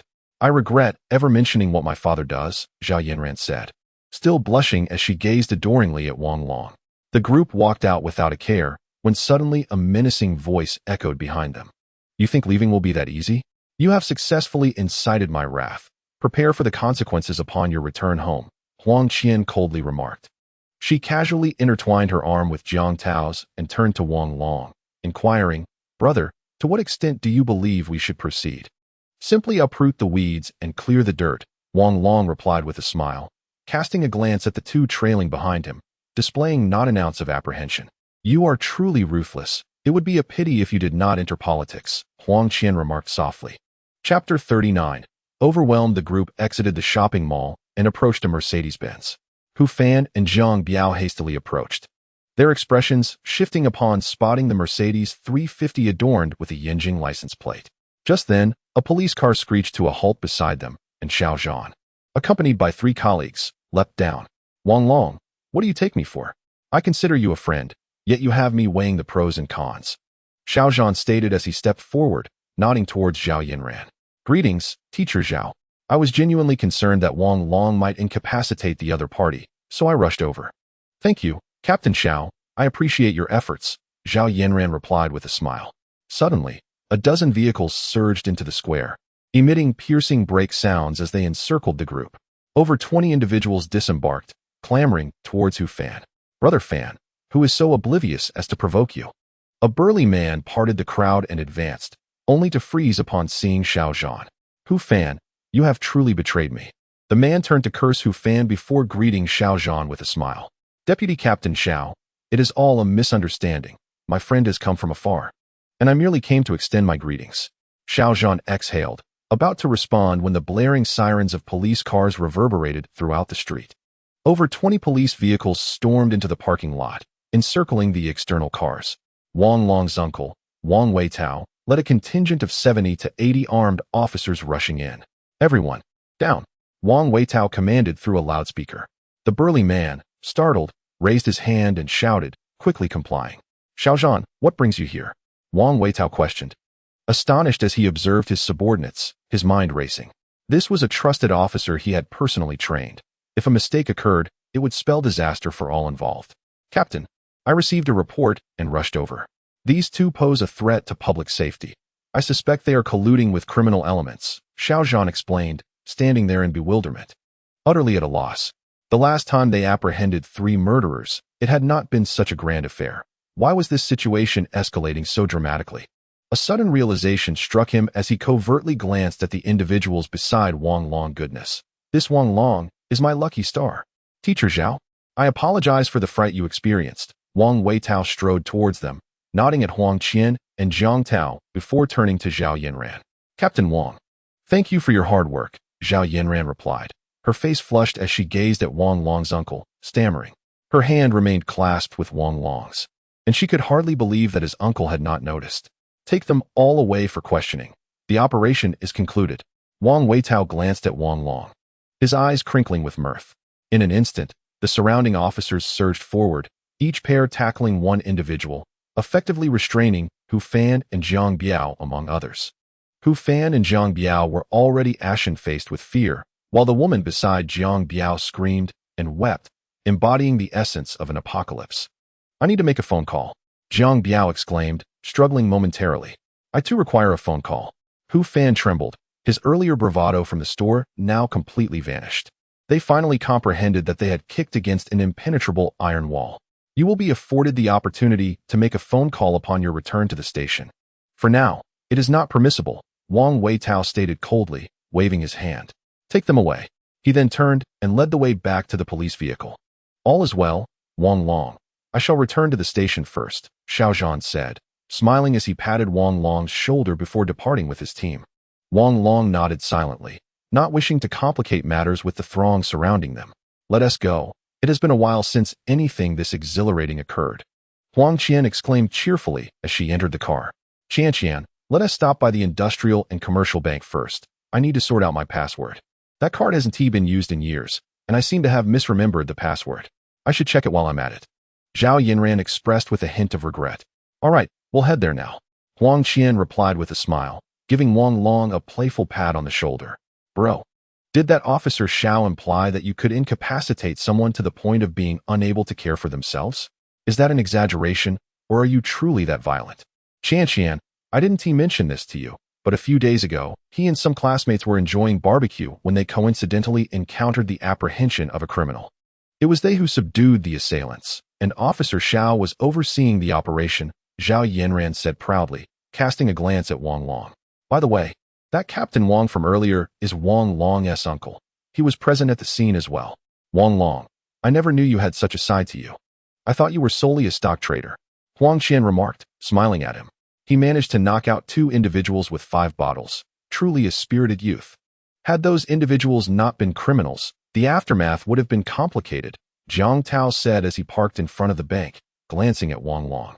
However, a true man knows when to act and when to refrain. Had I been there, I would have chosen to charge forward as well. Jiang Tao clearly grasped the gravity of the situation, chuckling as he spoke.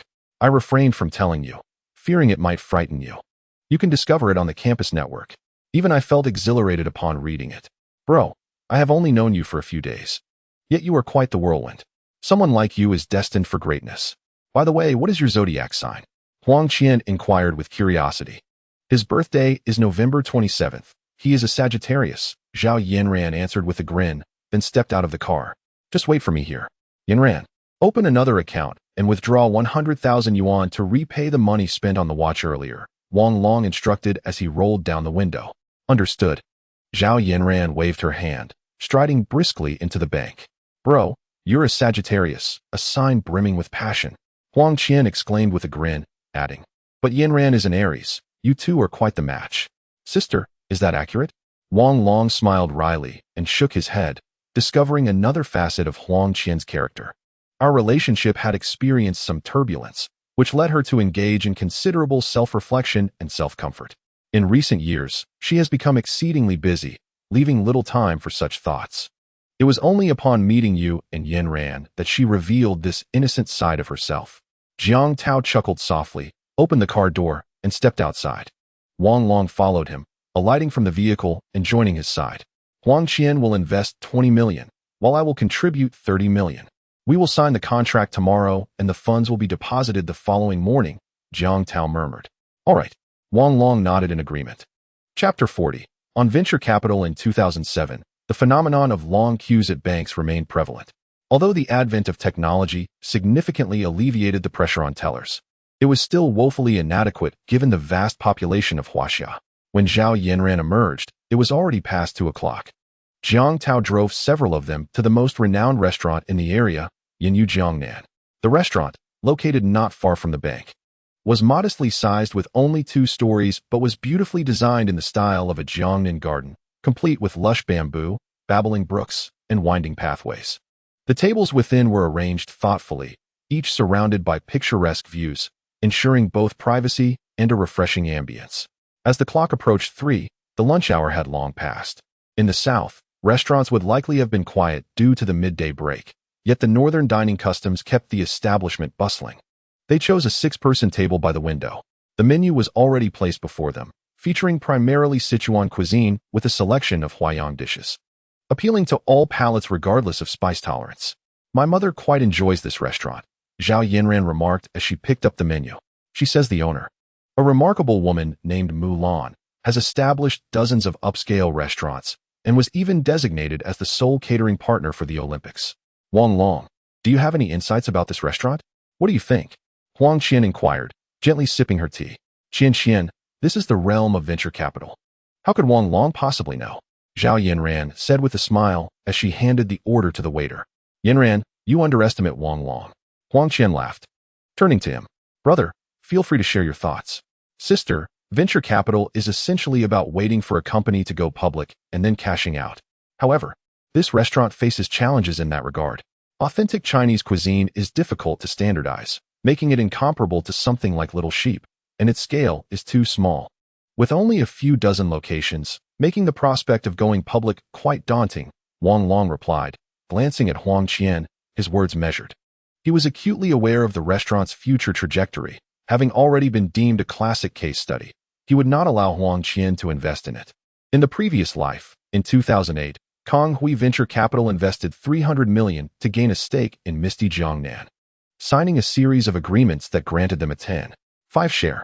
Ultimately, the company failed to go public in 2012, and when the 5-year investment period expired, Kong Hui demanded 600 million from Mulan to repurchase the shares. However, Mulan was unable to fulfill this obligation, triggering a series of clauses that compelled the introduction of foreign capital investment groups, resulting in the company becoming a foreign-controlled entity in the restaurant industry. In the end, the major shareholder Mulan was left with a dismal 10% stake. This partnership between Kong Hui Venture Capital and Misty Jiangnan was a complete loss for both parties. Oh, Wang Long, it seems I underestimated you. Are you suggesting that Little Lamb is more likely to go public, while this upscale restaurant faces difficulties. Jiang Tao glanced at Wang Long, a spark of excitement glimmering in his eyes.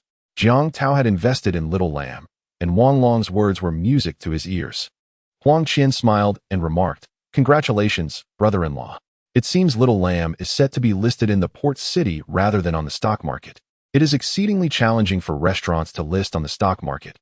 Just the paperwork alone can exclude many from consideration." Wang Long filled everyone's cups with tea and spoke softly. "It is precisely because Little Lamb's listing is confirmed that I am interested in this establishment. Brother, tell me, what distinguishes them? If I were to invest, what should I do?" Huang Qian's tone hinted at a hint of inquiry. "Sister, for the restaurant industry to go public, it must adhere closely to standardization, much like KFC and McDonald's. The potential for Little Lamb to list stems from its greater standardization and larger scale. Of course, the operations of the venture capital firm also play a role, but ultimately, whether a company can go public depends on its valuation and future potential." Wang Long picked up a nearby towel to dry his hands and continued softly. "Essentially, when a venture capital firm invests, it involves establishing clauses for agreements, repurchase terms, sale rights, priority liquidation clauses, and compensation clauses. If the listing fails, it can lead to complications later on, and the 5-year profit margin is about 75, which is somewhat regrettable." Wang Long glanced at Huang Qian and advised, "Don't invest, sister. The prospects are not promising."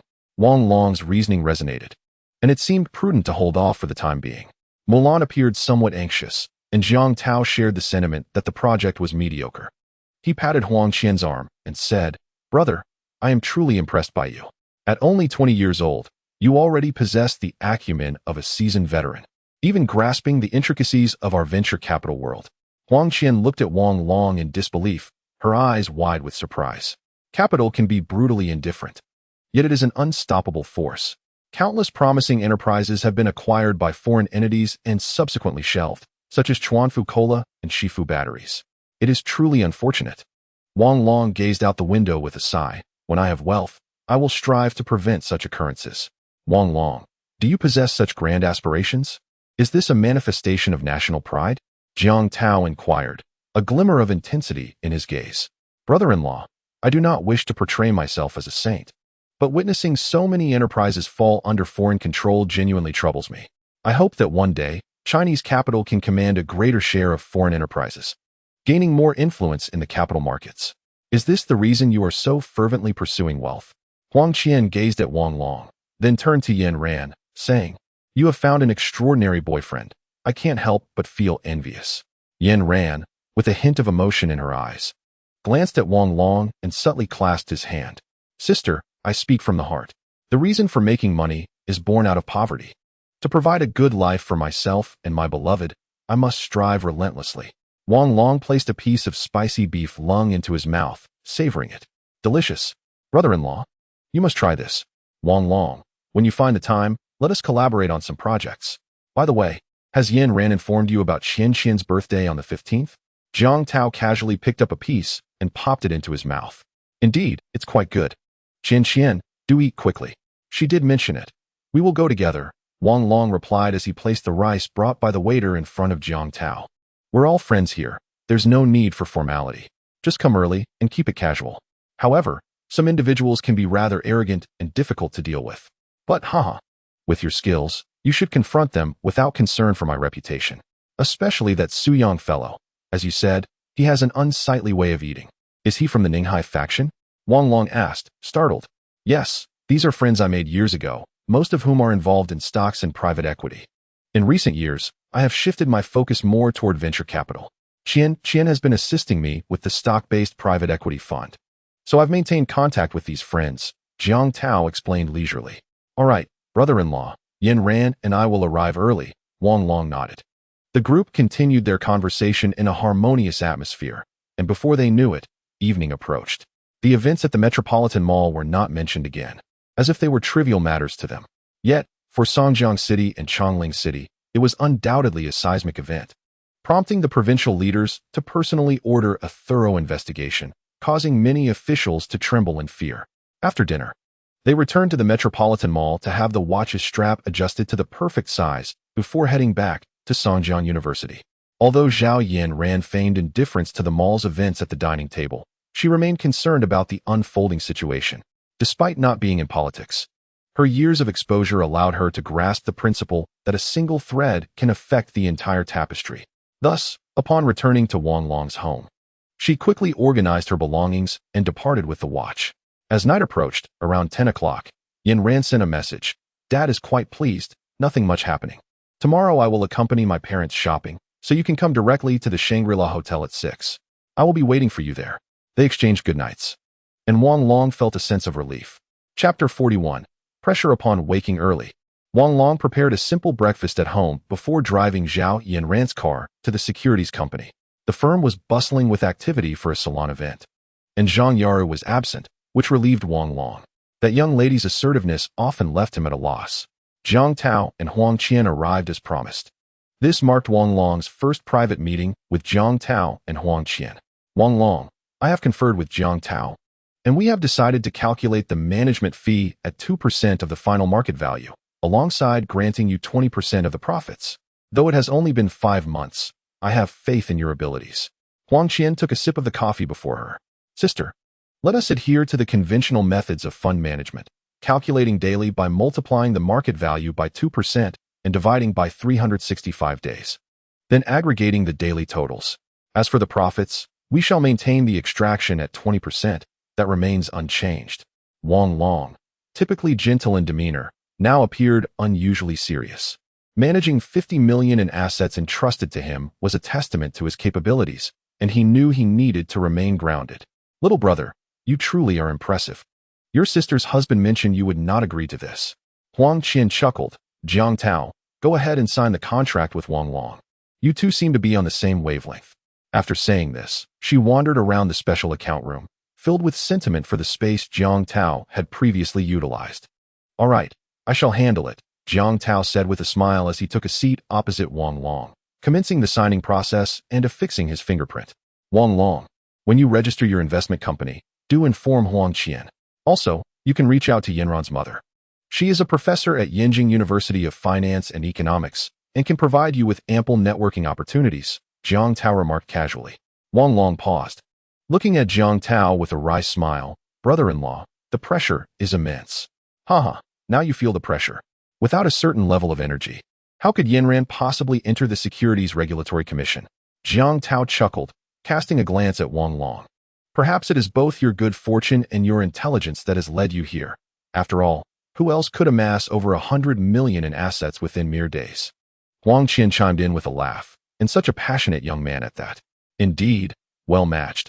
A talented man and a beautiful woman. Jiang Tao concluded. All right, Wang Long. My sister and I have matters to attend to. The stock account details and password will be sent to your phone, and the 50 million will be directly transferred to your account. We will discuss the next steps upon maturity. Jiang Tao rose, patting Wang Long on the shoulder.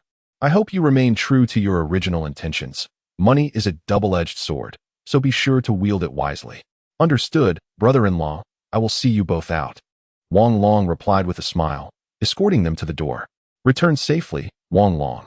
My husband and I will explore the lobby downstairs. Huang Qian waved her hand, linking arms with Jiang Tao as they made their way to the elevator. Wang Long nodded with a smile, turning back to the special account room to continue his analysis of the stock market trends. Meanwhile, in the elevator, Huang Qian furrowed her brow, glancing at Jiang Tao, seemingly hesitant to speak. What is it, Qian? Jiang Tao inquired, surprised.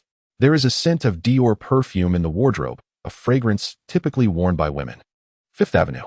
The outfits inside do not reflect Yanran's taste, and there is also a Tizot watch box. Huang Qian's tone revealed her discontent. Oh, it is likely a gift from a client manager. Should I inquire about old Qiu? Jiang Tao remarked, momentarily taken aback, but not particularly concerned.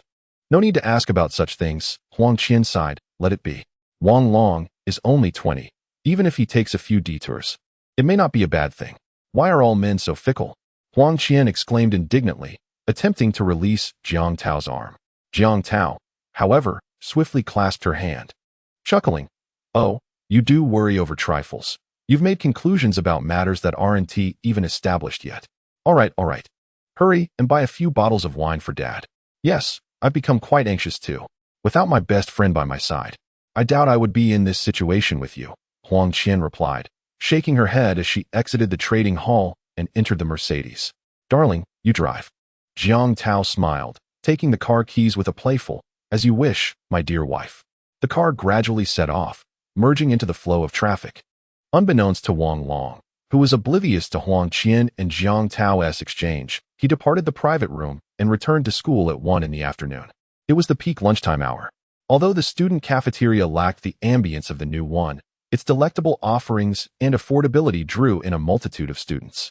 Wang Long purchased a serving of rice with 2 side dishes and took a seat. Hey Wang Long, what brings you here? Zhao Yang and Lu Jiao approached, carrying their meals and settling across from him. Their demeanor was intimate, indicating a deep bond. Wang Long, I heard your 2 songs sold for 500,000. Is that true? Lu Jia gazed at him in astonishment, noticing the striking transformation in Wang Long since last semester, as if he had undergone a renaissance, exuding a newfound aura. Indeed, Lu Jia, I was fortunate. I plan to invest the money in stocks, Wang Long replied softly. The stock market has been volatile lately. Exercise caution. Earning money is no easy feat. Don't let it slip away, Lu Jia advised gently, her concern genuine. Thank you, Lu Jia, Wang Long said, nodding with a smile. He then noticed Lu Yang searching for a seat alone with his lunchbox and waved, calling out, Lu Yang, over here. Upon hearing his name, Lu Yang approached. What is the matter between you and Lu Jiao? Have you reconciled? Zhao Yang inquired quietly. What happened? Just a few days ago, everything seemed fine, Wang Long remarked, observing the despondence in Lu Yang's eyes. Wang Long, my family is poor. I feel unworthy of her. Another boy is pursuing her. Someone from a well-off family. I don't want to hold her back, Lu Yang confessed, his gaze lowered as a tear fell into his lunchbox. Are you out of your mind? Can love truly be measured by wealth? Did Lu Jiao say this to you? I'll go speak with her, Zhao Yang exclaimed, abruptly pushing his lunchbox aside and rising. Calm down. You're acting impulsively without understanding the situation. Sit down, Lu Jiao restrained Zhao Yang, speaking softly. Around them, students began to whisper excitedly, their expressions brimming with intrigue. The reputation of the group in Dorm 520 had spread throughout the school, with few unfamiliar with their story. She didn't say it, but I feel unworthy. Her family is well off in Sioux City, and I. Lu Yang suddenly buried his face in his hands, sobbing softly. Stop crying, Lu Yang. Lu Jiao is coming. Lu Jiao whispered urgently. Lu Yang immediately composed himself, pretending to eat nonchalantly. What is wrong with you? If I've done something wrong, just tell me. Why the long face? I have no connection with that person. What must I do for you to believe me? Lu Jiao's lunchbox was overflowing, tears streaming down her face as she continuously added food into Lu Yang's box. Lu Jiao. It is Lu Yang's sensitivity that makes him fear he is unworthy of you due to his modest means, thus wishing for you to seek someone better. Now that things have settled, he is going through a phase, so do not take offense. Wang Long patted Lu Yang on the shoulder and turned to Zhang Yang, asking when the 2 of you would host a meal, as it would be a perfect opportunity for us to catch up. However, I have a bit of a busy schedule these days. It would be best to arrange it for next Friday. Then next Friday evening it shall be. Let us dine on hot pot, Zhao Yang chuckled. I have a lingering aversion to that barbecue place. Agreed, Wang Long affirmed, Lu Yang. If you continue to dwell on those futile thoughts, you do not deserve to be called a man. Setting aside other matters, with our expertise, earning a substantial income of several $100,000 a year is hardly an issue. Wang Long gazed at Lu Yang with earnestness. Is it truly possible to earn that much? Lu Yang abruptly turned, astonished by Wang Long's assertion. It will only be more. If we venture out on our own, I refuse to believe we cannot support our women. Wang Long rose, patting Lu Yang's shoulder. Let us discuss it tomorrow evening.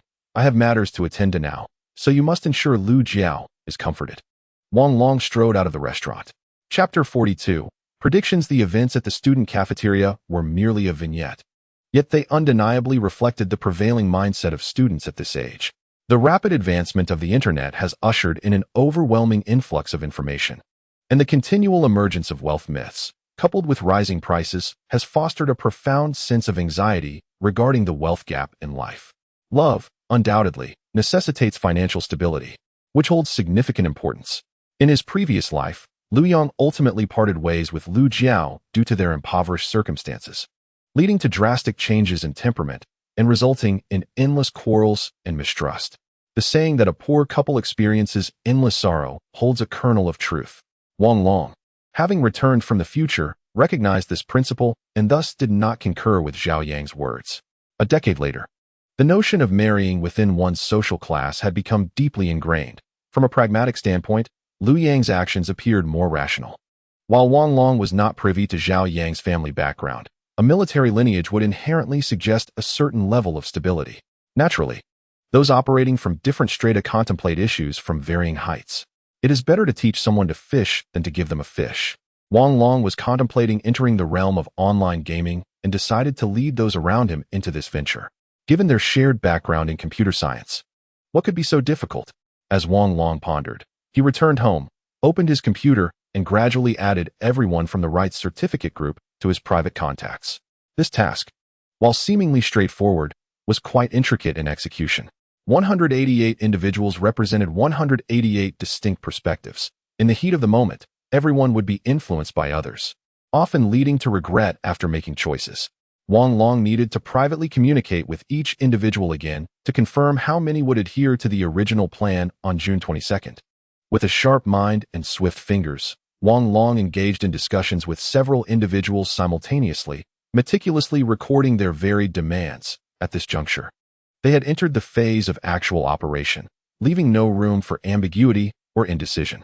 His fundamental idea was to ensure that everyone was a participant, as this would genuinely safeguard the secret. Therefore, discussions with others initially revolved around the 1 million threshold.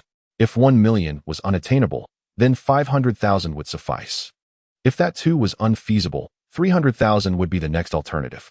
By 5 o'clock in the evening, he had communicated with 30 individuals, all of whom expressed their support, save for one who indicated some difficulty and could only contribute 500,000. The rest pledged their full backing. Wang Long exhaled a sigh of relief, feeling a sense of relaxation. Indeed, it was a group of affluent individuals. However, amidst the impending market plunge in the next 2 days, he wondered if there would be further changes. After a moment of contemplation, Wang Long posted a message in the group. On June 4th, the market would continue to dip, with a rebound expected around the 3,400-point mark on June 5th. It would subsequently test the previous high points again before reversing, maintaining an optimistic outlook on the bull market. The shift in style would favor large-cap financial stocks, with a prediction that the listing of PetroChina would mark the peak of this market wave, anticipated to reach around 6,000 points. This would be his sole prediction. He would refrain from forecasting any future trends or recommending stocks, and he asked for understanding if this caused any inconvenience. Wang Long then stood up, returned to his bedroom, and began to tidy up. The options group erupted in excitement. This assembly comprised pure short-term trading experts who had profited significantly from options trading. However, due to the restriction of not exceeding 1 million contracts per transaction, their available capital could not be fully utilized for trading options. Some might wonder why they did not continuously buy and sell, thereby maximizing profits. But in reality, that approach was impractical. Options trading was highly volatile, and cognitive inertia would persist along a singular trajectory, making it exceedingly challenging to diverge from that path. Consequently, many opted to retain only the capital necessary for trading 1 million contracts, investing the remainder in the stock market. The recent sharp decline had not inflicted substantial losses on these traders, as they adhered to strict trading rules. Unless they faced an instantaneous halt in trading, they would typically exit the market upon incurring losses of 3 to 5%. However, the pressing concern for these traders was whether this downturn signified the end of the bull market or merely a temporary adjustment. This was a matter of gauging the overall trend, which pure technical analysts like them struggled to articulate. Thus, Wang Long's audacious act of accurately predicting the precise bottom and top points and openly sharing it in the group ignited considerable excitement among all. Wow, 888. The day after tomorrow will test the predicted points. I'm preparing to go all in at around 3,500 points, exclaimed Snail, overflowing with enthusiasm. No way, 888. You actually believe it will plunge to the 3,400-point level? Incredible. I'm switching to stocks tomorrow and foregoing options, Shark remarked in astonishment. This is the result of 888's research. We merely need to observe. How you trade is up to you, but this information must remain confidential. Lohan 2006 responded with a flurry of smiley faces. If PetroChina indeed follows 888's forecast in October, Imagine the profits. 6,000 points. Why not 1,000 points? Crocodile surfaced, clearly elated. Brother, are you not satisfied with 6,000 points? You truly equate yourself with those retail investors in the hall. 888 dares to make such predictions likely because it considers the stagnation of large-cap stocks. You wish for 10,000 points? How is that conceivable? However, a plunge to 3,400 points is indeed ruthless. The orchid finger raises a thumb. What is so ruthless about it? Haven't we seen enough panic-induced stampedes? I dare say even 3,000 points is a possibility. I can already sense that ominous aura. The dawn emitted a sweating emoji. Do you not understand? 888 is here to reassure us, to provide us with a sense of security. He is indicating that the investments made on the 22nd can be recovered. Hasn't he stated that he will no longer predict market trends in the group? This time he is giving back to everyone. So please refrain from making reckless comments outside.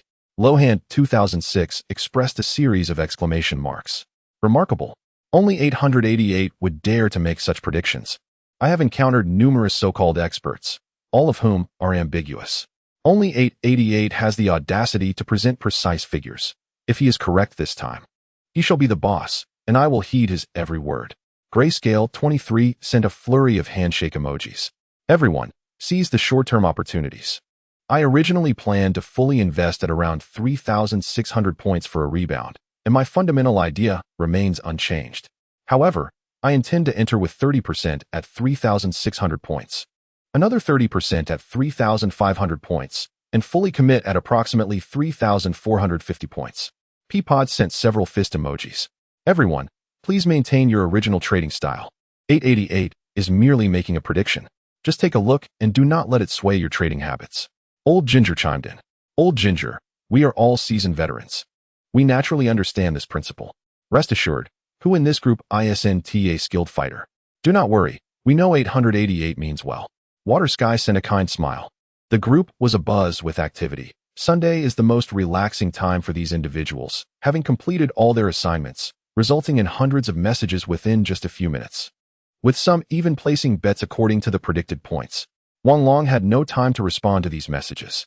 A little over 10 minutes later, he dressed sharply and left his home, driving his 307 towards the economic development zone where the Shangri-La is located. Chapter 43. Relatives of Yinran's family. The development zone is not far from Songjiang University. It takes about 15 minutes by car. Established in 1993, this new area is truly a gathering place for the affluent. Various bars, high-end clubs, and entertainment centers abound, with the Shangri-La Hotel undoubtedly being the primary dining establishment that signifies wealth. When Wang Long parked his car in front of the hotel at precisely 5:40 p.m., he sent a text to Zhao Yinran saying, "I have arrived," then exited the vehicle, retrieving a bottle of Moutai from the trunk. Amidst the collection of luxury cars in the parking lot, his vehicle stood out somewhat. Ding! A message from Zhao Yinran returned, stating she would be down shortly. Wang Long approached the hotel entrance, where the doorman opened the door, and the hostess nodded with a smile. Wang Long stepped into the hotel lobby. Enveloped in the opulence of the grand hall, he was unaware of the considerations that led Yinran's parents to invite him to this family gathering. Typically, such an invitation would imply a recognition of one's status, yet Zhao's mother's demeanor clearly suggested disapproval, which rendered the situation rather intriguing. Wang Long surveyed the hotel lobby, a smile gracing his lips. This lavish spectacle might astonish an ordinary 20-year-old, but for him, it felt somewhat trivial. Having witnessed opulence for over a decade, he deemed this experience merely adequate. When it comes to luxury, nothing could rival the grandeur of Yinjing and Modu. Wang Long found a corner to stand in, instinctively pulling out his phone, only to realize with a wry smile that it was 2007, a time when smartphones had yet to become commonplace. Wang Long, Zhao Yinran approached, adorned in a flowing purple gown, her right hand clutching a handbag and her left wrist gleaming with a Cartier watch, exuding the elegance of an ancient noblewoman blended with the modernity of contemporary fashion. "Do you find it beautiful?" she inquired, her cheeks flushing as she noticed the fervor in his gaze, twirling gracefully so that the skirt billowed around her. "In the hall or the kitchen, Yinran. You are the goddess of my heart," Wang Long said with a smile, taking her hand.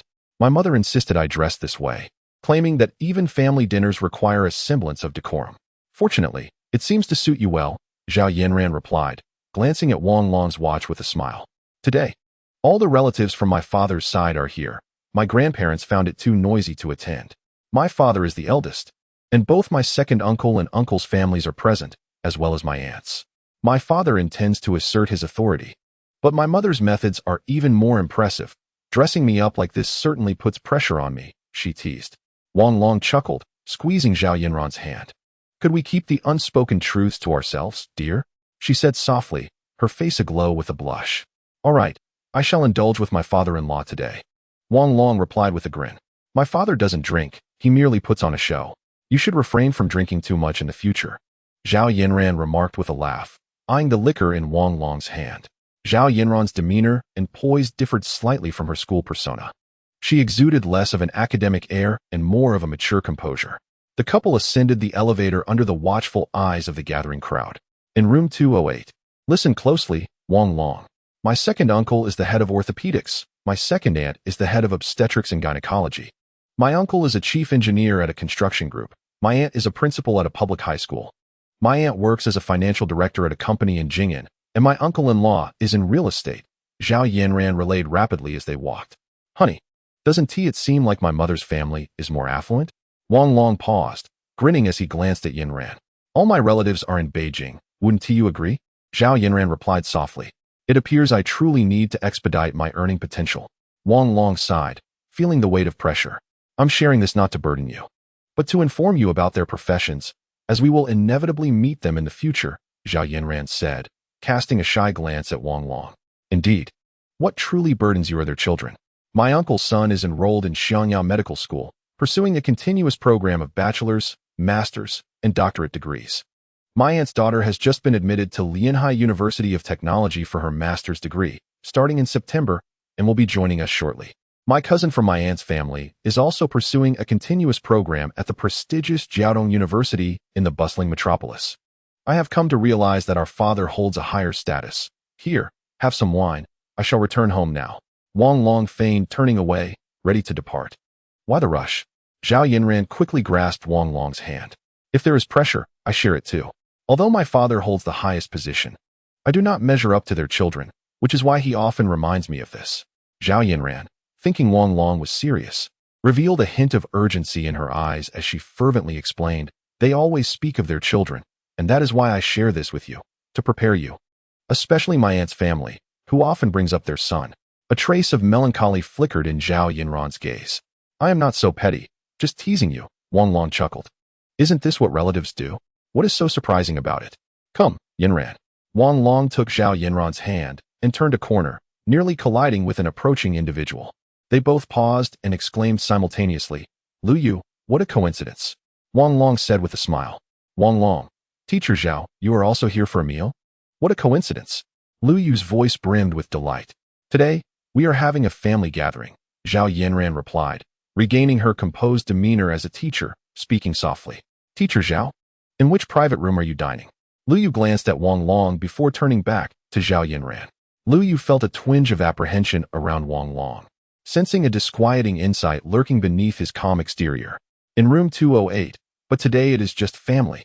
So it would be inconvenient for you and Yao Shi to join us. Perhaps another time, Zhao Yinran stated.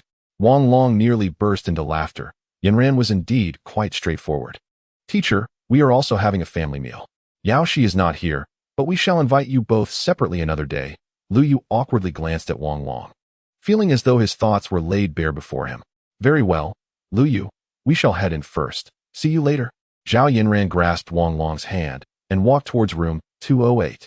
Wang Long, no matter what others say, please do not take offense, all right? I am aware of my feelings.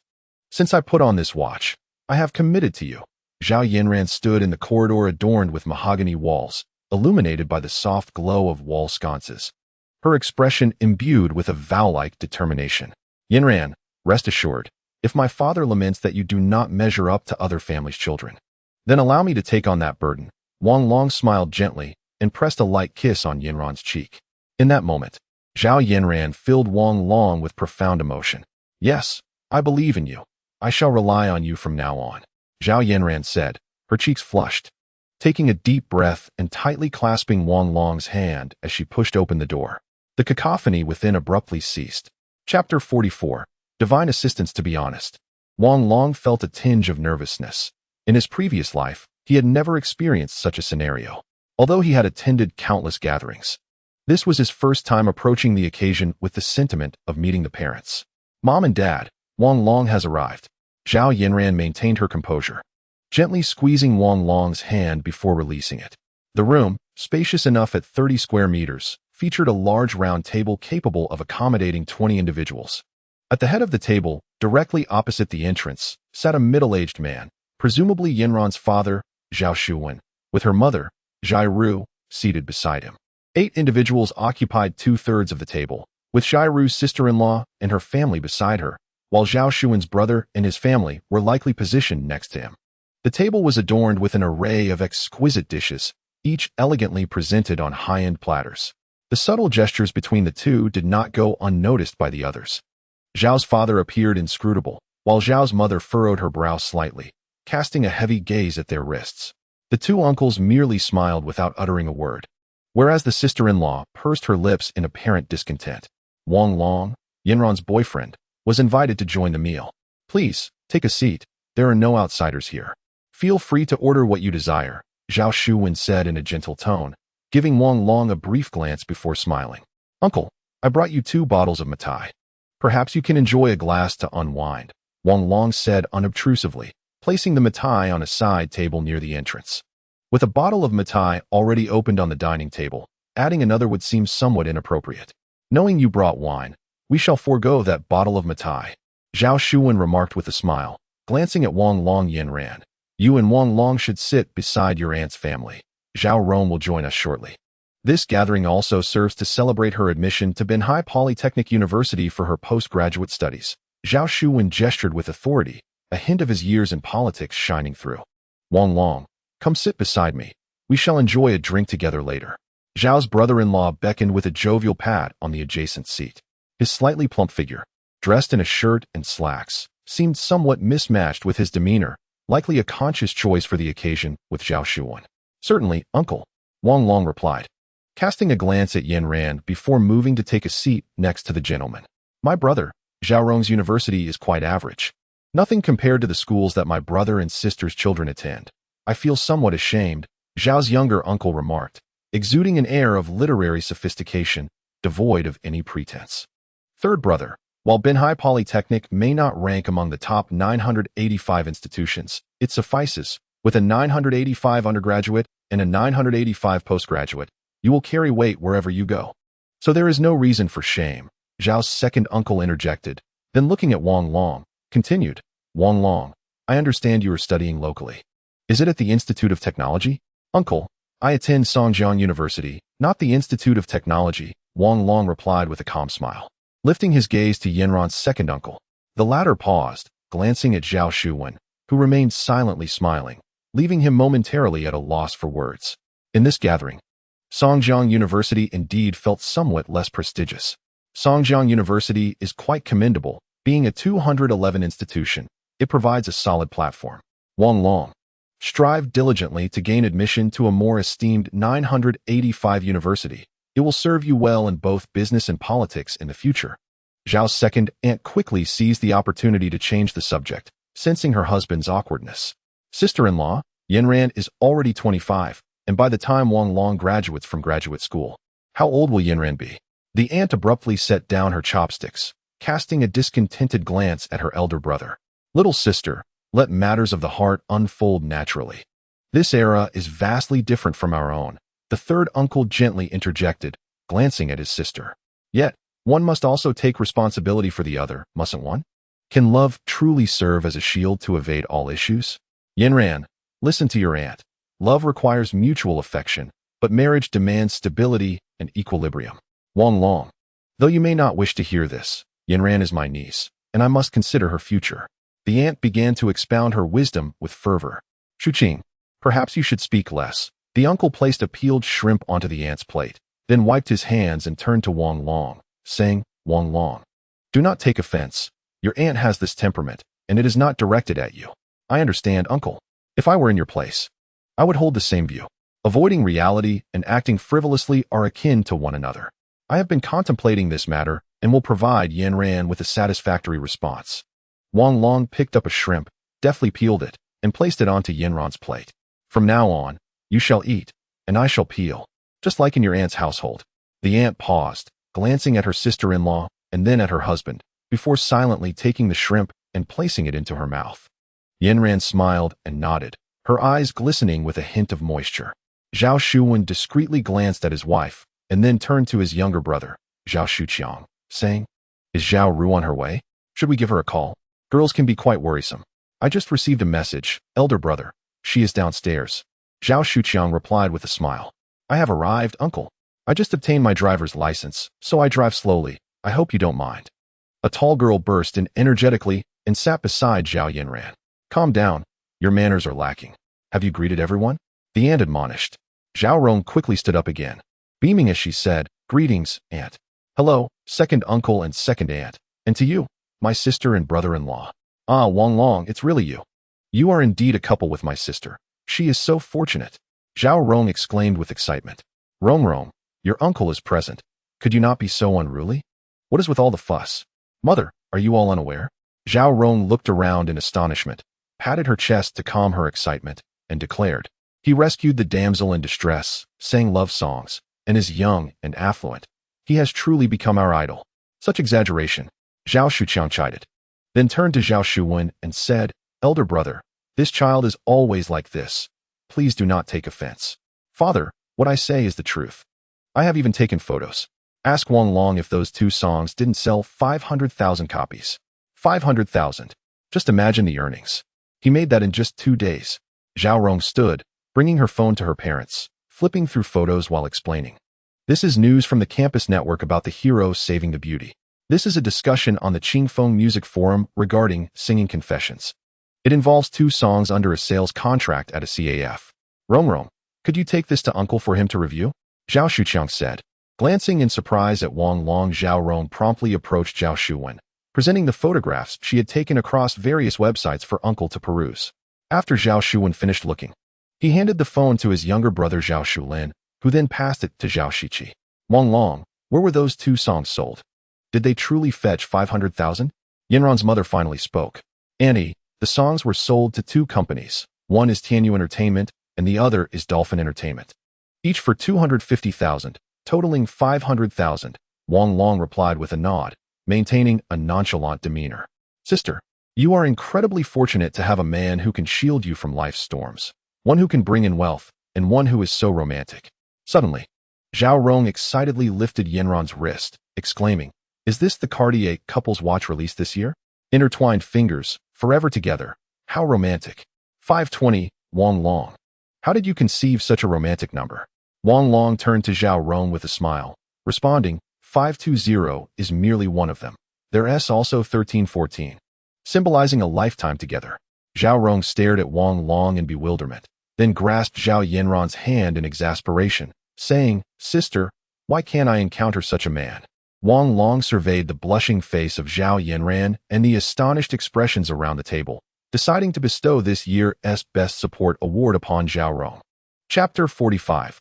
Apologies. With Wang Long's intellect, he would naturally refrain from joining Zhao Rong in boisterous exclamations, nor would he take pride in Zhao Rong's envy to boast.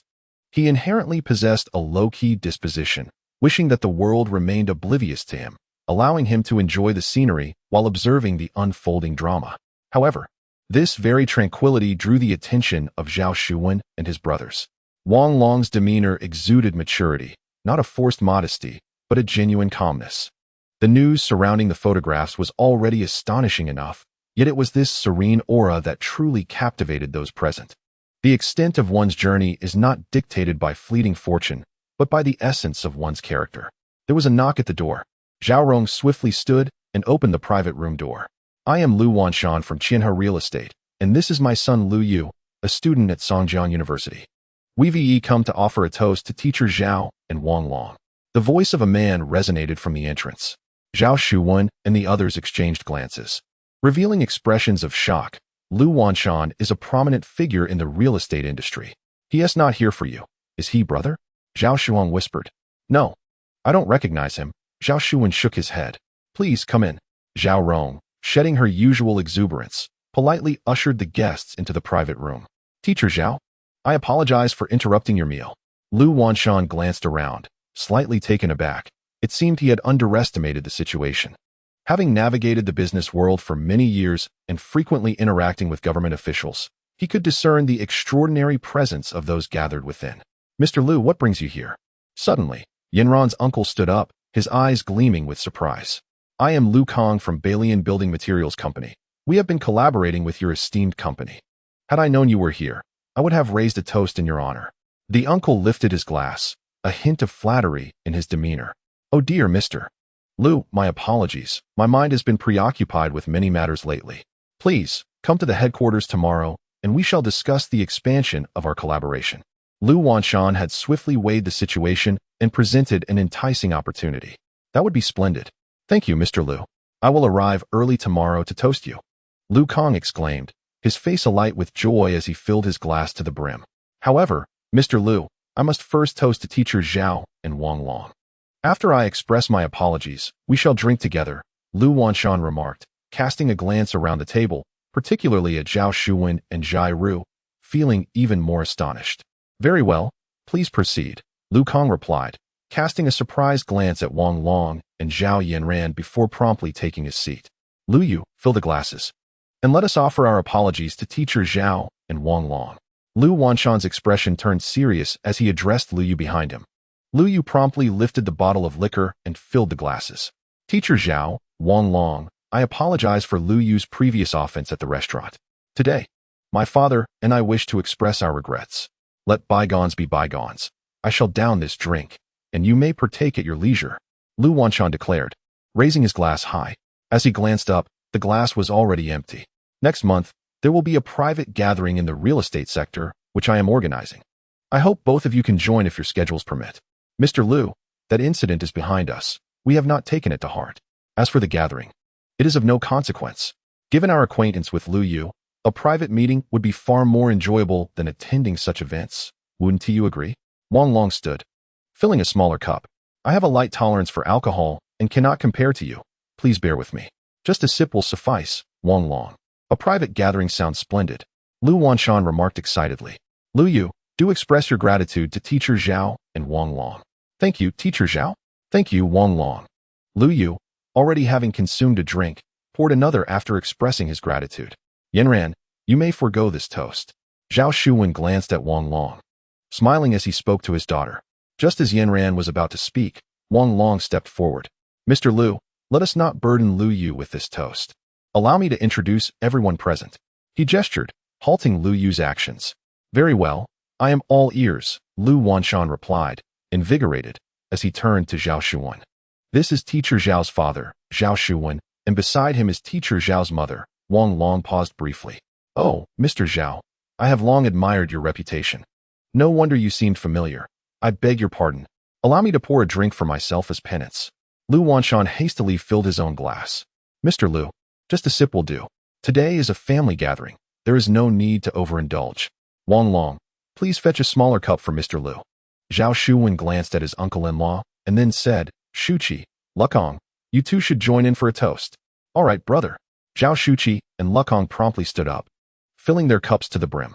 With such an attitude from his elder brother, it was likely that Lukong's business would flourish even further. Wang Long handed 2 small cups to Lu Yu, who nodded in gratitude and filled them up. This is teacher Zhao's aunt, and this is the uncle. Wang Long introduced softly. Mr. Zhao, you are a person of great importance and must be busy. If there is anything you need to convey to Mr. Lu, I will ensure it is accomplished. Lu Wanshan nodded at the two and then addressed Zhao Shuwen. Lu Wanshan maintained a very humble demeanor. You are too kind, Mr. Lu. Should the need arise, I will reach out to you. Zhao Shuwen downed his drink in one gulp. Lu Wanshan raised his cup with both hands and drank it all in one go. The subsequent events unfolded with much greater simplicity. Wang Long made introductions, and Lu Wanshan drank, treating everyone with a low profile regardless of their status. Mr. Zhao, I shall not intrude further. Please enjoy your meal. Today, the bill is on me, Mr. Lu said with a smile. Mr. Lu, are you trying to outbid me for the bill? Wang Long said with a chuckle as he looked at Lu Wanshan. Drinking is fine, but let us refrain from squandering money.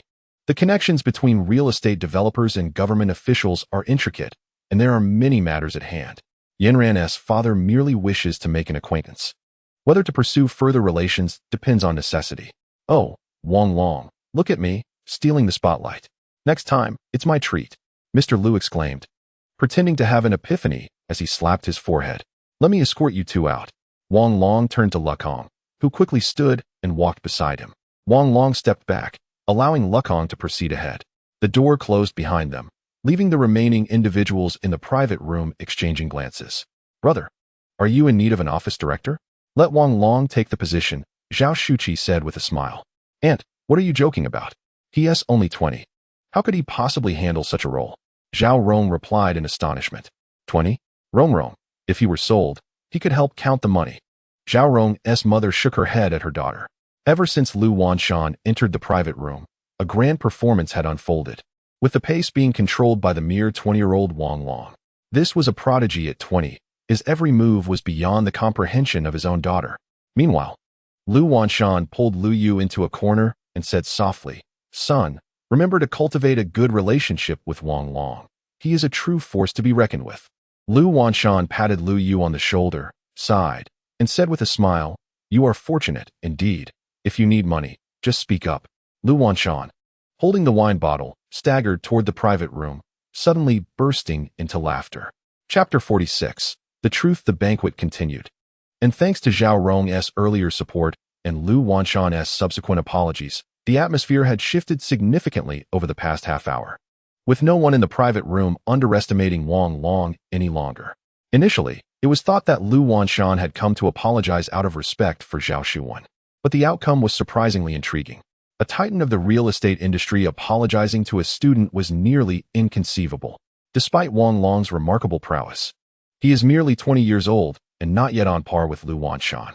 It appears that there must be an even more formidable figure behind Wang Long. In that moment, aside from Zhao Shuwen and Zhai Ru, the others in the room began to speculate. Knock, knock, knock. A knock echoed through the room once again. Zhao Rong swiftly rose and approached the door. Excuse me, young lady. This is Qiu Tian, the general manager of Tiana Securities. We have come to toast Mr. Wang. The voice of Lu Ning rang out from the entrance. What a lively scene. Just as one wave settled, another surged. Everyone's gaze shifted back to Wang Long. Are you looking for my brother-in-law, Wang Long? Please, come in. Zhao Rong cheerfully opened the door and called out, Brother-in-law, they are looking for you. Wang Long stood up, hastily walking to the door, and smilingly said, Manager Qiu, what a coincidence. Please come in. Manager Lu mentioned he saw you enter this private room, so I made a special trip to offer you a toast. I hope I'm not interrupting. Qiu Tian followed Wang Long to the table, surveying the others present. Manager Qiu, what brings you here? Zhao Shuqing suddenly stood up, surprised. How fortuitous that Director Zhao is also here. Qiu Tian smiled and nodded at Zhao Shuqing, stating, Mr. Wang is our securities company's most esteemed client. I happened to run into him today and came to offer a toast. Manager Qiu, are you mistaken? Zhai Ru looked at Qiu Tian in bewilderment, posing the question. Qiu Tian paused for a moment, glanced at Wang Long, and then chuckled. Indeed, he is a remarkably low-key expert.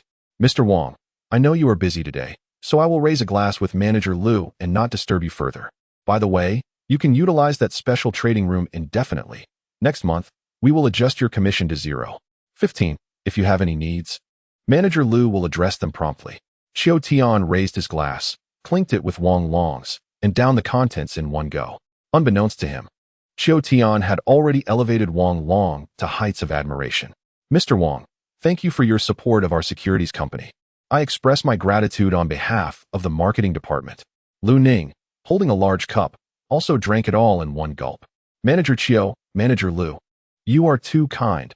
My drinking capacity is limited, so please bear with me. Wang Long chuckled as he raised his glass and emptied it.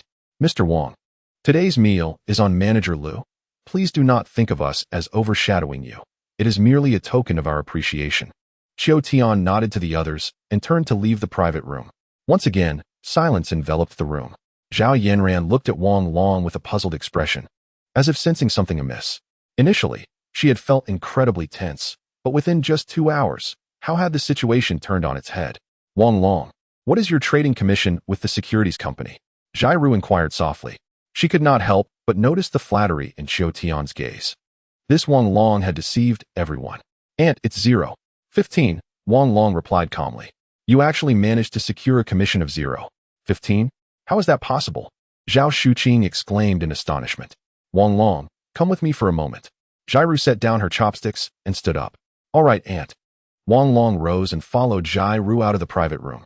The others inside exchanged glances. Even Zhao Shuwen was momentarily taken aback.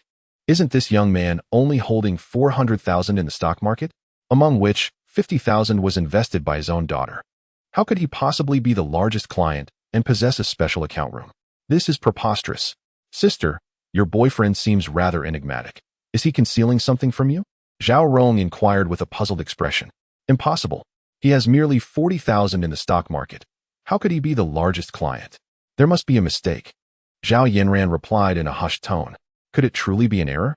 Zhao Rong glanced at the others and remarked with a smile. Rong, starting tomorrow, you should seek a temporary job.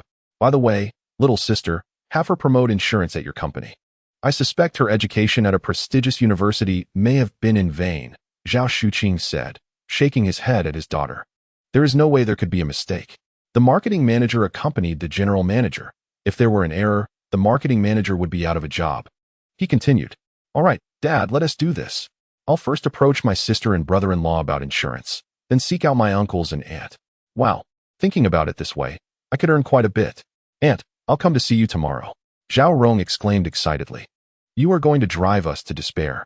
We intended for you to experience the intricacies of social interactions, and yet you are directly chasing after money. Zhao Shuqing said with a wry smile.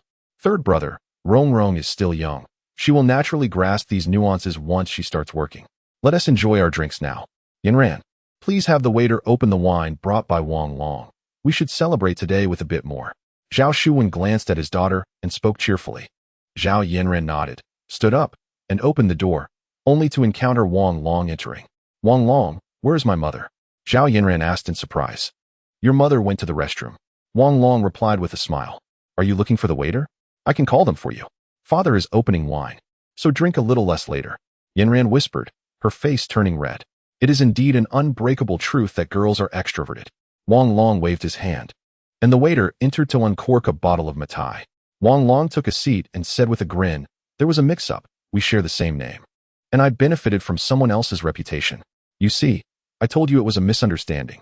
You adults overcomplicate matters. Zhao Rong pouted in dissatisfaction. So it was indeed a mistake. Haha, let us drink. Zhao Shuwen observed Wang Long discreetly and said, Wang Long, please fill the glasses for our elders. Certainly, uncle. Wang Long promptly stood and poured the wine. Zhao Yanran looked at her father in astonishment, nearly moved to tears. It seemed her father had already acknowledged Wang Long's status. Ding. Zhao Shuwen's phone received a message. He casually picked it up and glanced at it.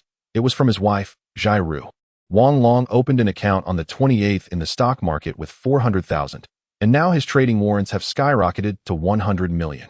He has signed a fund management contract with our daughter, and conservatively estimating, she may have surpassed us with at least 10 million. Ding. A second message arrived. His daily trading volume exceeds 6 to 7 billion. He is indeed the largest client of Tiana Securities. Zhao Shuwen's hand trembled, causing his phone to drop onto the table. The surprise was overwhelming, startling him greatly. To think that her daughter's boyfriend was a billionaire. How perceptive she must be. What's wrong, brother? Zhao Shuhong inquired softly. Nothing. Just a slip of the hand. Zhao Shuwen raised his glass and said, Come, everyone, let us drink. With that, he downed the contents in one gulp. Chapter 47. Registering before marriage. The gathering concluded around 9 o'clock in the evening. When Yanran returned to the rental apartment with Wang Long, it was nearly 10. The parents had evidently accepted Wang Long, and having had a few drinks that night, he grew bolder, making advances in the car that sent Yanran's heart racing. Were it not for her parents trailing behind in another vehicle, intending to take her home, she might have succumbed to staying the night and sharing a bed with Wang Long. No, my parents are waiting downstairs. I must go. You take a shower and get to bed early, don't overthink things. Yanran gasped as she extricated herself from Wang Long's grasp and fled the apartment, taking a moment to compose herself before returning to her parents' car. In August, you should go to Yanjing. Let Wang Long accompany you to meet your grandparents. Once he graduates, you two can register your marriage. The timing of the wedding can be arranged at your discretion. Jiru glanced at her daughter, who was still reeling from the shock.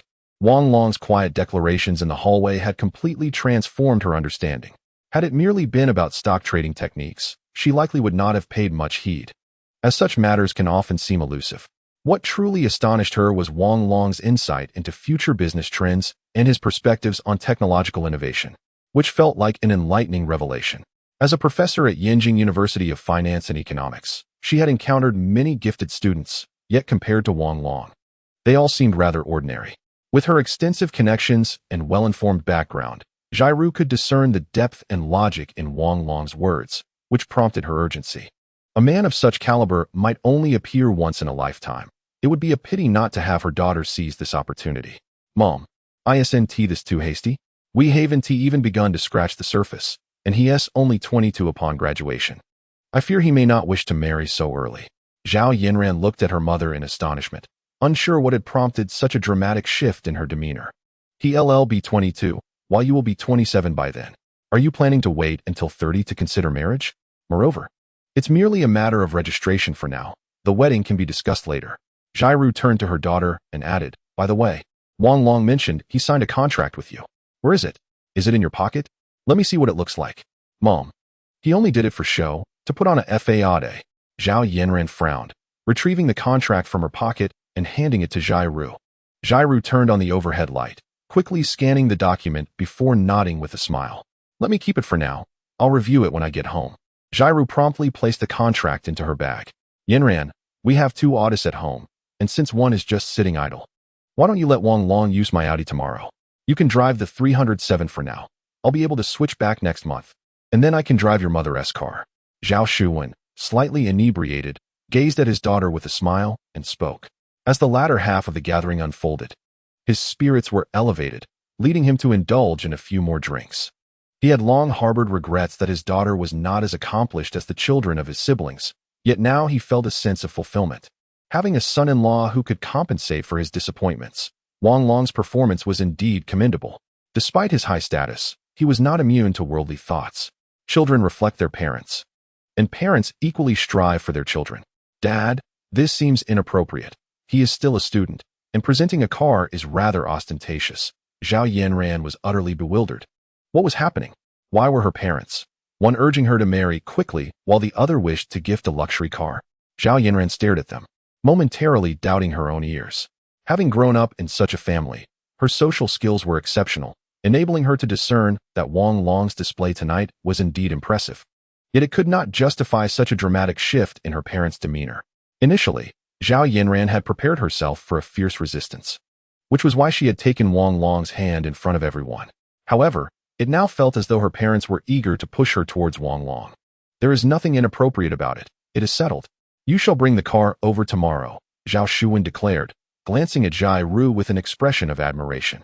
His wife remained as she had always been, gentle in appearance yet meticulous in thought. She had even left room for negotiation. With the contract in hand, he felt invincible. For the sake of their daughter's happiness, parents would go to great lengths. As the Audi engine roared to life and the vehicle slowly exited the campus, it headed back towards the development zone. Half an hour later, Zhao Shuwen, holding a cup of strong tea, sat in the study with Jiru. It seems Wang Long truly cares for our daughter. Otherwise, he wouldn't have coaxed her into signing the agreement in such a manner, Zhao Shuwen remarked after spending several minutes reviewing the contract. Though he did not fully comprehend all the specific terms, he noted the most critical points. Our daughter appears to be wealthier than we are. Wang Long currently possesses 1 billion, and our daughter holds approximately 14 million. After deducting management fees, she would have about 3 million left, which means she could secure around 9 million, whereas I have only earned a little over 1 million in my years of investment. How did she develop such remarkable insight? Jiru laughed as she examined the contract on the table. By the way, I forgot to mention. Wang Long said Huang Qian and Jiang Tao invested 50 million on his behalf, managed through a separate account, similar to our daughter's contract. Jiru glanced at her husband, choosing not to elaborate further. It seems this Wang Long is a blessing for our family. Zhao Shuwen observed his wife and pondered. It was likely that Wang Long had deliberately mentioned this to assert his influence, possibly aware that Huang Qian and Jiang Tao had significant backgrounds. I do not share that sentiment. My instinct tells me Wang Long wishes for us to grow closer to their families. Jiru's expression turned serious. It seems rather implausible that Wang Long would be aware of such matters. Zhao Shuwen quietly sipped his tea, contemplating a visit once I returned. I could only muster the courage to leverage my daughter's connections. My position is rather lowly, yet given the recent events, I could at least hold my own in conversation. There is no need for pretense. I shall return to Yinjing in a couple of days and spend some time with you during my break. I feel somewhat uneasy leaving you here alone, remarked Jiru with a smile. Yes, please come back and keep me company. Without you, I am uncertain of my own worth, Zhao Shuwen replied, embracing Jiru affectionately. Do refrain from such antics. The young lady has yet to sleep. We shall talk once she is resting. Jiru playfully swatted her husband's arm. You too. It would be quite fine for her to stay there. We need not be so circumspect, Zhao Shuwen expressed with a hint of frustration. Your concern for our daughter seems lacking. I remain vigilant, Jiru whispered softly. While the couple conversed, Zhao Yanran and Wang Long exchanged text messages. Father has asked you to take his car. I will deliver it to you tomorrow evening. Sounds good. I like it. By the way, Zhao Yang is treating us to dinner on Friday. Would you join? Sure, that works. Mother mentioned that we should register as soon as you graduate. Do you think that is too soon? Perhaps you could inquire with Mother about expediting the registration process. We can discuss the wedding later. Graduating first is paramount. Indeed, dear husband, what kind of enchantment have you cast upon my parents? They seem eager for me to marry you at once. They believe I can better protect you. Flatterer. I'm off to freshen up. You've worked me into a sweat. Good night, dear. Good night, my love. Sweet dreams. Zhao Long set aside his phone, approached his desk, opened his notebook, and logged into the group chat to continue private conversations with members of the securities group. Chapter 48. I will buy it myself. You gifted to me on June 4th, a Monday. Wang Long arrived at the securities company at his usual hour. Zhang Yaru was already waiting at the entrance, her eyes sparkling with uncontainable joy upon seeing him. Yaru Jia, here is a key for you. It must be exhausting waiting for me every day, Wang Long said, handing her a set of keys. Not at all. I have grown accustomed to waiting for you, Zhang Yaru replied, accepting the keys. Suddenly noticing Wang Long's wristwatch, she paused, then inquired with a smile, You purchased it with Yanran, didn't you? How much did it cost? Over 90,000.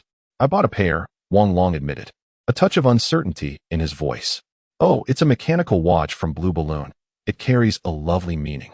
I had considered buying one myself, Zhang Yaru remarked, placing her coffee cup on the table before sinking onto the sofa, her eyes losing their luster. Yaru Jia, I have met Yanran's parents. Wang Long inhaled deeply, feeling a tightness in his chest, fully aware of her understanding. I understand, Wang Long.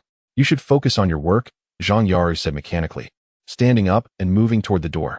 Suddenly turning back, she said, Wang Long, I will go buy a Blue Balloon watch later. I'll pay for it myself. And you can gift it to me as a keepsake, all right? Tears streamed down Zhang Yaru's face. Yaru Jia, Wang Long looked at her, feeling a lump in his throat. Tight and constricted. All right, I will. Zhang Yaru silently gazed at Wang Long before turning to leave the room. What the hell? It's just Monday. Wang Long took a deep breath and approached the window, observing the traffic below. For a moment, he found it impossible to concentrate. His mind flooded with images of Zhang Yaru weeping quietly. Truly, as a reincarnator, my fate is rather unfortunate. Wang Long cursed inwardly, shook his head, placed his phone on the table, changed his clothes, and entered the studio. He organized the accounts that required his attention and focused on the screen. Zhang Yaru's 1 million had purchased 4 million put warrants from China Merchants Bank, eliminating the need for short-term operations. Zhang Tao's 50 million would be available after the market opened. Additionally, the 500,000 in Yanran's bank card also needed to be transferred to the account. Today's trading would primarily focus on buying, with a slower pace for ultra-short-term trades. The 4th and 5th put warrants from China Merchants Bank remained relatively stable, and he aimed to complete all positions today. The numbers on the screen began to fluctuate. Wang Long's fingers moved swiftly as he began to input 038008 80,000 yuan. Place a limit sell order for 1 million shares. 038008 80,001 yuan. Place a limit sell order for 1 million shares. 038008 80,002 yuan. Place a limit sell order for 1 million shares. 038008 80,042 yuan. Place a limit sell order for 1 million shares. Without glancing at the screen, Wang Long feverishly placed sell orders for 22 million shares. Once the final order for 8,042 yuan was executed, he immediately accessed Jiang Tao's account. The 50 million had already been deposited. 580,997,7050 yuan by 1 million shares. 580,997,7051 yuan by 1 million shares. 580,997,7060 yuan by 1 million shares. The crisp sound of the keyboard echoed like a torrential downpour against the eaves, relentless and continuous. In less than half an hour, the 50 million had been fully transacted. A total of 67 million put warrants from China Merchants Bank were acquired at an average price of 0.740 yuan, costing a total of 49.58 million. Wang Long promptly returned to his own account. The 22 million shares had been successfully sold at an average price of 8,000 yuan, resulting in a balance of 176 billion in his account. Wang Long remained fixated on the screen, determined to continue his efforts. By 11:20, he had purchased 80 million shares of the put warrants from China Merchants Bank and decided to retain 8 million for ultra-short-term trading, planning to invest the remaining funds in the afternoon. The money from Yinran's bank card had already been transferred to the account, and Wang Long bought 670,000 shares of the put warrants at 0.800 yuan. Exhausted, he stood up. With 10 minutes left until the market closed, he resolved not to trade further, conserving his energy for the afternoon. After the midday close, Zhang Yuru quietly entered, carrying several bags, her eyes slightly puffy, looking rather pitiful. Wang Long took the lunchbox from her hands, and she casually placed a beautiful glass jar on the table, filled with neatly cut tomatoes. I remembered you like tomatoes, so I brought some for you. Here are your clean clothes. I'll hang them in the cabinet, she said, heading towards the wardrobe at the door with 2 large plastic bags in tow. Wang Long silently gazed at Zhang Yaru, feeling a heaviness in his chest. Yet he was at a loss as to how to console her. After a moment, Zhang Yaru returned, a cartel bag in hand. Wang Long, I purchased a watch with a black dial of the same style. Please gift it to me. Gently, she pushed the watch box toward him. Yaru, let me put it on for you, Wang Long offered as he stood, opened the box, and examined the watch before stepping closer to Zhang Yaru. The watch's steel band had been shortened, exuding an air of exquisite elegance. I was hesitant to buy the white dial, fearing that Yinran might misunderstand. Wang Long, please invite Yinran to dinner on the 22nd. It would be a bit inconvenient for just the two of us. Zhang Yaru turned her head aside, a tear cascading down. Wang Long carefully fastened the watch around Yaru's wrist and secured the clasp, sighing as he remarked, the black dial compliments you quite well. Let us dine first. They sat in silence, Zhang Yaru seemingly lost in thought, while Wang Long felt an insipidness, bewildered by how events had unfolded to this point. I have been considering changing my car. The one I have has been in an accident before and is always malfunctioning. Which car would be suitable? Zhang Yaru softly inquired, placing a piece of tomato into Wang Long's lunchbox. Certainly, the Wrangler would be ideal for traversing mountainous terrain, and it garners significant attention, Wang Long replied, swallowing the tomato. However, it's quite uncomfortable. Perhaps I should opt for a sedan. A Mercedes 280 should be attainable for around 600,000 to 700,000. And your commission this month should suffice. I thought you would suggest I purchase a Mercedes 450, Zhang Yaru said, staring blankly at Wang Long. That vehicle is excessively large and rather unremarkable in appearance. Moreover, spending over $1 million would be somewhat ostentatious. If you truly desire it, the 350 would suffice. Although I still find it a bit pricey. Wang Long sighed, feeling a tinge of irritation.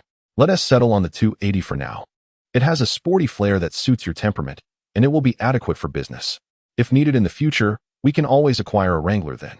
My budget was initially just over 200,000. The 280 exceeds it already. If you like Mercedes, I could procure one for you, regardless of what I drive. Zhang Yaru replied, her eyes shimmering with warmth as she looked at Wang Long. It's not so much a matter of preference. I have no stringent requirements regarding cars. Wang Long pondered for a moment and said, consider it a gift from you to me. You can use it first, and I will ask for it when I require it. All right, I will go buy it this weekend. If you have time, oh never mind, I will go alone.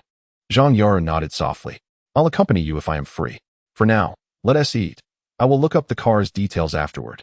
Wang Long observed the surprise in Zhang Yaru's eyes, a wave of tenderness washing over him. Their soft exchanges concluded their lunch, Zhang Yaru tidied her lunchbox and departed, while Wang Long returned to his studio. The afternoon market showed a downward trend, with fleeting rebounds, and by the close of trading, Wang Long aggressively purchased 1.3 billion shares of the Bank of Communications warrants. He engaged in fewer than 30 short-term trades, turning 8 million into a total transaction of 12 million, not counting other accounts, resulting in an impressive yield of over 600 million. Wang Long gradually opened various accounts. His own account contained 12 million in cash and 2.1 billion in China Merchants Bank warrants. Jiang Tao's account held 67 million warrants, while Yan Rant's account had 670,000. Yaro's account contained 1.4 million warrants. He intended to retain these warrants until the 12th to sell them all, subsequently redirecting the majority of the funds into the stock market. Wang Long entered the gym, perspiring profusely, then took a shower and changed clothes. As he opened the wardrobe to retrieve his backpack, a Cartier watch box unexpectedly appeared before him. Inside the box lay a gentleman's black-dialed Ballon Bleu, its strap already shortened, a matching piece to the one belonging to Zhang Yaro. After a moment of contemplation, Wang Long picked up the watch box and turned to enter his study, placing it in the desk drawer. Chapter 49, Tender Affection. That evening, Zhao Yanran drove her father's Audi to the apartment building, hastily consumed dinner, and hurried back to school for the graduation rehearsal. Naturally, a few affectionate gestures occurred between them, but both managed to exercise restraint. Wang Long continued to arrive punctually at the securities firm each morning, and before long, 4 days had slipped by, leading to Friday. Following a significant decline in the stock market on the 4th, further losses ensued on the 5th. Just as most investors succumbed to despair, a substantial rebound occurred at 3,404 points, closing above 3,700, rekindling hope among the investors. Zhang Yaro still visited the special account room daily, bringing coffee in the morning, chicken legs and assorted fruits at noon, and after the market closed, she would collect the coffee cups and clothes Wang Long had worn.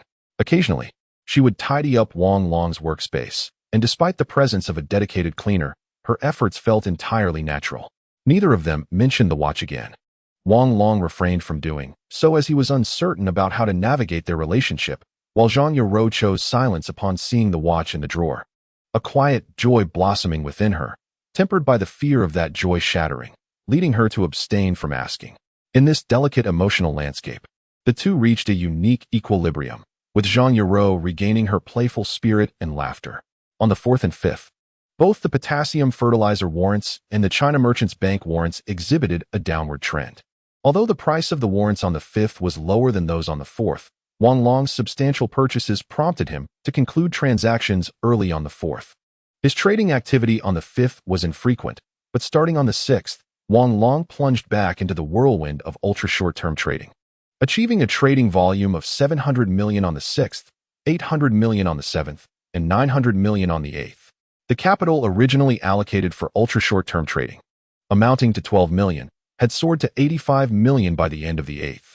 As the China Merchants Bank warrants experienced a robust surge, Wang Long, from the 5th to the 8th, purchased 2.5 million shares of Xie Company at an average price of 32 yuan, leaving 5 million in cash to continue with the warrants.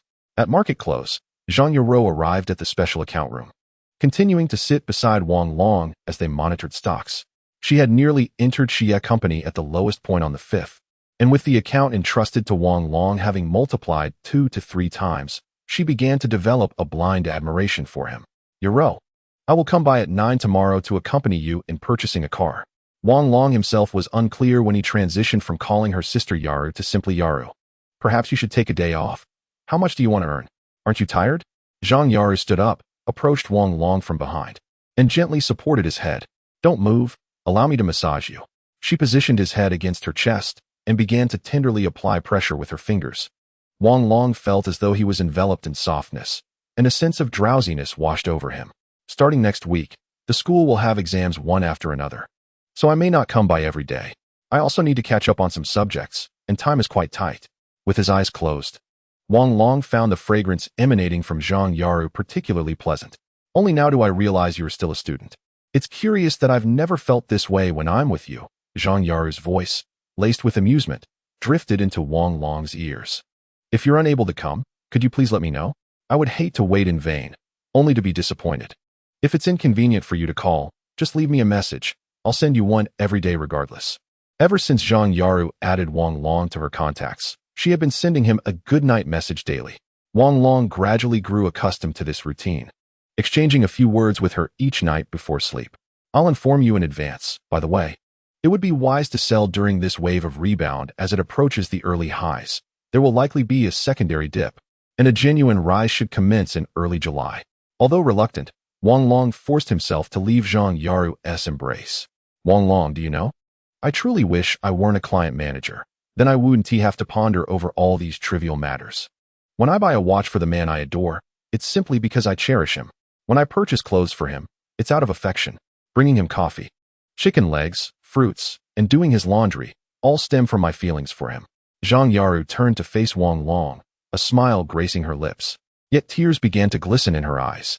I have not mixed any monetary motives into my affections. It is purely genuine. Her tears began to cascade down softly. All right. I admit it. I am worldly. You all are refined. Nonetheless, having more money is certainly better than having less. Wouldn't you agree? Surely. One must possess a courtyard in Yanjing, an ISNT the Tangchani Pin in Modu appealing. A villa is essential, and a school district property is a must. One should have a few luxury cars worth 20 million. And as for children's education, well, that's a topic for another time. Just consider these few things. Wang Long handed Zhang Yaru a tissue. She gazed at him, momentarily taken aback. We're clearly not on the same wavelength. Who do you mean by you all? Zhang Yaru inquired. Her cheeks slightly flushed as she looked at Wang Long. Oh, just the type of people you represent, Wang Long replied, feeling a tinge of embarrassment and a hint of panic in his eyes. How could she discern even the slightest of his subconscious thoughts? Women are indeed so perceptive. You're quite forward-thinking, Wang Long. Do you prefer boys or girls? Zhang Yaru inquired, her gaze towards him imbued with genuine warmth. I prefer girls more. Wang Long averted his eyes from Zhang Yaru's penetrating stare. Me too. I prefer girls, Zhang Yaru mused softly. If we're to consider what you just said, we would indeed require significant funds. Perhaps we should forego the Mercedes and opt for a Great Wall instead. Wang Long was momentarily taken aback, unable to utter the words that would mar the delightful atmosphere as he gazed into Zhang Yaru's eyes. You are the first to desire residing in Tangchani Pin, while also yearning to drive a Great Wall. Do you not feel any embarrassment? I certainly do. Is it not the case that no one residing there drives a Great Wall? Zhang Yaru's smile blossomed from the depths of her heart. Wang Long did not shy away from the term we, which filled her with unexpected joy. Indeed, you are one of them. Wang Long shook his head, casting a glance at Zhang Yaru, and mused about a bespoke vehicle, uniquely crafted, a singular masterpiece in the world. None of the likes of Koenigsegg, Aston Martin, Bugatti Veyron, or Lamborghini would suffice. Upon encountering you, they would all yield graciously. You speak nonsense. What would be the cost? It would be far more prudent to drive a Mercedes directly. Zhang Yaru rolled her eyes at Wang Long, remarking that she would sell her stocks around the same time and buy them back when the market dipped. Wang Long nodded, then suddenly declared, I have been contemplating the establishment of a gaming company. If your workplace isn't too busy, could you assist me in scouting for office space? I may also need to navigate some business and tax affairs. Yanran will commence her job in Beijing at the beginning of August, and I can only rely on your help. Absolutely. I adore gaming as well. I shall gladly become your general manager while you take the role of chairman. Zhang Yaru exclaimed with enthusiasm. You would not be suited for that. However, an investment company is feasible, though it won't commence until early November. I plan to register it in Beijing, and I would like you to accompany me then, Wang Long pondered aloud. The registered capital for the investment company requires $1 billion, and this sum can only come from Jiang Tao's financial resources. I own a property near the Russian embassy in Dongzhimen, Beijing. You can stay there when the time comes. Zhang Yaru softly suggested. Forget it. If it's not a traditional courtyard house, I won't stay there, Wang Long chuckled. Well then, you should consider staying in a hotel. Zhang Yaru turned and walked into the living room. Go take a shower after your workout. I will wash your clothes and come over at 9 tomorrow. I'll be dining with my dorm brothers tonight, so I may message you later. Wang Long said as he dashed into the gym, shortly tossing his clothes onto the sofa. Understood. I shall take my leave now. Drink less alcohol. Zhang Yaru neatly gathered the clothes into a plastic bag and exited the room. Chapter 50, Plants vs. Zombies in My World dinner was set for 6 o'clock in room 210 of the Little Lamb Hot Pot restaurant. And by the time Wang Long departed from the securities company, it was already 5. The lobby was still bustling with activity. The surge after the fifth was vigorous, evoking a sense of breaking through previous highs and continuing to scale new heights. Wang Long hurried to his car, climbing in and receiving a wave of envious glances. Ever since Zhao Yanran had entrusted the Audi to him, Wang Long had been parking it a bit farther from his rental. As he had garnered significant notoriety at school and wished to avoid any controversies arising from his vehicle, he often felt a discordant sense of identity. In the realm of stock trading, he was a seasoned man, decisive and coldly rational. Yet upon returning to school, he transformed into a simple student, an impassioned youth. Perhaps this duality in his environment contributed to his vacillation in feelings toward Zhang Yaru. A half hour later, Wang Long parked the car, peered through the tinted glass to survey his surroundings, and then swiftly exited the vehicle. The journey to the hot pot restaurant takes approximately 10 minutes, a perfectly timed endeavor. Wang Long retrieved his phone and sent a message to Yanran. "I've arrived at school. When do you anticipate reaching here?" He added, "I'm heading over now, but I must return around 8 to take a quick look. By the way, my parents and I are heading back to Songjiang tomorrow, and my mother and I will return together on Sunday evening." Zhao Yanran promptly replied, "Let's discuss it in person. I am waiting at the entrance and will be there shortly." After responding, Wang Long quickened his pace and arrived at the Little Sheep Hot Pot restaurant a few minutes later. Renowned in the North, Little Sheep Hot Pot has made a strategic decision to enhance service quality and standardize store management by reducing its number of outlets from over 700 to just over 300. Remarkably, this did not diminish its revenue. Instead, it became even more competitive. Consequently, in 2008, Little Sheep successfully went public in Port City, becoming the first hot pot restaurant to be listed, thus setting a benchmark for the industry. In the subsequent years, other hot pot dining groups, such as Xiaobu Hot Pot and Banu Hot Pot, also found success in going public in Port City. Wang Long stood in a corner, his backpack slung over his shoulder, gazing at the bustling crowd with a sense of daze. In his most destitute moments, even a meal like this would have seemed a luxury. A stream of private cars filled the vast parking lot in front, as many parents brought their children, freshly liberated from the rigors of their college entrance examinations, to dine here. The culmination of 3 years of hard work arrived on this 8th day, with the new system of releasing scores before applications alleviating much anxiety for both students and parents. Zhao Yanran approached from a distance, her youthful and vibrant appearance akin to that of a student. Whistles sounded from either side, but Zhao Yanran remained focused, gracefully walking up to Wang Long. They exchanged smiles and clasped hands, traversing through the steam-filled ground floor to the second floor. Room 210 was a spacious private area, where everyone had already gathered except for Wang Long and Zhao Yanran. "Teacher Zhao, Wang Long, we were just waiting for you," exclaimed Zhao Yang and the others as they rose. Today's gathering consisted of 6 boys and 6 girls, a complete assembly. The table held a modest 12 bottles of beer. Following the previous incident at the barbecue restaurant, everyone had developed a reluctance to indulge excessively in alcohol. Several girls began placing various dishes into the divided hot pot, while Wang Long made his way to the communal condiment bar to prepare 2 bowls of sesame sauce for himself and Yanran before taking a seat. Zhao Yanran had become familiar with all the girls, except for Lu Jia, with whom she felt somewhat distant, especially after the confession brought them closer to each other. Lu Jia was particularly intrigued by the experiences at the barbecue restaurant. Although she had heard Zhao Yang recount the events, his lack of eloquence left her wanting more. Thus, Fang Qing and a few other girls recounted the evening's occurrences in vivid detail, providing different perspectives as observers. When the tension of the night was mentioned, Zhao Yanran's hand trembled slightly in Wang Long's grasp, marking her first time hearing the entire story in its entirety. The girl's palpable anxiety served to highlight the boy's bravado, as the 6 brothers in the dormitory raised their glasses and downed their drinks in unison. "Wang Long, are you still pursuing what you mentioned last time?" Lu Yang inquired softly, setting his glass down. Lu Yang and Lu Jiao have rekindled their former closeness, though Lu Jiao's words are laced with an air of deliberate caution. Lu Yang, now somewhat fragile, may only revert to his previous self through financial success or academic achievements. With everyone present, I spoke candidly. Today's meal serves a dual purpose, celebrating the reconciliation between the leader and Lu Jiao, and expressing my desire to engage in a venture together, specifically, to establish a gaming company. Wang Long poured wine into the glasses of several roommates. "Old 5, starting a gaming company can be quite costly. Are our skills sufficient?" Moreover, where will the funding come from? Millions can evaporate in an instant. Zhao Yang voiced his apprehensions. We already have investors lined up. I estimate the timeline to be around 14 months, commencing from July this year until the beginning of our senior year in September next year. During this period, each of us will earn a salary of 3,000 yuan. We need to register the company, lease office space near the university, purchase equipment, and also rent 2 residences.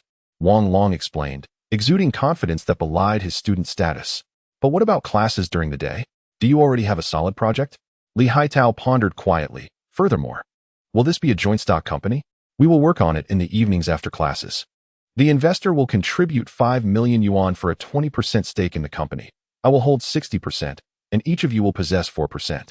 I'll provide all the concepts for the game, and I'll handle the investment. Wang Long, is there really someone willing to invest 5 million for only a 20% share? Does that mean our 4% is worth $1 million? Lu Yang exclaimed with excitement. The funds will be secured swiftly.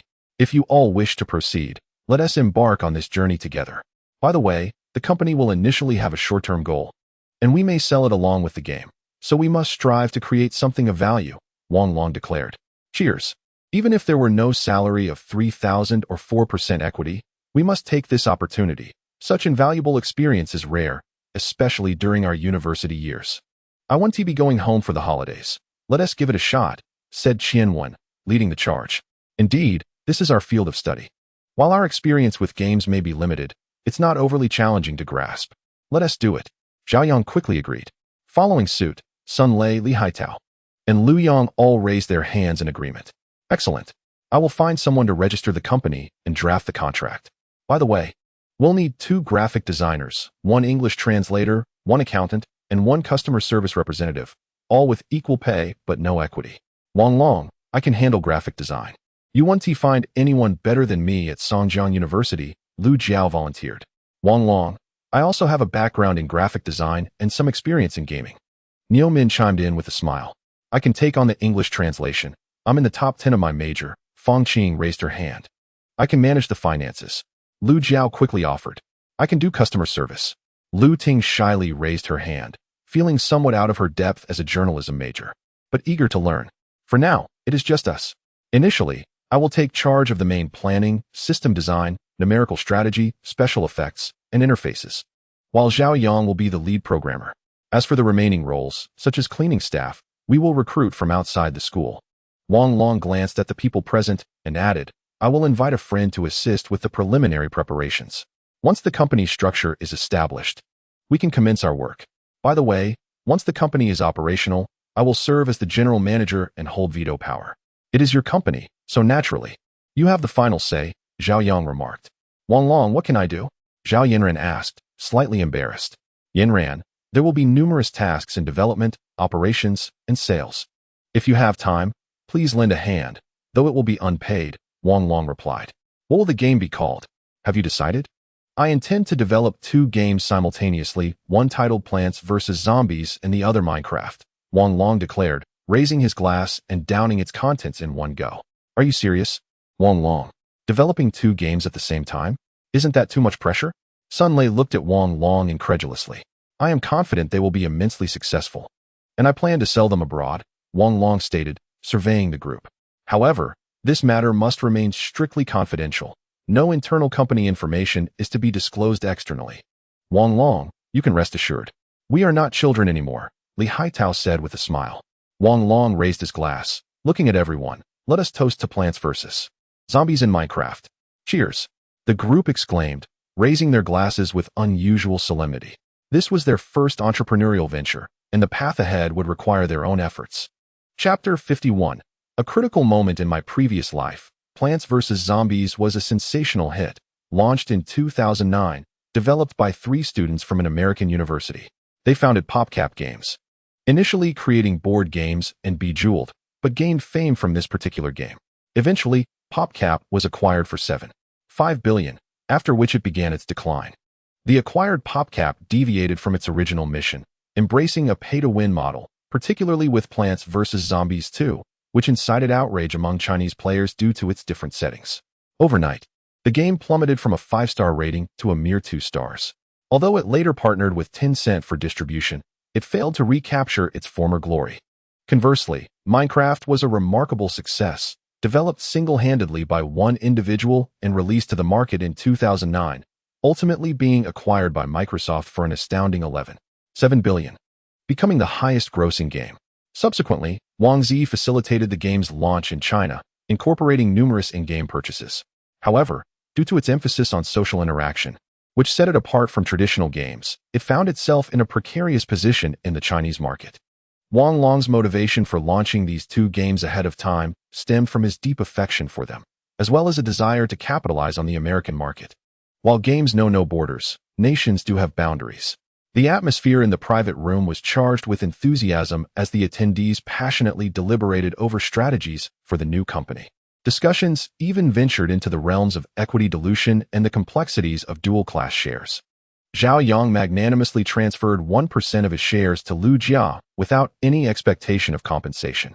Inspired by Zhao Yang's generosity, others soon followed suit. Wang Long, not to be outdone, bestowed 5% of his shares upon Yin Ran, retaining a substantial 55% for himself. Such acts, nearly inconceivable in later years, became a tangible reality in this moment. Except for Wang Long, none of the attendees grasped the immense wealth represented by that 1% stake. As the clock struck 7:30, Wang Long prepared to escort Zhao Yinran back to school, prompting the two to rise. "I'll be back shortly," Wang Long called out before stepping out of the private room with Zhao Yinran. "Did someone really invest $5 million? Zhao Yinran inquired, a hint of concern in her voice. "I hope to bring Jiang Tao on board, but I'm uncertain if he will agree." "I'll ask him shortly," Wang Long replied with a smile.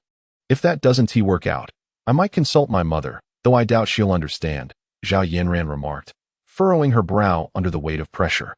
"Please don't involve your mother. Let me just call Jiang Tao," Wang Long said decisively as he retrieved his phone and dialed. "Wang Long, what's up?" Jiang Tao greeted him with a chuckle on the other end. "Brother-in-law, I'm in the process of establishing a gaming company and am currently seeking angel investment. The company is valued at $25 million. Would you be interested in investing $5 million for a 20% stake?" Wang Long spoke in a casual tone. "I'll transfer the funds to your account on Monday. When it's time for the venture capital round, give me a call. I can bring in a few investors." Jiang Tao replied without hesitation. The angel round refers to the initial investors during the company's inception, while the venture round signifies a subsequent financing phase. "Thank you, brother-in-law. The company is just starting. We'll determine the next steps based on circumstances. If you need assistance, reach out to Huang Qian. Her birthday is coming up in a few days. Let us discuss then." "All right, brother-in-law, please carry on. I'll hang up now," Wang Long concluded the call. Was that an affirmative? How did it happen so swiftly? Zhao Yinran exclaimed, astonished. "Who do you think I am? I'm a person of illustrious stature." Wang Long responded with a grin. "I can't shake the feeling that money holds little value for you all," Zhao Yinran said, her spirits lifting as she took Wang Long's hand, guiding him towards the exit. In a corner of the restaurant, a girl was weeping, drawing their attention. Zhao Yinran's expression tightened with concern as she paused. With the recent release of graduate exam results, many students were in distress, and the school administration had urged instructors to monitor students closely to prevent any tragic outcomes. Observing the girl from behind, she appeared to be nearly 170 in height, leaving Zhao Yinran uncertain if she was a fellow student. They exchanged glances and approached the girl. "Little sister, what's wrong? Are you feeling down?" Zhao Yinran gently inquired, coming closer to the girl. "It's nothing, sister. I was just feeling a bit low, but I'm all right now," the girl replied, wiping her tears and turning around to pull out her phone, beginning to send a message. The girl appeared youthful, likely a high school student. Certainly not a pupil of Songjiang University. "You should head back now," Zhao Yinran remarked, glancing at the girl before turning to pull Wang Long along to the roadside. Suddenly, an idea flashed in Wang Long's mind, leaving no time for contemplation. He pivoted sharply. The girl had already darted past them, racing toward a truck approaching in the distance. Wang Long immediately released Zhao Yinran, took a decisive step forward, and accelerated towards the girl. Screams erupted from both sides of the road, as the girl's silhouette exuded immense determination, resolute and unwavering. A middle-aged couple burst forth from the entrance of Fei Fei restaurant. The woman, catching sight of the girl's retreating figure, collapsed to the ground, wailing. A deafening screech of brakes pierced the air as the truck barreled forward, accompanied by sparks and the acrid scent of burnt rubber. The cacophony of braking and cries heightened in intensity. 10 meters, 5 meters, 2 meters. Just as the truck was about to collide with the girl, Wang Long lunged forward, seizing the waistband of her jeans and lifting her up, propelling them both across the street. The truck, propelled by its tremendous inertia, continued for over 20 meters before finally coming to a halt. The crowd began to converge towards them. Don't be so hasty to end it all. Listen to your uncle. You will score 616 on the exam. And getting into a prestigious university will be no issue. If you doubt it, just wait for the results day before deciding whether to take such drastic measures. Wang Long said softly, sitting on the ground, gazing at the girl beside him who was now screaming and crying. The last few steps had drained every ounce of his strength. Had he not been diligent with his fitness, he could never have carried the girl over such a distance. In a past life, on the day of the college entrance examination, a large family gathered for a celebration.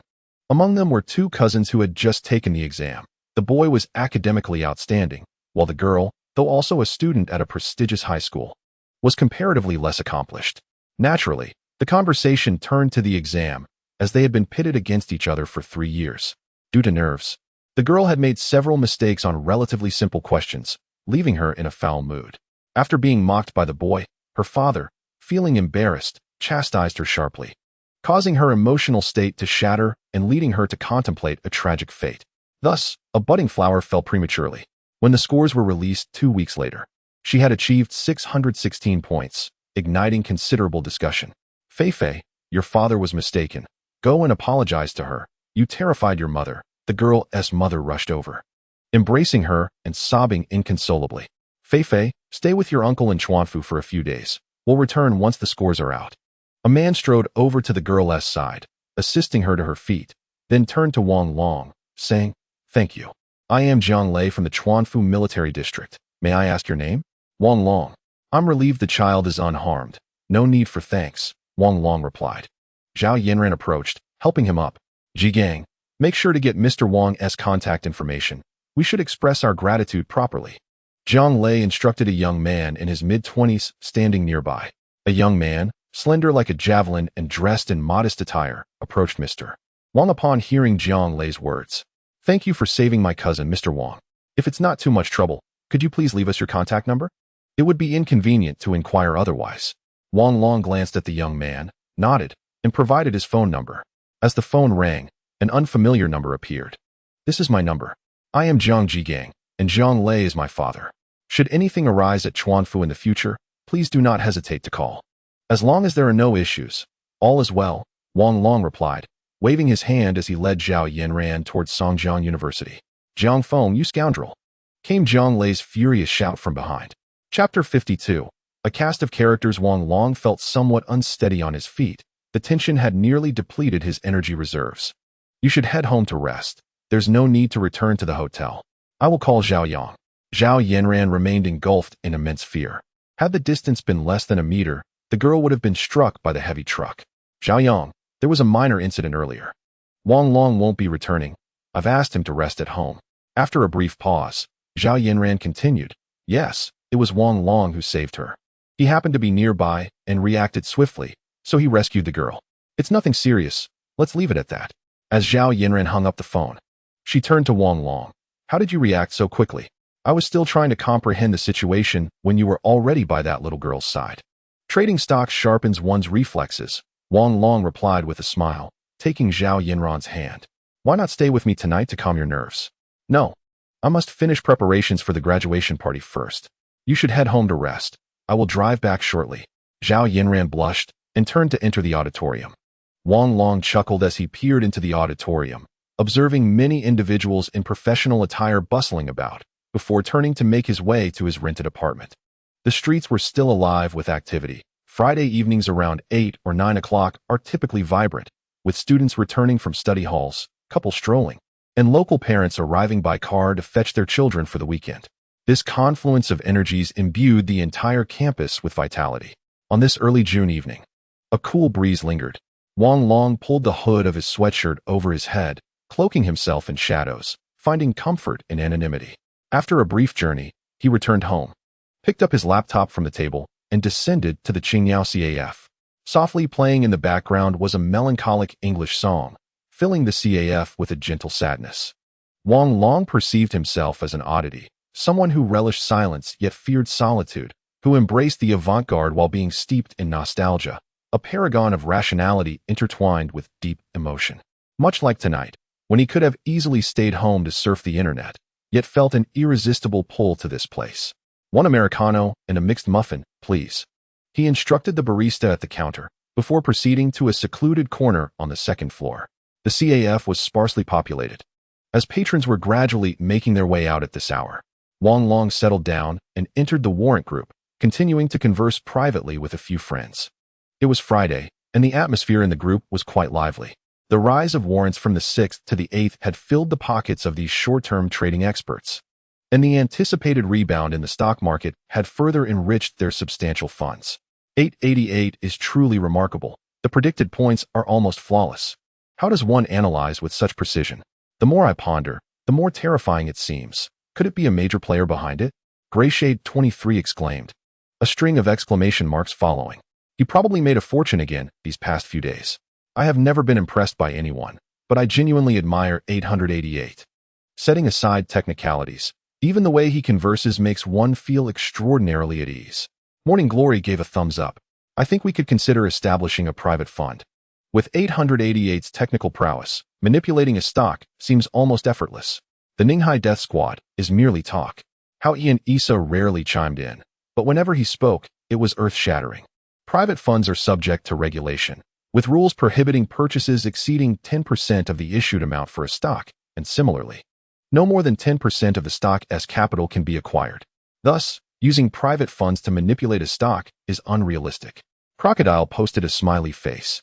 So, let us issue 3 or 5 private funds, and then we can act as speculative capital, casually pushing for 10 or 20 limit-up days. Wouldn't that be easy? Huang Qian continued to engage. That indeed seems feasible. Your thinking is quite innovative. Lohan 2006 expressed surprise. You should just earn your own money. Manipulating the stock market is illegal, so be cautious of repercussions. Morning Glory posted a sweating emoji. How could that be? In another stock group I joined, the leader, 666, constantly urges people to buy and sell, and I haven't seen anyone silence him. Huang Qian responded with a dismissive gesture. He will be silenced, rest assured. Wang Long stated. Wow, this statement is definitive, indicating that 888 has already sealed 660's fate. It's over for that leader, 666, just looking at the name. It's ominous. The bird that sticks its head out gets shot, leading the charge while the rest of us quietly grow wealthy. In this world, those who show off meet their demise. Shark excitedly posted a laughing emoji. Indeed, that side is quite restless. I'll heed 888's advice and keep my distance from those individuals. Huang Qian sent a series of thumbs-up icons. Having chatted enough, I will begin formulating a plan starting today. If anyone has differing opinions, please notify me by the morning of the 21st. On the 22nd, around 10:30, I will post on the Western Wealth Forum under this username. If you have friends involved with warrants, feel free to let them know to pay attention. However, refrain from informing them beforehand. Wait until I post. A long string of ones followed Wang Long's message. Mr. Wang, your order. A waiter approached and placed the items next to Wang Long. Drinking coffee this late. Will you be able to sleep? The young waitress asked with a smile. The news from the hot pot restaurant had reached here, leading this waitress to hold Wang Long in high esteem, even substituting his coffee with imported beans. I'm used to it. There's work to be done. Wang Long took a sip of his coffee, momentarily stunned, before smiling and saying, Thank you for your hard work. It's no trouble at all. If you visit us more often, that would be support enough, replied the young girl. Her face flushed with admiration as she departed. Meanwhile, Huang Qian and Jiang Tao were engaged in conversation in the study, each with a laptop before them. Are you suggesting that Wang Long's gaming company has yet to be established, yet he called you, offering 5 million for a 20% stake? Does he possess such audacity? Huang Qian remarked with a smile. Is he unable to raise 5 million? He seems to be giving me money. Perhaps he is aware of our background. He might not fully grasp mine, but he must have surmised yours, Jiang Tao said as he scrolled the mouse. Look at my account. It has swelled from 50 million to over 100 million today. This fellow is astonishing. Had I known, I would have invested more. What did you say? Huang Qian exclaimed, moving closer to Jiang Tao to peer at the screen. Is he a sorcerer? This is a tremendous mockery of private equity operators. He already has several hundred million in his account, proving his prowess through tangible actions. Let us refrain from checking his account further. It makes me feel somewhat embarrassed. Yanran is undoubtedly a wealthy lady now. Jiang Tao chuckled as he logged out. I find myself genuinely intrigued by his gaming company now. Oh dear, darling. Come take a look. Huang Qian placed the laptop in front of Jiang Tao. Is this fellow a professional rescuer? Jiang Tao focused on the screen. Reading the headline, Wang Long strikes again, saving young women in a moment. How can he be so restless? Jiang Tao mused as he browsed the webpage. Discovering it was about Jiang Lei's niece, truly a stroke of luck. Jiang Tao laughed. Simultaneously, a couple emerged from a private booth at Qingyao CAF. The man approached the bar to settle the bill, grinning at the girl behind him. Rest assured, I will marry you within 2 months. You're so wonderful, darling. The girl replied in a sweet tone. Wang Long felt a stir in his heart and glanced over, recognizing Niu Lin and Zhang Yao. Niu Lin wrapped an arm around Zhang Yao as they exited the CAF, drawing disdainful looks from the staff. 2 hours later, Wang Long settled his bill and returned home. Chapter 53. Zhang Yara changes cars early Saturday morning. Wang Long spoke with Zhao Yanran, who had already set off for Sanjiang City, reminding him to rest and eat regularly. After ending the call, Wang Long washed up and had breakfast in the school cafeteria before driving to the securities company. Zhang Yaru awaited him in the special client room. Dressed casually since she didn't have to work that day, appearing even younger than Wang Long. Drive my car, sell it over there, then buy a new one, Zhang Yaru said, handing her coffee cup to Wang Long. Is the money sufficient? I somewhat regret having you purchase the Mercedes. Wang Long accepted the cup, smiling. My mother gave me 500,000. I'll repay her when I get my salary this month. Zhang Yaru opened the wardrobe, retrieving freshly laundered clothes from a plastic bag and hanging them up. Do you want to change? No changes will be made, if all goes smoothly. I intend to visit the office this afternoon. The gaming company is set to commence operations, and the investors have been secured. May I acquire shares in your company? I am prepared to invest 1 million. Wang Long, should your game become a success, I stand to gain significantly. Zhang Yara glanced at Wang Long and spoke. 1 million would only secure 4% of the shares. Are you truly so optimistic about this company? Wang Long paused, touched by her conviction. Even 1% would suffice. I am determined to invest. Zhang Yaru insisted stubbornly. Very well, I shall grant you 4% of the shares. Wang Long sighed and acquiesced. Zhang Yaru's investment stemmed entirely from her feelings for him, without any consideration for the company's future prospects. Even if her million were to vanish entirely, she would harbor no grievances. Wang Long felt powerless to decline.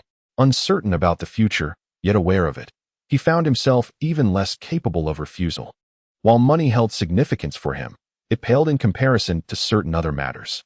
I shall sell a portion of my stocks on Monday and transfer the funds to you on Tuesday, Zhang Yaru said with a bright smile as she opened the door. Come on, President Wang, now I understand why you wanted me to buy a Mercedes. I'll be your driver from now on. If you are to be my driver, then I must pay you a salary, Wang Long replied with a chuckle as he casually closed the door. The two chatted and laughed as they exited the securities company. Zhang Yaru's vehicle was parked in front of the firm. It was a 2004 Elantra, which did not appear particularly old. It's my father's car. He got a new one last year and passed this down to me for practice, Zhang Yaru explained as she climbed into the car. The interior was exceptionally tidy, imbued with a unique fragrance. After a brief 15 minutes, the car arrived at the Mercedes dealership. A tall girl greeted them. Hello, welcome to the Mercedes dealership. Have you two been here before? She inquired, sizing up their attire with a professional smile. No, we haven't, Zhang Yaru replied, glancing at the girl. I would like to see the sedans. Oh, please take a look. I will fetch a sales consultant for you shortly. The girl directed her gaze toward her colleague. Oh, I thought you were the sales consultant, Zhang Yaru said with a smile. I have a client with a scheduled appointment and cannot assist you at the moment. Rest assured, I will arrange someone for you. The girl nodded and turned to leave, her professional politeness tinged with a sense of aloofness. While impeccable, it elicited a sense of discomfort.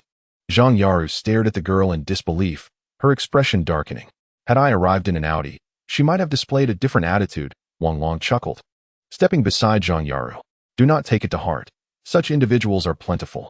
She is merely subtle. Look over there. Following Wang Long's gesture, Zhang Yaru observed a girl impatiently attending to a plainly dressed man, introducing a 350 sedan, punctuated by occasional mocking laughter. Zhang Yara shook her head and offered a resigned smile. Such instances of the powerful taking advantage of the weak are ubiquitous. As she prepared to stride towards the other side, the man abruptly slapped his palm against the car's roof and exclaimed with ire, "Do not look down upon others. Do you believe I could purchase both the car and you?" Wang Long was momentarily taken aback, unable to suppress a smile. "Why do you smile so ambiguously? Do you wish to say something similar to him?" Zhang Yaru cast a sidelong glance at Wang Long, also succumbing to laughter. A young woman approached them briskly. "Good day, sir. I am your sales consultant, Healy." The girl was tall and strikingly beautiful, appearing to be around 20 years of age, her face adorned with a radiant smile.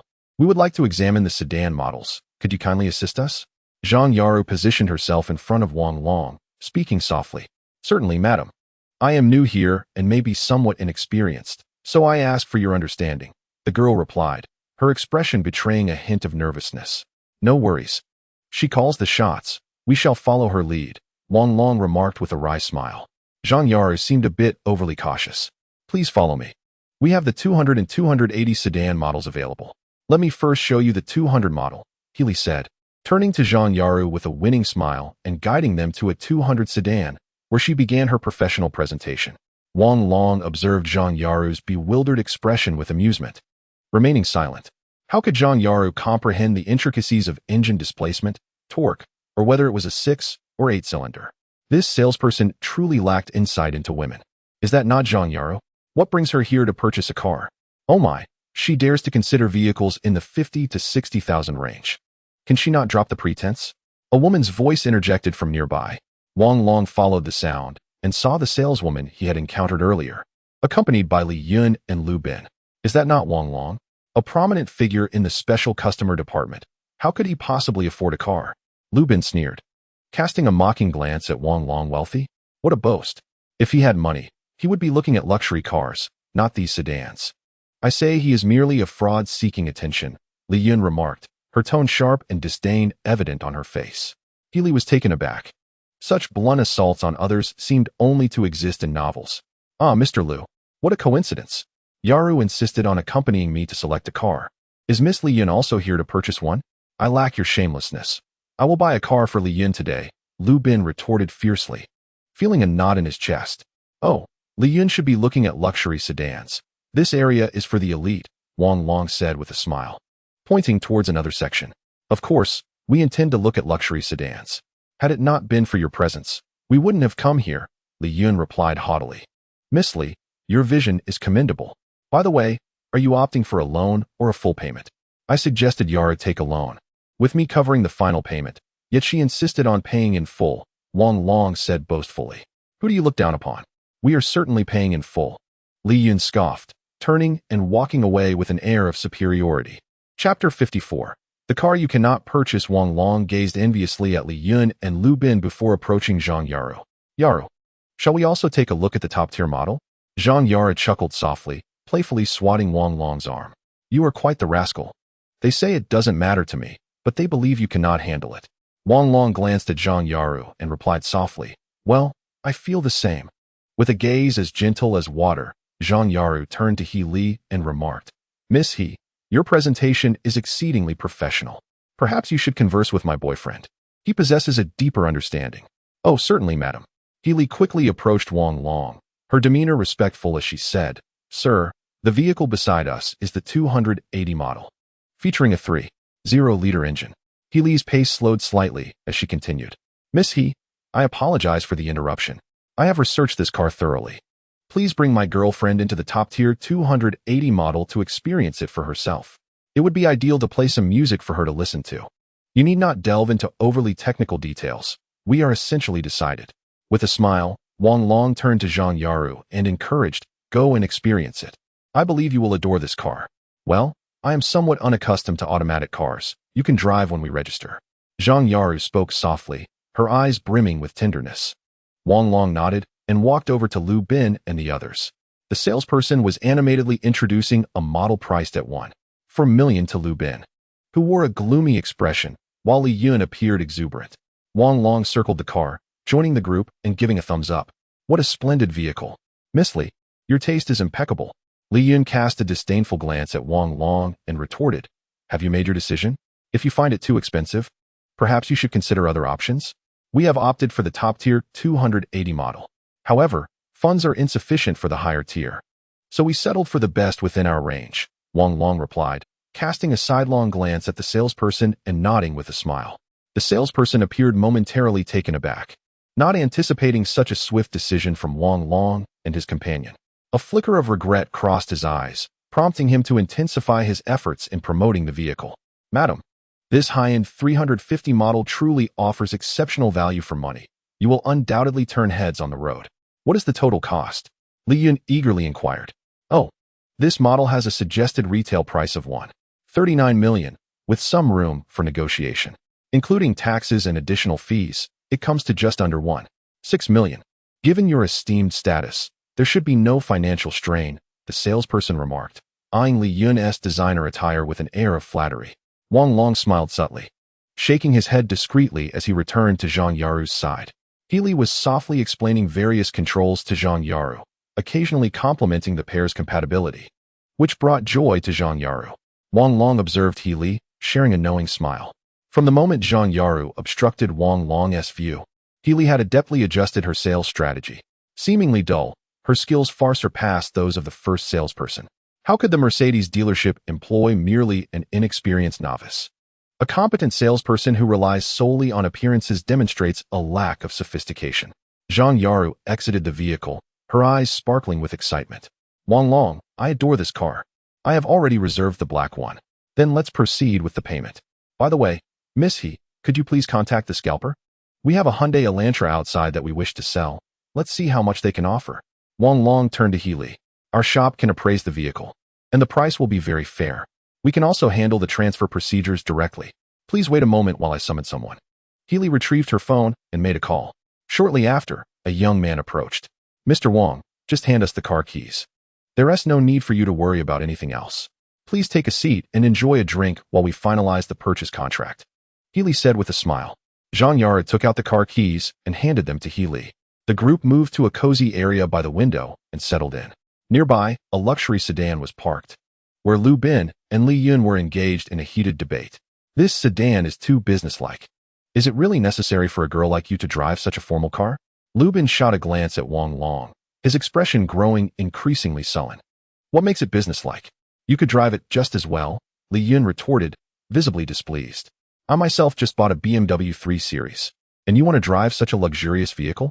What are you thinking? Let us go check out the luxury models instead. Lu Bin strode directly toward the luxury car section. Li Yun paused momentarily, glanced at the sales representative, and then hurried after Lu Bin, her face flushed. Before long, Li Yun's sharp voice rang out. They're offering the top configuration for 280,000, and you want me to look at the low-end model for 200,000? Lu Bin, you're being unreasonable. I'm not buying it. With tears streaming down her face, Li Yun stormed out of the door. Lu Bin, seething with anger, tossed aside the sales representative and headed outside. Wang Long calmly glanced out the window, lifting Zhang Yaru's coffee cup to take a sip. Ms. Zhang, the total for the vehicle amounts to 670,000, which already includes the lowest discount. Additionally, we are gifting you accessories such as a full set of floor mats and a chassis guard worth 20,000. After deducting the 70,000 vehicle acquisition fee, you will still need to pay 600,000. Healy discreetly cast a glance at Wang Long, her demeanor increasingly respectful. This seemingly harmless man had effortlessly brought others down a notch with just a few words, leaving no steps for them to recover. A truly remarkable skill. Healy, you are quite fortunate. You've managed to sell a top configuration model right upon your arrival. The sales representative approached the group, her face marked by frustration and a hint of envy. Selling volume models yields lower commissions, while the top configurations offer significantly higher incentives. Yao na, I'm simply lucky. I'm nowhere near your level, Healy replied, lowering her head to pick up Zhang Yaru's ID and walking toward the copying room. You've been deceived. They're merely window shopping. Men seldom buy expensive cars for women, while women spare no expense when purchasing for men, Wang Long remarked, glancing at Zhang Yaru as he removed his jacket. Oh, if you were to gift a car to your girlfriend, what would you choose? The sales representative named Yao Na asked with keen interest. That sounds reasonable, Wang Long replied with a laugh. I have no money. I can only gift a great wall. Haha, Wouldn't your girlfriend be upset? If I were in your shoes, I'd probably drive her mad, Yao Na replied, glancing at Wang Long's watch with a smile. Why are you so annoying? Zhang Yaru playfully swatted Wang Long's hand, her face flushed with happiness. Yao Na gazed at Zhang Yaru in astonishment, unable to comprehend the extent of her reaction. The Great Wall car is quite excellent. I drive one myself. Healy approached with a smile, joining in on the conversation. What he means is a specially customized Great Wall car, the only one of its kind in the world. Zhang Yaru remarked softly. Healy and Yao Na stood speechless, momentarily at a loss for words. They had encountered boastful individuals before, but never one so audacious that others would actually believe him. That is the most touching statement I have heard this year. Healy stammered. Chapter 55. Renting an office space. The establishment offers vehicle registration services, although it incurs an additional fee. It expedites the issuance of license plates and alleviates the hassle of running around. Wang Long consistently remained by Zhang Yaru's side, striving to simplify the complexities of the situation. Matters that can be resolved with money are certainly not significant issues. The service personnel naturally recognized Wang Long's dominant position, often seeking his counsel. Zhang Yaru silently followed Wang Long, relishing the sense of security and happiness he bestowed upon her. By the time everything was settled, it was just past 2 in the afternoon. They had already dined at the establishment and, after some discussion, decided to visit the Shanghai building adjacent to Songjiang University to explore office spaces. The Shanghai building is an upscale office complex, having been completed less than 2 years ago, with part of it for sale and part available for rent. Due to its high prices, only companies with substantial strength can afford to establish themselves there. The reason for choosing this location was its proximity to Songjiang University, making commuting convenient. And it was also where he had worked in his previous life. Wang Long parked the car in the lot in front of the building, and they stepped out. Although it was Saturday, many establishments were working overtime, and the parking lot still accommodated a considerable number of vehicles. Wang Long, how large of an office do we need? This place doesn't seem cheap, Zhang Yaru remarked, gathering her hair and securing it into a ponytail with a hair tie, instantly exuding a youthful energy. It shouldn't be too small. We'll need a general manager's office, a finance room, a conference room, a negotiation space, a work area, a relaxation zone, a fitness area, and an afternoon tea room. All of that should amount to at least 200 square meters, Wang Long assessed, eyeing Zhang Yaru and pondering his response. Wow, such a splendid environment. I'm tempted to join you. How about you arrange a vice president position for me? I won't require a salary, just a title, Zhang Yaru exclaimed with excitement. That can be arranged, but you must refrain from involvement in management. Your role would solely be to establish the initial framework of the company. If you encounter any difficulties, feel free to call me. Is Sister Yin Ran also working in the company? How could that be? Once you have constructed the company framework, you must promptly withdraw from the company and await profit sharing. I will hire someone specifically to manage the company later, Wang Long replied, casting a glance at Zhang Yaru. He understood that engaging in business exposed him to a myriad of people, and internal conflicts could arise. If you find yourself at odds with someone, what should I do? Dismiss a whole group of people? All right, I understand. I can come by occasionally to help with cleaning, Zhang Yaru said softly, a glimmer of emotion in her eyes. Where to next? The security guard at the entrance halted the 2 individuals. Sir, we wish to rent an office. Could you kindly direct us to the appropriate department? Wang Long inquired. The sales department is on the 2nd floor, manager who is on duty, so you can approach her directly, the guard replied, casting a surprised glance at the pair and gesturing for them to enter. Wang Long and Zhang Yaru stepped into the lobby on the 1st floor, made their way to the elevator, and pressed the button for the upper floor. Shortly, the elevator arrived, and they exited, locating the sales department. The door was ajar, and a middle-aged woman was attending to 3 clients as they entered. How may I assist you? The woman inquired politely, rising to greet them. We are interested in renting an office space. Please continue with your work. We're in no rush. Wang Long smiled and motioned for Zhang Yaru to take a seat on a nearby sofa. Yaru, what a coincidence to see you here. A young man exclaimed as he turned around, his face lighting up with surprise. The man appeared to be in his mid-20s, standing nearly 6 feet tall, handsome, and dressed impeccably.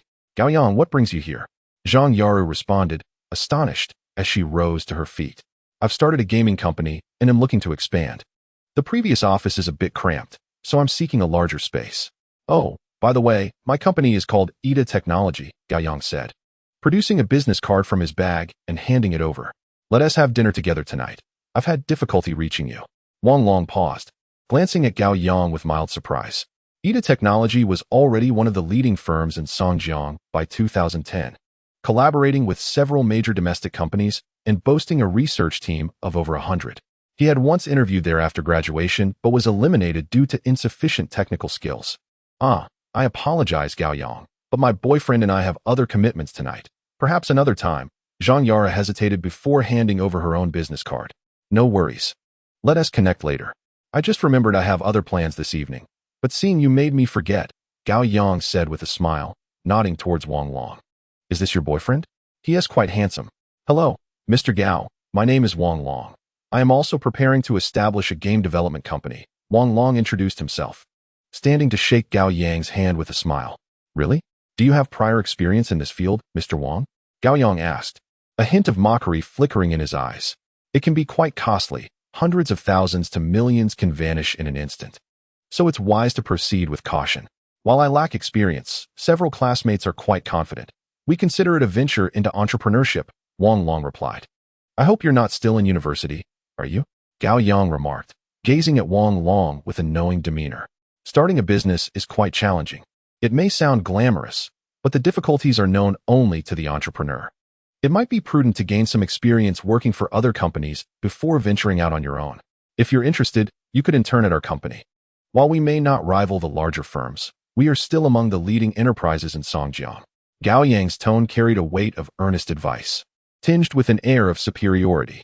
Wang Long inhaled deeply and nodded, expressing his gratitude to Mr. Gao. Thank you, Mr. Gao.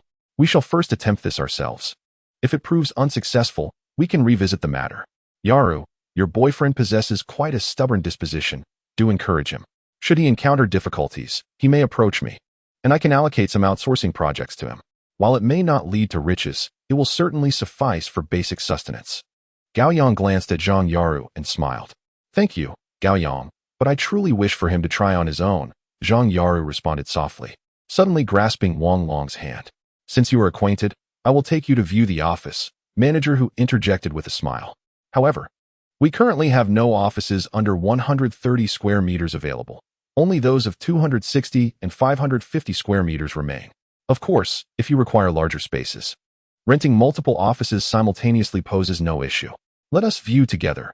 It will be more convenient, Gao Yang suggested, casting a glance at Wang Long. Mr. Wang, what size are you considering? Surely, 130 square meters would suffice? 130 square meters is too small. We wish to explore options around 260 square meters, Wang Long replied, stealing a glance at the blushing Zhang Yaru, choosing not to engage with Gao Yang further. A girl accompanying Gao Yang chuckled, prompting another man to remark, by Jia, the size of the office is their concern. Why do you find it amusing? He then shot a disdainful look at Wang Long, adding, 200,000 a year. Does he truly believe money is easy to earn? 200,000? Manager who? How much for the 550 square meter office? Wang Long inquired, his expression revealing his surprise at the affordability. The 550 square meter office starts at 400,000 a year, manager who replied with a smile. Oh, I find 260 square meters a tad small. Let us view the 550 square meter office alongside Mr. Gao, Wang Long decided. Very well, Mr. Wang, you are indeed ambitious. Please, follow me, manager who said, leading the group out of the office towards the elevator. Chapter 56. Trampling underfoot. Gao Yang engaged in lively banter throughout the journey, inadvertently showcasing his affluence with great flair. Wang Long could not deny that Gao Yang was adept at presenting his most impressive attributes. Zhang Yaru maintained a firm grip on Wang Long's hand, and despite his attempts to break free, he ultimately conceded. We have our own engineering team and design firm. Should you wish to undertake renovations for the office, we can provide the necessary services at a very reasonable cost, so rest assured. Manager who announced as they descended the elevator, arriving at the end of the corridor. This is the 550 square meter office, fully renovated. Please, come in. One by one, they entered the office space. The office was spacious, with 3 sides bathed in natural light, featuring numerous individual offices, a conference room, and negotiation areas. Even small partitions in the lobby area for office work. Overall, the annual fee of 400,000 offered remarkable value for money. The premises are cleaned daily. with a dedicated staff cafeteria located on the first basement level and a private parking facility for internal personnel on the second basement level. During summer, central air conditioning is available, making the working conditions at the deep port building truly first-rate. Manager who stood in the lobby, exuding an undeniable aura as he spoke. I am quite satisfied, Manager Hu. Our company has several departments. Thus, we require an office space of 550 square meters and another of 260 square meters, both adjacent on the same floor. Gao Yang, with a smile, moved to the floor-to-ceiling window, hands on his hips, gazing into the distance, embodying a spirit of ambition. Manager Gao, in the future, our IDA will become the largest gaming company in Songjiang. Therefore, I suggest we secure an office on the top floor. A woman named Bai Jia approached Gao Yang, smiling as she spoke. These minor details can be arranged by Manager Hu. With an air of authority, Gao Yang approached Wang Long and Zhang Yaru, casting a glance at their tightly clasped hands, and remarked playfully, Yaru, what do you think? Shall we consider other locations? No need, Wang Long replied, smiling. I find this place quite satisfactory. I shall take this office, and we need not seek the highest one. With Manager Gao's lofty aspirations, we can only look up to him. Manager Wang, your vision seems somewhat limited. Do you not aspire to reach greater heights? Gao Yang chuckled, patting Wang Long on the shoulder. When you attain my level, you will realize that standing taller allows one to see further. Gao Yang then approached Manager Hu with a smile, saying, Manager Hu, Manager Wang has made his selection. I require the highest office. Please arrange it for me. Apologies, Manager Gao, but this office is indeed the highest available. The upper floors are for sale and not available for lease, Manager Hu replied, his expression revealing a hint of helplessness. Surely you jest? Gao Yang's countenance darkened. Manager Gao, this is truly the highest office. And there remains only this one on this floor. For the 550 and 260 square meter offices on the same level, you would have to consider the floor below. Manager Hu stated, his demeanor shifting to one of seriousness as he regarded the composed Wang Long. It was evident that Wang Long had thoroughly researched the deep harbor building before coming, leading to his decisive choice. At this moment, Wang Long stood by the floor-to-ceiling window with Zhang Yaru, hands on his hips, gazing into the distance with an air of self-assuredness. Manager Gao, perhaps I should discuss with Manager Wang about relinquishing this office to us, Bai Jia timidly suggested, moving closer to Gao Yang and speaking softly. No need. We shall go downstairs. Gao Yang snapped a glance at Bai Jia, his irritation evident as he turned towards the elevator. Manager Hu. Wang Long pulled Zhang Yaru to Manager Hu's side. I would like to sign the contract today, so we can begin moving in our office equipment. Certainly, Manager Wang. You both may wait for me at the sales department. I will join you after I finish showing Manager Gao the office, Manager Hu replied, nodding before hastening to catch up with Gao Yang as they descended. Once the others entered the elevator, Wang Long turned to Zhang Yaru with a grin. All right. Your hand must be sore from holding on so tightly. There's no need to prove anything now that they have left. I was afraid you would be upset, Zhang Yaru said, her cheeks flushed as she released her grip. It turns out that Gao Yang was once in a relationship with my roommate. But after they had a falling out, he began pursuing me. I felt it was inappropriate, so I never agreed, and we lost contact after graduation. Zhang Yaru, while explaining, observed the expression on Wang Long's face, a flicker of anxiety evident in her eyes. It was apparent that he was not a person of good character. She resolved to maintain her distance from him in the future. Wang Long glanced at Zhang Yaru and, suddenly realizing the tone of his voice was inappropriate, clarified. What I mean is that normal interactions are acceptable, but one must always maintain a sense of propriety. Ever since I donned this watch, I have not entertained the thought of engaging with any other men. Zhang Yaru cast a sidelong look at Wang Long and murmured, if it is for my sake. I apologize. Don't be foolish, he responded, shaking his head with a smile. I almost took over the entire office building just to ensure he had nowhere to rent. Are you that wicked, Wang Long? How do you know this is the top floor? Zhang Yaru quipped, playfully taking his arm as they exited the office. A stroke of genius. Wang Long deflected. Having worked here for 2 years after graduation, he was remarkably familiar with the place. They returned to the sales department, and shortly thereafter, Manager Hu, accompanied by several others including Gao, returned. Gao Yang, having engaged in numerous confrontations with Wang Long, had been dominant for 99% of the time, yet in the crucial moments, he found himself bested, a considerable setback for someone as proud as he. He attributed his misfortune to Wang Long's good luck, dismissing any notion of Wang Long's strategic cunning. Having lost face in front of Zhang Yaru, Gao Yang recognized that persisting in a quarrelsome manner would only diminish his dignity. Thus, a strategic retreat seemed the wisest course. In mere moments, he recalibrated his demeanor, adopting a more courteous and untroubled disposition. The contract was signed within minutes, and Zhang Yaru, having paid a deposit of 50,000 yuan amidst by Jie's scornful remarks, left first. Upon returning to the securities company, it was only 4 o'clock. Having accomplished 2 significant tasks in a single day, Zhang Yaru felt fatigued and promptly lay down in the bedroom of the special client room, drifting into a deep slumber while Wang Long busied himself in the studio, planning a series of company matters. Thus, they coexisted quietly in the same space, one unguarded, the other maintaining decorum. At 6 o'clock, Zhang Yaru's phone alarm rang, rousing her from her slumber. Barefoot, she stepped onto the carpet and approached the studio door, observing Wang Long, who was engrossed in his writing and sketches. She poured a glass of warm water and placed it before him. "Let us not go out for dinner tonight. I'll pick up something for us to eat," she suggested. "I had promised to accompany you for a dinner of Bohemian cuisine, but it can wait until another time. I worry you might be too fatigued. We can just grab a coffee there to perk up and discuss what we need to buy." Wang Long rubbed his forehead and stood up. "Then I shall drive. Please wait a moment." Zhang Yaru returned to the bedroom to tidy up the bed, slipped on her shoes, and entered the bathroom. A few minutes later, she emerged, invigorated and refreshed. Chapter 57.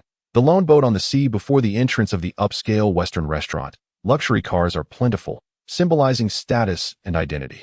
On weekends, especially around 6 o'clock, which is peak dining time, waves of guests enter, greeted by a smiling hostess who leads them to various dining areas. "Good evening, Mr. Wang. Will it be just the 2 of you dining today?" The hostess, dressed in a sleek black suit, approached Wang Long with a warm smile. "It's just the 2 of us. There's no need for a private room. We'll sit in the hall and enjoy the music," Wang Long replied. Glancing around the hall, he noticed a luxurious piano recently added to the center, with someone playing melodiously. "Then I shall arrange a table for 6 for you. Allow me to escort you," she said, smiling and nodding to the pair as she led Wang Long to a table near the piano. A waiter approached, lighting the candles on the table, and the white tablecloth exuded a romantic atmosphere under the soft glow of the lights and flickering candle flames. "Please arrange for that table for someone else. We'll sit with them." A cold female voice interjected from nearby. Wang Long's heart sank as he turned to see Jiang Tao's wry smile and Huang Qian's icy gaze. The 2 approached, and the hostess shot a fierce glare at the young woman, quickly nodding and departing. She dared not linger, as this Huang sister was feared even by the owner. And it seemed today Mr. Wang was in for a troubling experience. Though a private room was available, they had all opted for the hall. The hostess glanced at the piano and contemplated suggesting its removal. Wang Long sighed and greeted the newcomers with a smile. "Sister, brother-in-law, what a coincidence." "Indeed, quite coincidental. Yin has been gone for just a day, and here you are, bringing a young lady to experience romance." "Wang Long, you have truly disappointed me," Huang Qian said, pulling Jiang Tao to a seat beside her, her tone icy as she regarded Zhang Yaru with a hint of disdain. "Sister, brother-in-law, allow me to introduce you. This is Zhang Yaru, the vice president of the gaming company I invited. She is responsible for the initial framework of the company and is also another shareholder, having invested 1 million of her own funds for a 4% stake." Wang Long calmly glanced at Huang Qian and Jiang Tao, responding with a smile. "I fear Miss Zhang is still employed at the securities company. The fragrance of Fifth Avenue perfume is quite delightful. I assume the clothes she wears are gifts from her." Huang Qian shot a frosty glance at Zhang Yaru, noticing the watches on their wrists, her anger intensifying. "Wang Long, since we are dining out, why aren't you wearing that black-faced watch? How can you face Miss Zhang without it?" Huang Qian turned to Wang Long, sneering. "Those items have nothing to do with him. They were all my purchases. He didn't want them. I insisted he take them. The 1 million in shares was also something I pushed for. I have no desire to compete, only to treat him well," Zhang Yaru said, her face pale, but her determination resolute as she faced Huang Qian. "You, Huang Qian." She gripped the glass before her tightly. "Qian." Jiang Tao patted Huang Qian's shoulder. "I'm a bit hungry. Let us order something first. There is still time to talk." "All right, dear." Huang Qian took a deep breath, beckoned to the waiter, and then turned to Zhang Yaru. "I will offer you 5 million. Relinquish that 4% of shares. Furthermore, do not continue with the securities company. Take the 5 million and leave." "Sister, let us order something first," Wang Long said with a smile. placing the menu before Huang Qian. He then turned to Zhang Yaru and added, "This is my elder sister, Huang Qian, and my brother-in-law, Jiang Tao. My brother-in-law holds 20% of the company's shares. It's a fortunate coincidence that we met today to discuss company matters. By the way, Yanran possesses 5% of the shares. You three are the largest shareholders, aside from me." "Wang Long, what do you mean by that? Are you implying I am superfluous?" Huang Qian set down the menu and looked at Jiang Tao. "Darling, transfer me 5% of your shares." "Very well, let us sign the transfer agreement." Jiang Tao took the menu, handed it to Wang Long, and turned to Zhang Yaru, saying, "Miss Zhang, if you are willing to sell your shares, I can buy back your 4% for 10 million. What do you think?" "Brother-in-law, it's not about the money. I merely wish to support his entrepreneurial endeavors. I took that 4% of shares just to ensure he received the 1 million. Zhang Yaru's tears suddenly began to flow. "You must be reasonable in your dealings." "Ah, so that's the case." Jiang Tao shared a meaningful glance with Wang Long and said, "Let us eat first. Wang Long, as usual, please order double of everything you choose." "Brother-in-law, I've already placed the order. Otherwise, I fear we will all go hungry," Wang Long said with a wry smile. Picking up the menu and placing a large order, the waiter silently retreated, and then Huang Jia arrived to place reserved signs on the nearby empty tables. "What I am addressing today is not about company matters, but about you and Miss Zhang. Yanran is my closest confidant. She has supported me during my most challenging times. Miss Zhang, I hope you can comprehend my feelings." Huang Qian regained her composure and began to communicate in a more rational manner. "Sister, during your most difficult times, you had someone by your side, but I am all alone. I lie awake at night, worrying whether the other is eating well, sleeping well, if they are too exhausted, if they care about me. One moment I may be joyful, and the next, I am despondent. Do you think it is easy for me to give up?" Zhang Yaru's tears fell incessantly, portraying a picture of helplessness. Huang Qian stared at Zhang Yaru in astonishment, a pang of pain swelling within her. Was she not once like Zhang Yaru, irrevocably ensnared in the whirlpool of emotions? "How far have you two progressed?" Huang Qian glanced at Zhang Yaru, implying that she understood. "We haven't done anything. No embraces, no kisses, no intimacy," Zhang Yaru said, picking up the cup before her, tears streaming down her face as she gulped down water. "Wang Long, you truly are insufferable." Huang Qian cursed vehemently, suddenly pausing. How did that sound so wrong? Was she implying that it was inhuman to entrap Zhang Yaru? Or that Wang Long's inaction was inhuman? "Sister, allow me to sing a song for you." Wang Long took a sip of his coffee, wiped his mouth with a napkin, and stood up straight. Just as the piano piece concluded and a moment of silence ensued, Huang Jia hastily approached Wang Long. Noticing the weighty expression on his face, Wang Long waved his hand gently and said softly, "May I borrow your piano to sing a song?" "Of course, Mr. Wang. I will adjust the microphone for you immediately," came the prompt reply. Huang Jia approached a young man nearby and issued her instructions. The young man promptly sprang into action. Wang Long slowly made his way to the grand piano. In his previous life, a similar piano adorned his home, where he would occasionally play and sing a few songs to reminisce about the past. Over time, those melodies became second nature to him. At that moment, Zhang Yaru resembled a solitary boat adrift at sea. If he failed to offer her warmth, she might succumb to despair.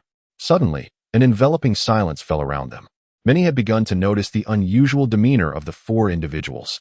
The hall manager stood at a distance, even inviting some diners to relocate to more spacious tables, all to afford these four enough room.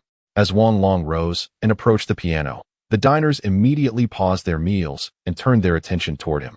"This song, Fireworks Fade Away, is dedicated to my sister and brother-in-law, as well as to Yaru," Wang Long murmured. With that, the piano's notes flowed forth, imbued with an ancient elegance. As dusk settled and rain began to fall, the streetlights illuminated the passing crowd with a soft glow.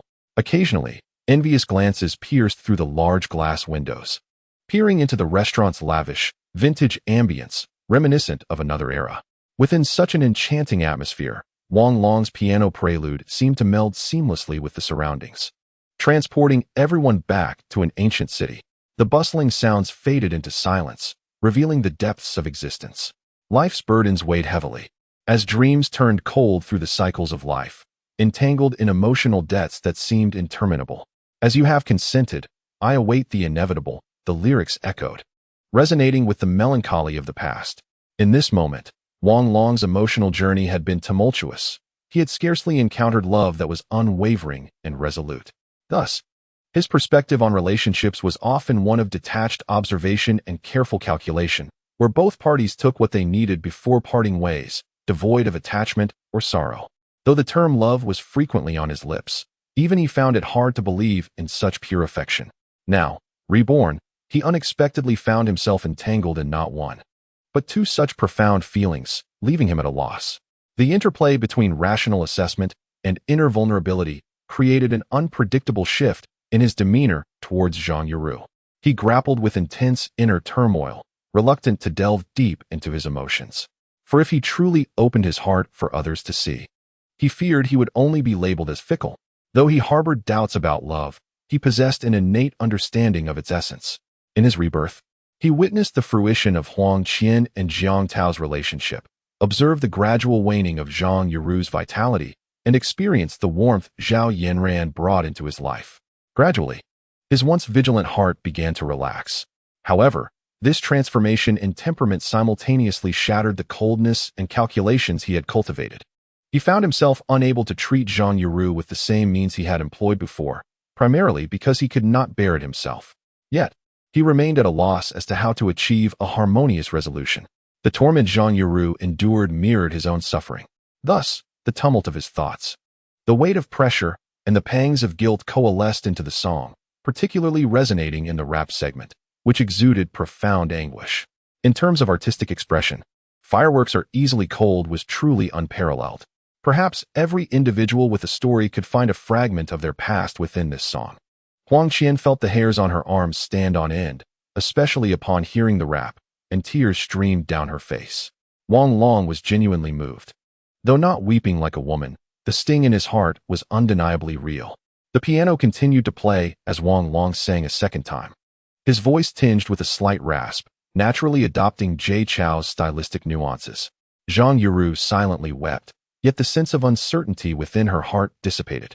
She could feel that this song was Wang Long's serenade to her, and she discerned the depth of his feelings and the burdens he bore.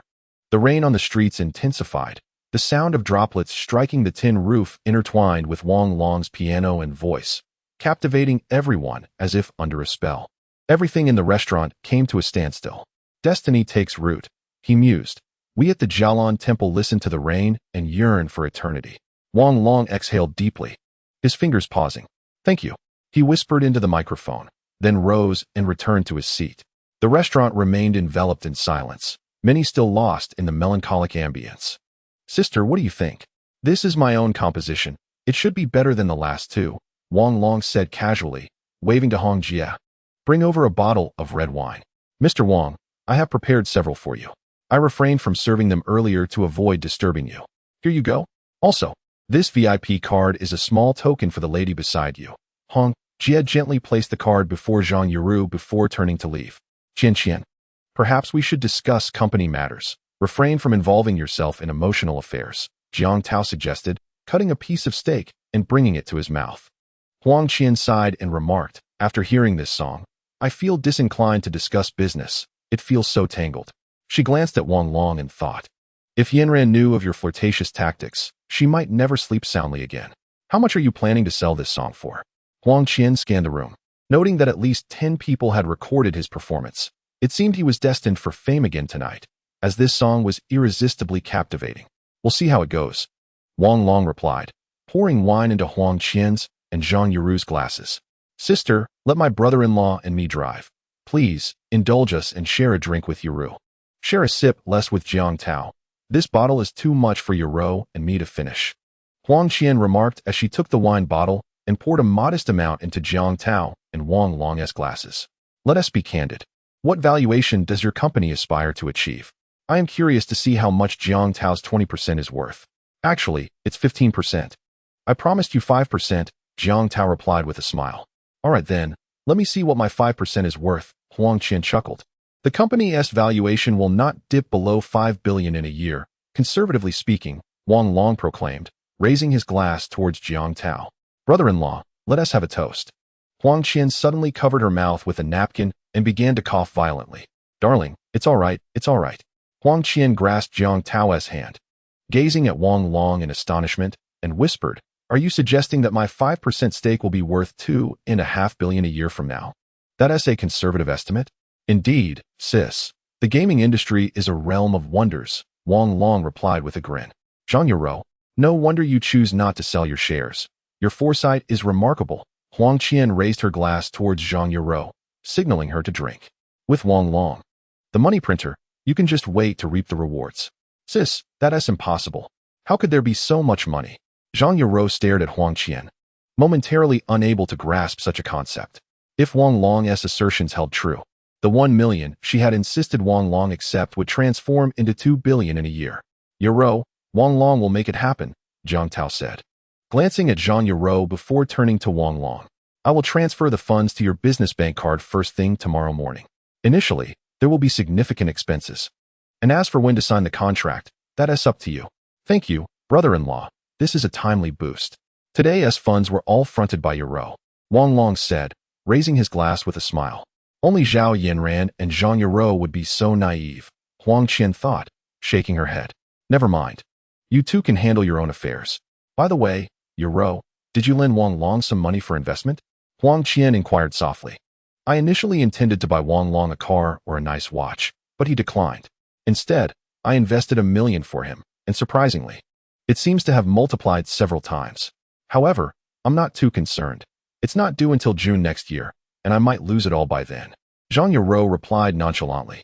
Huang Qian stared at Zhang Yuro in disbelief, momentarily at a loss for words. These two naive women only knew how to give without expecting anything in return, yet fortune seemed to smile upon them. "Wang Long, I find you quite formidable. You should manage your own affairs. You are undoubtedly a force in this world," Huang Qian declared as she downed her glass of red wine. Chapter 59. Heated discussions. As dinner progressed, Jiang Tao and Wang Long engaged in discussions about the industry's developmental trajectory. Through their recent interactions, Jiang Tao had come to regard Wang Long as an equal, often expressing admiration for his innovative ideas. Meanwhile, Huang Qian and Zhang Yuro delved into topics concerning securities. Both young women, graduates of finance from prestigious universities, one in Shanghai and the other in Beijing, shared a common academic background and similar temperaments. Their passionate natures gradually led to jovial exchanges filled with laughter. Setting aside Zhang Yaru's feelings for Wang Long, one cannot overlook her elegant demeanor and sharp intellect, which radiate the qualities of a refined lady, leaving Huang Qian thoroughly astonished. Wang Long instructed Zhang Yaru to deliver a note to Hongjia, containing the buying and selling points of Guangji Pharmaceutical, serving as a modest compensation for the reprimand Hongjia received previously. By the time dinner concluded, the clock had struck 10, and Zhang Yaru graciously settled the bill, her attentive manner reminiscent of Huang Qian's former self. On their way home, Zhang Yaru remained unusually quiet, the impact of the song still lingering in the air. She sensed the turmoil within Wang Long and chose not to impose any additional pressure on him. Having already made her feelings known, she resolved to stand by him. As for what the future may hold, she believed time would reveal the answer. Zhang Yaru took out her phone and played the recorded fireworks Easy to Chill. The melody, now devoid of the earlier heart-wrenching sorrow, was infused with tender warmth. Tomorrow, her brother-in-law's funds would be in place. She had initially planned to take a day off, but it seemed that would not be possible. Wang Long glanced at Zhang Yaru, offering an apologetic smile. "Are you purchasing office supplies? I don't feel fatigued. You can take the car today. Come pick me up tomorrow," Zhang Yaru softly suggested as they entered the community. "You just bought the car. Your parents should see it first. It wouldn't be appropriate to take it today. Let us meet at the securities company tomorrow," Wang Long replied as he exited the vehicle and handed the keys to Zhang Yaru. "I will still arrive at 9 tomorrow," she said, her gaze lingering on him with a hint of reluctance.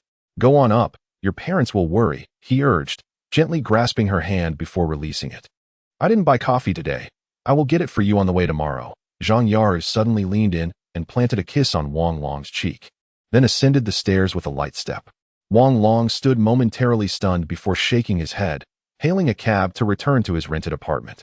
After freshening up, he pulled out his phone and messaged Zhao Yanran about Zhang Yaru's substantial investment in the company. Zhao Yanran responded, expressing a desire to meet Zhang Yaru to extend her gratitude. After exchanging goodnights, Wang Long opened his computer to continue preparations for the upcoming operation on June 22nd. By the time he completed his tasks, it was nearly 1 in the morning.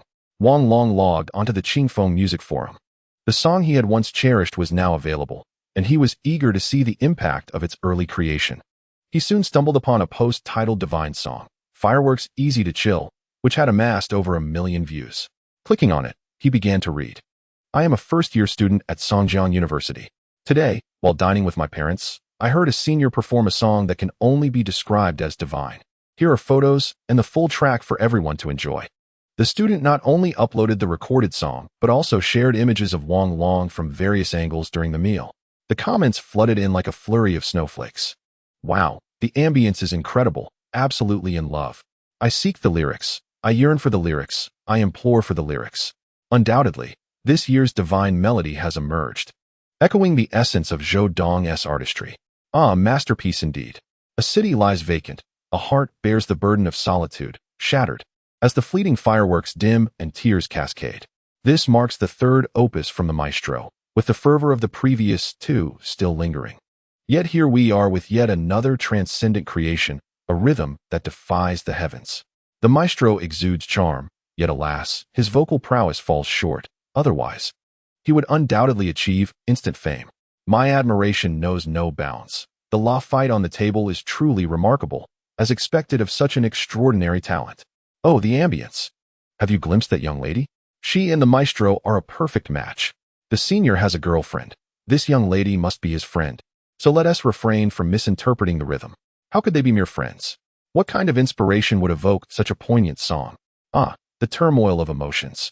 In the old city, the grass grows thick, rain falls gently, a village and a solitary soul savoring fine wine. The dim light flickers, waiting for time's passage, ultimately creating a melody that resonates through Luoyang. Such profound love. The previous comment was indeed quite sentimental, yet I find it delightful, tears streaming down. Wang Long pondered for a moment, registering a username that signifies eternal love, subsequently posting the song's background and lyrics. Responses flooded in immediately. The background of this song reveals a heart-wrenching love story. Could it be that the maestro himself is posting? The lyrics are unveiled, and suspicions arise that the maestro may be online. You show me a fraction of kindness, and I will wait for you until eternity. Goodness, is someone confessing up there? What is happening? Everyone, come and see.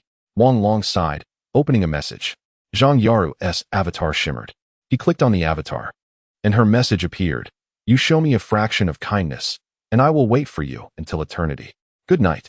The bracelet felt a bit loose. I shall shorten it tomorrow. Good night, Wang Long replied.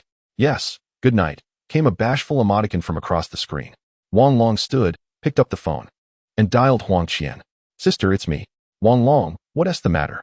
Huang Qian was deep in discussion with Jiang Tao regarding Wang Long and his companions when she was surprised by the call from the very person in question. It's nothing much, but I am planning to establish an investment company soon. Yaru will be involved, and I'd like you to invest a share. She's young, and there are matters that require your oversight. You truly manage everything. Wang Long, aren't you exhausted?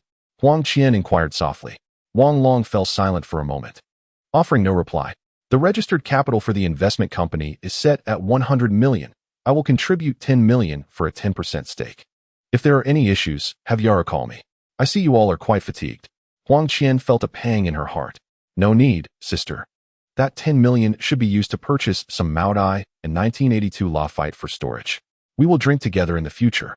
The 10% stake will be treated as non-equity. It is settled. Wang Long ended the call.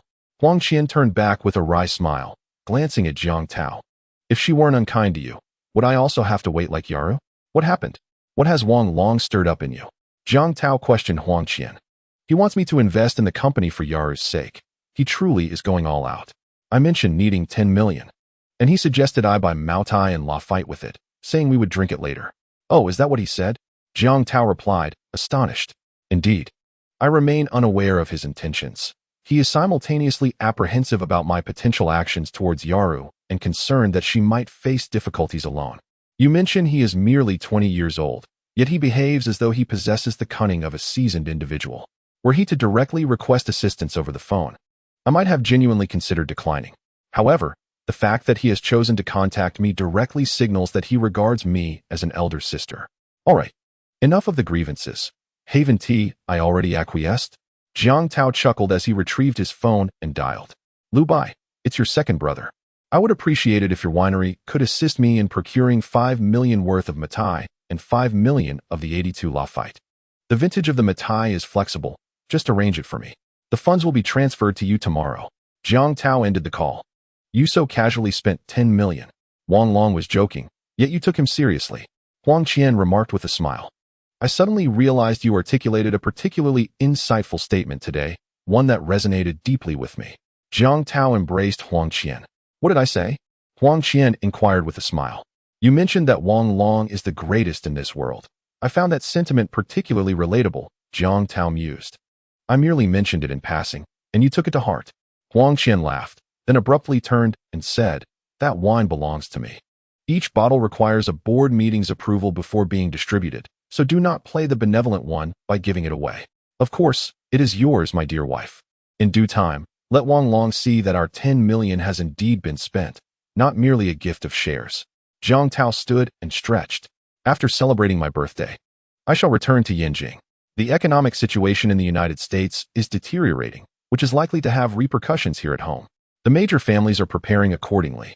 And as the family's intermediary, I anticipate a busy period ahead.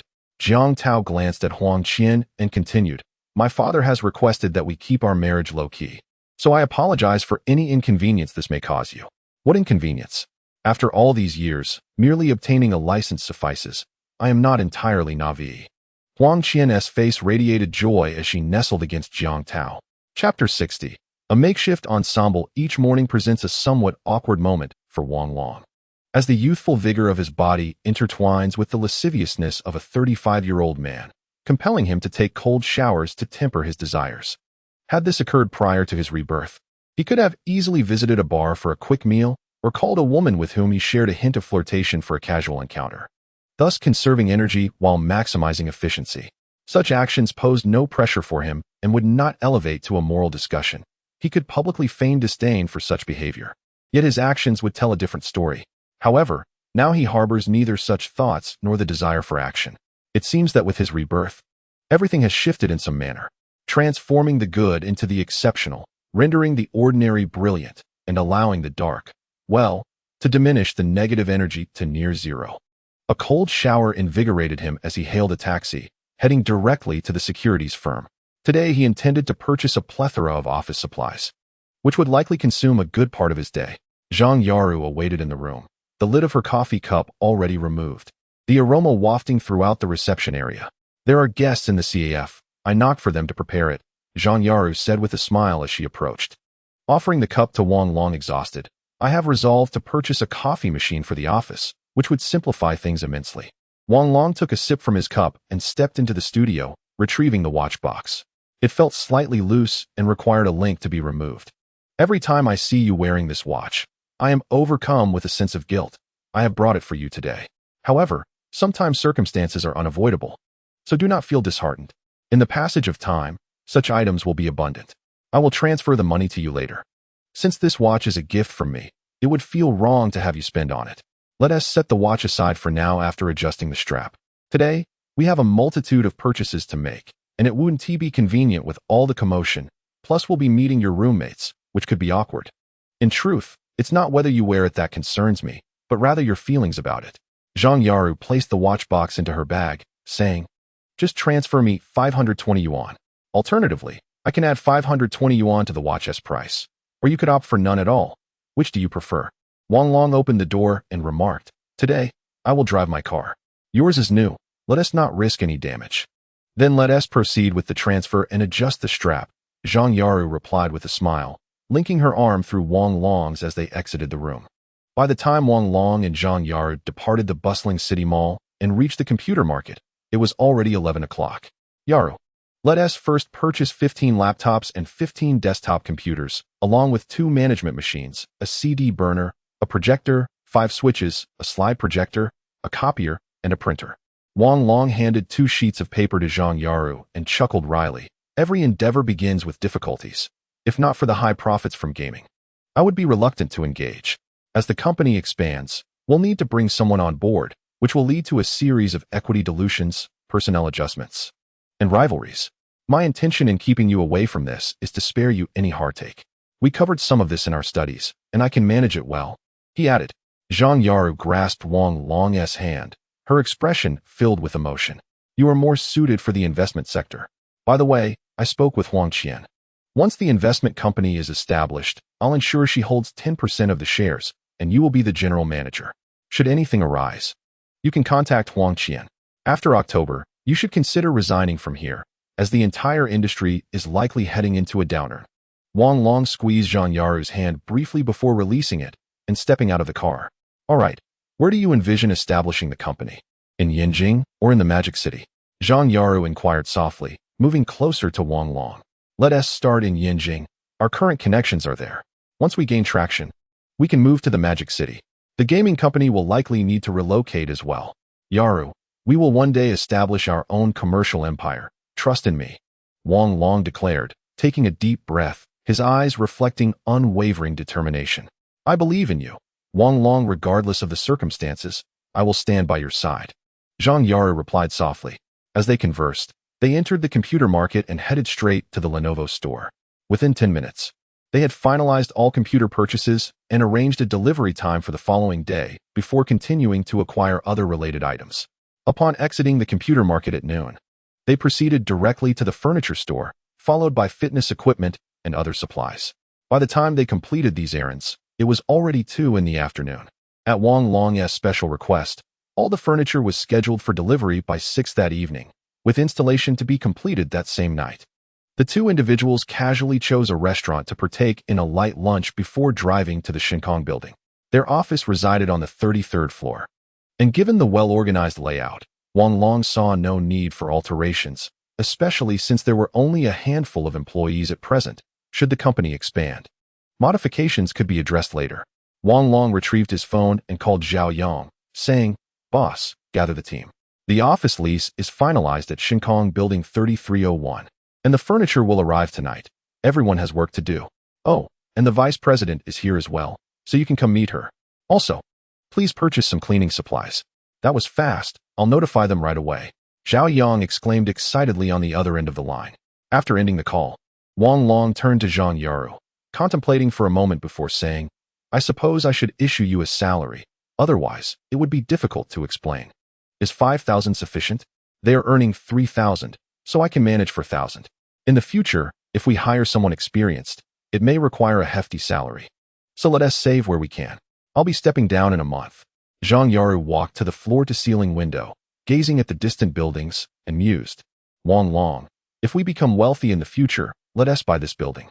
She cast a shy glance at him, seemingly aware that this ambition was rather lofty. "That is indeed a grand aspiration, but since it pleases you, I shall promise you that," Wang Long said earnestly as he approached her. "You may encounter many more remarkable women in the future. I wonder what you will do then." Zhang Yaru gently leaned against Wang Long's chest. "Don't be foolish. I am already quite conflicted. Do you wish for me to perish from the strain? I yearn to touch you, to embrace you, to kiss you, yet I hesitate. It's not that I lack desire, Yaru. I simply wish to treat you with the utmost respect," Wang Long replied with a wry smile. "You cannot overcome the barriers set by Yanran nor the ones in your heart. I once believed I lacked allure for you, but now I see that is not the case." Zhang Yaru suddenly turned, speaking softly. "Regardless, I am here. Whenever you desire me, I am yours. I have yet to be with another man." She cast a bashful glance at Wang Long, lowering her head. Wang Long sighed and embraced Zhang Yaru, stating, "Give me some time. I will endeavor to resolve these matters. I've already said I would wait a lifetime." Zhang Yaru looked up and playfully pushed Wang Long. Her face flushed.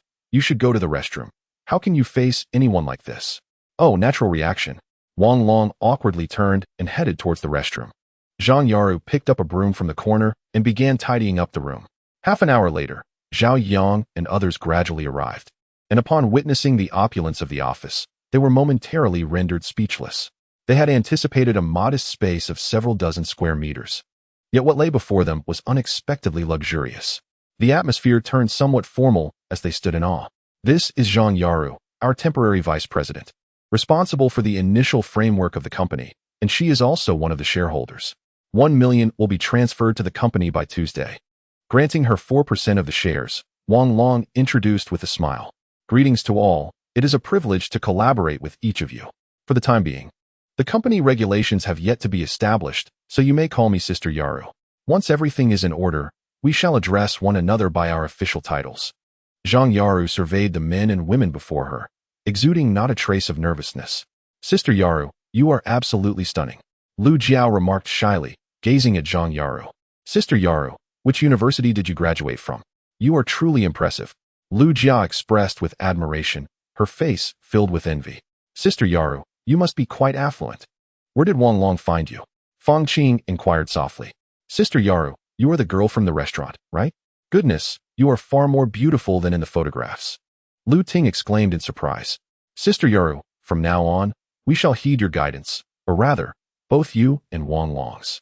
Niu Min declared, raising her fist in a solemn gesture. The 6 young men observed the chattering girls, uncertain of what to say. This hardly resembled a professional corporate environment. It felt more akin to the camaraderie of the Liangshan heroes from Water Margin, a makeshift band. Half an hour later, the furniture arrived, and the office began to bustle with activity. By 9 in the evening, Zhao Yanran returned to Songjiang City with her mother, while Zhang Yaru treated everyone to a plethora of boxed meals before excusing herself. Zhao Yanran had intended to come and see the office, but she relinquished the idea as her mother required rest. After a busy evening, the hour approached 11 when Wang Long, along with the others, returned to their dormitory. Shortly thereafter, Zhao Yang received a text from Lu Jia. Sister Yaru has a crush on Wang Long, I can tell. Impossible, do not speak nonsense. He replied. That song was definitely written for her. Lu Jia continued to send messages. Absolutely not, you are overthinking it. Get to bed early, Zhao Yang responded. Hypocritical. None of you men are worth anything. Lu Jia persisted. Now that we have a company, we must establish formal management. Refrain from idle chatter. Even if one has feelings, there is no harm in it. Wang Long's excellence is evident, and there are many girls who admire him. Stop speculating. Zhao Yang typed a lengthy response. Understood, good night. Lu Jia replied. Messages from the other dorm members also flowed in a steady stream, gradually subsiding after an hour. Chapter 61. The frenzied warrant. Upon returning to the rented apartment early in the morning, Zhao Yanran had prepared a dish of noodles with sauce. Her demeanor slightly apologetic due to her absence the previous night. I can come by to help during the lunch break, but I must return to the office in the afternoon. My mother is heading back to Yanjing this evening, and I need to accompany her. In the morning, Zhao Yang and the others would be installing computers and printers. Initially, it would involve some arduous and menial tasks that we could manage. If you come by at noon, just borrow a meal card from Lu Jiao and have lunch there. Oh, and inform them that from today onward, we will begin calculating salaries. Wang Long said as he placed his bowl on the table, rising to embrace Zhao Yanran from behind. Tonight, I will accompany you to see your mother, and then we shall return to stay here. Please take a moment to rest. Tonight, Zhao Rong and I will go to see her off, and then you can join us. If you do come, just refrain from being overly affectionate. That girl can be quite talkative. Zhao Yanran blushed as she grasped Wang Long's hand. Does that silly girl not realize she is a third wheel? Wang Long whispered close to Zhao Yanran's ear. She is merely here to be a third wheel. Zhao Yanran, breathless, stood up and turned to embrace Wang Long. Stop fooling around. Hurry and get busy. We can talk once she leaves. Wang Long released his hold, exhaling softly, and replied, Then I shall take my leave. I will come by later this evening. I haven't even entered after getting the keys. I estimate I will return by 8, so you should have some dinner first. I'll call you when I'm back, and then you can come over. Zhao Yanran turned to pick up Wang Long's backpack and handed it to him. All right. If it's not too late, let us treat her to some late-night snacks. I still need to express my gratitude for last time. Wang Long pushed open the door and stepped outside. Half an hour later, Wang Long arrived at the special room. Yarua's cup was already placed on the coffee table, beneath which lay a note. I have to run errands for the company license and tax matters these days, so I may not be back for lunch. I asked Wang Jiao to bring you your meals. Wang Long set the note back on the table and changed into his trading attire. He had already given his identification card to Zhang Yarua. The company was named Kunping Technology Company, Limited, with a registered capital of 1 million, which was a requirement for applying for a value-added telecommunications service license, allowing for the initiation of online fee-based services. He merely needed to appear during the bank account opening process, as Zhang Yarua would handle the rest of the formalities. Wang Long initially considered hiring an agency to manage these tasks, But Zhang Yarua was concerned about potential leaks of shareholder privacy, so she insisted on personally overseeing the procedures. In his previous life, Wang Long had graduated from a company that operated in the gaming industry. Thus, he was relatively familiar with the nuances of gaming companies. Beyond the standard company registration, it also involved acquiring a network culture operation permit, as well as subsequent gaming license applications, online registrations, and copyright matters for games. Wang Long shook his head, casting aside distracting thoughts. Today was the 11th, necessitating only ultra-short-term operations, and tomorrow would mark a significant juncture when all warrants needed to be cleared.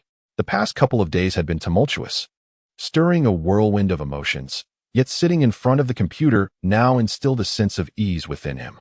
With 5 million in cash sitting idle in his account, he planned to continue with his ultra-short-term trading strategy. His fingers trembled lightly, the urgency to trade coursing through him. Finally, Wang Long's fingers began to fly across the keyboard. After the pullbacks on the 4th and 5th, the stock began to rebound, expected to retreat as it approached the previous highs on the 12th.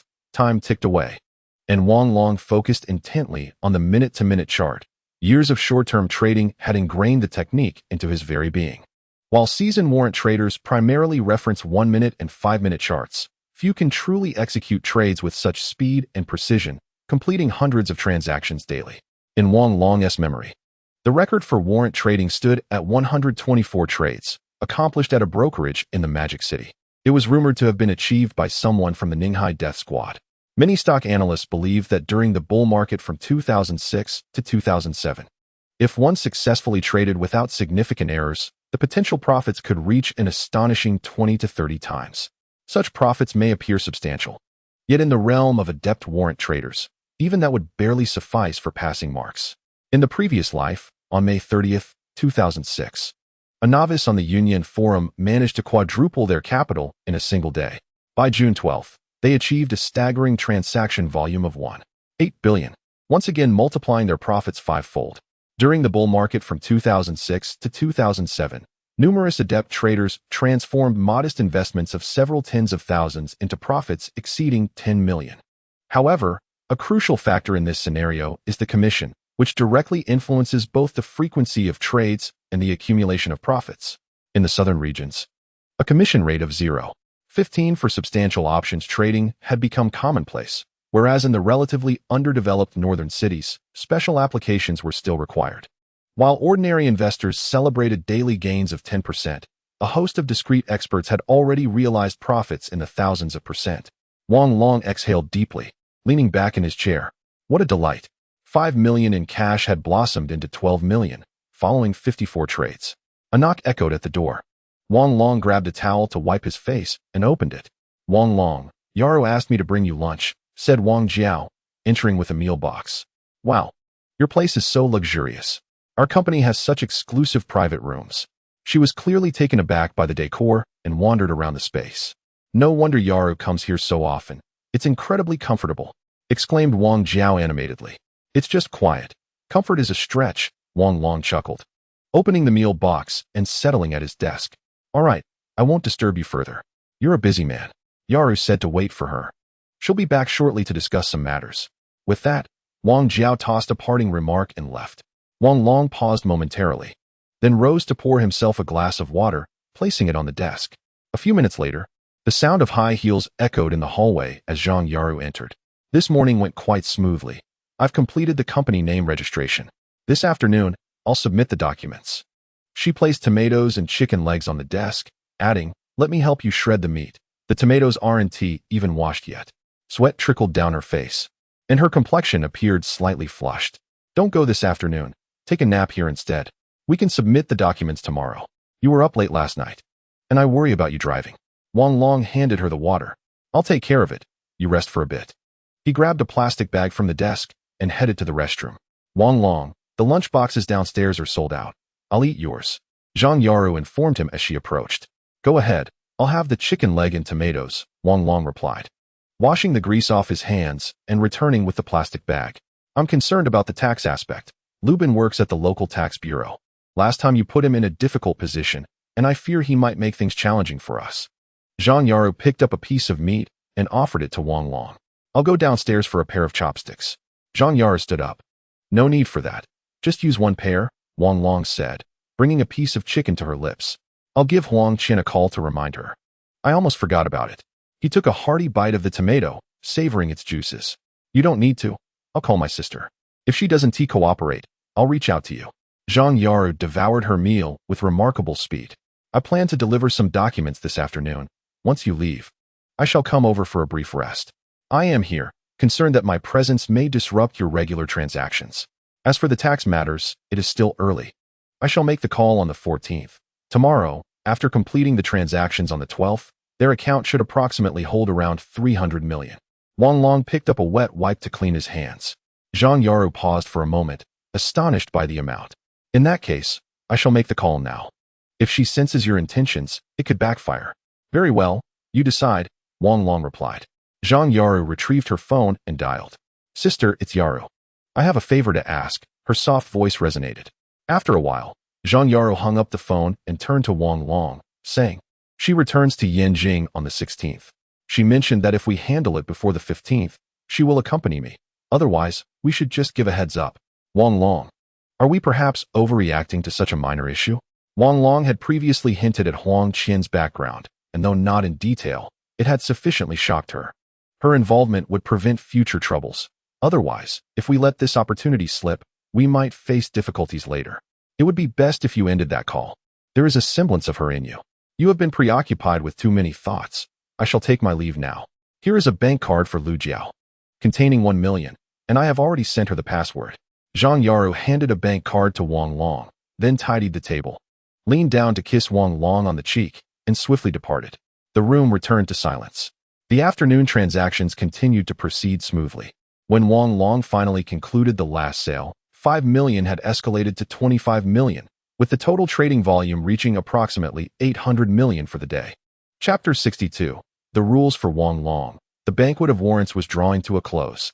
The funds in his account were accumulating at an increasing pace, and this reservoir could no longer satisfy his needs, compelling him to transfer a substantial portion of his capital into the stock market, although he could still rely on small-scale, short-term operations to profit. Amidst a declining tide, achieving the explosive growth he once experienced seemed almost impossible and excessively taxing. As he contemplated how to smoothly sell the warrants in his possession, he exited the securities firm. Ding! The phone rang. Hello, who is this? Wang Long answered the call, opened the car door, and settled inside. I am Yang Jingrong, representing my boss, who wishes to purchase the copyright to Fireworks Easily Cold. Our boss has stated that no matter the cost, we are willing to accept it. Thus, I hope we are the sole partners in this endeavor. The other party's tone was earnest, resolute in their intent. Wang Long smiled, realizing that the caller was attempting to conceal their boss's identity, unaware that their name had inadvertently revealed everything. Yang Jingrong was the talent scout and manager for Zhou Dong, diligently managing his affairs for many years, forming an enviable partnership. Very well, I agree. You may come to Songjiang City on Wednesday. I am busy tomorrow and will not have time, Wang Long replied. Understood. I will come to find you early Wednesday, Yang Jingrong promptly affirmed. Mr. Yang, to be candid, I can only accommodate you between noon and 1 o'clock. How about we meet at Tiana Securities building at 12 on Wednesday? I will come down to greet you then. Indeed, we can only have boxed meals, so please prepare everything, Wang Long remarked with a smile. Very well, Mr. Wang. You are quite straightforward. It's settled then. I shall call you upon my arrival. The other party responded with a chuckle. Just then, another call came in. Wang Long glanced at the incoming number and noted it was from within the city. After a moment's contemplation, he answered the call. Hello, Mr. Wang. This is Feifei's mother. I didn't want to disturb you over the weekend, but I am calling today to invite you to dinner to express my gratitude for saving Feifei. Would 6 o'clock tomorrow evening at the Misty Range Yongnan restaurant be suitable? Feifei's mother spoke earnestly. Certainly, I will be there on time, Wang Long replied softly. All right. I look forward to seeing you tomorrow, the caller concluded before hanging up. Wang Long shook his head with a wry smile as he started the car. If it were not for the connections he hoped to establish with Chuanshu, he would have preferred to decline the invitation. Why did it feel as though life had become even more burdensome after his rebirth? Half an hour later, Wang Long parked his car in the underground garage of the Deep Harbor building and ascended to the 33rd floor. At Wang Long's request, the engineering department was in the process of installing rolling shutters for the company, with the costs already covered by Zhang Yaru. who had sent the payment along with the rent balance to the sales department. All computers had been set up, with each person receiving a laptop. The printers and copiers had been tested, and the gym equipment installation was also complete. The remaining task was to expedite the development of 2 games, which Wang Long was quite familiar with. During his 2 years at the gaming company, these 2 games had been the focus of their studies. As Wang Long entered the company, Zhao Yang suddenly called out, "Hello, President Wang." Everyone followed suit, gathering around to look at Wang Long. "What is going on? Don't listen to Deputy General Zhang's nonsense," Wang Long said, handing 2 pages and a bank card filled with items to Lu Jiao. "Wang Long, this is company policy. We must familiarize ourselves with such changes. Sister Yinran mentioned some management matters at noon. Though we are like brothers beneath this roof, we still need to maintain a semblance of professionalism in the workplace," Zhao Yang approached. "When we have guests, we shall refer to you as President Wang, but informally, we can call you Wang Long. It's settled then. We are just starting out and need not be so formal, or it makes me feel awkward." Wang Long waved his hand dismissively. "All right then, a month from now we will implement formal management. As the company expands, we will need to adopt a structured management approach. I would prefer to be called Manager Sun," Sun Lei exclaimed with enthusiasm. "I concur. Initially, it feels strange, but adaptation is essential. Otherwise, what will we become?" Li Haitao chimed in from the side. "Very well, we shall commence with formalities in a month. For now, our priority is to complete the games. As for other matters, let Deputy General Zhang handle them," Wang Long nodded. "Tomorrow I will rent 2 apartments, as I anticipate longer hours ahead. I viewed 2 options with Sister Yinran this afternoon. Both are fully equipped and located in the school housing area. They have already been secured," Lu Jiao said with a smile. The group expressed their grievances about the accommodations, which had reached an unbearable level, especially with the recent rise in temperature, prompting widespread complaints. "Wang Long, I just realized, we have no one here who understands game soundtracks. Should we hire someone?" Zhao Yang said, looking somewhat anxious.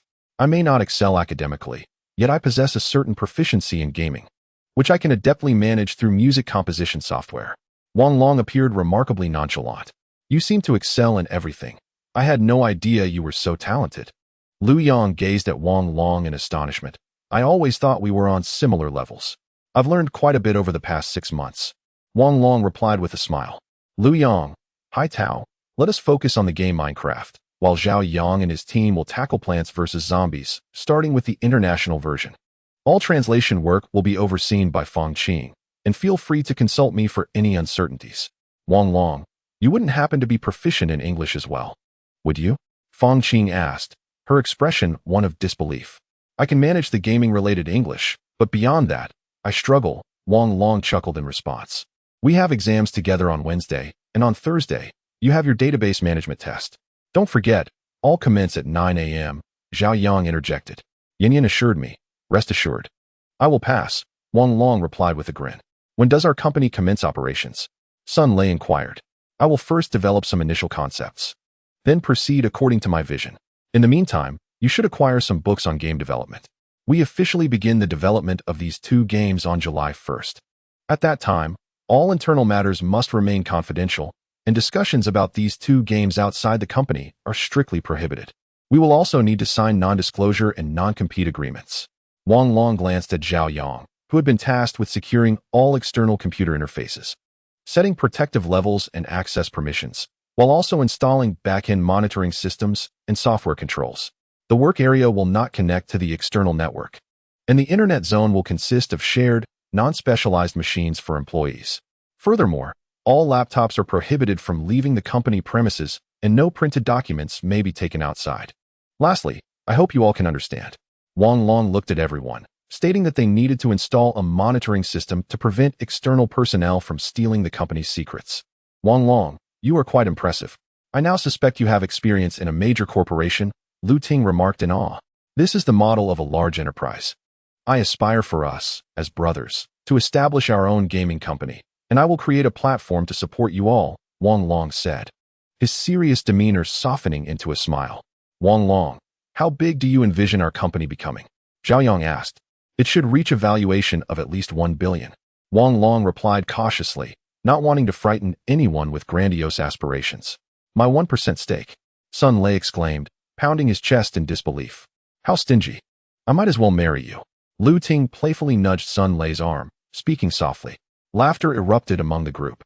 In Chapter 63, Rising Gradually, it is evident that Wang Long did not wish to present such a stark reality to his companions at this juncture.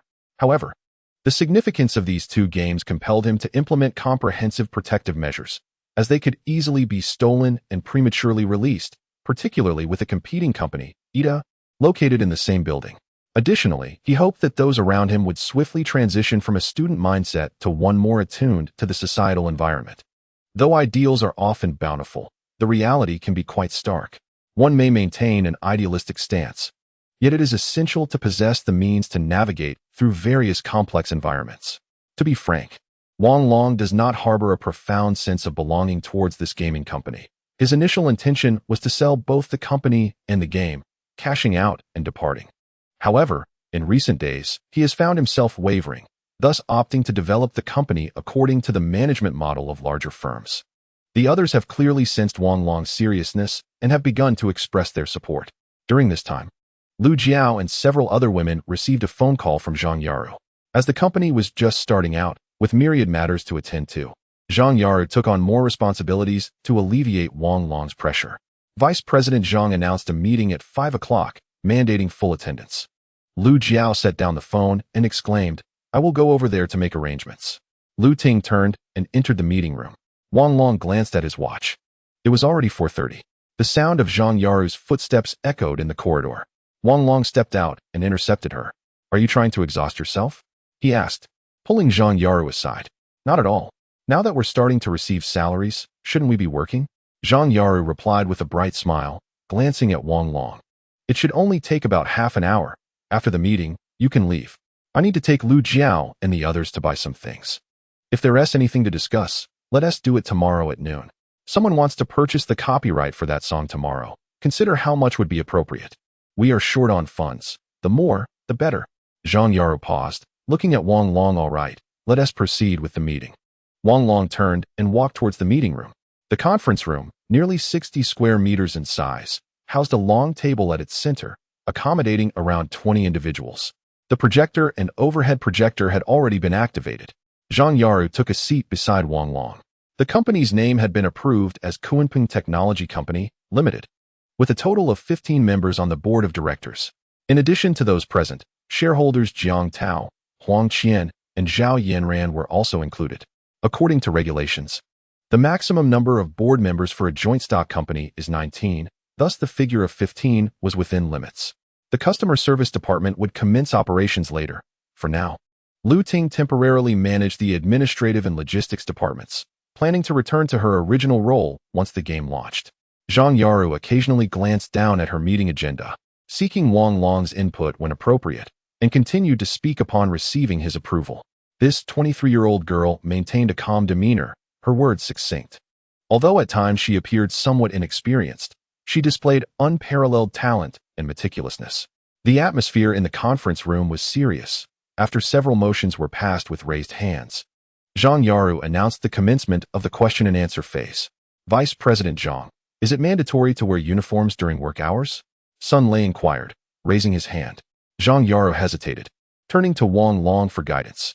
Her initial intention was to mandate uniforms, yet given the significant differences between the internet industry and her current field, she was uncertain whether such a regulation would be reasonable. Even with thorough preparation, oversights could occur, and she had yet to fully grasp the specifics of this matter. "There's no need for formality. If you prefer, wearing shorts is perfectly acceptable. After all, who plays games in overalls?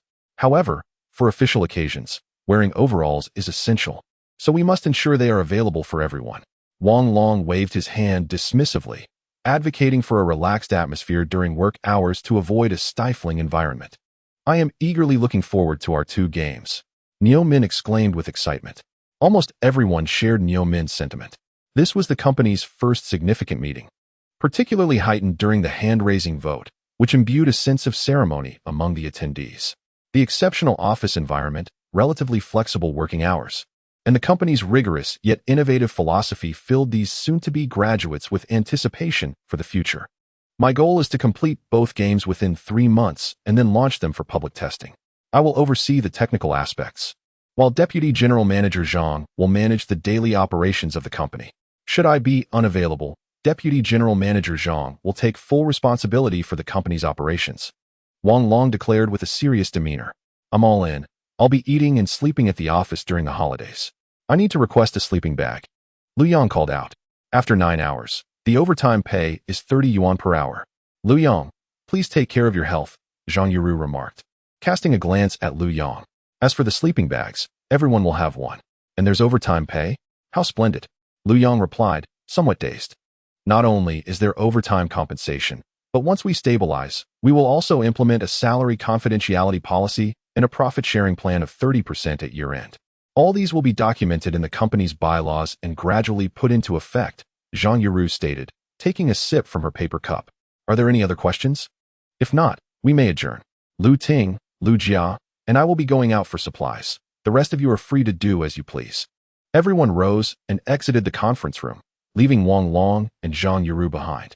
Zhang Yuru stood up, organized her notes, and made copies of several pages, placing them before Wang Long. This outlines our recent arrangements. Please review it, and I can make adjustments if necessary. Why do I get the impression that they fear you more? I am the boss, after all. Wang Long remarked with a wry smile as he picked up the agenda and glanced through it. They treat me as if I were their direct supervisor. It feels quite different. Zhang Yuru took a seat beside Wang Long and asked, do you want me to stay longer at the company? Well, I suddenly perceive great potential in you. Why not stay a few more months to hone your skills? Besides, as a stock client manager, you need not be bound to a desk, Wang Long replied, placing the meeting notes into a folder. You have invested so much. I hope you can witness the day our games go live for public testing. All right, I had intended to hire a secretary for you, but that is no longer necessary. Zhang Yuru said with a smile as she stood up. I need to keep myself occupied, which will alleviate your burden. She gently squeezed Wang Long's hand before exiting the conference room. Wang Long sat in a daze for a moment before making his way to the general manager's office. The workers outside had completed their tasks and left, while Lu Jia and a few others were cheerfully tidying up the debris. The new company had instilled a profound sense of belonging among everyone. After a while, a knock echoed from outside, and Sun Lei entered. Wang Long, shall we go to the school cafeteria for a meal? Will you join us or dine alone? Together, of course. Wang Long replied with a smile, rising to his feet. He had a prior engagement with Yin Ran in the evening, and this was a perfect opportunity. The group descended to the first floor, chattering merrily, only to encounter Gao Yang, the owner of Ida, accompanied by his subordinate Bai Jia. Mr. Gao, is this your team? They are indeed youthful and promising. Should you encounter any technical difficulties, do not hesitate to reach out. We are neighbors after all, Gao Yang greeted warmly, casting a glance at the girls surrounding Wang Long, adopting an even more condescending demeanor. Mr. Gao, you are too kind. We can manage our technical issues independently, Wang Long replied, meeting Gao Yang's gaze. However, if your company expands and you plan to relocate next year, do inform us in advance. I believe our office is somewhat cramped. Ambition is commendable, but arrogance is unwarranted. Even if your Ro is your girlfriend, she cannot perpetually fill the void. Moreover, relying on a woman's finances is not a wise path. A man must stand on his own, Gao Yang said, patting Wang Long on the shoulder before turning away dismissively. The owner of Ida downstairs seems to misconstrue our relationship with Vice President Zhang. It's nothing serious. Let us move on, Wang Long said, casting a light-hearted glance at the group. A minor conflict, just be cautious with them in the future. It's evident he is not a good person, and he is trying to sow discord. We should keep our distance from that company. Lu Jia interjected as she approached the group. Need you say it? It's clear he harbors ill intentions, Fang Qing remarked, glancing at Qian. If you see him approaching Vice President Zhang, just say she is unavailable. Rest assured, Fang Qing, if he dares to harass Vice President Zhang, we shall dismantle the entrance to his company. Niumin exclaimed loudly, drawing curious gazes from many as it was just after work hours. Wang Long stood in astonishment, realizing they had already discerned Zhang Yuro's feelings for him. Chapter 64. Accusation. As 6 o'clock approached, the group arrived at the Shuezi restaurant. They had scarcely settled when events began to unfold rapidly. Wang Long had not anticipated that this meal would be so tumultuous.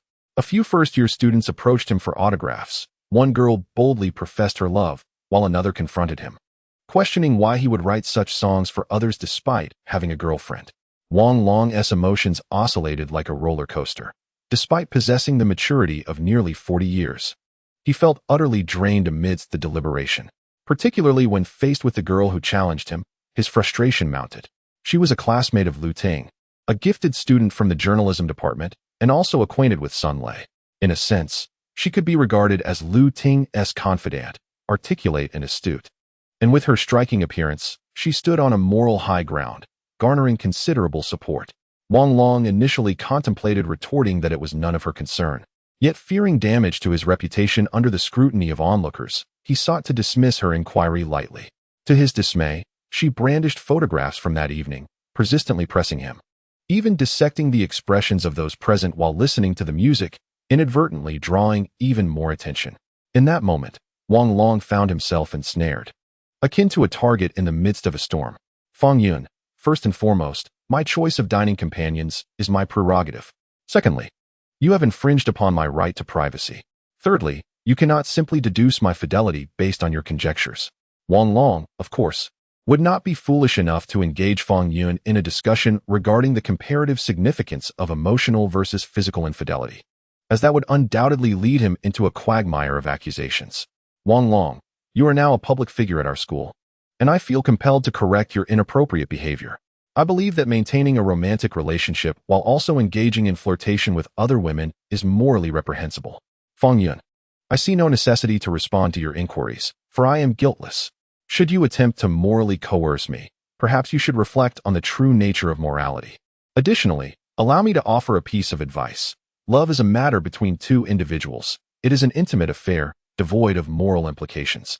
Yet, once it is thrust into the public sphere, it inevitably invites moral scrutiny, much like your current actions. However, morality reflects the will of the state, lacking a definitive standard. Can you assert that the morality of a nation practicing polygamy is flawed? Your arguments are mere sophistry. You are aware that morality embodies the will of the state. Thus your actions here are indeed abnormal. Therefore, I have done nothing wrong. Wang Long, in a fit of anger, slammed his palm onto the table, causing dishes to rattle and soup to splatter before turning away. He was unwilling to prolong this conversation, which was fundamentally unsolvable. He certainly would not divulge that morality serves as a standard set by the astute to control the foolish within a game of dominance. Having traversed 2 lifetimes, he possessed a deeper understanding of certain matters than most. He knew precisely what was right and wrong, albeit within different contexts. That final slap was merely for show, and even his expression was feigned. An astute observer, perhaps someone in their 40s or 50s, would have seen through his facade, yet these students would likely be deceived. Wang Long returned to his rented apartment with a heavy heart. Initially, he intended to visit Yanran next door, but now he lacked the desire.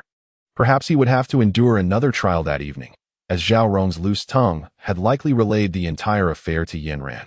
The phone rang, and upon checking the caller ID, he saw it was Zhao Yanran. Wang Long, we haven't had dinner yet. Xiaorong wants Japanese cuisine. Please arrive at Sakura Restaurant by 7:30. All right, I haven't had dinner either. It works out perfectly. The school cafeteria had proven to be a convoluted affair, and he was still famished. Oh, that's fine. We can discuss it when we meet. I must drive now. I just dropped my mother off. Wang Long glanced at his watch. He had over 50 minutes to spare. After changing into a new outfit that Yanran had purchased for him, he drove towards the development zone. The Sakura restaurant was not far from the Shangri-La Hotel, requiring only about a 15-minute drive. Wang Long took a circuitous route and arrived at the restaurant by 7:30. Irashimasu. The host greeted him in Japanese as he entered. Thank you. Wang Long replied with a bright smile as he stepped inside. He soon spotted Yanran and Zhao Rong, who were seated together. Zhao Rong was perusing the menu. While Yanran waved to him, Wang Long approached, taking Zhao Yanran's hand, and with a smile remarked, Yanran, let us sit together and distance ourselves from that third wheel. Does it really matter where we sit? Zhao Yanran chuckled as Wang Long led her to a seat opposite Zhao Rong. Zhao Rong, you've already called me brother-in-law. Could you refrain from being a nuisance?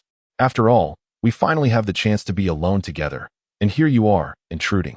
Wang Long, after wiping his hands with a warm towel, returned it to the server's tray. I came to accompany my sister. What if she falls for your tricks? I just remembered. You're actually 2 years younger than me. I regret calling you brother-in-law. Zhao Rong withdrew her gaze from the menu and shot Wang Long a fierce glare. If you have the capability, stay that way forever. Wang Long glanced at Zhao Rong before turning to Yanran. What do you fancy eating? Have you ordered yet? He once again held Yinran's hand. Not yet. I was waiting for you to join me in ordering. Zhao Yinran blushed as she looked at Wang Long. Why haven't you had dinner? I thought I told you to eat. Don't even mention it. I nearly drowned in my own drool. A girl from the journalism department was waving a photo of a restaurant and lamenting, I'm so sorry. As if I were to be nailed to the pillar of shame. Wang Long lifted his teacup for a sip. That girl must be out of her mind. More virtuous than a saint. You're no better. It's no wonder others misunderstand you with songs like that. If you hadn't mentioned they were for Qian Qian and Jiang Tao, I might have overthought it myself. Zhao Yinran glanced at Zhao Rong and asked, Rong, have you finished ordering? If you're not hungry, let Wang Long order first. Sister, that woman definitely has something going on with Wang Long. You're far too easily deceived. When has he ever written you such a song? Zhao Rong waved for the server, ordering grilled eel, salmon sashimi, udon noodles, assorted sushi, and sukiyaki. Zhao Rong, can you eat all of that? Wang Long picked up the menu, stating, 1 teriyaki chicken rice and a Japanese omelette will suffice. I want to order more. What you've chosen is enough. Zhao Yinran returned the menu to the server, softly saying, I'll give Yaru a call in the next couple of days. She has been utterly exhausted lately, and I'd like to treat her to a meal. Don't schedule anything for tomorrow. Fei-Fei's mother is inviting us for dinner to thank me for rescuing her daughter. Wang Long took another sip of tea. Then let us aim for the day after tomorrow. Zhao Yinran smiled. You focus on your matters. We shall arrange a private outing. Sister, who are you referring to? Zhao Rong inquired, her face filled with suspicion. The woman from the restaurant you mentioned. She is the vice president of Wang Long's company and one of the shareholders. He actually started a company. What kind of company is it? Sister, let us eat quickly. We must go take a look afterward, Zhao Rong exclaimed excitedly. It's a game development company. Zhao Yinran glanced at Wang Long. Take her to see it. Otherwise, she won't sleep tonight. All right, we'll go after dinner. Wang Long replied with a smile. Chapter 65. Reunion. The cherry blossom-themed Japanese restaurant boasts an elegant atmosphere and fresh ingredients. The owner, a returnee from studying in Japan, established this eatery in 2006, enlisting a genuine Japanese chef, thus immediately capturing the attention of the youth upon its opening. The trio was seated in a cozy booth. Although the space was modest, it featured sliding doors that could be closed to create a relatively private area, making it a favored dining spot for young couples. Although Zhao Rong continued to exchange sharp words with Wang Long, she seemed far more captivated by the delectable dishes laid out before them. Once the food was served, she began to indulge heartily. Wang Long, however, chose not to respond to Zhao Rong with the same retort he had reserved for that journalism student. For Zhao Rong had genuinely assisted him during their last family gathering, her actions motivated by concern for her sister, which was entirely justifiable. Nevertheless, Wang Long felt discomfort in maintaining such an awkward silence. Zhao Yinran, with her gentle demeanor, possessed a keen intellect and a remarkable ability to discern subtleties. Although she did not outwardly express her feelings, it did not imply indifference. Thus, Wang Long resorted to teasing her while they dined, playfully proclaiming that his recent intravenous infusion had been a remedy for his longing for her, and that unlike the monk Tang Song, who sought sacred scriptures, his only desire was to marry her. While such words might have seemed trivial in later times, at that moment, they served as an enchanting tool of flirtation. As Zhao Rong begrudgingly admired Wang Long's audacity, Zhao Yinran's cheeks flushed with a deep crimson, overwhelmed by shyness. To add to her fluster, Wang Long's leg brushed against hers beneath the table, while his hand mischievously traced her thigh, causing her heart to race uncontrollably. As the meal progressed, it transformed into a game inappropriate for children. Although Zhao Rong remained unaware of Wang Long's clandestine actions, she felt guilty witnessing Zhao Yinran's bashful demeanor.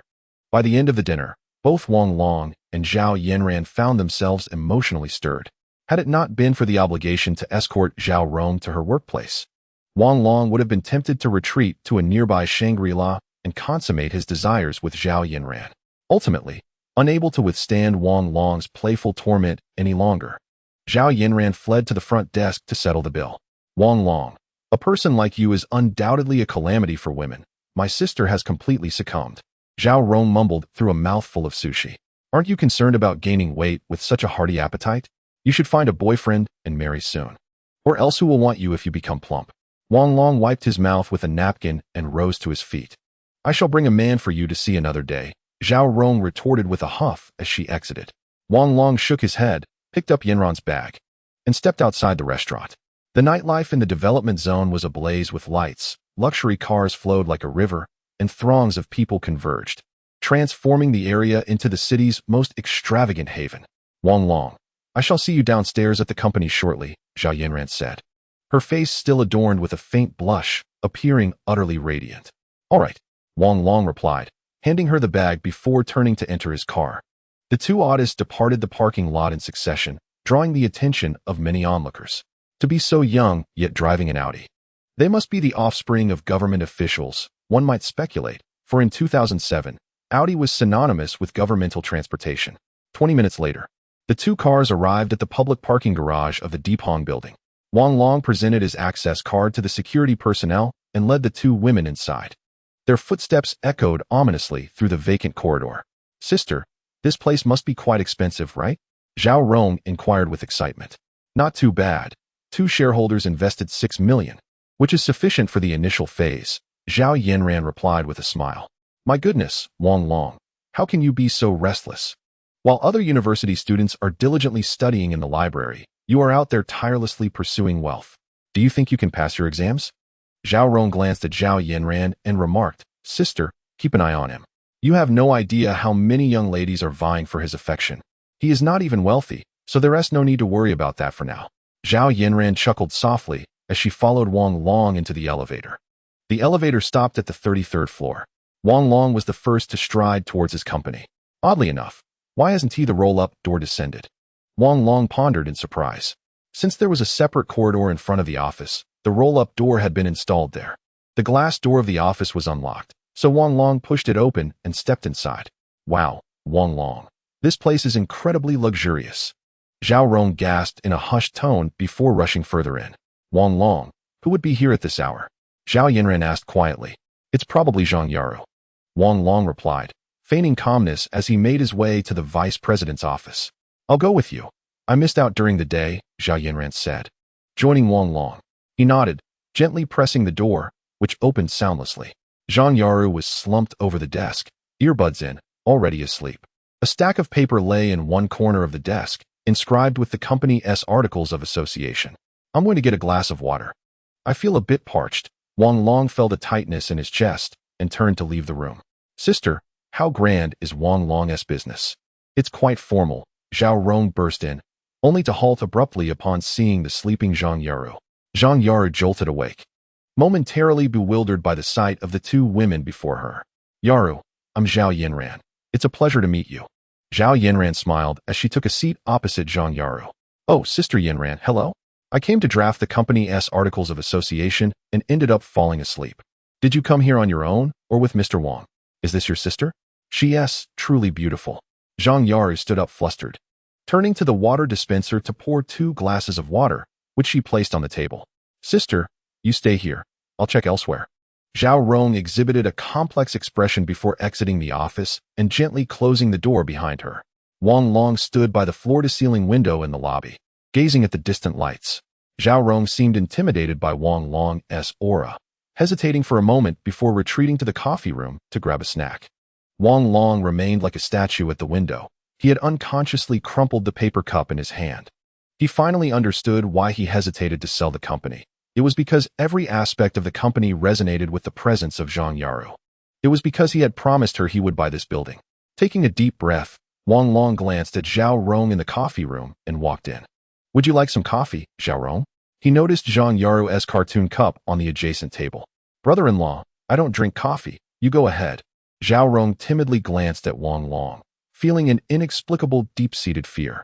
Wang Long nodded, detaching the handle from the coffee machine. He filled it with freshly ground coffee, tamped it down firmly, reattached the handle, and pressed the button marked espresso. Rich coffee poured into a small cup, which Wang Long consumed in one swift motion. He then picked up a cartoon cup beside him, lifted the lid, and glanced inside. The coffee was already full. Turning, he exited the coffee room and made his way to Zhang Yaru's office. Wang Long, it's getting late. I've asked Yaru to come back to my place tonight. You can manage breakfast on your own tomorrow, Zhao Yanran said as she and Zhang Yaru emerged, laughing together. Wang Long paused for a moment, exchanged a glance with Zhao Yanran, and nodded. After leaving the company, he pulled down the roller shutter and headed to the parking lot. Zhang Yuru got into Zhao Yanran's car, and they returned to the campus residential area. The four of them ascended the stairs, opened their respective doors, exchanged goodnights, and entered their homes. Chapter 66. 1 billion. Wang Long rose an hour earlier than usual. He had slept fitfully the previous night, plagued by a torrent of dreams. And coupled with a strong espresso, he felt as though he were suspended between wakefulness and slumber. The adjacent apartment was eerily quiet. The night before, he had cautiously approached the kitchen, hoping to overhear some conversation, only to return disappointed. He sensed that events were spiraling beyond his control, envisioning countless scenarios, none of which had prepared him for this outcome. Were they to become kindred spirits, perhaps even sisters? Or did Zhao Yanran harbor a peculiar inclination? Wang Long found himself troubled by some unsettling thoughts. At 7:30, the sound of a door opening emerged from next door, followed by fits of laughter, Zhao Rong's boisterous exuberance, Yanran's gentle whispers, and Yuru's cool and subtle tones. Wang Long shook his head, imagining the commotion that would ensue if Yanran and Yuru were to grace the dining room simultaneously. At 8:30, as was his custom, Wang Long set out punctually. Today was a pivotal day that allowed for no carelessness. A crowd had gathered outside the securities company, many familiar with Wang Long's face. This young man consistently appeared at the same time, but had never traversed the lobby. No one knew that he was a stock trading virtuoso. They merely assumed he was a wealthy heir, leveraging his family's investments to secure a spot in the mid or large investor room. The trading hall buzzed with excitement. The market index soaring back above 3,900, the recent surge dispelling the gloom of the previous days, ushering in a wave of optimism. Wang Long shook his head. In just a few days, the market would correct itself, plunging down to the 3,600 mark before entering a phase of frenzied growth. He navigated through the clusters of people and boarded the elevator. Upon opening the door to the VIP room, he found Yuru's cup already on the coffee table, still resting atop a note that read, "I'll be back to have dinner with you." With all 9 computers powered on, Wang Long made the necessary preparations, awaiting the arrival of 9:30. His account held 1 billion in Bank of China put warrants into 5 million shares of Shia stock, while Yuru possessed 4 million warrants and Yanran had 670,000 warrants. Jiang Tao's account boasted an impressive 67 million warrants. His paramount task today was to smoothly liquidate all warrants at a high position. The China Merchants Bank put warrant is expected to close with a long upper shadow and a long lower shadow, a short bearish candlestick, with the lowest price hovering around 1,900 yuan. His memory is somewhat hazy, yet he distinctly recalls the peak price of 4,949 yuan. The closing price rests near 319 yuan. At 9:30 a.m. Upon the market's opening, the CNBC put warrant 580997 gapped up instantly to 325 yuan. In the wake of the preceding day's bullish sentiment, buying pressure surged dramatically, breaching 42 yuan in less than half an hour. Wang Long's fingers danced across the keyboard with remarkable speed. 580997, 4201 yuan, sell 1 million units. 580997, 4202 yuan, sell 1 million units. 580997, 4280 yuan, sell 1 million units. 580997, for 625 yuan, sell 1 million units. 580997, for 755 yuan, sell 1 million units. Wang Long remained intensely focused, refraining from placing limit orders, for fear of disrupting the entire trend. His hands were in constant motion, too. 1 billion shares necessitated 210 transactions, and he had to liquidate all warrants at the relative high of the morning. With only 120 minutes to execute 270 trades, he needed to sell 2 to 3 times each minute. Fortunately, he did not need to consider buying. He simply had to keep selling. 580997 for 800 yuan. Sell 1 million units. Wang Long exhaled, observing the remaining 80 million warrants in his account, before shifting his attention to Jiang Tao's account. The trading became increasingly effortless. The high price of 4,800 yuan ignited external capital, leading many to believe that the CNBC put warrant could soar to around 8 yuan, prompting a frenzied rush to buy. 580997, for 801 yuan, sell 1 million units. 580997, for 805 yuan, sell 1 million units. In less than 20 minutes, All 67 million warrants in Jiang Tao's account were sold. Wang Long then turned his attention to Zhang Yaru's account, executing 2 transactions and selling 1. 4 million warrants at 4,900 yuan. Next came Zhao Yinran's account, where he sold at the same price of 4,900 yuan. Taking a deep breath, he returned to his own account. 580997, 4949 yuan. Sell 1 million units. 580997, 4949 yuan. Sell 1 million units. 580997, 4949 yuan. Sell 1 million units. The market finally sensed the pressure of the selling, and prices began to plummet. Wang Long commenced an aggressive sell-off. 580997, 4200 yuan. Sell 1 million units. The final 1 million put warrants were successfully traded. Wang Long's forehead glistened with perspiration. His shirt soaked through, fingers involuntarily twitching, and his eyes stinging slightly. With 5 minutes remaining until the morning close, the CNBC put warrants ultimately faced a wave of panic selling, leading to a substantial price decline. Wang Long glanced at the funds in various accounts and smiled, noting that Jiang Tao's account had ballooned to approximately 3.2 billion yuan. Yaru's account holds approximately 6.8 million yuan, while Yinran's account encompasses over 3.2 million yuan. In contrast, excluding the 2.5 million shares of Xie stock, my own account boasts cash exceeding 1 billion yuan.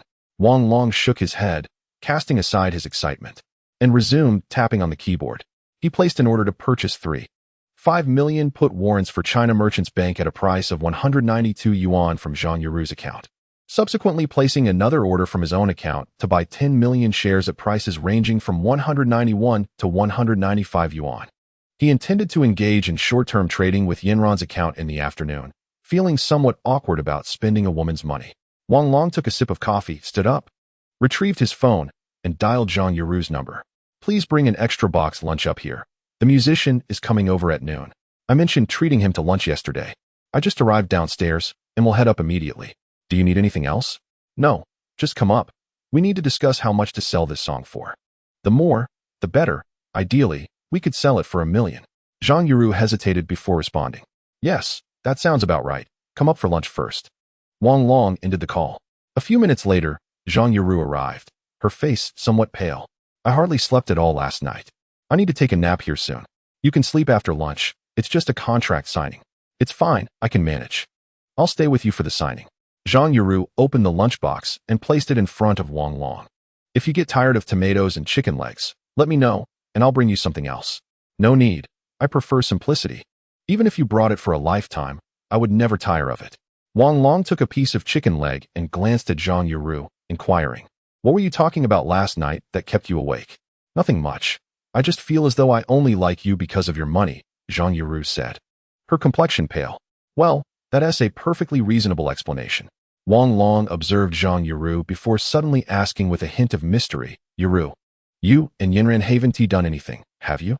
Zhang Yaru, already in a state of turmoil, was momentarily taken aback by Wang Long's expression. What could we possibly do?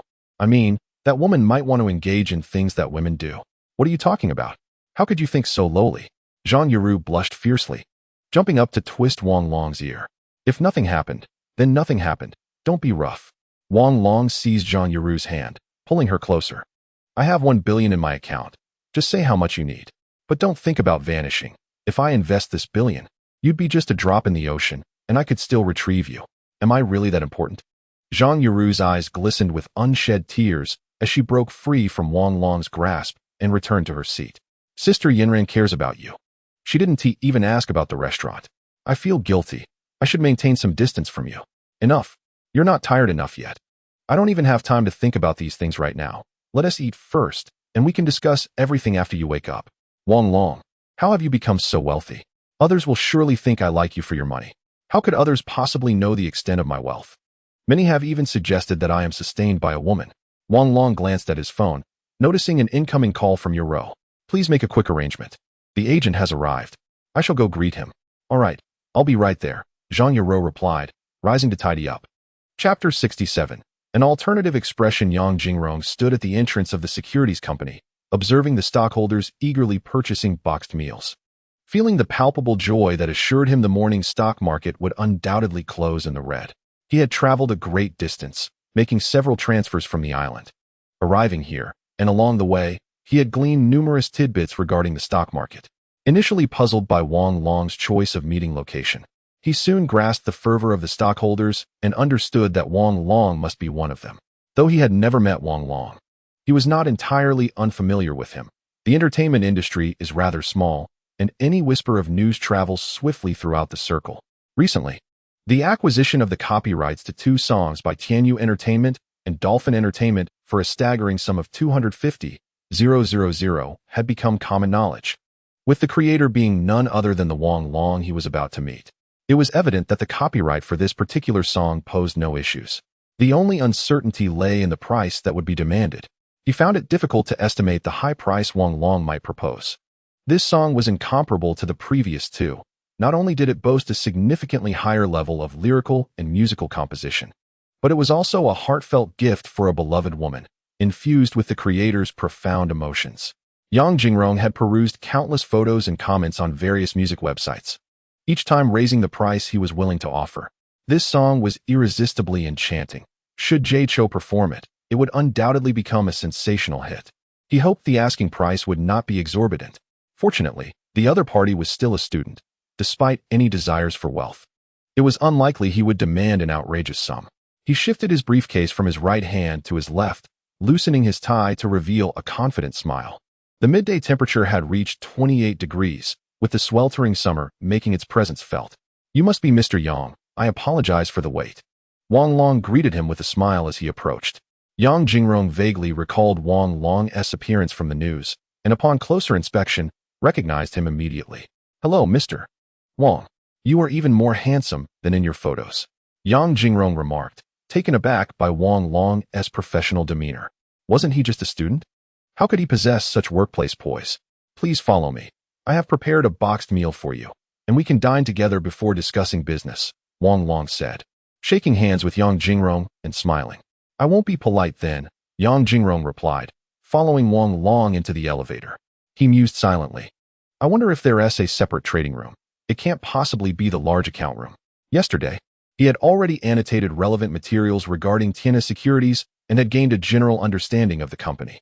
The 2 moved briskly and soon arrived at the special account room. The door was ajar, and upon seeing their arrival, Zhang Yaro stood up with a smile. "Mr. Yang, please have something to eat. Mr. Wang will be engaged in stock trading both in the morning and afternoon, leaving only lunchtime for us to converse. This is our company's deputy general manager, Zhang," Wang Long introduced with a smile. Yang Jingrong nodded in acknowledgement, his heart racing as he surveyed the surroundings. He had never encountered such a trading room before. The stakes were evidently high. Aside from being a student, it turned out that Wang Long was also the head of a company, and the woman in the photograph was actually the deputy general manager. Zhang exuded an unparalleled charm, making her and Wang a truly remarkable pair. Yang Jingrong glanced at the 2 and couldn't help but utter a word of admiration. "Mr. Yang, you misunderstand. Wang has a girlfriend. My relationship with him is strictly professional." Zhang Yaro responded with some difficulty. "Oh, I apologize for the presumption," Yang Jingrong stammered, quickly offering his apologies. It seemed that today's negotiations were going to be challenging. He had intended to appeal to emotions, but they had clearly distanced themselves from any personal connections, making it evident that they were poised to demand a high price. A room like this and an aura like that were certainly not characteristics one would expect from a mere student. He had underestimated the situation. "Never mind. The comments online can be misleading," Zhang Yaro mentioned as she glanced at Wang Long before turning to Yang Jingrong. "Please have a seat. I will pour you a glass of water." She guided him to a chair by the desk, turned to the water dispenser, filled a glass, and placed it on the table before retreating to the workspace. With matters on his mind, Yang Jingrong wished to delve directly into the subject, hastily taking a bite before setting down his chopsticks. "Mr. Wang, I have come with sincerity, hoping to truly unlock the value of this song. Please let me know your asking price," he stated directly, eager to avoid any further speculation. "Deputy General Manager Zhang, what do you believe the company should sell this song for?" Wang Long inquired softly as he observed Zhang Yaro organizing the desk. 1 million. It cannot go any lower." Zhang Yaro hesitated, a flicker of struggle evident in her eyes as she spoke softly. "That is acceptable. We can agree to that," Yang Jingrong exclaimed, nearly leaping from his seat in joy, for this price was significantly lower than his expectations. He had initially anticipated a challenging negotiation, but it had unfolded with surprising ease. Deputy General Manager Zhang, please join us, Wang Long said, glancing at the silent Zhang Yaru. She nodded quietly and took a seat beside him. Mr. Yang, to speak candidly, I did not wish to sell this song. It holds sentimental value for me, something beyond monetary worth, Wang Long remarked, casting a glance at Zhang Yaru before lightly tapping the table. The reason for meeting with you alone is that I believe Zhou Dong can interpret this song in a way that resonates even more profoundly. Zhang Yaru lifted her gaze, tears shimmering in her eyes. Whether sold for 1 million or 10 million, while there is a difference, it is not significant to me.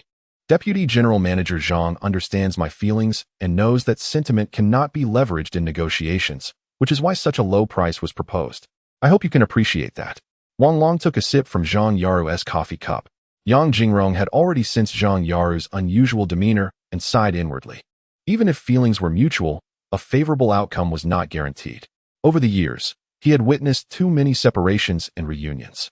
If Mr. Wang feels that this price does not adequately reflect the depth of his sentiments, you are entirely welcome to make a counteroffer, Yang Jingrong pondered aloud. Mr. Yang has misunderstood. 1 million is indeed a substantial sum, yet reducing emotions to mere monetary value was never my intention, Wang Long remarked softly, draining his cup of coffee and glancing at Yang Jingrong. What does Mr. Wang mean? Yang Jingrong inquired, somewhat perplexed. The Yunxian region is mountainous, with certain areas lacking schools. I kindly ask you to make a trip. I understand your time is precious, yet this endeavor would also benefit Mr. Zhou. Please consider donating a sum in our names. The amount is at your discretion, but it should suffice to construct a school building. Wang Long rose, moving to the window, and said contemplatively, if you agree, I will sign the contract with you now. If not, I shall keep this song for myself. Mr. Wang, I wholeheartedly agree. Let us sign the contract at once. And I will head there this afternoon, Yang Jingrong replied, feeling a touch emotional. He finally grasped the meaning of heartfelt intentions. Zhang Yaru stood, turning to enter the restroom. And soon the sound of running water filled the air. Chapter 68. The appointment with a complex array of emotions, Yang Jingrong departed, feeling the unusual weight of the contract in his briefcase. Zhang Yaru took a considerable time to emerge from the restroom. I shall no longer be overly sentimental, she remarked before retreating to the bedroom, where she fell into a deep slumber. Wang Long had exerted considerable effort, employing a unique method to alleviate Zhang Yaru's distress, and he felt a subtle joy in doing so. The afternoon's transaction seemed almost divinely assisted, as Zhang Yaru's account, containing 3.5 million warrants, and her personal account, holding 10 million warrants, were successfully sold at 300 yuan. Meanwhile, Zhao Yanran's account, engaged in a short-term operation, had reached 10 million by the close of trading. Before the market closed, Wang Long promptly transferred 8 million in cash to his bank card, preparing to open a new card for his daily expenditures after trading concluded, and planned to hand over Zhao Yanran's stock account for her management. I'm heading to the company. I have an appointment with my sister the day after tomorrow to handle the taxes, Zhang Yaru said, feeling refreshed as she stood at the studio's entrance, smiling gently before leaving the room. Although she intentionally maintained a distance from Wang Long, the sorrow in her eyes had dissipated. Be sure to lock the door when you work late. What if something happens? Wang Long admonished as he followed her outside. Understood, Mr. Wang. Zhang Yaru waved her hand and entered the elevator. At 4 o'clock, Wang Long departed the special account room punctually. Not far away stood the Industrial and Commercial Bank. Upon hearing that Wang Long intended to open an account and deposit 8 million, the manager personally escorted him to a private room, completing the transaction in mere minutes. Once back in his car, Wang Long took out his phone and sent a message to Zhao Yanran. I'm heading back now. Where shall I meet you? I'm currently at your company with Xiaorong. You've worked hard all day, so go home and rest. Xiaorong and I will return around 5. All right. I'll wait for you in the parking lot on the first floor of the company. I'm a bit tired, so I want to go upstairs. I'll rest in the car for a while. Good, Zhao Yanran replied. Wang Long started the car and slowly exited the securities company, parking in front of the Deepong building 20 minutes later. He adjusted the seat to a relatively comfortable angle and reclined. Recently, the school had entered the examination season, necessitating that he devote a portion of his energy to his studies. Fortunately, these subjects had been reinforced through practical application in his previous life, so a brief review would undoubtedly ensure passing grades. Currently, he had access to 3 substantial funds, approximately 11 million in Yaru's account, nearly 1 billion in his own, and close to 2 billion in Jiang Tao's account. Such vast resources could no longer be maneuvered within the realm of warrants and must be directed toward the stock market. Nonetheless, he needed to find a significant blue-chip stock for his 1 billion. After much contemplation, the most suitable choice was undoubtedly Aluminum Corporation of China, which could be acquired within a few days, and unloading it would be comparatively effortless. However, this stock would be suspended from trading starting the 11th and would not reopen until July 3rd, providing just enough time to develop the initial segments of 2 games. Time was indeed of the essence. Nevertheless, he needed to allocate a sum of money into the China Merchants Bank put warrants by August 14th. As August 15th was anticipated to be the most frenzied day for those warrants, with transactions reaching 18.7 billion and an increase of nearly 5-fold, experiencing 2 temporary halts. He could not afford to miss that day. It seemed prudent to conserve the 8 million in his account. He had initially considered purchasing a property, but the potential profits from that day swiftly quelled that notion. Wang Long envisioned the stock market's trajectory over the coming months, finding himself completely awake. For some, 100-fold return might seem like a myth, a fantasy, yet to Wang Long, it felt like the bare minimum, not to mention himself, but within the warrants group. No one expected less than a 200-fold profit. Naturally, the investment could not be excessively large. Wang Long widened his eyes, staring at the ceiling, oblivious to the arrival of Zhao Yanran and Zhao Rong beside the car. It was only when a knock on the window startled him awake that he quickly adjusted his seat and opened the door. "Didn't you say you were going to take a nap? What were you so engrossed in?" Zhao Yanran inquired as she entered the vehicle, fastening her seatbelt. "I was contemplating the stock market and game development," Wang Long replied, running a hand through his hair and noticing it had grown a bit long. "Brother-in-law, hasn't the stock market been doing quite well lately? How much have you made?" Zhao Rong, shedding her earlier indifference, became animated once more. "Not much. Just enough to get by," Wang Long replied, starting the car and casting a glance at Zhao Rong in the back seat. "Why are you tagging along?" "We're just going out for a meal. It's not convenient to bring you. I've arranged to meet a classmate there. It's on the way," Zhao Rong answered, leaning forward and resting her chin on Zhao Yanran's seatback. "Brother-in-law, Yaru said your song sold for 1 million. But you donated it to the Yunxian mountain area. Is that true?" "It is true. The living conditions for students there are dire, with many places lacking even basic school facilities. I've been writing more songs to contribute more," Wang Long admitted, surprised that Zhang Yaru had revealed this. Momentarily taken aback before mustering the courage to respond. "I'm so excited. When will you write a song for my sister and donate the money to the mountains?" "That sounds so romantic. I've already thought about it. I'm still composing. It's important to find the right moment to perform it," he replied. Wang Long casually grasped Zhao Yanran's hand. "Brother-in-law, I have come to realize that your audacity knows no bounds. If I hadn't come over, would you have been living with my sister? Needless to say, if you hadn't shown up, by next year, a child would have already been born," Wang Long chuckled, giving Zhao Yanran's palm a gentle squeeze. "Wang Long, focus on driving," Zhao Yanran admonished, her face flushed. "Sister, he must be quite wealthy, otherwise he wouldn't have donated 1 million in one go," Zhao Rong exclaimed animatedly. "Indeed, we are billionaires. Why would we be concerned about such trifling amounts?"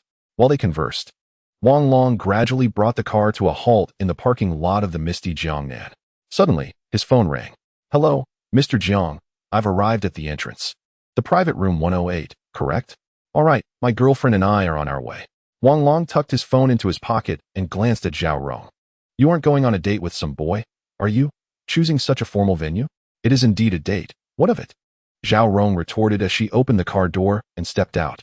A tall, slender young man approached, casting a glance at the Audi with envy in his eyes. He was a university classmate named Wu Xiao, from a modest background, who had just started dating Zhao Rong after both were accepted into the same graduate program in electronic information. Zhao Yanran peered through the car window at the two, now hand in hand. "I don't quite like him. He seems rather calculating." "What is Zhao Rong studying?" Wang Long unbuckled his seatbelt, pondering aloud. "She is majoring in finance," Zhao Yanran replied as she exited the vehicle. Chapter 69. A gratitude of 100,000 yuan. Jiangji Gang was already waiting at the entrance, and upon seeing Wang Long and Zhao Yanran, he quickly approached them. "Hello, Mr. Wang. Hello, Teacher Zhao. Thank you both for coming." My uncle's family is already in the private room. Please follow me. Jiang Jigang exuded a unique gravitas and fortitude, emanating an aura characteristic of a soldier. Mr. Jiang, you are too kind. Let us simply address each other by our names to keep things more natural, Wang Long replied, slightly weary of such formalities. I was thinking the same, Wang Long. Let us dispense with the formalities, Jiang Jigang said with a smile as he turned to lead the way. The trio traversed a winding corridor and arrived at the private room on the first floor. Inside sat 3 individuals, Fei Fei and her parents. Upon noticing Wang Long and Zhao Yinran's arrival, they quickly rose to greet them. My father returned to Chuanfu last week and asked me to convey his gratitude to you. Jiang Jigang explained quietly as he ushered Wang Long and Zhao Yinran into the room.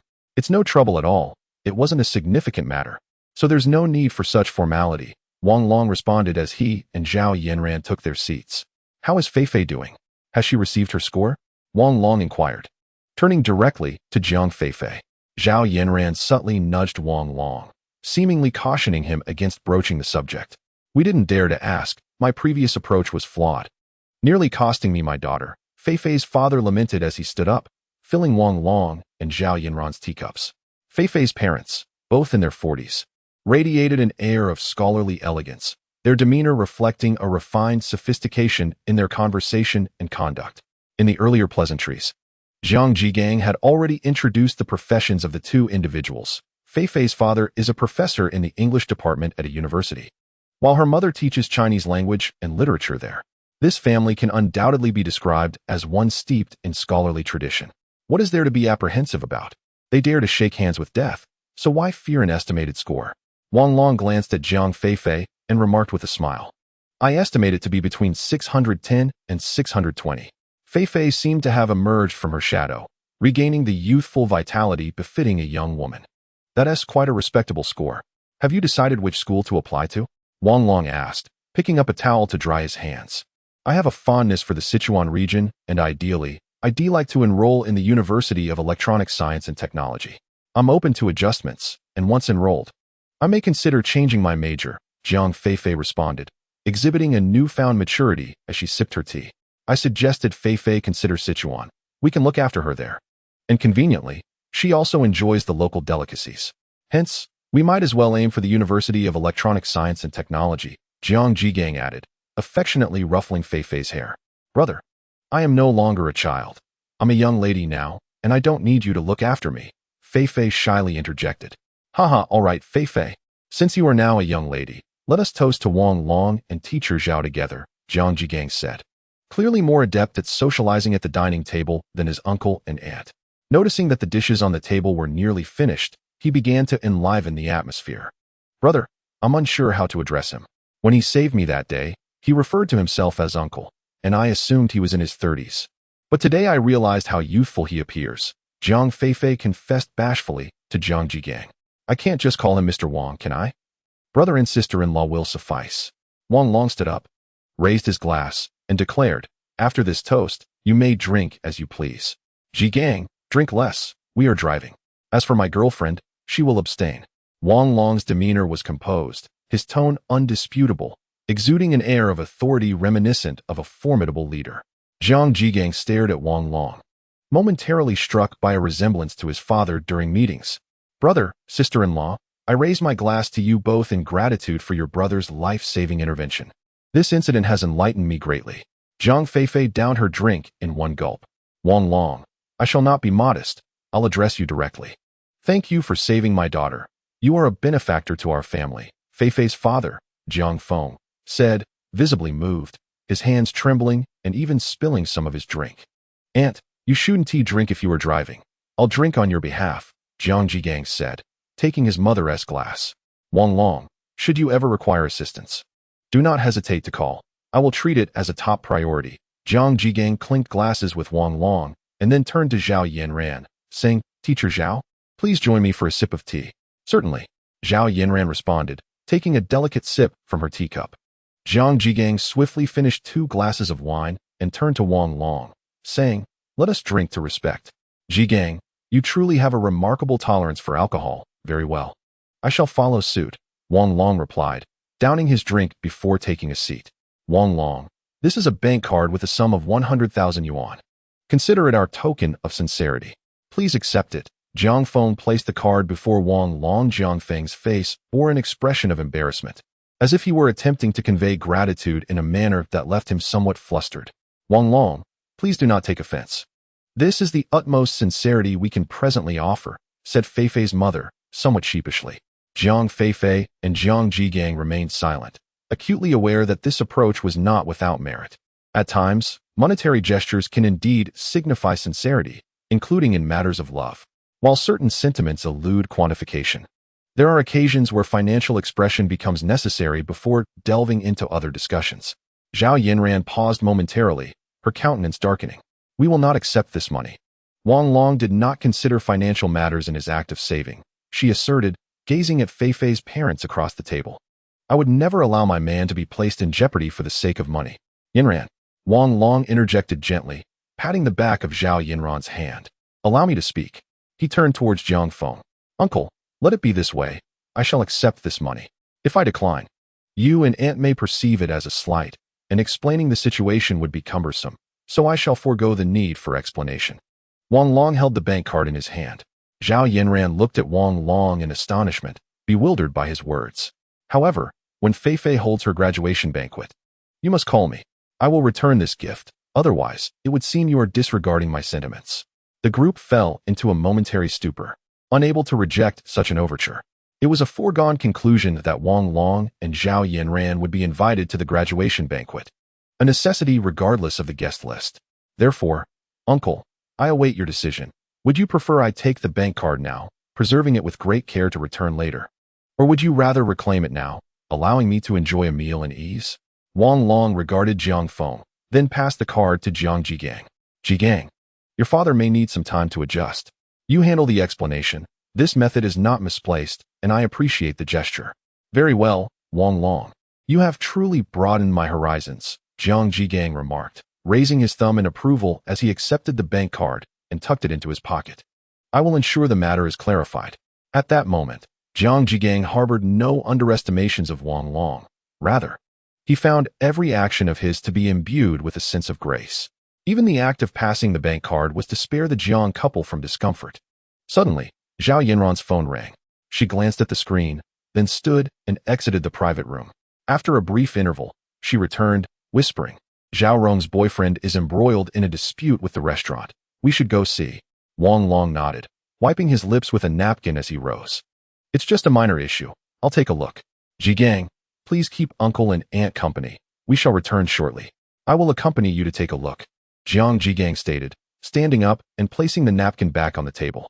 I shall go as well, exclaimed Jiang Feifei, rising with enthusiasm. Chapter 70. Tenfold compensation. Wang Long's mind conjured the image of the boy. Superficially, the boy appeared refined and was not unattractive. Apart from lacking the unique vigor characteristic of young men, he seemed to align well with Zhao Rong in other respects. Regarding one's family background, children cannot choose their parents. However, with determination and effort, it is not impossible to rise above one's circumstances. Though arduous, such endeavors often yield immense satisfaction. As for the presence of cunning, Wang Long refrains from making hasty assumptions. At times, this term carries a positive connotation, while at other times, it may be viewed negatively. A person possessing shrewdness might be better suited for the increasingly complex social environment. One's character can only be discerned through their actions. An initial impression may be accurate, yet it merely reflects personal preference. As they walked, Zhao Yinran succinctly summarized the situation. Their earlier phone conversation had only scratched the surface, lacking in detail. The matter was quite straightforward. Zhao Rong's boyfriend, Wu Xiao, discovered a cockroach in his dish and demanded compensation from the restaurant. The establishment's proposed resolution was to remake the dish and waive the bill for the evening. However, Wu Xiao rejected this offer, insisting on tenfold compensation amounting to 480 yuan, leading to a deadlock between the two parties. Furthermore, other diners had joined the fray, with one faction supporting Wu Xiao and another backing the restaurant, though it was evident that the latter group significantly outnumbered the former. Adding to the chaos, a journalist among the patrons, equipped with recording devices, documented the entire incident and captured dozens of photographs. A seemingly trivial matter escalated to an unexpected extent prompting the restaurant manager to personally apologize. Ultimately, they agreed to remake the dish and offered double the bill as compensation. Yet Wu Xiao remained unsatisfied with this resolution. Such occurrences unfold daily. However, it is rare for them to escalate to this degree. In the case of a roadside stall or a small private restaurant, such incidents might either be dismissed with a laugh or resolved with a request for a remake. Yet, demands for compensation could potentially escalate civil disputes into criminal ones. Wang Long was the first to approach the periphery of the crowd, peering inside. Wu Xiao and Zhao Rong stood together, facing the restaurant manager, the head waiter, the serving staff, and the chef. I do not wish to extort you. According to Article 96 of the Food Safety Law, you should not only waive the meal cost, but also compensate tenfold, which amounts to 480 yuan, Wu Xiao stated calmly. Young man, you are being unreasonable. This was an unfortunate accident. No one intentionally mixed a cockroach into the dish. While your argument holds some merit, remember that reason is but one aspect of the matter. I advise you to exercise restraint, a middle-aged man in his 40s interjected, standing beside the restaurant manager. To Wang Long's surprise, the speaker was none other than Mr. Gao, the owner of the Bowman restaurant. Rather than dining in a private room, he had come to witness the commotion. If I condone this behavior, the business will not learn its lesson. I hope you can discern right from wrong, Wu Xiao replied, a cold smile gracing his lips. Young man, I must inform you that the situation has reached a critical juncture. The server's position is virtually untenable, and it is likely that the supervisor will also face dismissal. The chef can forget about this month's bonus. If you were not so youthful, I might even suspect you were sent by a rival to sabotage us. Anger was already evident on Mr. Gao's face, and those around began to cast blame upon Wu Xiao. Zhao Rong, filled with compassion, grasped Wu Xiao's arms several times. Yet he remained unmoved. If you insist on saying that, I have nothing further to discuss. I shall directly call to lodge a complaint involving the Health and Epidemic Prevention Department, the Quality Supervision Bureau, and the media to mediate this matter, Wu Xiao declared, pulling out his phone. Wang Long glanced around the walls and noticed the absence of surveillance cameras, prompting him to part the crowd and step forward. Sister, brother-in-law, Zhao Rong exclaimed joyfully upon spotting Wang Long and his companions. Rong, why complicate such a trivial matter? Zhao Yinran remarked with discontent, casting a disapproving glance at Wu Xiao before nodding toward Mr. Gao. Miss Zhao, young Master Wang, what brings you here? Mr. Gao inquired, astonished at their presence. Just here to dine with friends, Wang Long replied, nodding as he addressed the restaurant manager beside Mr. Gao. This matter should be resolved with maximum compensation. Prolonging it would not benefit your establishment. The law is on our side. Though he was not well versed in the specifics of food safety regulations, he vaguely recalled a provision for tenfold compensation and a minimum settlement of 1,000 yuan. Yet he was uncertain whether circumstances had changed since his rebirth, thus opting for a vague term. Moreover, given the current state of affairs and the involvement of journalists, it was imperative to approach the situation from a position of advantage. The regulations of the state are not to be trifled with. Mr. Gao, evidently acquainted with the restaurant manager, spoke to him in hushed tones, and the manager, with a resigned glance at Wu Xiao, proceeded to the payment counter. The funds were promptly delivered, and Wu Xiao, maintaining a calm demeanor, signed to acknowledge receipt, appearing entirely unperturbed. In stark contrast to his tranquility were the tears of the young server and the ire of the supervisor. Murmurs filled the air, some condemning Wu Xiao as despicable, others accusing Wang Long of bullying through his influence. Nonetheless, the matter was resolved, and everyone returned to their seats. Thank you, brother-in-law. Thank you, sister, Wu Xiao said, clasping Zhao Rong's hand as he approached. It's nothing. You were merely exercising your rightful claims, and that deserves support. Wang Long replied with a smile, then turned to Zhao Rong. We are heading back now. Will you stay here, or accompany us? I will go with you, brother-in-law, Zhao Rong responded, relaying a few words to Wu Xiao, who nodded in agreement before departing the restaurant. The resolution of this issue was surprisingly smooth, catching Wang Long off guard. Had Mr. Gao not been present, he might have had to invoke certain individuals to exert pressure, which, although potentially effective, would have been a costly endeavor. He could have advised Zhao Rong and Wu Xiao to lower their compensation demands, but upon seeing the determination in Wu Xiao's eyes, he swiftly dismissed such thoughts. Wang Long had encountered many young individuals on his journey. While he did not harbor any aversion towards them, he also did not particularly admire them.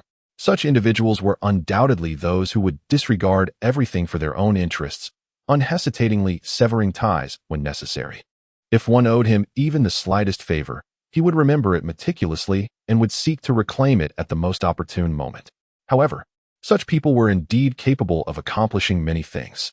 Wang Long had always been inclined towards conspiracy theories. He believed that many situations naturally evolved into more complex scenarios, ultimately leading to relatively acceptable resolutions. This process might be arduous for others, yet for him, it was merely a fleeting moment. Zhao Rong's expression was noticeably melancholic as she silently accompanied the others back to the private room. Jiang Feifei gazed at Wang Long with admiration, perceiving that his calm and composed approach to resolving matters was far more profound and impactful than the noisy posturing of others. Compared to Wang Long, her classmates seemed remarkably juvenile. Wang Long summoned a waiter and whispered a few instructions. Shortly thereafter, the waiter returned with a bottle of Maotai, which he opened before the group. With a smile, Wang Long stood up and declared, "Uncle, this bottle of Maotai is a gift I wish to present. The bill has already been settled." With that, he followed the waiter out. It was only fitting to toast Mr. Gao, especially after having consumed 2 bottles of Lafite. Not returning the gesture in such an occasion would have been rather inappropriate. After a while, Wang Long and Mr. Gao returned together, the latter beaming with joy. He raised a glass to Zhao Yinran and then to everyone present before taking the Maotai with him. Jiang Jigang, initially stirred by the prospect of drinking more, could only watch Mr. Gao's departing figure, privately speculating that Mr. Gao must have a penchant for collecting Maotai bottles. Chapter 71 Analysis. The black Audi exuded a heavy aura as it made its way towards Songjiang University under the glow of streetlights. Dinner concluded prematurely due to Zhao Rong's lackluster demeanor. During the meal, Jiang Feifei inexplicably asked for Zhao Rong's phone number. Zhao Yinran was indifferent to such matters, but Wang Long noticed a peculiar expression on Jiang Jigang's face directed at Zhao Rong. "There's no need to be shy. Let Feifei call you sister-in-law. What do you think?" Zhao Yinran cheerfully remarked, genuinely enjoying such titles. Even more audaciously, she referred to herself as uncle. Given that Zhao Rong was only 4 years older than Jiang Feifei, and with only the two of them at the table, they engaged in more conversation, uncovering some background details. Young girls are prone to impulsiveness, thus necessitating the construction of high walls to prevent unforeseen incidents. When Wang Long rescued someone, his anxiety led him to mistakenly perceive himself as the age he was before his rebirth, resulting in an unconscious response. It was only in the restaurant that he truly erected barriers. "Brother-in-law, you think too complicated." Zhao Rong sighed from the back seat and continued, "I can't stop thinking about that waiter's tearful expression. Brother-in-law, tell me, did I choose the wrong person?" "Zhao Rong, this is your personal matter. I cannot offer judgment." Wang Long replied, his gaze drifting to the distant streetlights as he held Zhao Yinran's hand. "I wish to hear your thoughts. I believe I am too naive. This concerns my lifelong happiness." Zhao Rong's face revealed a melancholic expression. "Once we reach home, we can discuss it further." Zhao Yinran gradually parked her car beneath her residence. Wang Long finally stepped into Zhao Yinran's abode, evoking a sense of exhilaration akin to entering a sacred space. Although the house was aged, its interior was exquisitely renovated.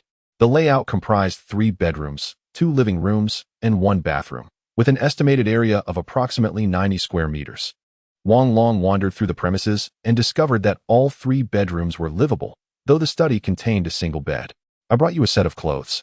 Change into them, and I shall wash them for you tonight," Zhao Yinran said, turning to enter the bedroom. She retrieved a set of loungewear and proceeded to the bathroom, casually stating that the outfit could simply be tossed into the washing machine. Her cheeks flushed as she avoided Wang Long's intense gaze. Wang Long accepted the clothes and ventured into the bathroom. A few minutes later, he emerged and approached the dining table, which was already adorned with 3 cans of beer and some snacks. "Buy some beer tomorrow night. Yaru occasionally drops by, and we can enjoy a drink together," Zhao Yinran suggested, slicing some red sausage and setting it on the table before seating herself next to Wang Long. "I will purchase it tomorrow night. I have exams these days, so I won't be going to the securities firm. My schedule will be more relaxed." Wang Long replied as he opened a can of beer and placed it in front of Zhao Yinran. Zhao Rong emerged from the bedroom and took a seat opposite Wang Long. "Brother-in-law, I am not so fragile. Feel free to speak your mind," she declared, cracking open a can of beer and taking a hearty sip. "Well, you are Yinran's cousin. and I sincerely wish for your happiness. However, my insights are merely conjectures. You may consider them, but the course of action is yours to determine, Wang Long said, his demeanor turning solemn as he took a sip of his drink. It seems the outcome is not promising. Zhao Rong sighed, a shadow of melancholy crossing her features. According to my deductions, it does not bode well. Yet, I must emphasize that these are mere speculations. Other possibilities do exist. Please, brother-in-law, I envy my sister for having a man like you strategizing for her, Zhao Rong continued. Indeed, Zhao Rong, under normal circumstances, this matter is quite straightforward.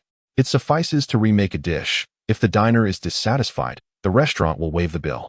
In extreme cases, double compensation is the maximum recourse, a point you must acknowledge. I would generally only request a dish to be remade. I concur with your assessment, brother-in-law. Yes, Zhao Rong, under typical conditions, few are aware of the tenfold compensation policy. Even if one knows of it, it is unlikely they would demand such an exorbitant sum, unless, of course, one is a lawyer who instinctively pursues the most advantageous outcome and exhaustively exploits the situation, but we need not concern ourselves with them. Brother-in-law, you make a valid point. I genuinely was unaware of the tenfold compensation policy, Zhao Rong admitted. Moreover, in the event one is aware of the tenfold compensation, only an extreme state of anger would compel one to demand the maximum compensation, correct? Indeed, should I be provoked and aware of the tenfold compensation, I would undoubtedly demand the highest recompense. But there is a prerequisite. The merchant must exhibit a stance of inaction. As Zhao Rong articulated this, her complexion gradually paled. Additionally, are you aware that this regulation is stipulated in Article 96 of the Food Safety Law? Wang Long inquired softly, questioning whether Wu Xiao was studying law. He was, in fact, majoring in electronic information and had not perused any legal texts previously. It is conceivable that he might have encountered similar situations before, hence his awareness of such regulations. However, his insistence on a tenfold compensation while actively cooperating in the restaurant, consistently yielding, raises suspicions of excessive rights protection.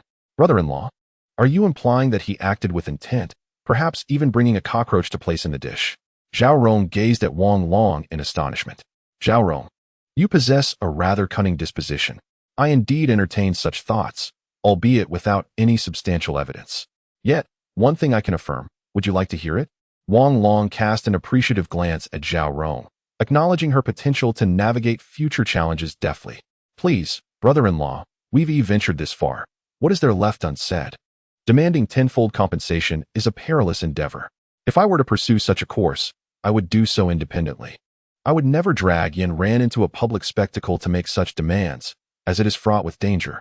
Even if I could ensure the restaurant would not retaliate, I cannot guarantee that a bystander wouldn't act out of an inflated sense of justice. Thus, in Wu Zhao's mind, at that moment, you were of lesser importance than the 1,480 yuan. Goodness, brother-in-law, your words cut deep. Zhao Rong's eyes glistened with unshed tears. Moreover, it is rather cunning.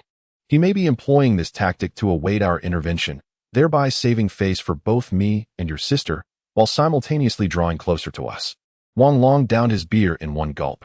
That's why you refrained from persuading us to lower the compensation, brother-in-law. You are truly formidable. Zhao Rong, though somewhat naive, was undoubtedly an astute young woman. With her parents' influence, she could discern subtle clues, which explained why she sought Wang Long's opinion earlier in the car. Overall, Wu Xiao is an exceptional young man. If I were to meet someone of his caliber, I would only delegate tasks to him and not seek emotional connection. As for matters of the heart, I cannot offer you any counsel. The decision is yours to make. We've broken up, Zhao Rong declared, rising and retreating into the bedroom. Could she possibly be a Scorpio? Wang Long asked, somewhat dazed. How did you know? She is indeed a Scorpio. Zhao Yanran replied in surprise. My goodness, she's in the same zodiac sign as Zhang Yaru. How do you know what Yaru's zodiac is? I accompanied her to choose a car a few days ago and saw her ID. Oh, I should give Yaru a call to see if she is coming over today. Zhao Yanran retrieved her phone and dialed. Yaru, we're home. Are you coming over? I still have beer here. Yanran, I want to be coming over. I'm heading home now. Please inform Wang that I need to visit the Industry and Commerce Bureau tomorrow morning, so I want to be at the office. Zhang Yaru hung up and exited the office. Chapter 72.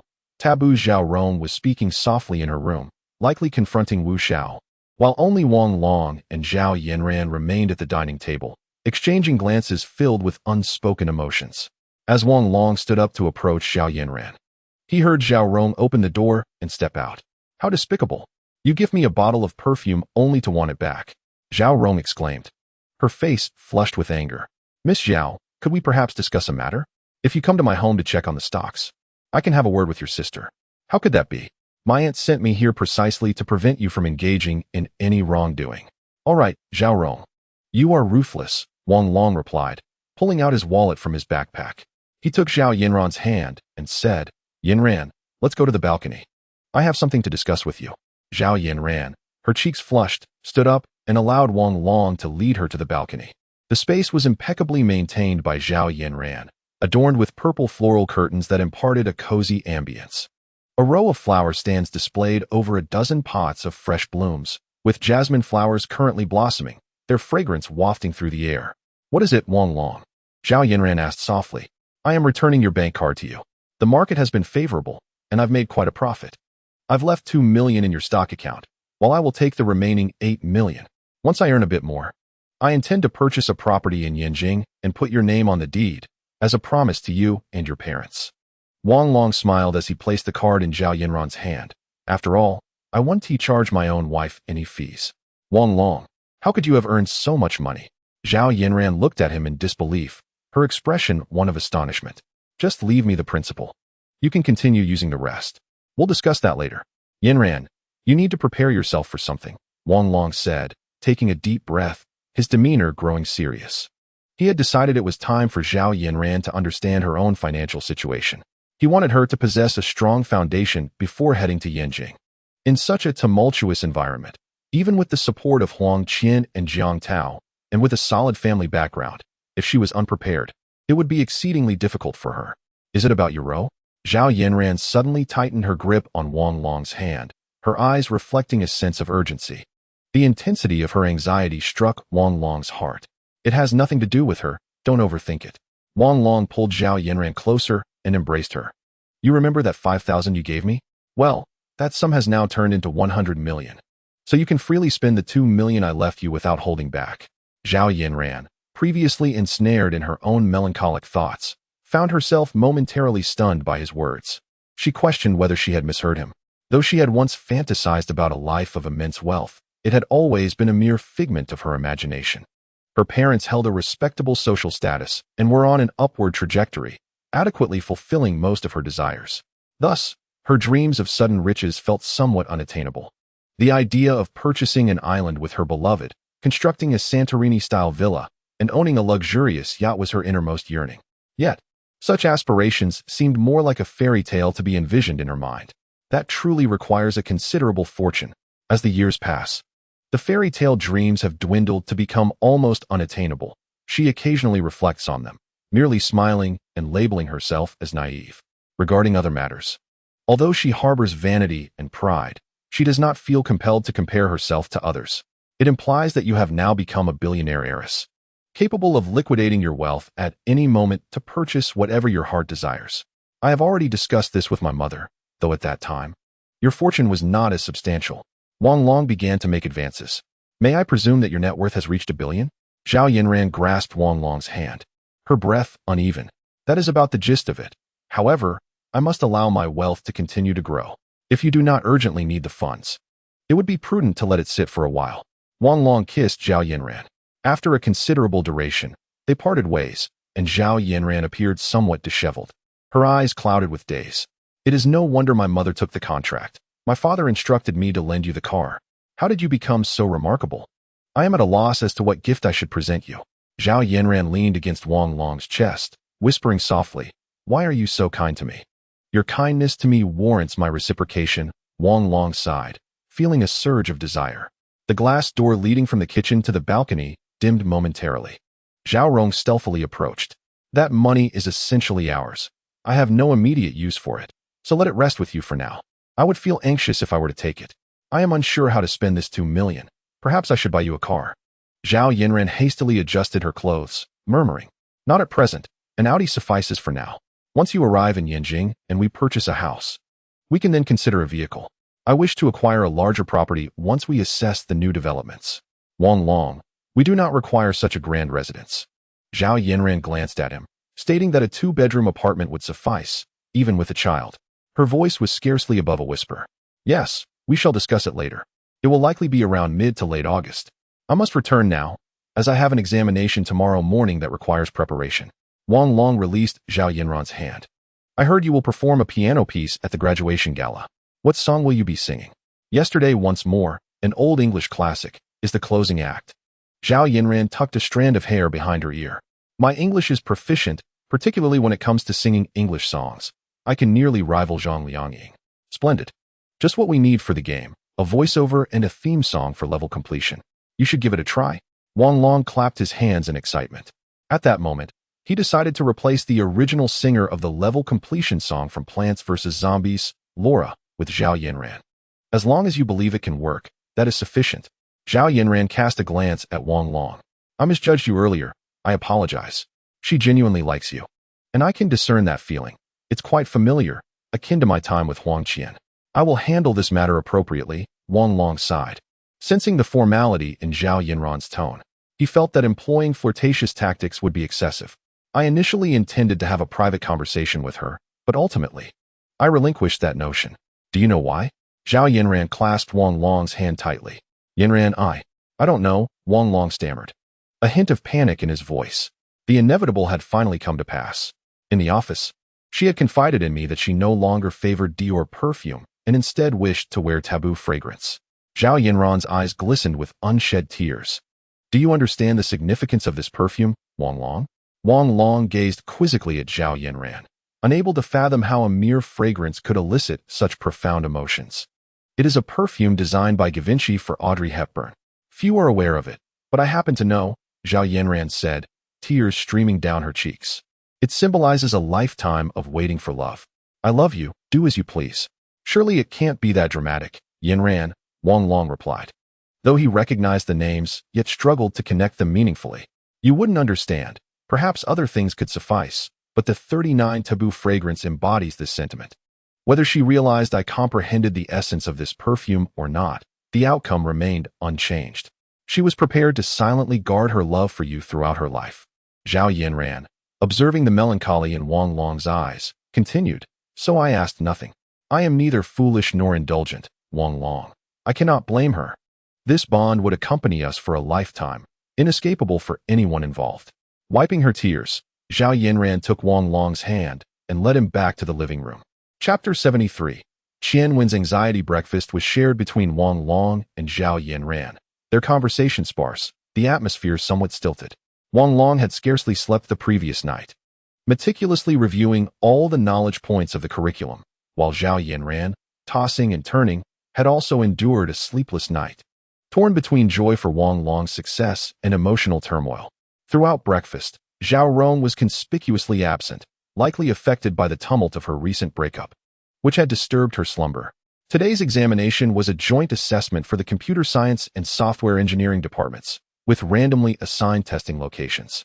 Wang Long approached the examination with trepidation, not only due to his historically poor performance, which had instilled an instinctive fear of tests, but also because of the lingering effects of Feng Yun's recent reproach. He found himself reluctant to face anyone, wishing he could brandish a placard declaring a truce as he made his way to the examination hall. It was already burdensome enough. He had little energy left to deal with additional concerns. This was the final examination of the second semester for sophomores. For someone like Wang Long, merely passing would suffice. However, for others, every exam during the first 7 semesters of university was crucial, impacting their prospects for graduate school recommendations. At Songjiang University, the overall recommendation rate for the computer science department stood at a mere 10.76. Given the larger cohort in the computer science program, only the top 24 to 25 students would qualify for recommendations. Each year, these numbers fluctuated. The top 24 were relatively secure, while the 25th faced the possibility of elimination. Wang Long, of course, did not concern himself with such matters. Yet having traversed from a future where graduate examinations had become a trend, he desired to partake in the experience, hoping perhaps to seize an unexpected opportunity. Who claims that poor academic performance precludes one from pursuing a master's degree? Besides, he is not as inadequate as he once was. Furthermore, The graduate entrance examination is somewhat of an enigma. With this thought, Wang Long couldn't help but chuckle to himself. What are you grinning at? Zhao Yin ran, noticing Wang Long's foolish smile directed at her, assumed he was harboring some mischievous thoughts, and shot him an irritated glance. My dear, I was merely contemplating when we might register, Wang Long replied with a playful grin. Just wait. Tomorrow I shall also procure a bottle of forbidden elixir for your enjoyment. Zhao Yinran said, rising to playfully flick Wang Long's forehead. Then I shall call my mother to ensure she prepares the household registration documents, Wang Long declared as he stood, donned his jacket, slung his backpack over his shoulders, and turned to say, after my exam, I will head straight to the office. If you have no plans, come by in the evening. I will be rather occupied today. We still have rehearsal tonight. If I finish early, I shall come over. If not, I will wait for you at home. You can join me for a beer to unwind. Zhao Yinran returned to her usual demeanor. All right, then I shall take my leave. Wang Long planted a kiss on her lips before opening the door. Wang Long, today is Wan Tao supervising the exam. Remind Lu Yong and Qin Wen. Zhao Yinran specifically instructed. Wan Tao, a professor known for his integrity and rigorous academic standards, was particularly strict. Rest assured. Wang Long waved his hand dismissively as he descended the stairs and departed. Who does he look down upon? Does he think I would resort to cheating? If anyone were to cheat, it would be that Lu Yong fellow. The examination venue was located at the Shuxiang building, about a 10-minute walk from his current location. Wang Long set off at 8:30, timing his departure perfectly. He pulled the hood of his sweatshirt over his head and walked briskly. Even so, he found himself the subject of numerous stares. The streets were bustling with students, many clutching their books, utilizing the last moments to brush up on their weaker knowledge points. The end-of-semester exam season often resulted in back-to-back subjects, imposing considerable pressure on all students, particularly those who typically frequented internet CAFS for gaming, as they scrambled to seize every opportunity to ensure their success in the upcoming examinations. Even academically proficient students prepared for the possibility of cheating. What more could be expected from those teetering on the brink of passing? Wang Long smiled as he took in the vibrant campus atmosphere. Glancing at the students on either side, ahead, he spotted Lu Yong and Qian Wen, both engrossed in their books as they walked. With a grin, Wang Long approached and gently patted Lu Yong on the back, cautious not to startle Qian Wen, who became particularly anxious during exam periods. Qian Wen was the student ranked 25th for graduate recommendation, and Wang Long often felt a pang of sympathy for him. The pressure was indeed immense. In his freshman year, Qian Wen had been an exemplary student, consistently earning scores in the high 80s and low 90s across all subjects. While he had yet to reach the threshold for graduate recommendation, he already met the criterion of maintaining a comprehensive academic score above 80. However, due to his lack of awareness regarding the graduate recommendation process and his complete ignorance of the school's policies, he continued to navigate university life in a state of confusion, adhering to the study habits he had developed in high school. Yet, everything changed once Qian Wen and Fang Qing became a couple.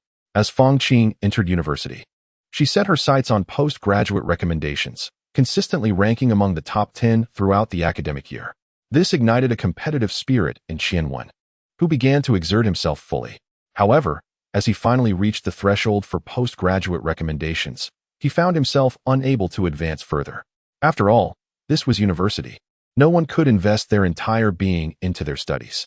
Yet, this precarious position left him feeling exceedingly anxious, to the point where he questioned his mental health and was prescribed pills for depression. Nevertheless, after counsel from Fang Qing and several roommates, he refrained from taking them.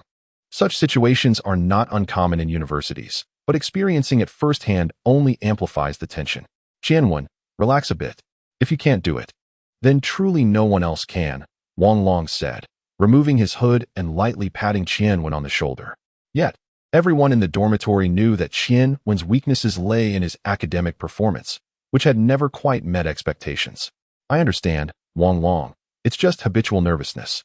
It's nothing to worry about, Qian Wen replied, his hands slightly trembling. Wang Long nodded and turned to Lu Yong. Lu Yong, let me tell you. Today is Wan Tao's supervision. If you dare to cheat, you're done for. Lu Yong had a history of offenses and genuinely feared that he might be disqualified for cheating. Whatever happens, happens. Damn it, I can handle this, that accursed Wan Tao. Lu Yong muttered as he stuffed his book into his backpack and pulled out a small origami piece, tossing it into the trash. Wow, you really were planning to cheat. Wang Long said, playfully punching Lu Yang on the back.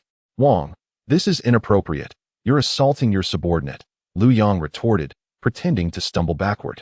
Extortion, pure and simple extortion. Do you believe I want to retaliate?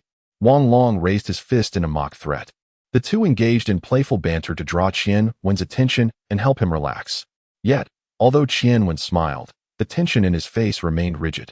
Wang Long shook his head in resignation as the three made their way to the book fragrance building, following the crowd up to the third floor and entering the examination room. Chapter 74. Cheating. The classroom was sparsely populated, with only a dozen or so students seated. After Wang Long and his companions entered, they found their designated spots and settled in.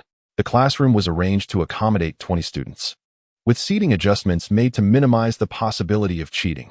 Wang Long sat next to Wen, in front of Lu Yang, and behind him was a student from another class, who he recalled was quite diligent and seemed to be the monitor of Class 7, named Lu Gang. Unnecessary items had been placed at the front, awaiting the arrival of the invigilating teacher with the examination papers. This exam still utilized paper tests, while subjects like database management had transitioned to computer assessments. Wang Long surveyed the room and was somewhat surprised to see his class's Youth League secretary, Lu Wan, along with several girls from other classes. It struck him as odd that, combined, the computer science and software engineering departments had merely 15 or 16 female students. Yet half of them seemed to have ended up in this classroom. As Wang Long sensed the unkind gazes of a few girls, he promptly straightened his posture and averted his eyes, all the while mentally berating the journalism student with fervor. One by one, students entered the examination hall, and by 8:50, every seat was filled.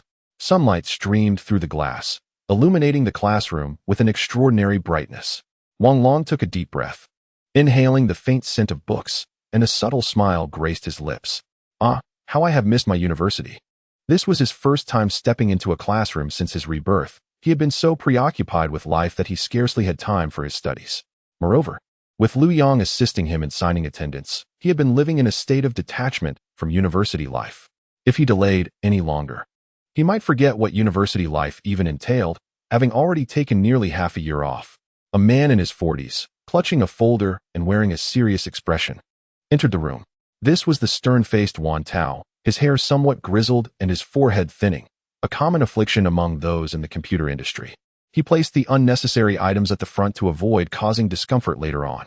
Wan Tao set the folder on the desk, scanned the students in the classroom, paused for a moment on Wang Long's face, and then moved on. Students gradually approached, casting their last glimmers of hope. 2 hours, no early submissions. It might be a bit challenging, so keep your mindset steady and don't be too anxious. Wan Tao glanced at Wen as he opened the folder.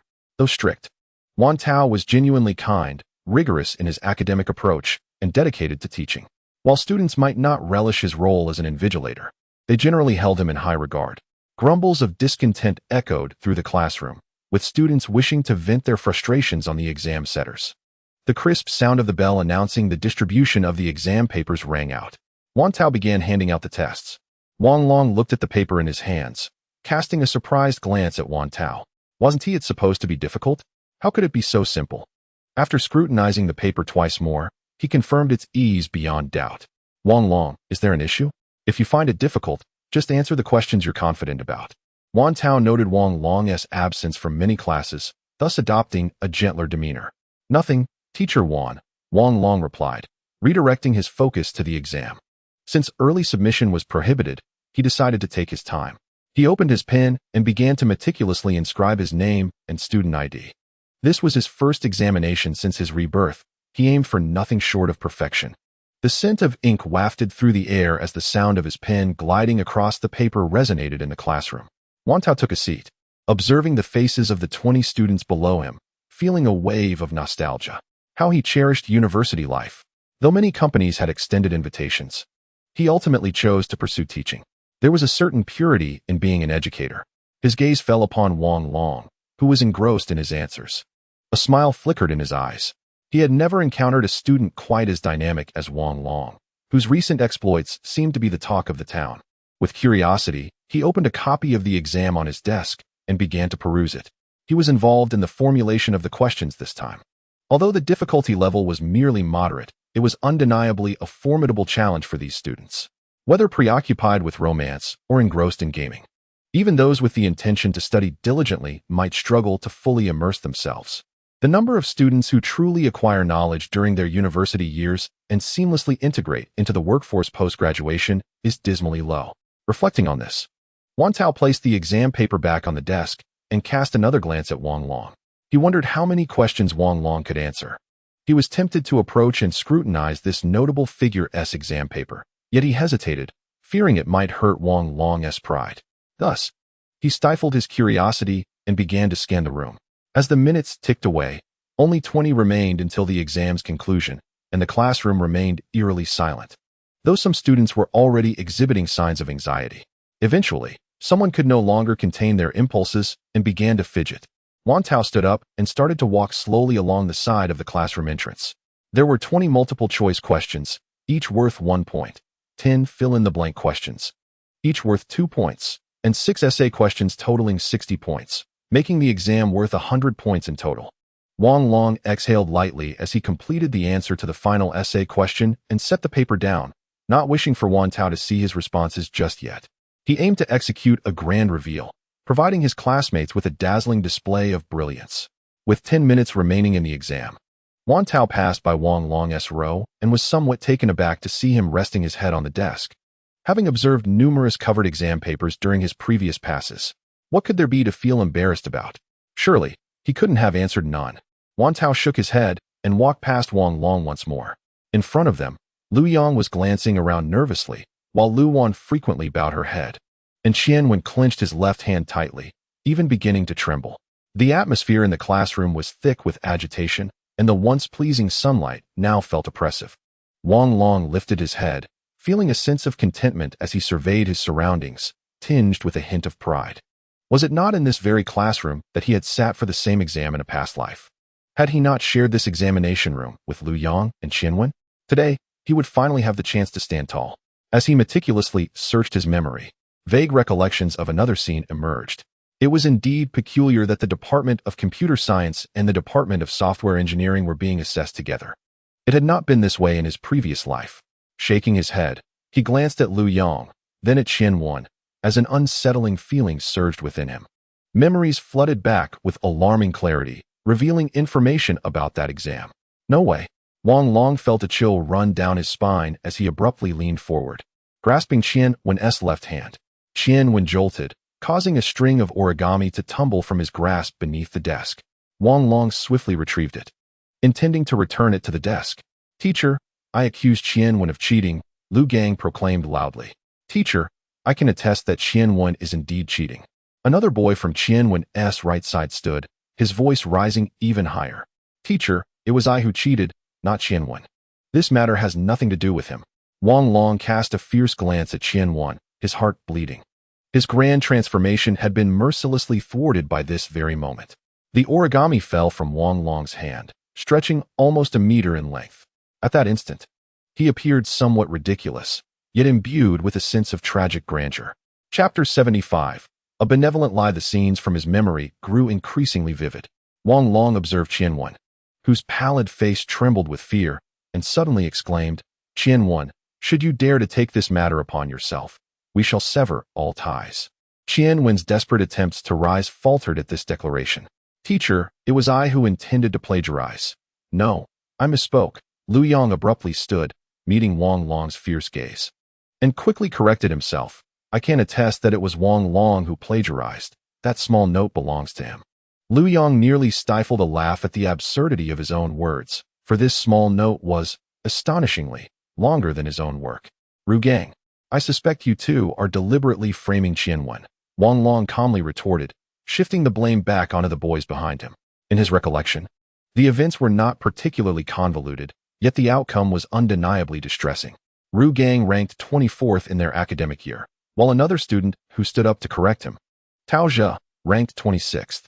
In a previous examination, Qian had been reported for plagiarism by Ru Gang, and seeing an opportunity, Tao Zhe followed suit, resulting in Qian failing that subject and needing to retake the exam.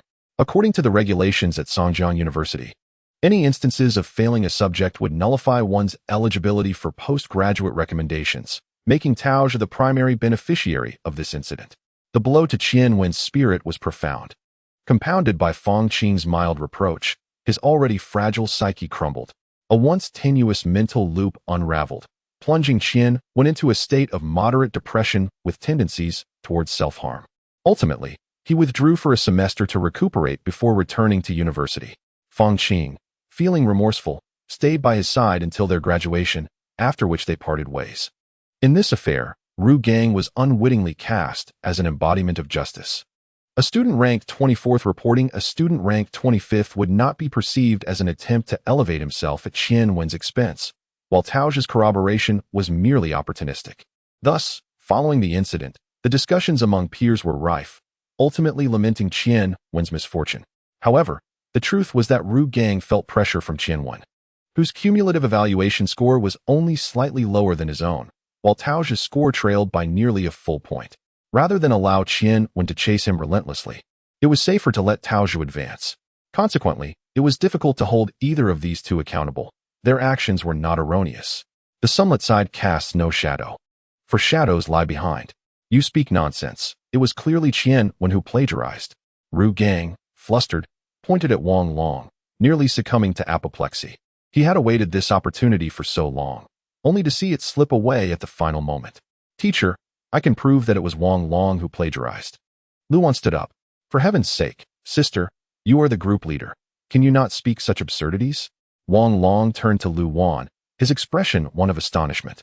Teacher, I can also attest that Wang Long has committed plagiarism, exclaimed a girl seated at the front desk near the entrance of the classroom. You are 800 meters away from me. How could you possibly see me plagiarizing? What kind of eyesight do you possess? Wang Long nearly coughed up blood, vaguely sensing that the girl seemed to be quite familiar with Fang Yun. Teacher, it's definitely Wang Long who has plagiarized, another girl stood up to proclaim. In no time, the girls in the class began to rise one after another, leaving only one girl awkwardly seated. Wang Long instantly felt a surge of affection for that girl and even managed to smile in her direction. As if jolted by an electric shock, she immediately stood up. But it appeared that her upbringing restrained her from lying. She merely stammered, Teacher, although I did not witness Wang Long's act of plagiarism, based on his inherent nature as a scoundrel, I believe he must have done it. Wang Long looked in astonishment at all the girls, hanging the small piece of paper from his fingers around his neck. This is utterly exhausting. Such a heavy strip of paper. Wan Tao was utterly bewildered. This was the first time he had encountered such a spectacle. What was initially a serious examination seemed to have devolved into a farce. When Lu Gang stood up to report, he had his back to the others and was oblivious to the actions behind him. However, from Lu Gang's assertive tone, he sensed that Lu Gang was not lying. With Tao Zhe rising to corroborate, Wan Tao was nearly certain that both were speaking the truth. A flicker of regret, tinged with anger, passed through his mind. Qian Wen was far too naive, still believing he was in kindergarten. Just as Wan Tao was painfully turning away, the situation took an unexpected turn. Wang Long actually admitted to the plagiarism. He must be taking the fall. I need to inquire thoroughly, Wan Tao thought. Yet, upon seeing the small strip of paper in Wang Long's hand, he hesitated. The evidence was irrefutable. Was there any need for further inquiry? What followed left him utterly unprepared. As vibrant as a kaleidoscope. Do you take me for a fool? Wan Tao gazed incredulously at the chatter in the classroom, momentarily feeling as though he had encountered a system error. Wang Long, you truly excel in being at the forefront of everything, even in your blatant act of plagiarism. Wan Tao approached Wang Long, picked up his exam paper, and turned to Qian Wen, asking, Qian Wen, did you see Wang Long plagiarizing? Teacher, don't ask him. Ask me. He did plagiarize. I saw it clearly. Lu Yang had already turned the matter into a comedic performance, fearing he would become a mere supporting character. Teacher, I was busy answering questions and did not see Wang Long plagiarizing. Qian Wen felt somewhat overwhelmed as the knot in his heart suddenly loosened. It seemed now that he was hardly even a supporting character in this drama. Lu Gang claims you plagiarized. Where exactly did you plagiarize? Did you? Wan Tao sighed inwardly and said, if you continue to speak so recklessly, then that would be foolish. Wang Long couldn't help but applaud. Such questioning was masterful, surprising him that the usually stoic Wan Tao could display such a chivalrous spirit. Qian Wen was momentarily taken aback, glancing at the small slip around Wang Long's neck, and stammered, Teacher, I had nowhere to copy from. I didn't cheat. Wan Tao chuckled and surveyed the girls, urging them to take their seats. as justice would reveal itself in due course. He opened Wang Long's exam paper and began to read. The more he read, the more astonished he became. And when he reached the last page, he was utterly stunned. The problem concerning the implementation of functions through interfaces was beyond the syllabus. Yet Wang Long had adeptly utilized knowledge not taught in class to complete it with remarkable finesse. A perfect score. Damn it, this trickster. Does he take me for a fool? Next time, don't make your plagiarism so flawless. Wan Tao patted Wang Long on the shoulder, scanned the room, and announced loudly. Wang Long has failed the exam. Await the notification for a retake. The bell signaling the end of the exam rang out. Lu Gang, Tao Zhe. You two collect the papers. Wan Tao returned to the front of the classroom with Wang Long's paper, placing the last page into his briefcase. Lu Gang and Tao Zhe, with resigned expressions, approached the front of the classroom to gather the papers. At this point, there was no further room for contention. Half of the individuals were asserting that Wang Long had not cheated.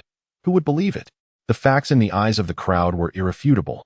Now even they began to doubt whether that small slip truly belonged to Qian. Perhaps Wang Long intended to pass it, but accidentally dropped it on the floor. Led by Lu Wan, the girls departed haughtily, with Lu Wan encircled by admirers, as if she were a heroine. Only Wang Long and the three remained in the classroom. Qian was silent. Wang Long's face was filled with despair, while Lu Yang laughed heartily. Damn, Wang Long, you've brought us great honor. Did you hear that? Next time, don't make your cheating so flawless. Lu Yang approached Qian, draping an arm around his neck. How dare they frame you? Clearly, this is a matter concerning our Wang Long, yet they pushed the blame onto you. Lu Yang evidently believed that Wang Long had indeed cheated. Lu Yang, this is my matter, not Wang Long's. He took the fall for me. Qian sighed, rising to his feet and looking at Wang Long. I've decided to forego the recommendation for graduate studies. Otherwise, I won't be able to pass this hurdle. Thank you, Wang Long. In fact, I also suggest you consider taking the graduate entrance exam. With your scores, attaining excellence in the summer camp for recommendations will be challenging. And finding a preferred school through the 9 recommendations will be difficult, leading only to a fallback at Songjiang University. It would be wiser to take a risk. Redirect your energy from the recommendation preparation to the entrance exam, and perhaps you could gain admission to Yanjing University or Fudan University in the magical city. Wang Long stood up, feeling reassured, and patted Qian on the shoulder. Brother, I have great faith in you. Qian looked at Wang Long in surprise. The melancholic aura around him suddenly vanishing without a trace.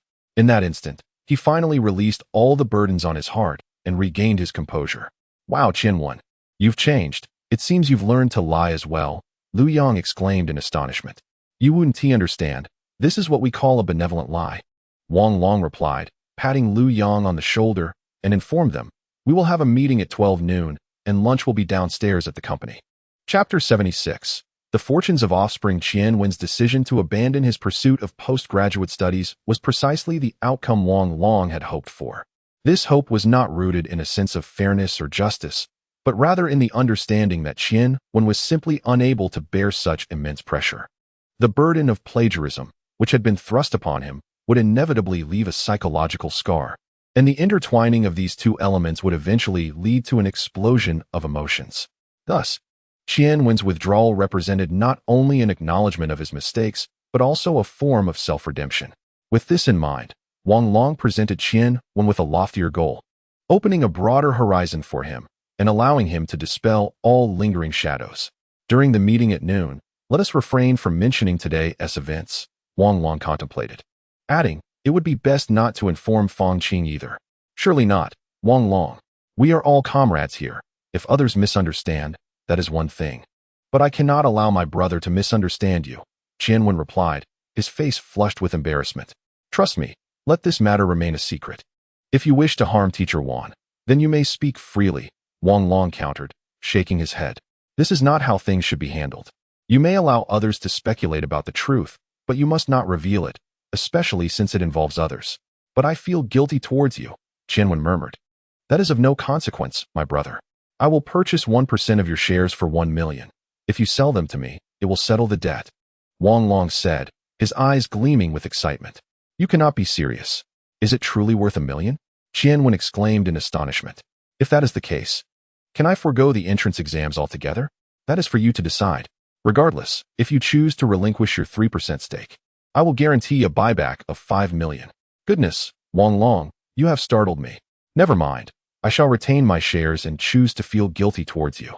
Qian declared with a spirited gesture of his arm. Wang Long, I suddenly have the feeling that we will become exceedingly wealthy in the future, Lu Yang remarked softly. Indeed, we are destined to be billionaires, Wang Long proclaimed, somewhat lost in his own triumph. Wang Long, do not get ahead of yourself. Passing the retake exams is uncertain. Dreaming of billions is quite the stretch. Your nerve is truly remarkable, came the voice of Lu Wan from behind them. Sister, I now have a girlfriend. Please refrain from using such envy-inducing tactics to capture my attention, Wang Long retorted as he turned around. You often lower your head, and even reported me for plagiarism. What were you thinking? Huh, I have no interest in you, so there is no need to attract my attention, Lu Wan shot back, casting a glance at Wang Long. Your little project is far too conspicuous. You ought to divide it into several parts. Besides, you admitted it yourself, so naturally, I must lend you a helping hand. Lu Wan, do not be so excessive. What exactly are you doing following us? Lu Yang inquired softly. Who is following you? I am merely passing by, Lu Wan replied, glancing at the two. I am heading to the Shenzhen Hong Kong building to secure a summer internship, to gain some experience, and I wish to familiarize myself with the area. As she said this, Lu Wan displayed an air of self-satisfaction. The experience of seeking employment during one's studies is distinctly different from that of searching for a job post-graduation. Wang Long glanced at Qian and Lu Yang, immediately feeling a sense of alertness. Which company is so short-sighted as to accept a sophomore intern? Qian feigned indifference and inquired, what is wrong with the second year? I don't need money. Lu Wan shot him a glare and replied, it's Ida Company. My cousin works there as an assistant to the general manager. If it weren't for her involvement in this field, I certainly wouldn't have chosen this demanding major. Lu Wan lamented, brushing her hair back. Look, I've lost a few more strands. Lu Wan, with her delicate appearance and extroverted personality, diligently served as the class league secretary, exuding enthusiasm. Yet, she consistently struggled with certain subjects, particularly this one. If you dislike it so much, why did you choose this major initially? Was it merely because your cousin is in this industry, making it easier to find a job? Lu Yang queried. Poor students study arts, wealthy ones study finance. Surely you all are aware of that? Lu Wan glanced at the attire of her peers. I come from a humble background. My parents cannot assist me, so I must rely on my own efforts. Wang Long looked at Lu Wan with surprise, taken aback by her honesty and maturity. There's nothing wrong with striving on your own, Qian remarked with a smile. Have your parents ever told you that grandchildren will have their own fortune? Lu Wan asked softly. Not really. They are too busy, and we rarely see each other. Every time we hang up, it's always about what I lack.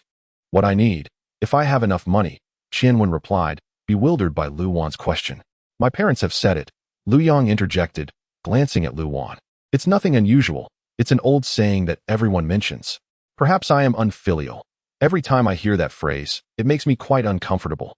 Lu Wan shook her head, a flicker of regret in her eyes, as if she felt her words were somewhat excessive. This has nothing to do with filial piety. Your perspective seems a bit peculiar, Lu Yang observed, questioning Lu Wan's reasoning. Lu Wan, what is your sister's name? Wang Long interjected. Her name is Bai Jia. She is my aunt's daughter, Lu Wan replied, glancing at Wang Long. I'll take my leave now. Where are you all heading? She asked, looking towards the distant Shinкong building. We're also going to Shinкong building. A friend of mine has started a company and needs assistance. So we're going to check it out, Wang Long informed her. We still have to wait for Zhao Yang. You can go ahead. All right. Then, Lu Wan responded. Eyeing Wang Long. What I did today was purely for fun. I meant no harm to you, so please don't be upset. I'm leaving now. She waved her hand and walked briskly ahead. Her words are not erroneous. What is Lu Wan thinking? Lu Yang pondered, scratching his head as he observed her retreating figure. Wang Long, what does that mean? I don't think it's wrong either, although my parents never said it. My grandfather has often advised my father not to work too hard for his children, as grandchildren will have their own wealth. Qian suddenly paused, contemplating. It seems quite complex, doesn't it? What is the matter? I don't see the complexity, Lu Yang remarked, glancing at Qian. My grandfather has said that as well. But why haven't my parents said the same to me? Instead insisting that they earn more so that I may have an easier future? Qian questioned, perplexed. You are truly fortunate. My father often drinks and plays mahjong. Lu Yang expressed with envy. Wang Long, I'm somewhat confused. Could you clarify what Lu Wan is truly thinking? Qian inquired, seeking understanding. Thinking alone is futile. There exists an ancient saying in Huaxia that emphasizes filial piety as the foremost virtue. There are certain obligations we must fulfill. Wang Long pondered for a moment before stepping into the deep harbor tower. Chapter 77. An awkward meeting. The conference room was already filled with attendees. Wang Long had not disclosed the agenda in advance, leaving even Zhang Yaru somewhat bewildered. After finishing her morning errands, she received a text from Wang Long on her way back to the office, informing her of the impromptu meeting. Wang Long powered on the computer and projected the content onto the wall. The purpose of today's meeting was to unveil the fundamental information regarding two games. This entailed some specialized aspects, Lu Jia and the others. If you find it challenging to comprehend, simply take notes. However, it is imperative that the rest grasp the core concepts of these two games. Zhao Yang and the others gazed at Wang Long in astonishment, hardly expecting such swift results. The excitement surged through everyone's veins. First, we need to finalize the English titles for the two games, Minecraft, temporarily designated as such, and Plants vs. Zombies, provisionally named accordingly. Wang Long enlarged the two English titles on the screen. The room fell into a profound silence. Fang Qing stared incredulously at Wang Long, realizing that this was a stark contrast to her own translations. He then proceeded to elaborate on the basic concepts of the two games. Minecraft will adopt a sandbox format, encompassing creative, survival, extreme, and spectator modes, while also significantly enhancing the community features. I have prepared several images, and we will proceed according to this vision. Wang Long glanced at Lu Jia and Niu Min, both of whom nodded vigorously in agreement. Wang Long's demeanor was serious, exuding an impressive aura, with the confidence of a billionaire manifesting in a commanding presence. Conversely, Plants vs. Zombies will employ a tower defense strategy, also divided into 4 modes: adventure, minigames, puzzle solving, and survival. Here are some foundational ideas for your consideration. Additionally, I have prepared images of several plants and zombies for you to review. As Wang Long spoke, he retrieved the relevant materials. These items were meticulously crafted over the past few days during moments of leisure, with some programming already completed. Zhao Yang and his peers felt an overwhelming sense of pressure. They were unable to comprehend the content before them. Zhao Yang stared at the code on the screen, his expression one of bewilderment, feeling as if his mind were exploding. This was clearly a finished product, yet he found it utterly incomprehensible. After all, he was among the top 10 in his class. Lu Yang and Qian when looked at Wang Long with astonishment, recognizing that the code had been executed with finesse. Yet its simplicity was truly remarkable. Not to worry if you find it challenging. I will upload this material to the company intranet for your self-study, Wang Long remarked, a satisfied sigh escaping his lips as he mused to himself about the thrill of impressing others. Zhang Yaru cast a sidelong glance at Wang Long, seemingly sensing his thoughts, and smiled while lowering her head. Wang Long felt compelled to elaborate further on Plants vs. Zombies. He casually picked up Zhang Yaru's cartoon mug and took a sip. What's wrong? Wang Long glanced at Zhang Yaru, only to find everyone around him staring in astonishment. Oh no, how embarrassing. He fixated on the coffee cup beside his mouse, momentarily lost in thought. Habits can be detrimental. Mr. Wang, that's my cup. If you need water, I'll fetch it for you, Zhang Yaru said. Her cheeks flushed as she hurried to the water dispenser like a startled deer. Mr. Wang, please share a few more words. We are all ears. Niu Min quickly interjected to alleviate the tension. All right. There isn't much to say, really, Wang Long replied, casting a bewildered glance at the others, who had suddenly lowered their heads to scribble notes. Would you like to have some hot coffee instead? Zhang Yaru returned, placing a paper cup beside Wang Long and softly inquiring. No need, I'll be done shortly. Wang Long shook his head gently. First, integrate the tutorial into the game. Second, avoid repetitive actions for players. Third, employ clear and concise language. Fourth, refrain from introducing jarring information. Wang Long paused, then casually picked up Zhang Yaru's water cup, bringing it close to his lips. Everyone's movements froze. Is Wang Long enchanted? Meeting adjourned. Wang Long looked down at the water's surface and was met with his own disheveled reflection. The crowd erupted, hastily vacating the conference room. Another grand turnaround had tragically concluded. Today feels off, Wang Long murmured, draining the water from Yaru's cup before placing it back on the table. It's futile to attempt an explanation. I actually hope you don't. Zhang Yaru, blushing deeply, poured the coffee from Wang Long's side into her own cup and handed it back to him. I heard you were caught cheating during the exam. Is that true? Well, the situation is a bit complicated. I don't know who dropped a note, but I inadvertently picked it up and was reported by a throng of people, Wang Long replied after sipping his coffee. You'd better concoct a different excuse. This one is too far-fetched for Yinran. She won't buy it.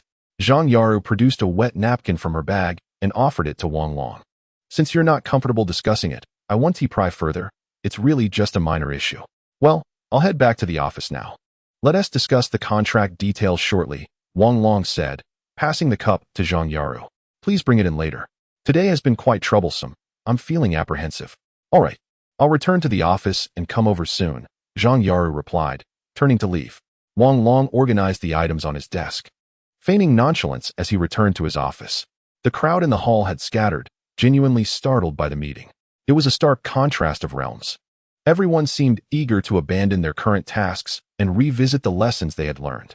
In the minds of Zhao Yang and the others, Wang Long had undeniably become a master of decisive strikes.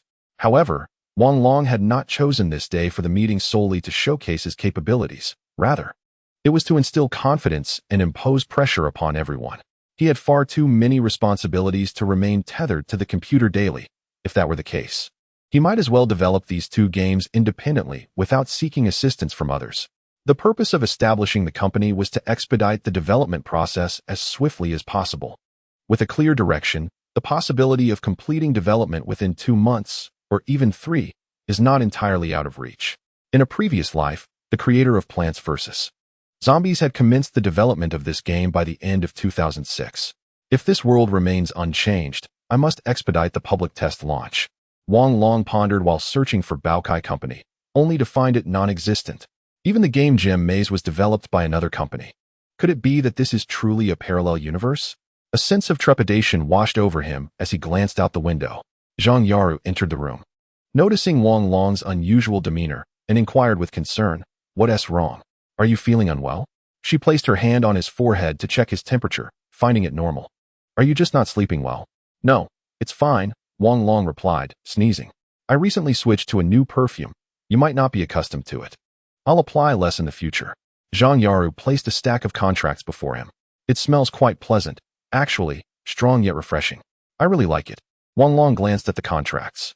"Then I want to change it after all." Zhang Yaru sat across from him, gazing at him affectionately. "The contracts appear fine. We can sign them in the next few days once the official seal is ready." Wang Long returned the contracts to the table. "However, the company framework still has some issues. I regret not securing a 67% absolute stake initially. Now, with only 51% of the shares, there are 7 provisions that may not pass during voting. The chances are low, but the risk remains." Zhang Yaru looked at him, somewhat perplexed. "In that case, their shares would be too minimal. This company, beyond seeking efficiency, is also built on camaraderie and academic ties. There are various ways to resolve this. You needn't be troubled or think about acquiring others' shares." Wang Long replied softly, "I understand. I was merely stating a thought. By the way, once the company expands, let us change the legal representative to my name. Yinran is occupied with her government duties and lacks the time. Should any issues arise, I'll bear the responsibility." Zhang Yaru met Wang Long's gaze, sighing. "It seems I need to arrange for a few bodyguards for you." "What do you mean?" Zhang Yaru looked at him in astonishment. "How did we end up on this topic?" "It's completely unrelated. Given my current status, if you were to be kidnapped, I would be in dire straits. Thus, I will procure a couple of bodyguards for your protection." "Why must you speak so ominously?" Zhang Yaru playfully reproached him. "Let us wait and see how the game's public test goes. If it turns out well, I'll consider having 1 female bodyguard. For you, I'll reluctantly accept." "Well, I'll contemplate this matter. You needn't worry." Wang Long mused for a moment. "Let us go out for lunch now." Zhang Yaru gracefully stood up. "After lunch, we can go to obtain the official seal, and in the afternoon, you'll need to appear at the bank to open an account. Then you'll be free. I've scheduled a meeting with my sister at the tax office tomorrow." All right. I shall follow your arrangements." Wang Long acquiesced as he stood up. Chapter 78. A distinctive hobby. By the time they exited the bank after opening the account, it was already 3 in the afternoon. The company has received 5 official seals: the company seal, contract seal, legal representative seal, as well as the financial and invoice seals. The acquisition of these signifies that the company's administrative procedures are now complete. Initially, The two intended to find a CAF to relax for a while. However, their plans were altered when Yaru received a call from her father. Wang Long, my father has ordered some stamps from the philatelic market, and he wants me to pick them up. If you have time, would you accompany me? Upon uttering this, Zhang Yara chuckled slightly, seemingly a bit embarrassed. Her father, an avid collector, feared being deceived and thus limited his purchases to stamps. He particularly sought exquisite pieces, such as the monkey stamps or the Mei Lanfang miniature sheet, spending only modest sums out of sheer affection for the hobby. At her age, most of her peers' parents were in their 40s or 50s, and they had all harbored a deep-seated passion for stamp collecting in their youth. Coupled with the stamp boom of 1997, it became even harder to let go of this nostalgia. However, stamps are gradually becoming obsolete, and the younger generation has little understanding of them. Were it not for her father's frequent handling of these items at home and her own regular excursions to the philatelic market on his behalf, she would likely lack any knowledge of stamps. I do have some understanding, and since I have no pressing matters this afternoon, I will accompany you to take a look. Wang Long responded, his heart stirred, maintaining a calm demeanor. You are truly exceptional. Zhang Yaru cast a surprised glance at Wang Long. Initially, I thought it was rather dull, but after engaging with it, I have come to enjoy it. A hint of excitement flickered in her expression, as if possessing knowledge that eluded others was indeed gratifying. You know, Wang Long, one should invest in old stamps, like the old GT series. They retain their value and hold commemorative significance. Avoid new stamps, as many have depreciated below their face value. She chattered eagerly, inadvertently accelerating the car. Yaru, slow down. The items won't fly away. There's no need to rush.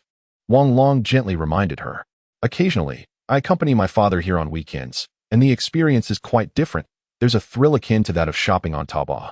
Zhang Yaru smiled, revealing her joy in finding something she adored, often lingering for hours. Your interests are indeed diverse. Stocks, stamps, Wang Long remarked with curiosity. Have you ever bought a lottery ticket? That's all a scam. I would never buy one, she replied, decelerating as they entered the parking lot of the Songjiang Philatelic Market. This market stands as the largest wholesale venue for philatelic and numismatic items in the north, second only to Beijing. Although it appears somewhat dilapidated, the daily transaction volume is substantial, albeit much of it is siphoned off by coin trading. Certain varieties, such as the Che Gong and 8050, have begun to show signs of emerging as dark horses. Wang Long couldn't help but find amusement in Zhang Yaru's childlike excitement. This is a market driven by capital, and her so-called understanding of stamps remains superficial. Between 2010 and 2011, capital tycoons wreaked havoc within, inflating some varieties by several dozen times in just 1 month. As the collector gingerly flipped through the stamps while wearing gloves, some individuals left fingerprints on the so-called masterpieces, numbering in the hundreds or even thousands. Mind your words, or you may embarrass yourself, Zhang Yaru remarked as she pushed open the car door. The CAF where I'll buy you coffee is just nearby. If you find it uninteresting, feel free to wait for me over there, though it might take a while, so don't rush. I'll accompany you. I haven't explored this area yet, although I have visited Huangxi Street in Yanjing, Wang Long replied with a smile, following closely beside Zhang Yaru. Really? I've been there as well. I used to go often during my school days, and my classmates thought I was peculiar, Zhang Yaru chuckled, a hint of surprise in her laughter. As they spoke, the pair entered the market, which was divided into 3 distinct areas. The largest was the currency zone, bustling with the most visitors. Despite it being Wednesday, numerous individuals were coming and going. Stacks of currency, bundled and strapped, were being dragged away in rolling suitcases, vividly revealing desires laid bare. The terms stack, bundle, and strip were specific to the market. A stack referred to 100 consecutive notes, a bundle to 1,000, and a strip to 5,000. However, in later years, many desirable currency numbers were selected out and sold as gifts, such as those ending in 5, 6, or 7.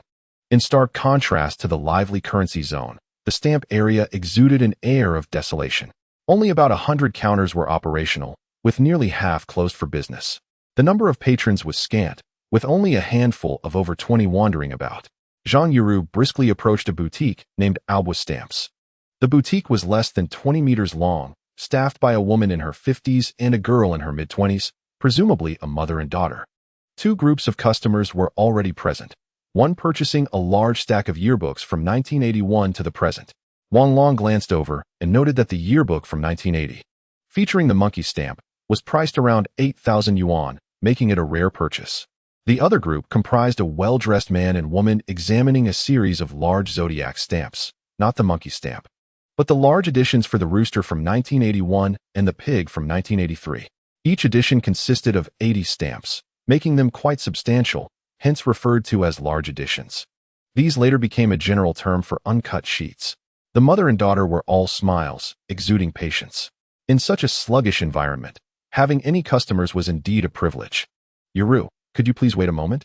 I'll fetch your items as soon as I finish attending to this customer," the girl, named Du He, said, deftly placing the stack of yearbooks into a box, sealing it with tape, and attaching a handle. "I'm not in a hurry, Du He. You carry on," Zhang Yuru replied, beginning to browse the surroundings, her eyes sparkling with intrigue. She genuinely cherished these items. "Yuru, is this your boyfriend? He is quite handsome." Du He smiled at Zhang Yuru after seeing off the previous customer, indicating their familiarity. "No, Du He. He is the CEO of our company. I recently changed jobs and came out to run some errands today, so we came together," Zhang Yuru replied earnestly, surprising Wang Long with her response. He could sense that Zhang Yuru was deliberately maintaining her distance, yet he never anticipated that it would reach such extremes. "Oh, Yaru, I must apologize for the misunderstanding," Du He said with an awkward smile, turning to open the nearly 2-meter-tall safe behind him, where he placed the recently received cash. The uppermost layer of the safe contained hundreds of thousands in cash, while the lower section was filled with unopened bundles of original postage stamps. "Yaru, these stamps were ordered by Uncle Zhang. Take a look," Du He said, retrieving an album of stamps and handing it over. Zhang Yaru accepted the album with anticipation, curious about what her father had ordered. Wow, a miniature sheet of Love for Science from 39, and another from Dream of the Red Chamber from 39, both in such superb condition. Zhang Yaru exclaimed with excitement. "Uncle Zhang is one of our long-standing patrons. Of course, we must provide him with quality items," Du He replied with a smile. "Heh, what a bumpkin, so easily astonished," scoffed a woman nearby. The woman, in her 30s, possessed decent looks and dressed in a subtly sophisticated style. The man standing beside her was of similar age.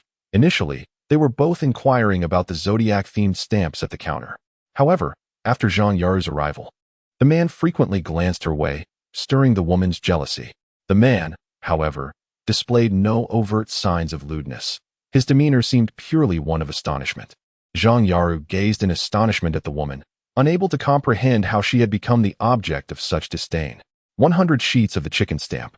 100 sheets of the pig stamp, with volume-based price increases. I'm familiar with this. A standard quote should include an additional 10%, but you don't have enough here. Just source from elsewhere, the woman asserted with a commanding presence. Her opening remarks indicated a transaction worth millions. In that moment, Zhang Yaru felt her desire for stamp collection dissipate entirely. Chapter 79. The seasoned expert Wang Long was no stranger to such scenes. Spurred by media reports in his past life, he had visited once before, encountering similar scenarios. Massive wheeled suitcases were carting away vast quantities of stamps, awaiting a future surge in prices. Had he not been financially constrained at that time, he might have joined the ranks of the speculators. Following the 2008 economic crisis, the 4 trillion in stimulus ultimately channeled capital into the stamp and coin market, as Jiangnan's capital magnates surged towards Beijing and Shanghai, hauling these stamps back home in trucks, subsequently using platforms like the Stamp and Coin Network and Ichuan Network to exploit nationwide speculators. Had he been reborn in 2010, he might have utilized such avenues to amass his initial wealth, but presently, he found himself devoid of interest. It wasn't he that the profit margins were too meager, rather, the lengthy cycles dissuaded him. The 1980 monkey stamp, for instance, was the result of decades of cultivation, transforming it into a miracle. Yet now, observing the disappointment in Zhang Yaru's eyes, Wang Long contemplated a different course of action. Du He's mother had opened the safe with a face full of delight, clearly surprised to encounter a significant collector.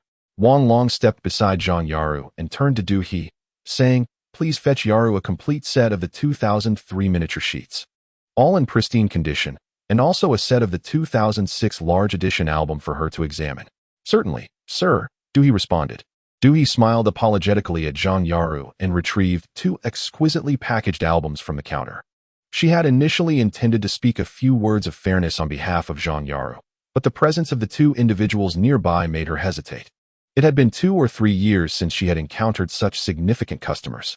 Life had been quite frugal, although they appeared wealthy. Most of their assets were tied up in goods. If those goods failed to sell, there was little difference between 100 million and 1 million. Yaru. Not all vintage stamps are necessarily worthy of collection. Some contemporary stamps are quite commendable as well. Please take a look. Wang Long handed the 2 albums to her. Yaru, your boss possesses a keen understanding of stamps. Do have a look. They are truly beautiful, and I personally find them quite appealing.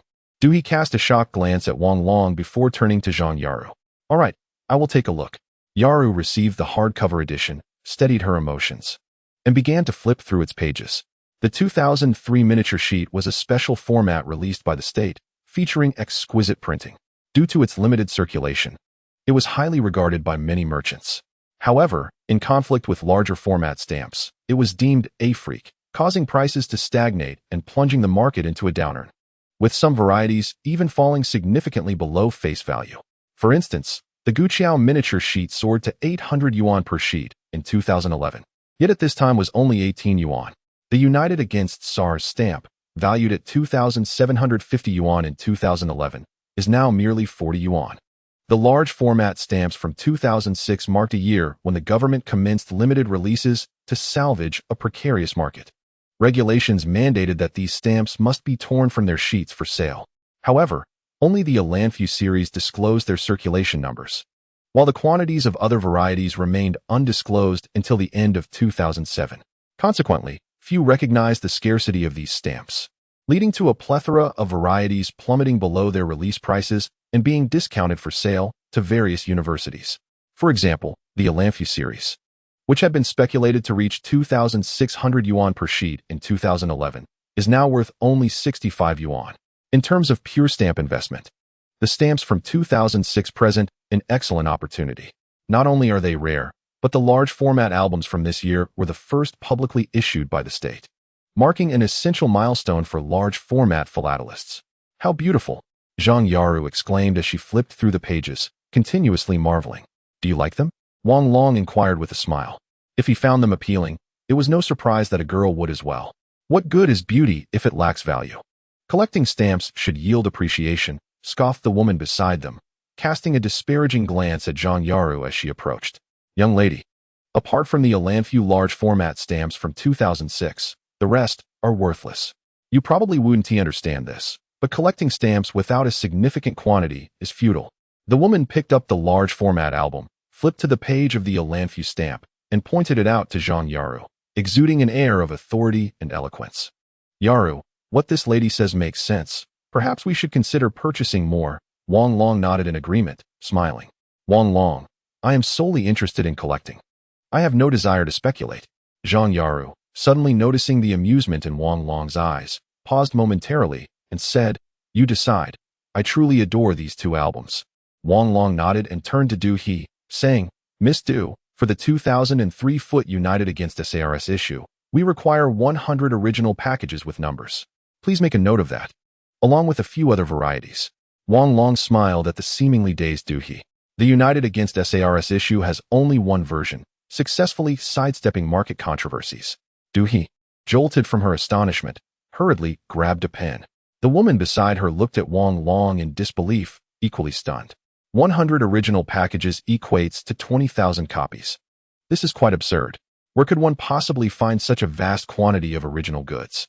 Nevertheless, to articulate such a demand clearly indicates a seasoned expert. Is it permissible to have the original packages without numbers, sir? Dewey's mother inquired cautiously. She had already sensed Wang Long's distinctiveness. As the largest postal dealer in Songjiang City, she possessed a keen intuition. This feeling had emerged when Wang Long asked her daughter to present those 2 albums. One variety was highly contentious, while the other harbored immense potential. This individual undoubtedly possessed an exceptional eye for opportunity. However, acquiring such a large quantity of original packages is indeed a formidable challenge. Original package stamps refer to stamps that are dispatched from the factory in their initial packaging state to various postal locations. According to standard regulations, they must be unpacked. However, due to the complexities of the intermediary processes, many original packages have found their way into the market. To avoid detection of their origins, numerous packaging numbers have been removed. This delineates the difference between original packages with numbers and those without. Buyers of original packages are speculators, as they cannot ascertain the contents within. And original goods typically command a premium of 15 to 20% over loose goods, with transactions conducted without unwrapping the packages.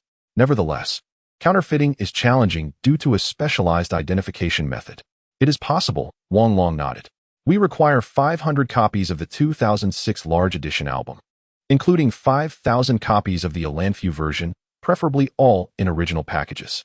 The Leaders edition requires 5,000 copies, and the Harmonious Railway edition another 5,000. Wang Long paused, glancing at the zodiac stamps on the counter, and added, the 2000 large dragon edition necessitates 10,000 copies. This variety must not be overlooked. It surged from approximately 100 to 4,800 in just 3 months during 2011. Sir, the items you request will take some time. We do not possess such a large inventory and can only source them from either Modu or Yanjing. Even so, this will require a period. Alternatively, you may gradually procure items from Yiqing online.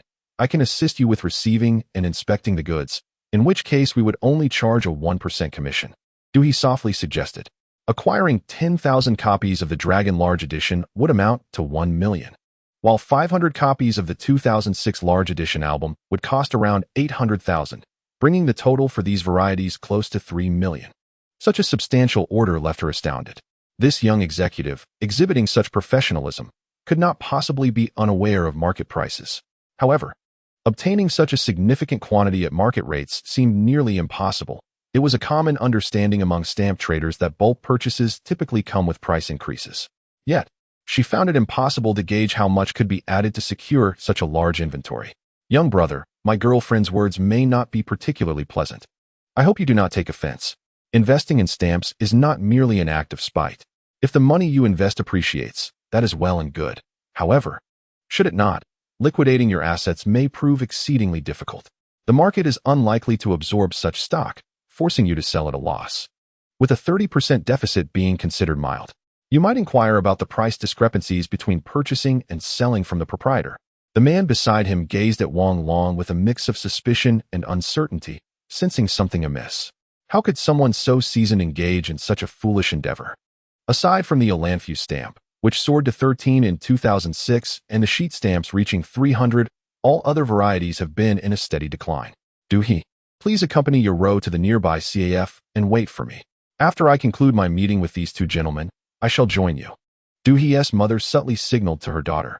It would be a tremendous pity if such a significant transaction were to falter over a few ill-chosen words. Yoro, let us proceed to the CAF. It is best to discuss matters in detail. Understanding her mother's intentions, Duhe promptly stepped out from behind the counter and approached Zhang Yoro. Chapter 80. Controlling the market. Zhang Yoro was taken aback by how the situation had escalated. She seemed to have transitioned from a mere collector to an investor, which starkly contradicted her original intentions regarding stamp collecting. Yet, seeing Wang Long's solemn expression, she felt compelled to follow Duhe, her face marked with doubt, towards the adjacent CAF. The CAF, named Vanilla, was situated less than 100 meters from the philatelic market, boasting a Nordic minimalist design with bright interiors, covering approximately 200 square meters. Behind the bar, a woman in her mid-30s prepared coffee, exuding an alluring charm with her captivating gaze and mature demeanor. Yoro, you're here quite early today. The woman greeted Zhang Yoro with a smile, casting a glance at Wang Long and nodding slightly. Shall it be the usual today? Wujia, we're here to have a drink and discuss some business, Zhang Yoro replied cheerfully. Then please take a seat. We have a private room available. The one at the back. The woman smiled, beginning to froth the milk. Then we shall occupy the private room. Zhang Yoro nodded and made her way toward the corner suite. Once settled, the server took their orders and departed, steering the conversation towards stamps. Such discussions proved somewhat tedious, as Zhang Yoro was largely unfamiliar with the topics at hand, with Duhe harboring a profoundly pessimistic outlook on future market conditions. The dialogue quickly veered towards matters of cosmetics, automobiles, and luxury goods. Duhe's family is undoubtedly among the wealthiest in Songjiang City, with a net worth potentially exceeding 100 million. Those engaged in philatelic trading often appear as ordinary individuals, concealing their affluence, even if smaller dealers find little profit. Larger merchants, through years of accumulation, typically maintained their own clientele. After a brief interlude, Du He's mother, Yu Qiao, entered the CAF. Having previously worked at the post office, she resigned from public service over a decade ago. Utilizing her extensive network, she was able to secure a substantial supply of goods, thus embarking on her journey in the stamp trading business. In 1997, she rose to prominence amidst the Great Tide, swiftly becoming the largest postal merchant in Songjiang City. Over the years, her seemingly unremarkable presence in this establishment belied the eclectic array of individuals she encountered. She was well-versed in conversations across various industries. Although these interactions were largely superficial, they provided her with substantial leverage when necessary, a remarkable achievement in itself. Mr. Wang, I do not wish to engage in a mere one-time transaction, and I suspect you would not permit us to do so either. You are well aware that this batch of goods cannot be acquired at market price, she stated. Initially, Yu Qiao intended to be indirect, but upon noticing Wang Long's perceptive gaze, she opted for candor. I could follow your daughter's suggestion and procure stock through Yiqing Network or your internal postal currency platform. However, there is a significant concern.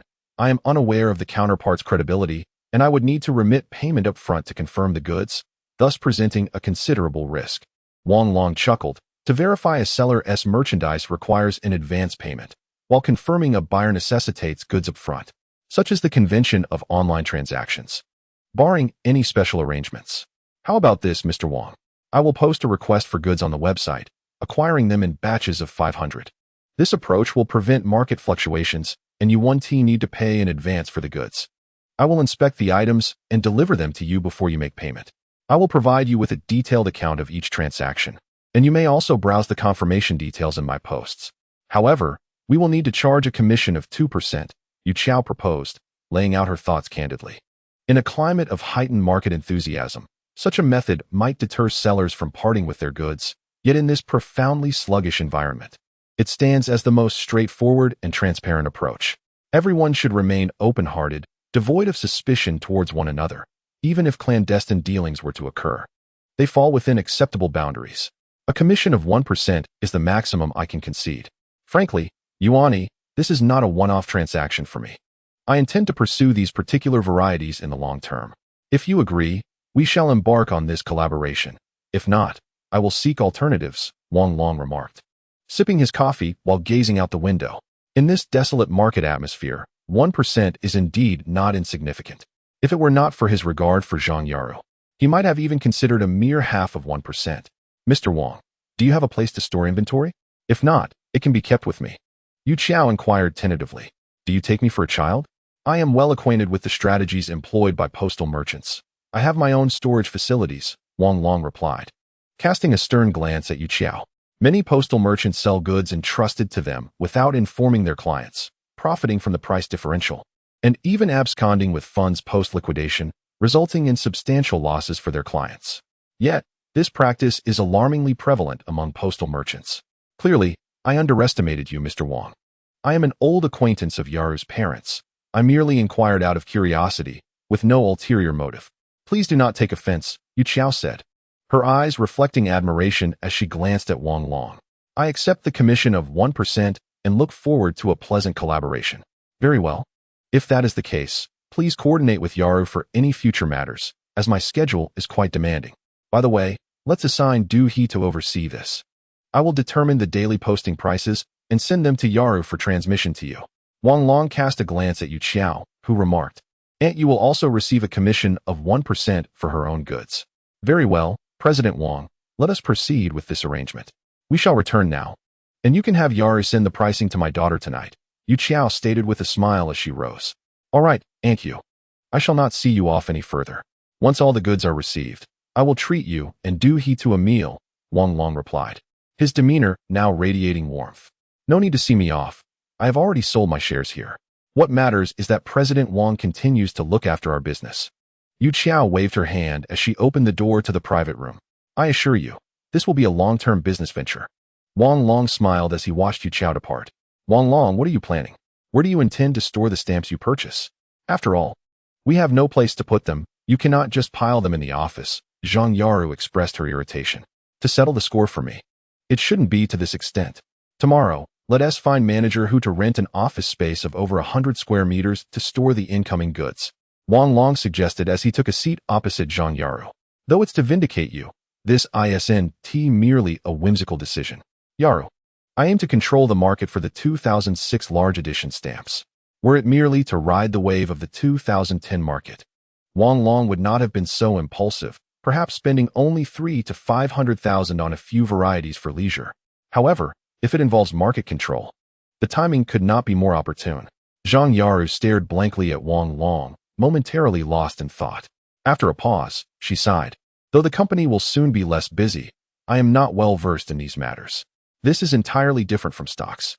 But you have Du He and the others, who can assess the quality. Initially, it's just about buying. As for pricing, it's simpler.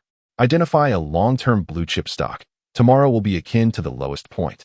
And you can set the receiving price based on the stock's opening price trend in relation to a specific ratio, Wang Long responded, sipping his coffee. This is far simpler than trading stocks. As long as there is capital, one can indulge freely. Wang Long's expression turned serious, though his thoughts were somewhat mischievous. How long do you intend to manage this? Zhang Yaru inquired softly. At least a cycle of 20 to 30 years, Wang Long mused. Very well. I shall purchase some relevant literature tomorrow to educate myself in this area, Zhang Yaru said, looking at Wang Long. I will allocate my salary this month to you. And by next June, I will invest that sum here. I wonder how much will be sufficient. It will be difficult to calculate the gains and losses. By the way, we should seek to collaborate with 2 more postal merchants in Yanjing and Modu. Relying solely on one merchant for goods is too conspicuous, Wang Long chuckled. I share the same sentiment. Relying on just one is certainly not advisable, Zhang Yaru nodded. One could be deceived without even realizing it. Do not speak so bluntly. Can't you be a bit more subtle? Wang Long remarked as he glanced at Zhang Yaru. You are destined to become a super president. Aim higher. Isn't it still for your benefit? Zhang Yaru retorted, exhaling deeply. It feels like a lifetime of toil. Am I not working for the betterment of this world as well? Wang Long said meaningfully. Chapter 81. Keeping one's own counsel from the perspective of task execution. Achieving a delicate balance and establishing a relatively stable collaborative environment is indeed an art form. This endeavor encompasses numerous intricate factors. Yet the establishment of a competitive mechanism undoubtedly emerges as a favorable option. There are, of course, myriad other aspects to consider, such as humanistic care, the formulation of shared long-term objectives, and the cultivation of corporate culture. However, these intangible elements may, over the span of a decade or so, transform into what is colloquially termed as toxic positivity. Wang Long does not harbor the illusion that everyone can be as open-hearted as Zhao Yanran and Zhang Yaru. The leaders of large enterprises often present themselves as genteel and composed, yet the complexities of their thoughts can be exceedingly convoluted. A decision made impulsively by a corporate leader may lead either to the demise of the enterprise or to its precarious brink. Although Wang Long possesses considerable confidence in managing the 06 edition, it is, after all, a substantial investment. In the initial stages, the process may seem relatively effortless. Yet as time progresses, the daily financial cycles could reach staggering sums in the hundreds of thousands or millions. Completely entrusting the endeavor to a single entity significantly diminishes the capacity to mitigate risks. Therefore, collaborating with multiple postal merchants becomes an imperative. However, Wang Long would not articulate it in such terms. Despite his youthful appearance, his mentality has already matured to that of a 40-year-old. Wang Long exited the private room and requested a glass of water at the bar before returning. The coffee shop was hardly bustling, with only a sparse scattering of 5 or 6 tables occupied. The background music, a melodious saxophone, infused a golden charm into the exceptionally bright CAF. It was approximately 4:30 in the afternoon, and the streets remained illuminated. June 22nd marks the longest day of the year, and in the northern regions, dusk does not set in until around 8 o'clock. The coffee shop's layout faced east-west, and as the sun descended in the west, the warmth rendered the west-facing room quite stifling. Although windows could be opened, discomfort lingered. Thus, shortly thereafter, Zhang Yaru and Wang Long requested the server to relocate their orders to the main hall, settling at a table facing the street to the east. This was a rare moment of leisure for the two, allowing the tensions of their emotional entanglements to temporarily subside, granting their previously burdened spirits a measure of release. Although Zhang Yaru deliberately avoided physical contact with Wang Long, their manner of conversation and demeanor became more casual, resembling that of an old married couple. I should mention this to Sister Yanran and encourage her to invest as well, Wang Long thought.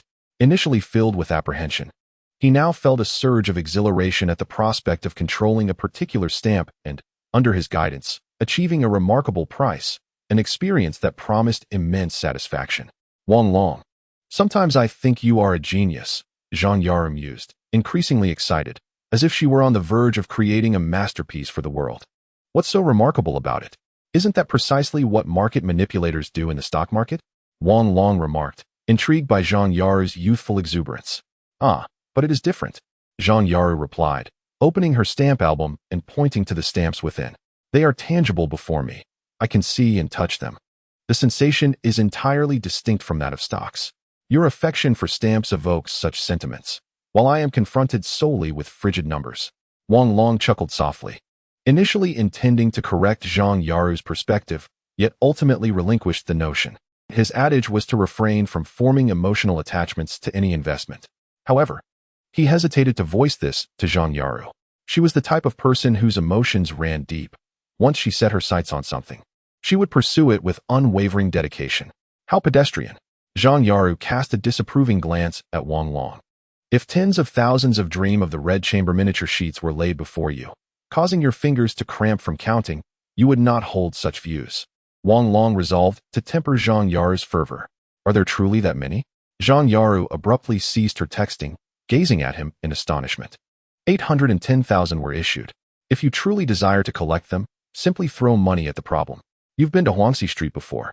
Stroll into a few shops, and 1,000 sheets will be yours, Wang Long replied, sipping his coffee with a smile. Why does everything you say reduce to mere numbers? Is there no room for sentiment? Zhang Yaru set her phone down, playfully reproaching him. There is indeed sentiment. Controlling the 06 edition is a passion in itself. With its exquisite appearance, graceful form, and profound essence, I intend to cherish such a specimen for a lifetime. Your eloquence is disconcerting. No wonder Sister Yanran has asked me to keep an eye on you, Zhang Yaru remarked, her cheeks flushing as she regarded Wang Long. The implications of her words were not lost on her. Sister Yanran has instructed you to watch over me. Yaru, you must be mistaken, Wang Long exclaimed, astonished at Zhang Yaru's revelation. I have agreed, hence I have resolved to keep myself in check, she replied with a smile, glancing at her phone. Sister Yanran is at the office. She mentioned you gave her 2 million yesterday, and she plans to return it to you tonight. She advised you to take it easy. Pray tell, what mischief are you both concocting? Wang Long leaned back in his chair, exhaling deeply. Zhang Yaru shook her head. Sister Yanran is far more astute and benevolent than we imagine. Miss Zhang, this fruit platter is complimentary for both of you. Wu Jie from the bar presented an exquisite fruit platter upon their table. Thank you, Wu Jie. Is your daughter nearing her break? Is she busy with her studies? Zhang Yaru promptly stood to engage in pleasantries. Fortunately, she will enter junior high next year, and we are currently preparing for her school selection with relentless tutoring. It is exhausting, Wu Jie replied, shaking her head with a wry smile. Alas, such is the state of affairs. Those with the means can afford tutoring, while many parents lack such resources, leaving them helpless. Which school do you wish for her to attend? Zhang Yaru, seemingly well-versed in this domain despite not having children of her own, inquired. I hope to send her to Guangming Middle School, and if that does not pan out, then back to the Moral Education Middle School in our district, Wu Jie declared proudly. Guangming Middle School ranks first among private institutions in Songjiang City, while the Moral Education Middle School holds the top position among public schools. The sight of two beautiful women together undoubtedly formed a picturesque scene, drawing the attention of patrons at nearby tables, even eliciting astonished gazes from passers-by outside. As they conversed, new patrons entered, prompting Wu Jie to return to the bar and resume her bustling activities. In my old age, I hope to have a coffee shop like this, where I can sit by the window, listen to music, and watch passers-by, reminiscing about the past, Zhang Yaru softly remarked. That is not a problem. Let us turn the lower floors of the Deep Hong building into a coffee shop, came the reply. Yes, by then. I shall serve you coffee in that cup every day. Zhang Yaru, delicately skewering a grape with a toothpick, extended it towards Wang Long's mouth, only to suddenly realize the impropriety of her action and swiftly withdrew, placing it into her own mouth instead. Wang Long stared at her, his mouth agape, wearing a look of utter despondency. Yaru, you've changed for the worse, he muttered as he walked towards the restroom. Chapter 82. You need not worry, the philatelic market is situated in the eastern part of the city, along the route to Songjiang University, which passes by the residential community where Zhang Yaru lives, as well as the Tianhe Securities Company. Each day, on her way home, Zhang Yaru would take a longer route to the coffee shop to bring home a well-prepared cup of coffee. The reason she chose this particular establishment was that she frequented it every time she visited the philatelic market, gradually becoming acquainted with the owner, Wu Miaomiao. Wu Miaomiao, who had once worked as a nurse in a hospital, married a doctor from the same institution. However, her husband eventually fell for another woman and chose to leave her, resulting in their divorce. After the separation, Wu Miaomiao opened this coffee shop. As a beautiful woman who had gone through a divorce, she often faced unwanted attention. Eventually, through mutual acquaintances, she met a police officer who, despite being a few years her junior, was devoted to her and accepted her daughter without hesitation. Their relationship deepened, allowing Wu Miaomiao to emerge from her previous fears and anxieties. Subsequently, Wu Miaomiao discovered a remarkable acumen for business, subsequently opening 2 more coffee shops in Songjiang City, while also managing her home with great care. As Zhang Yaru recounted this story in the car, her tone was tinged with melancholy. Although she was young and could not fully grasp Wu Miaomiao's struggles, she sensed the weight of her challenges through intuition. After all, most of the people Zhang Yaru interacted with were older than herself, imparting a maturity beyond that of the average girl. Shortly thereafter, the Mercedes drove directly into the employee underground parking lot. Zhang Yaru had preemptively called manager Hu to arrange a viewing of the office space. So she proceeded to the second floor, while Wang Long headed straight to the office. The office door was tightly shut, and no formal receptionist was present yet. To maintain the confidentiality of the company, Zhang Yaru insisted on working behind closed doors. Amidst a knock, Zhao Rong hurried over to open the door. If you have nothing to do these next 2 months, why not work here as a receptionist? The monthly salary is 1,000 yuan, Wang Long suggested, glancing at Zhao Rong. Sounds great. The conditions here are fantastic. I can eat and enjoy the view. Brother-in-law, it's settled then, she exclaimed. However, the company's secrets must be upheld, or it could jeopardize my relationship with your sister. Rest assured, I'm not a child, Zhao Rong replied, turning to lock the door. I'm on duty from now on. She promptly settled behind the reception desk directly facing the entrance. The workspace was bustling with activity as Zhao Yang and his colleagues were diligently examining the creations of Wang Long, while Zhao Yanran was occupied with a few girls cleaning up the litter. The newly installed surveillance equipment added to the disorder within the office. Upon Wang Long's return, everyone greeted him warmly, and Zhao Yanran blushed at the repeated address of President Wang. Although she rationally understood the necessity of such formalities, the reality felt rather awkward. I heard from Yaru that you intend to dominate the stamp market, and I am a bit concerned. Just how many ventures do you plan to undertake in a single day? Zhao Yanran expressed her worries in the conference room. The notion of trading stocks, engaging in warrants, managing a gaming company, and controlling the stamp market was bewildering to her. She couldn't fathom how Wang Long possessed such extensive knowledge. It's not particularly risky. It's merely a long cycle. We are currently in the depths of a downturn. All we need to do is buy, Wang Long replied with a smile. Once Yaru arrives, we can discuss it further. Your funds may still be of use. Why not utilize mine for now? It's indeed quite thrilling to think about. Zhao Yanran handed her bank card to Wang Long. If you find your energy limited, I can assist you for a month. After the graduation party, I'll hand over my responsibilities, and then I will have little to do. That works too.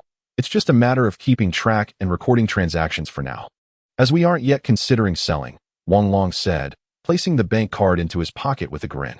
Yanran, this money is essentially locked away. If you need any funds, feel free to ask me. I am in a good financial position at the moment. All right, you have money. I suppose I can cozy up to the affluent, Zhao Yanran teased, rolling her eyes at him. A knock at the door interrupted their banter, and Zhao Yanran opened it to find Zhang Yaru, who entered with a laptop and 2 stamp albums. Sister Yanran, I need to discuss some matters with President Wang. Yaru. Calling him President Wang sounds quite odd to me. Just use his name, Zhao Yanran suggested softly. Okay, Sister Yanran, Zhang Yaru nodded, taking a seat beside her and handing over an album. This is the 2006 large edition album. The primary focus for us will be this variety. I checked the listings on each one online and have a rough understanding. Take a look. Zhang Yara stood, walked to the corner file cabinet, retrieved a few sheets of paper, and returned to her seat to write down the stamp varieties to be purchased, which she then passed to Zhao Yinran. These are the items Wang Long intends to buy. The United Front Against SARS 39 edition stamps are in this album, and the others are included as well. Oh, and I'll pull out the 2000 Large Dragon edition for you to see. How beautiful! Zhao Yinran exclaimed, marking several varieties in the album as she marveled at them. When it comes to physical collections, few can maintain complete rationality. Zhao Yinran's intuition told her that Wang Long's choices were undoubtedly the finest, and thus she felt a special connection to those varieties, which only seemed to grow more exquisite with each glance. Zhang Yara leaned closer, joining in on the discussion. The two engaged in quiet conversation, their expressions solemn, completely sidelining Wang Long in the process. Indeed, Wang Long suggested initially approaching the situation as one would when trading stocks. He has consistently held a favorable view of Kuaichao Matai. Upon my inquiry, I discovered that the lowest point occurred on September 23, 2003, when it was priced at 2,088 yuan. Let us use this date as a baseline and operate for a few days, reassessing if necessary. Wang Long gazed at Zhang Yuru in astonishment, nearly fainting. To his surprise, Zhang Yuru took his words to heart. Her initial intent was merely to bolster her confidence. Yet she was genuinely preparing to treat this endeavor as a stock investment. Very well, let her pursue this venture. Given the current lackluster market conditions, we can initially acquire goods at the previous transaction prices. If all goes well, we may lower the prices the next day.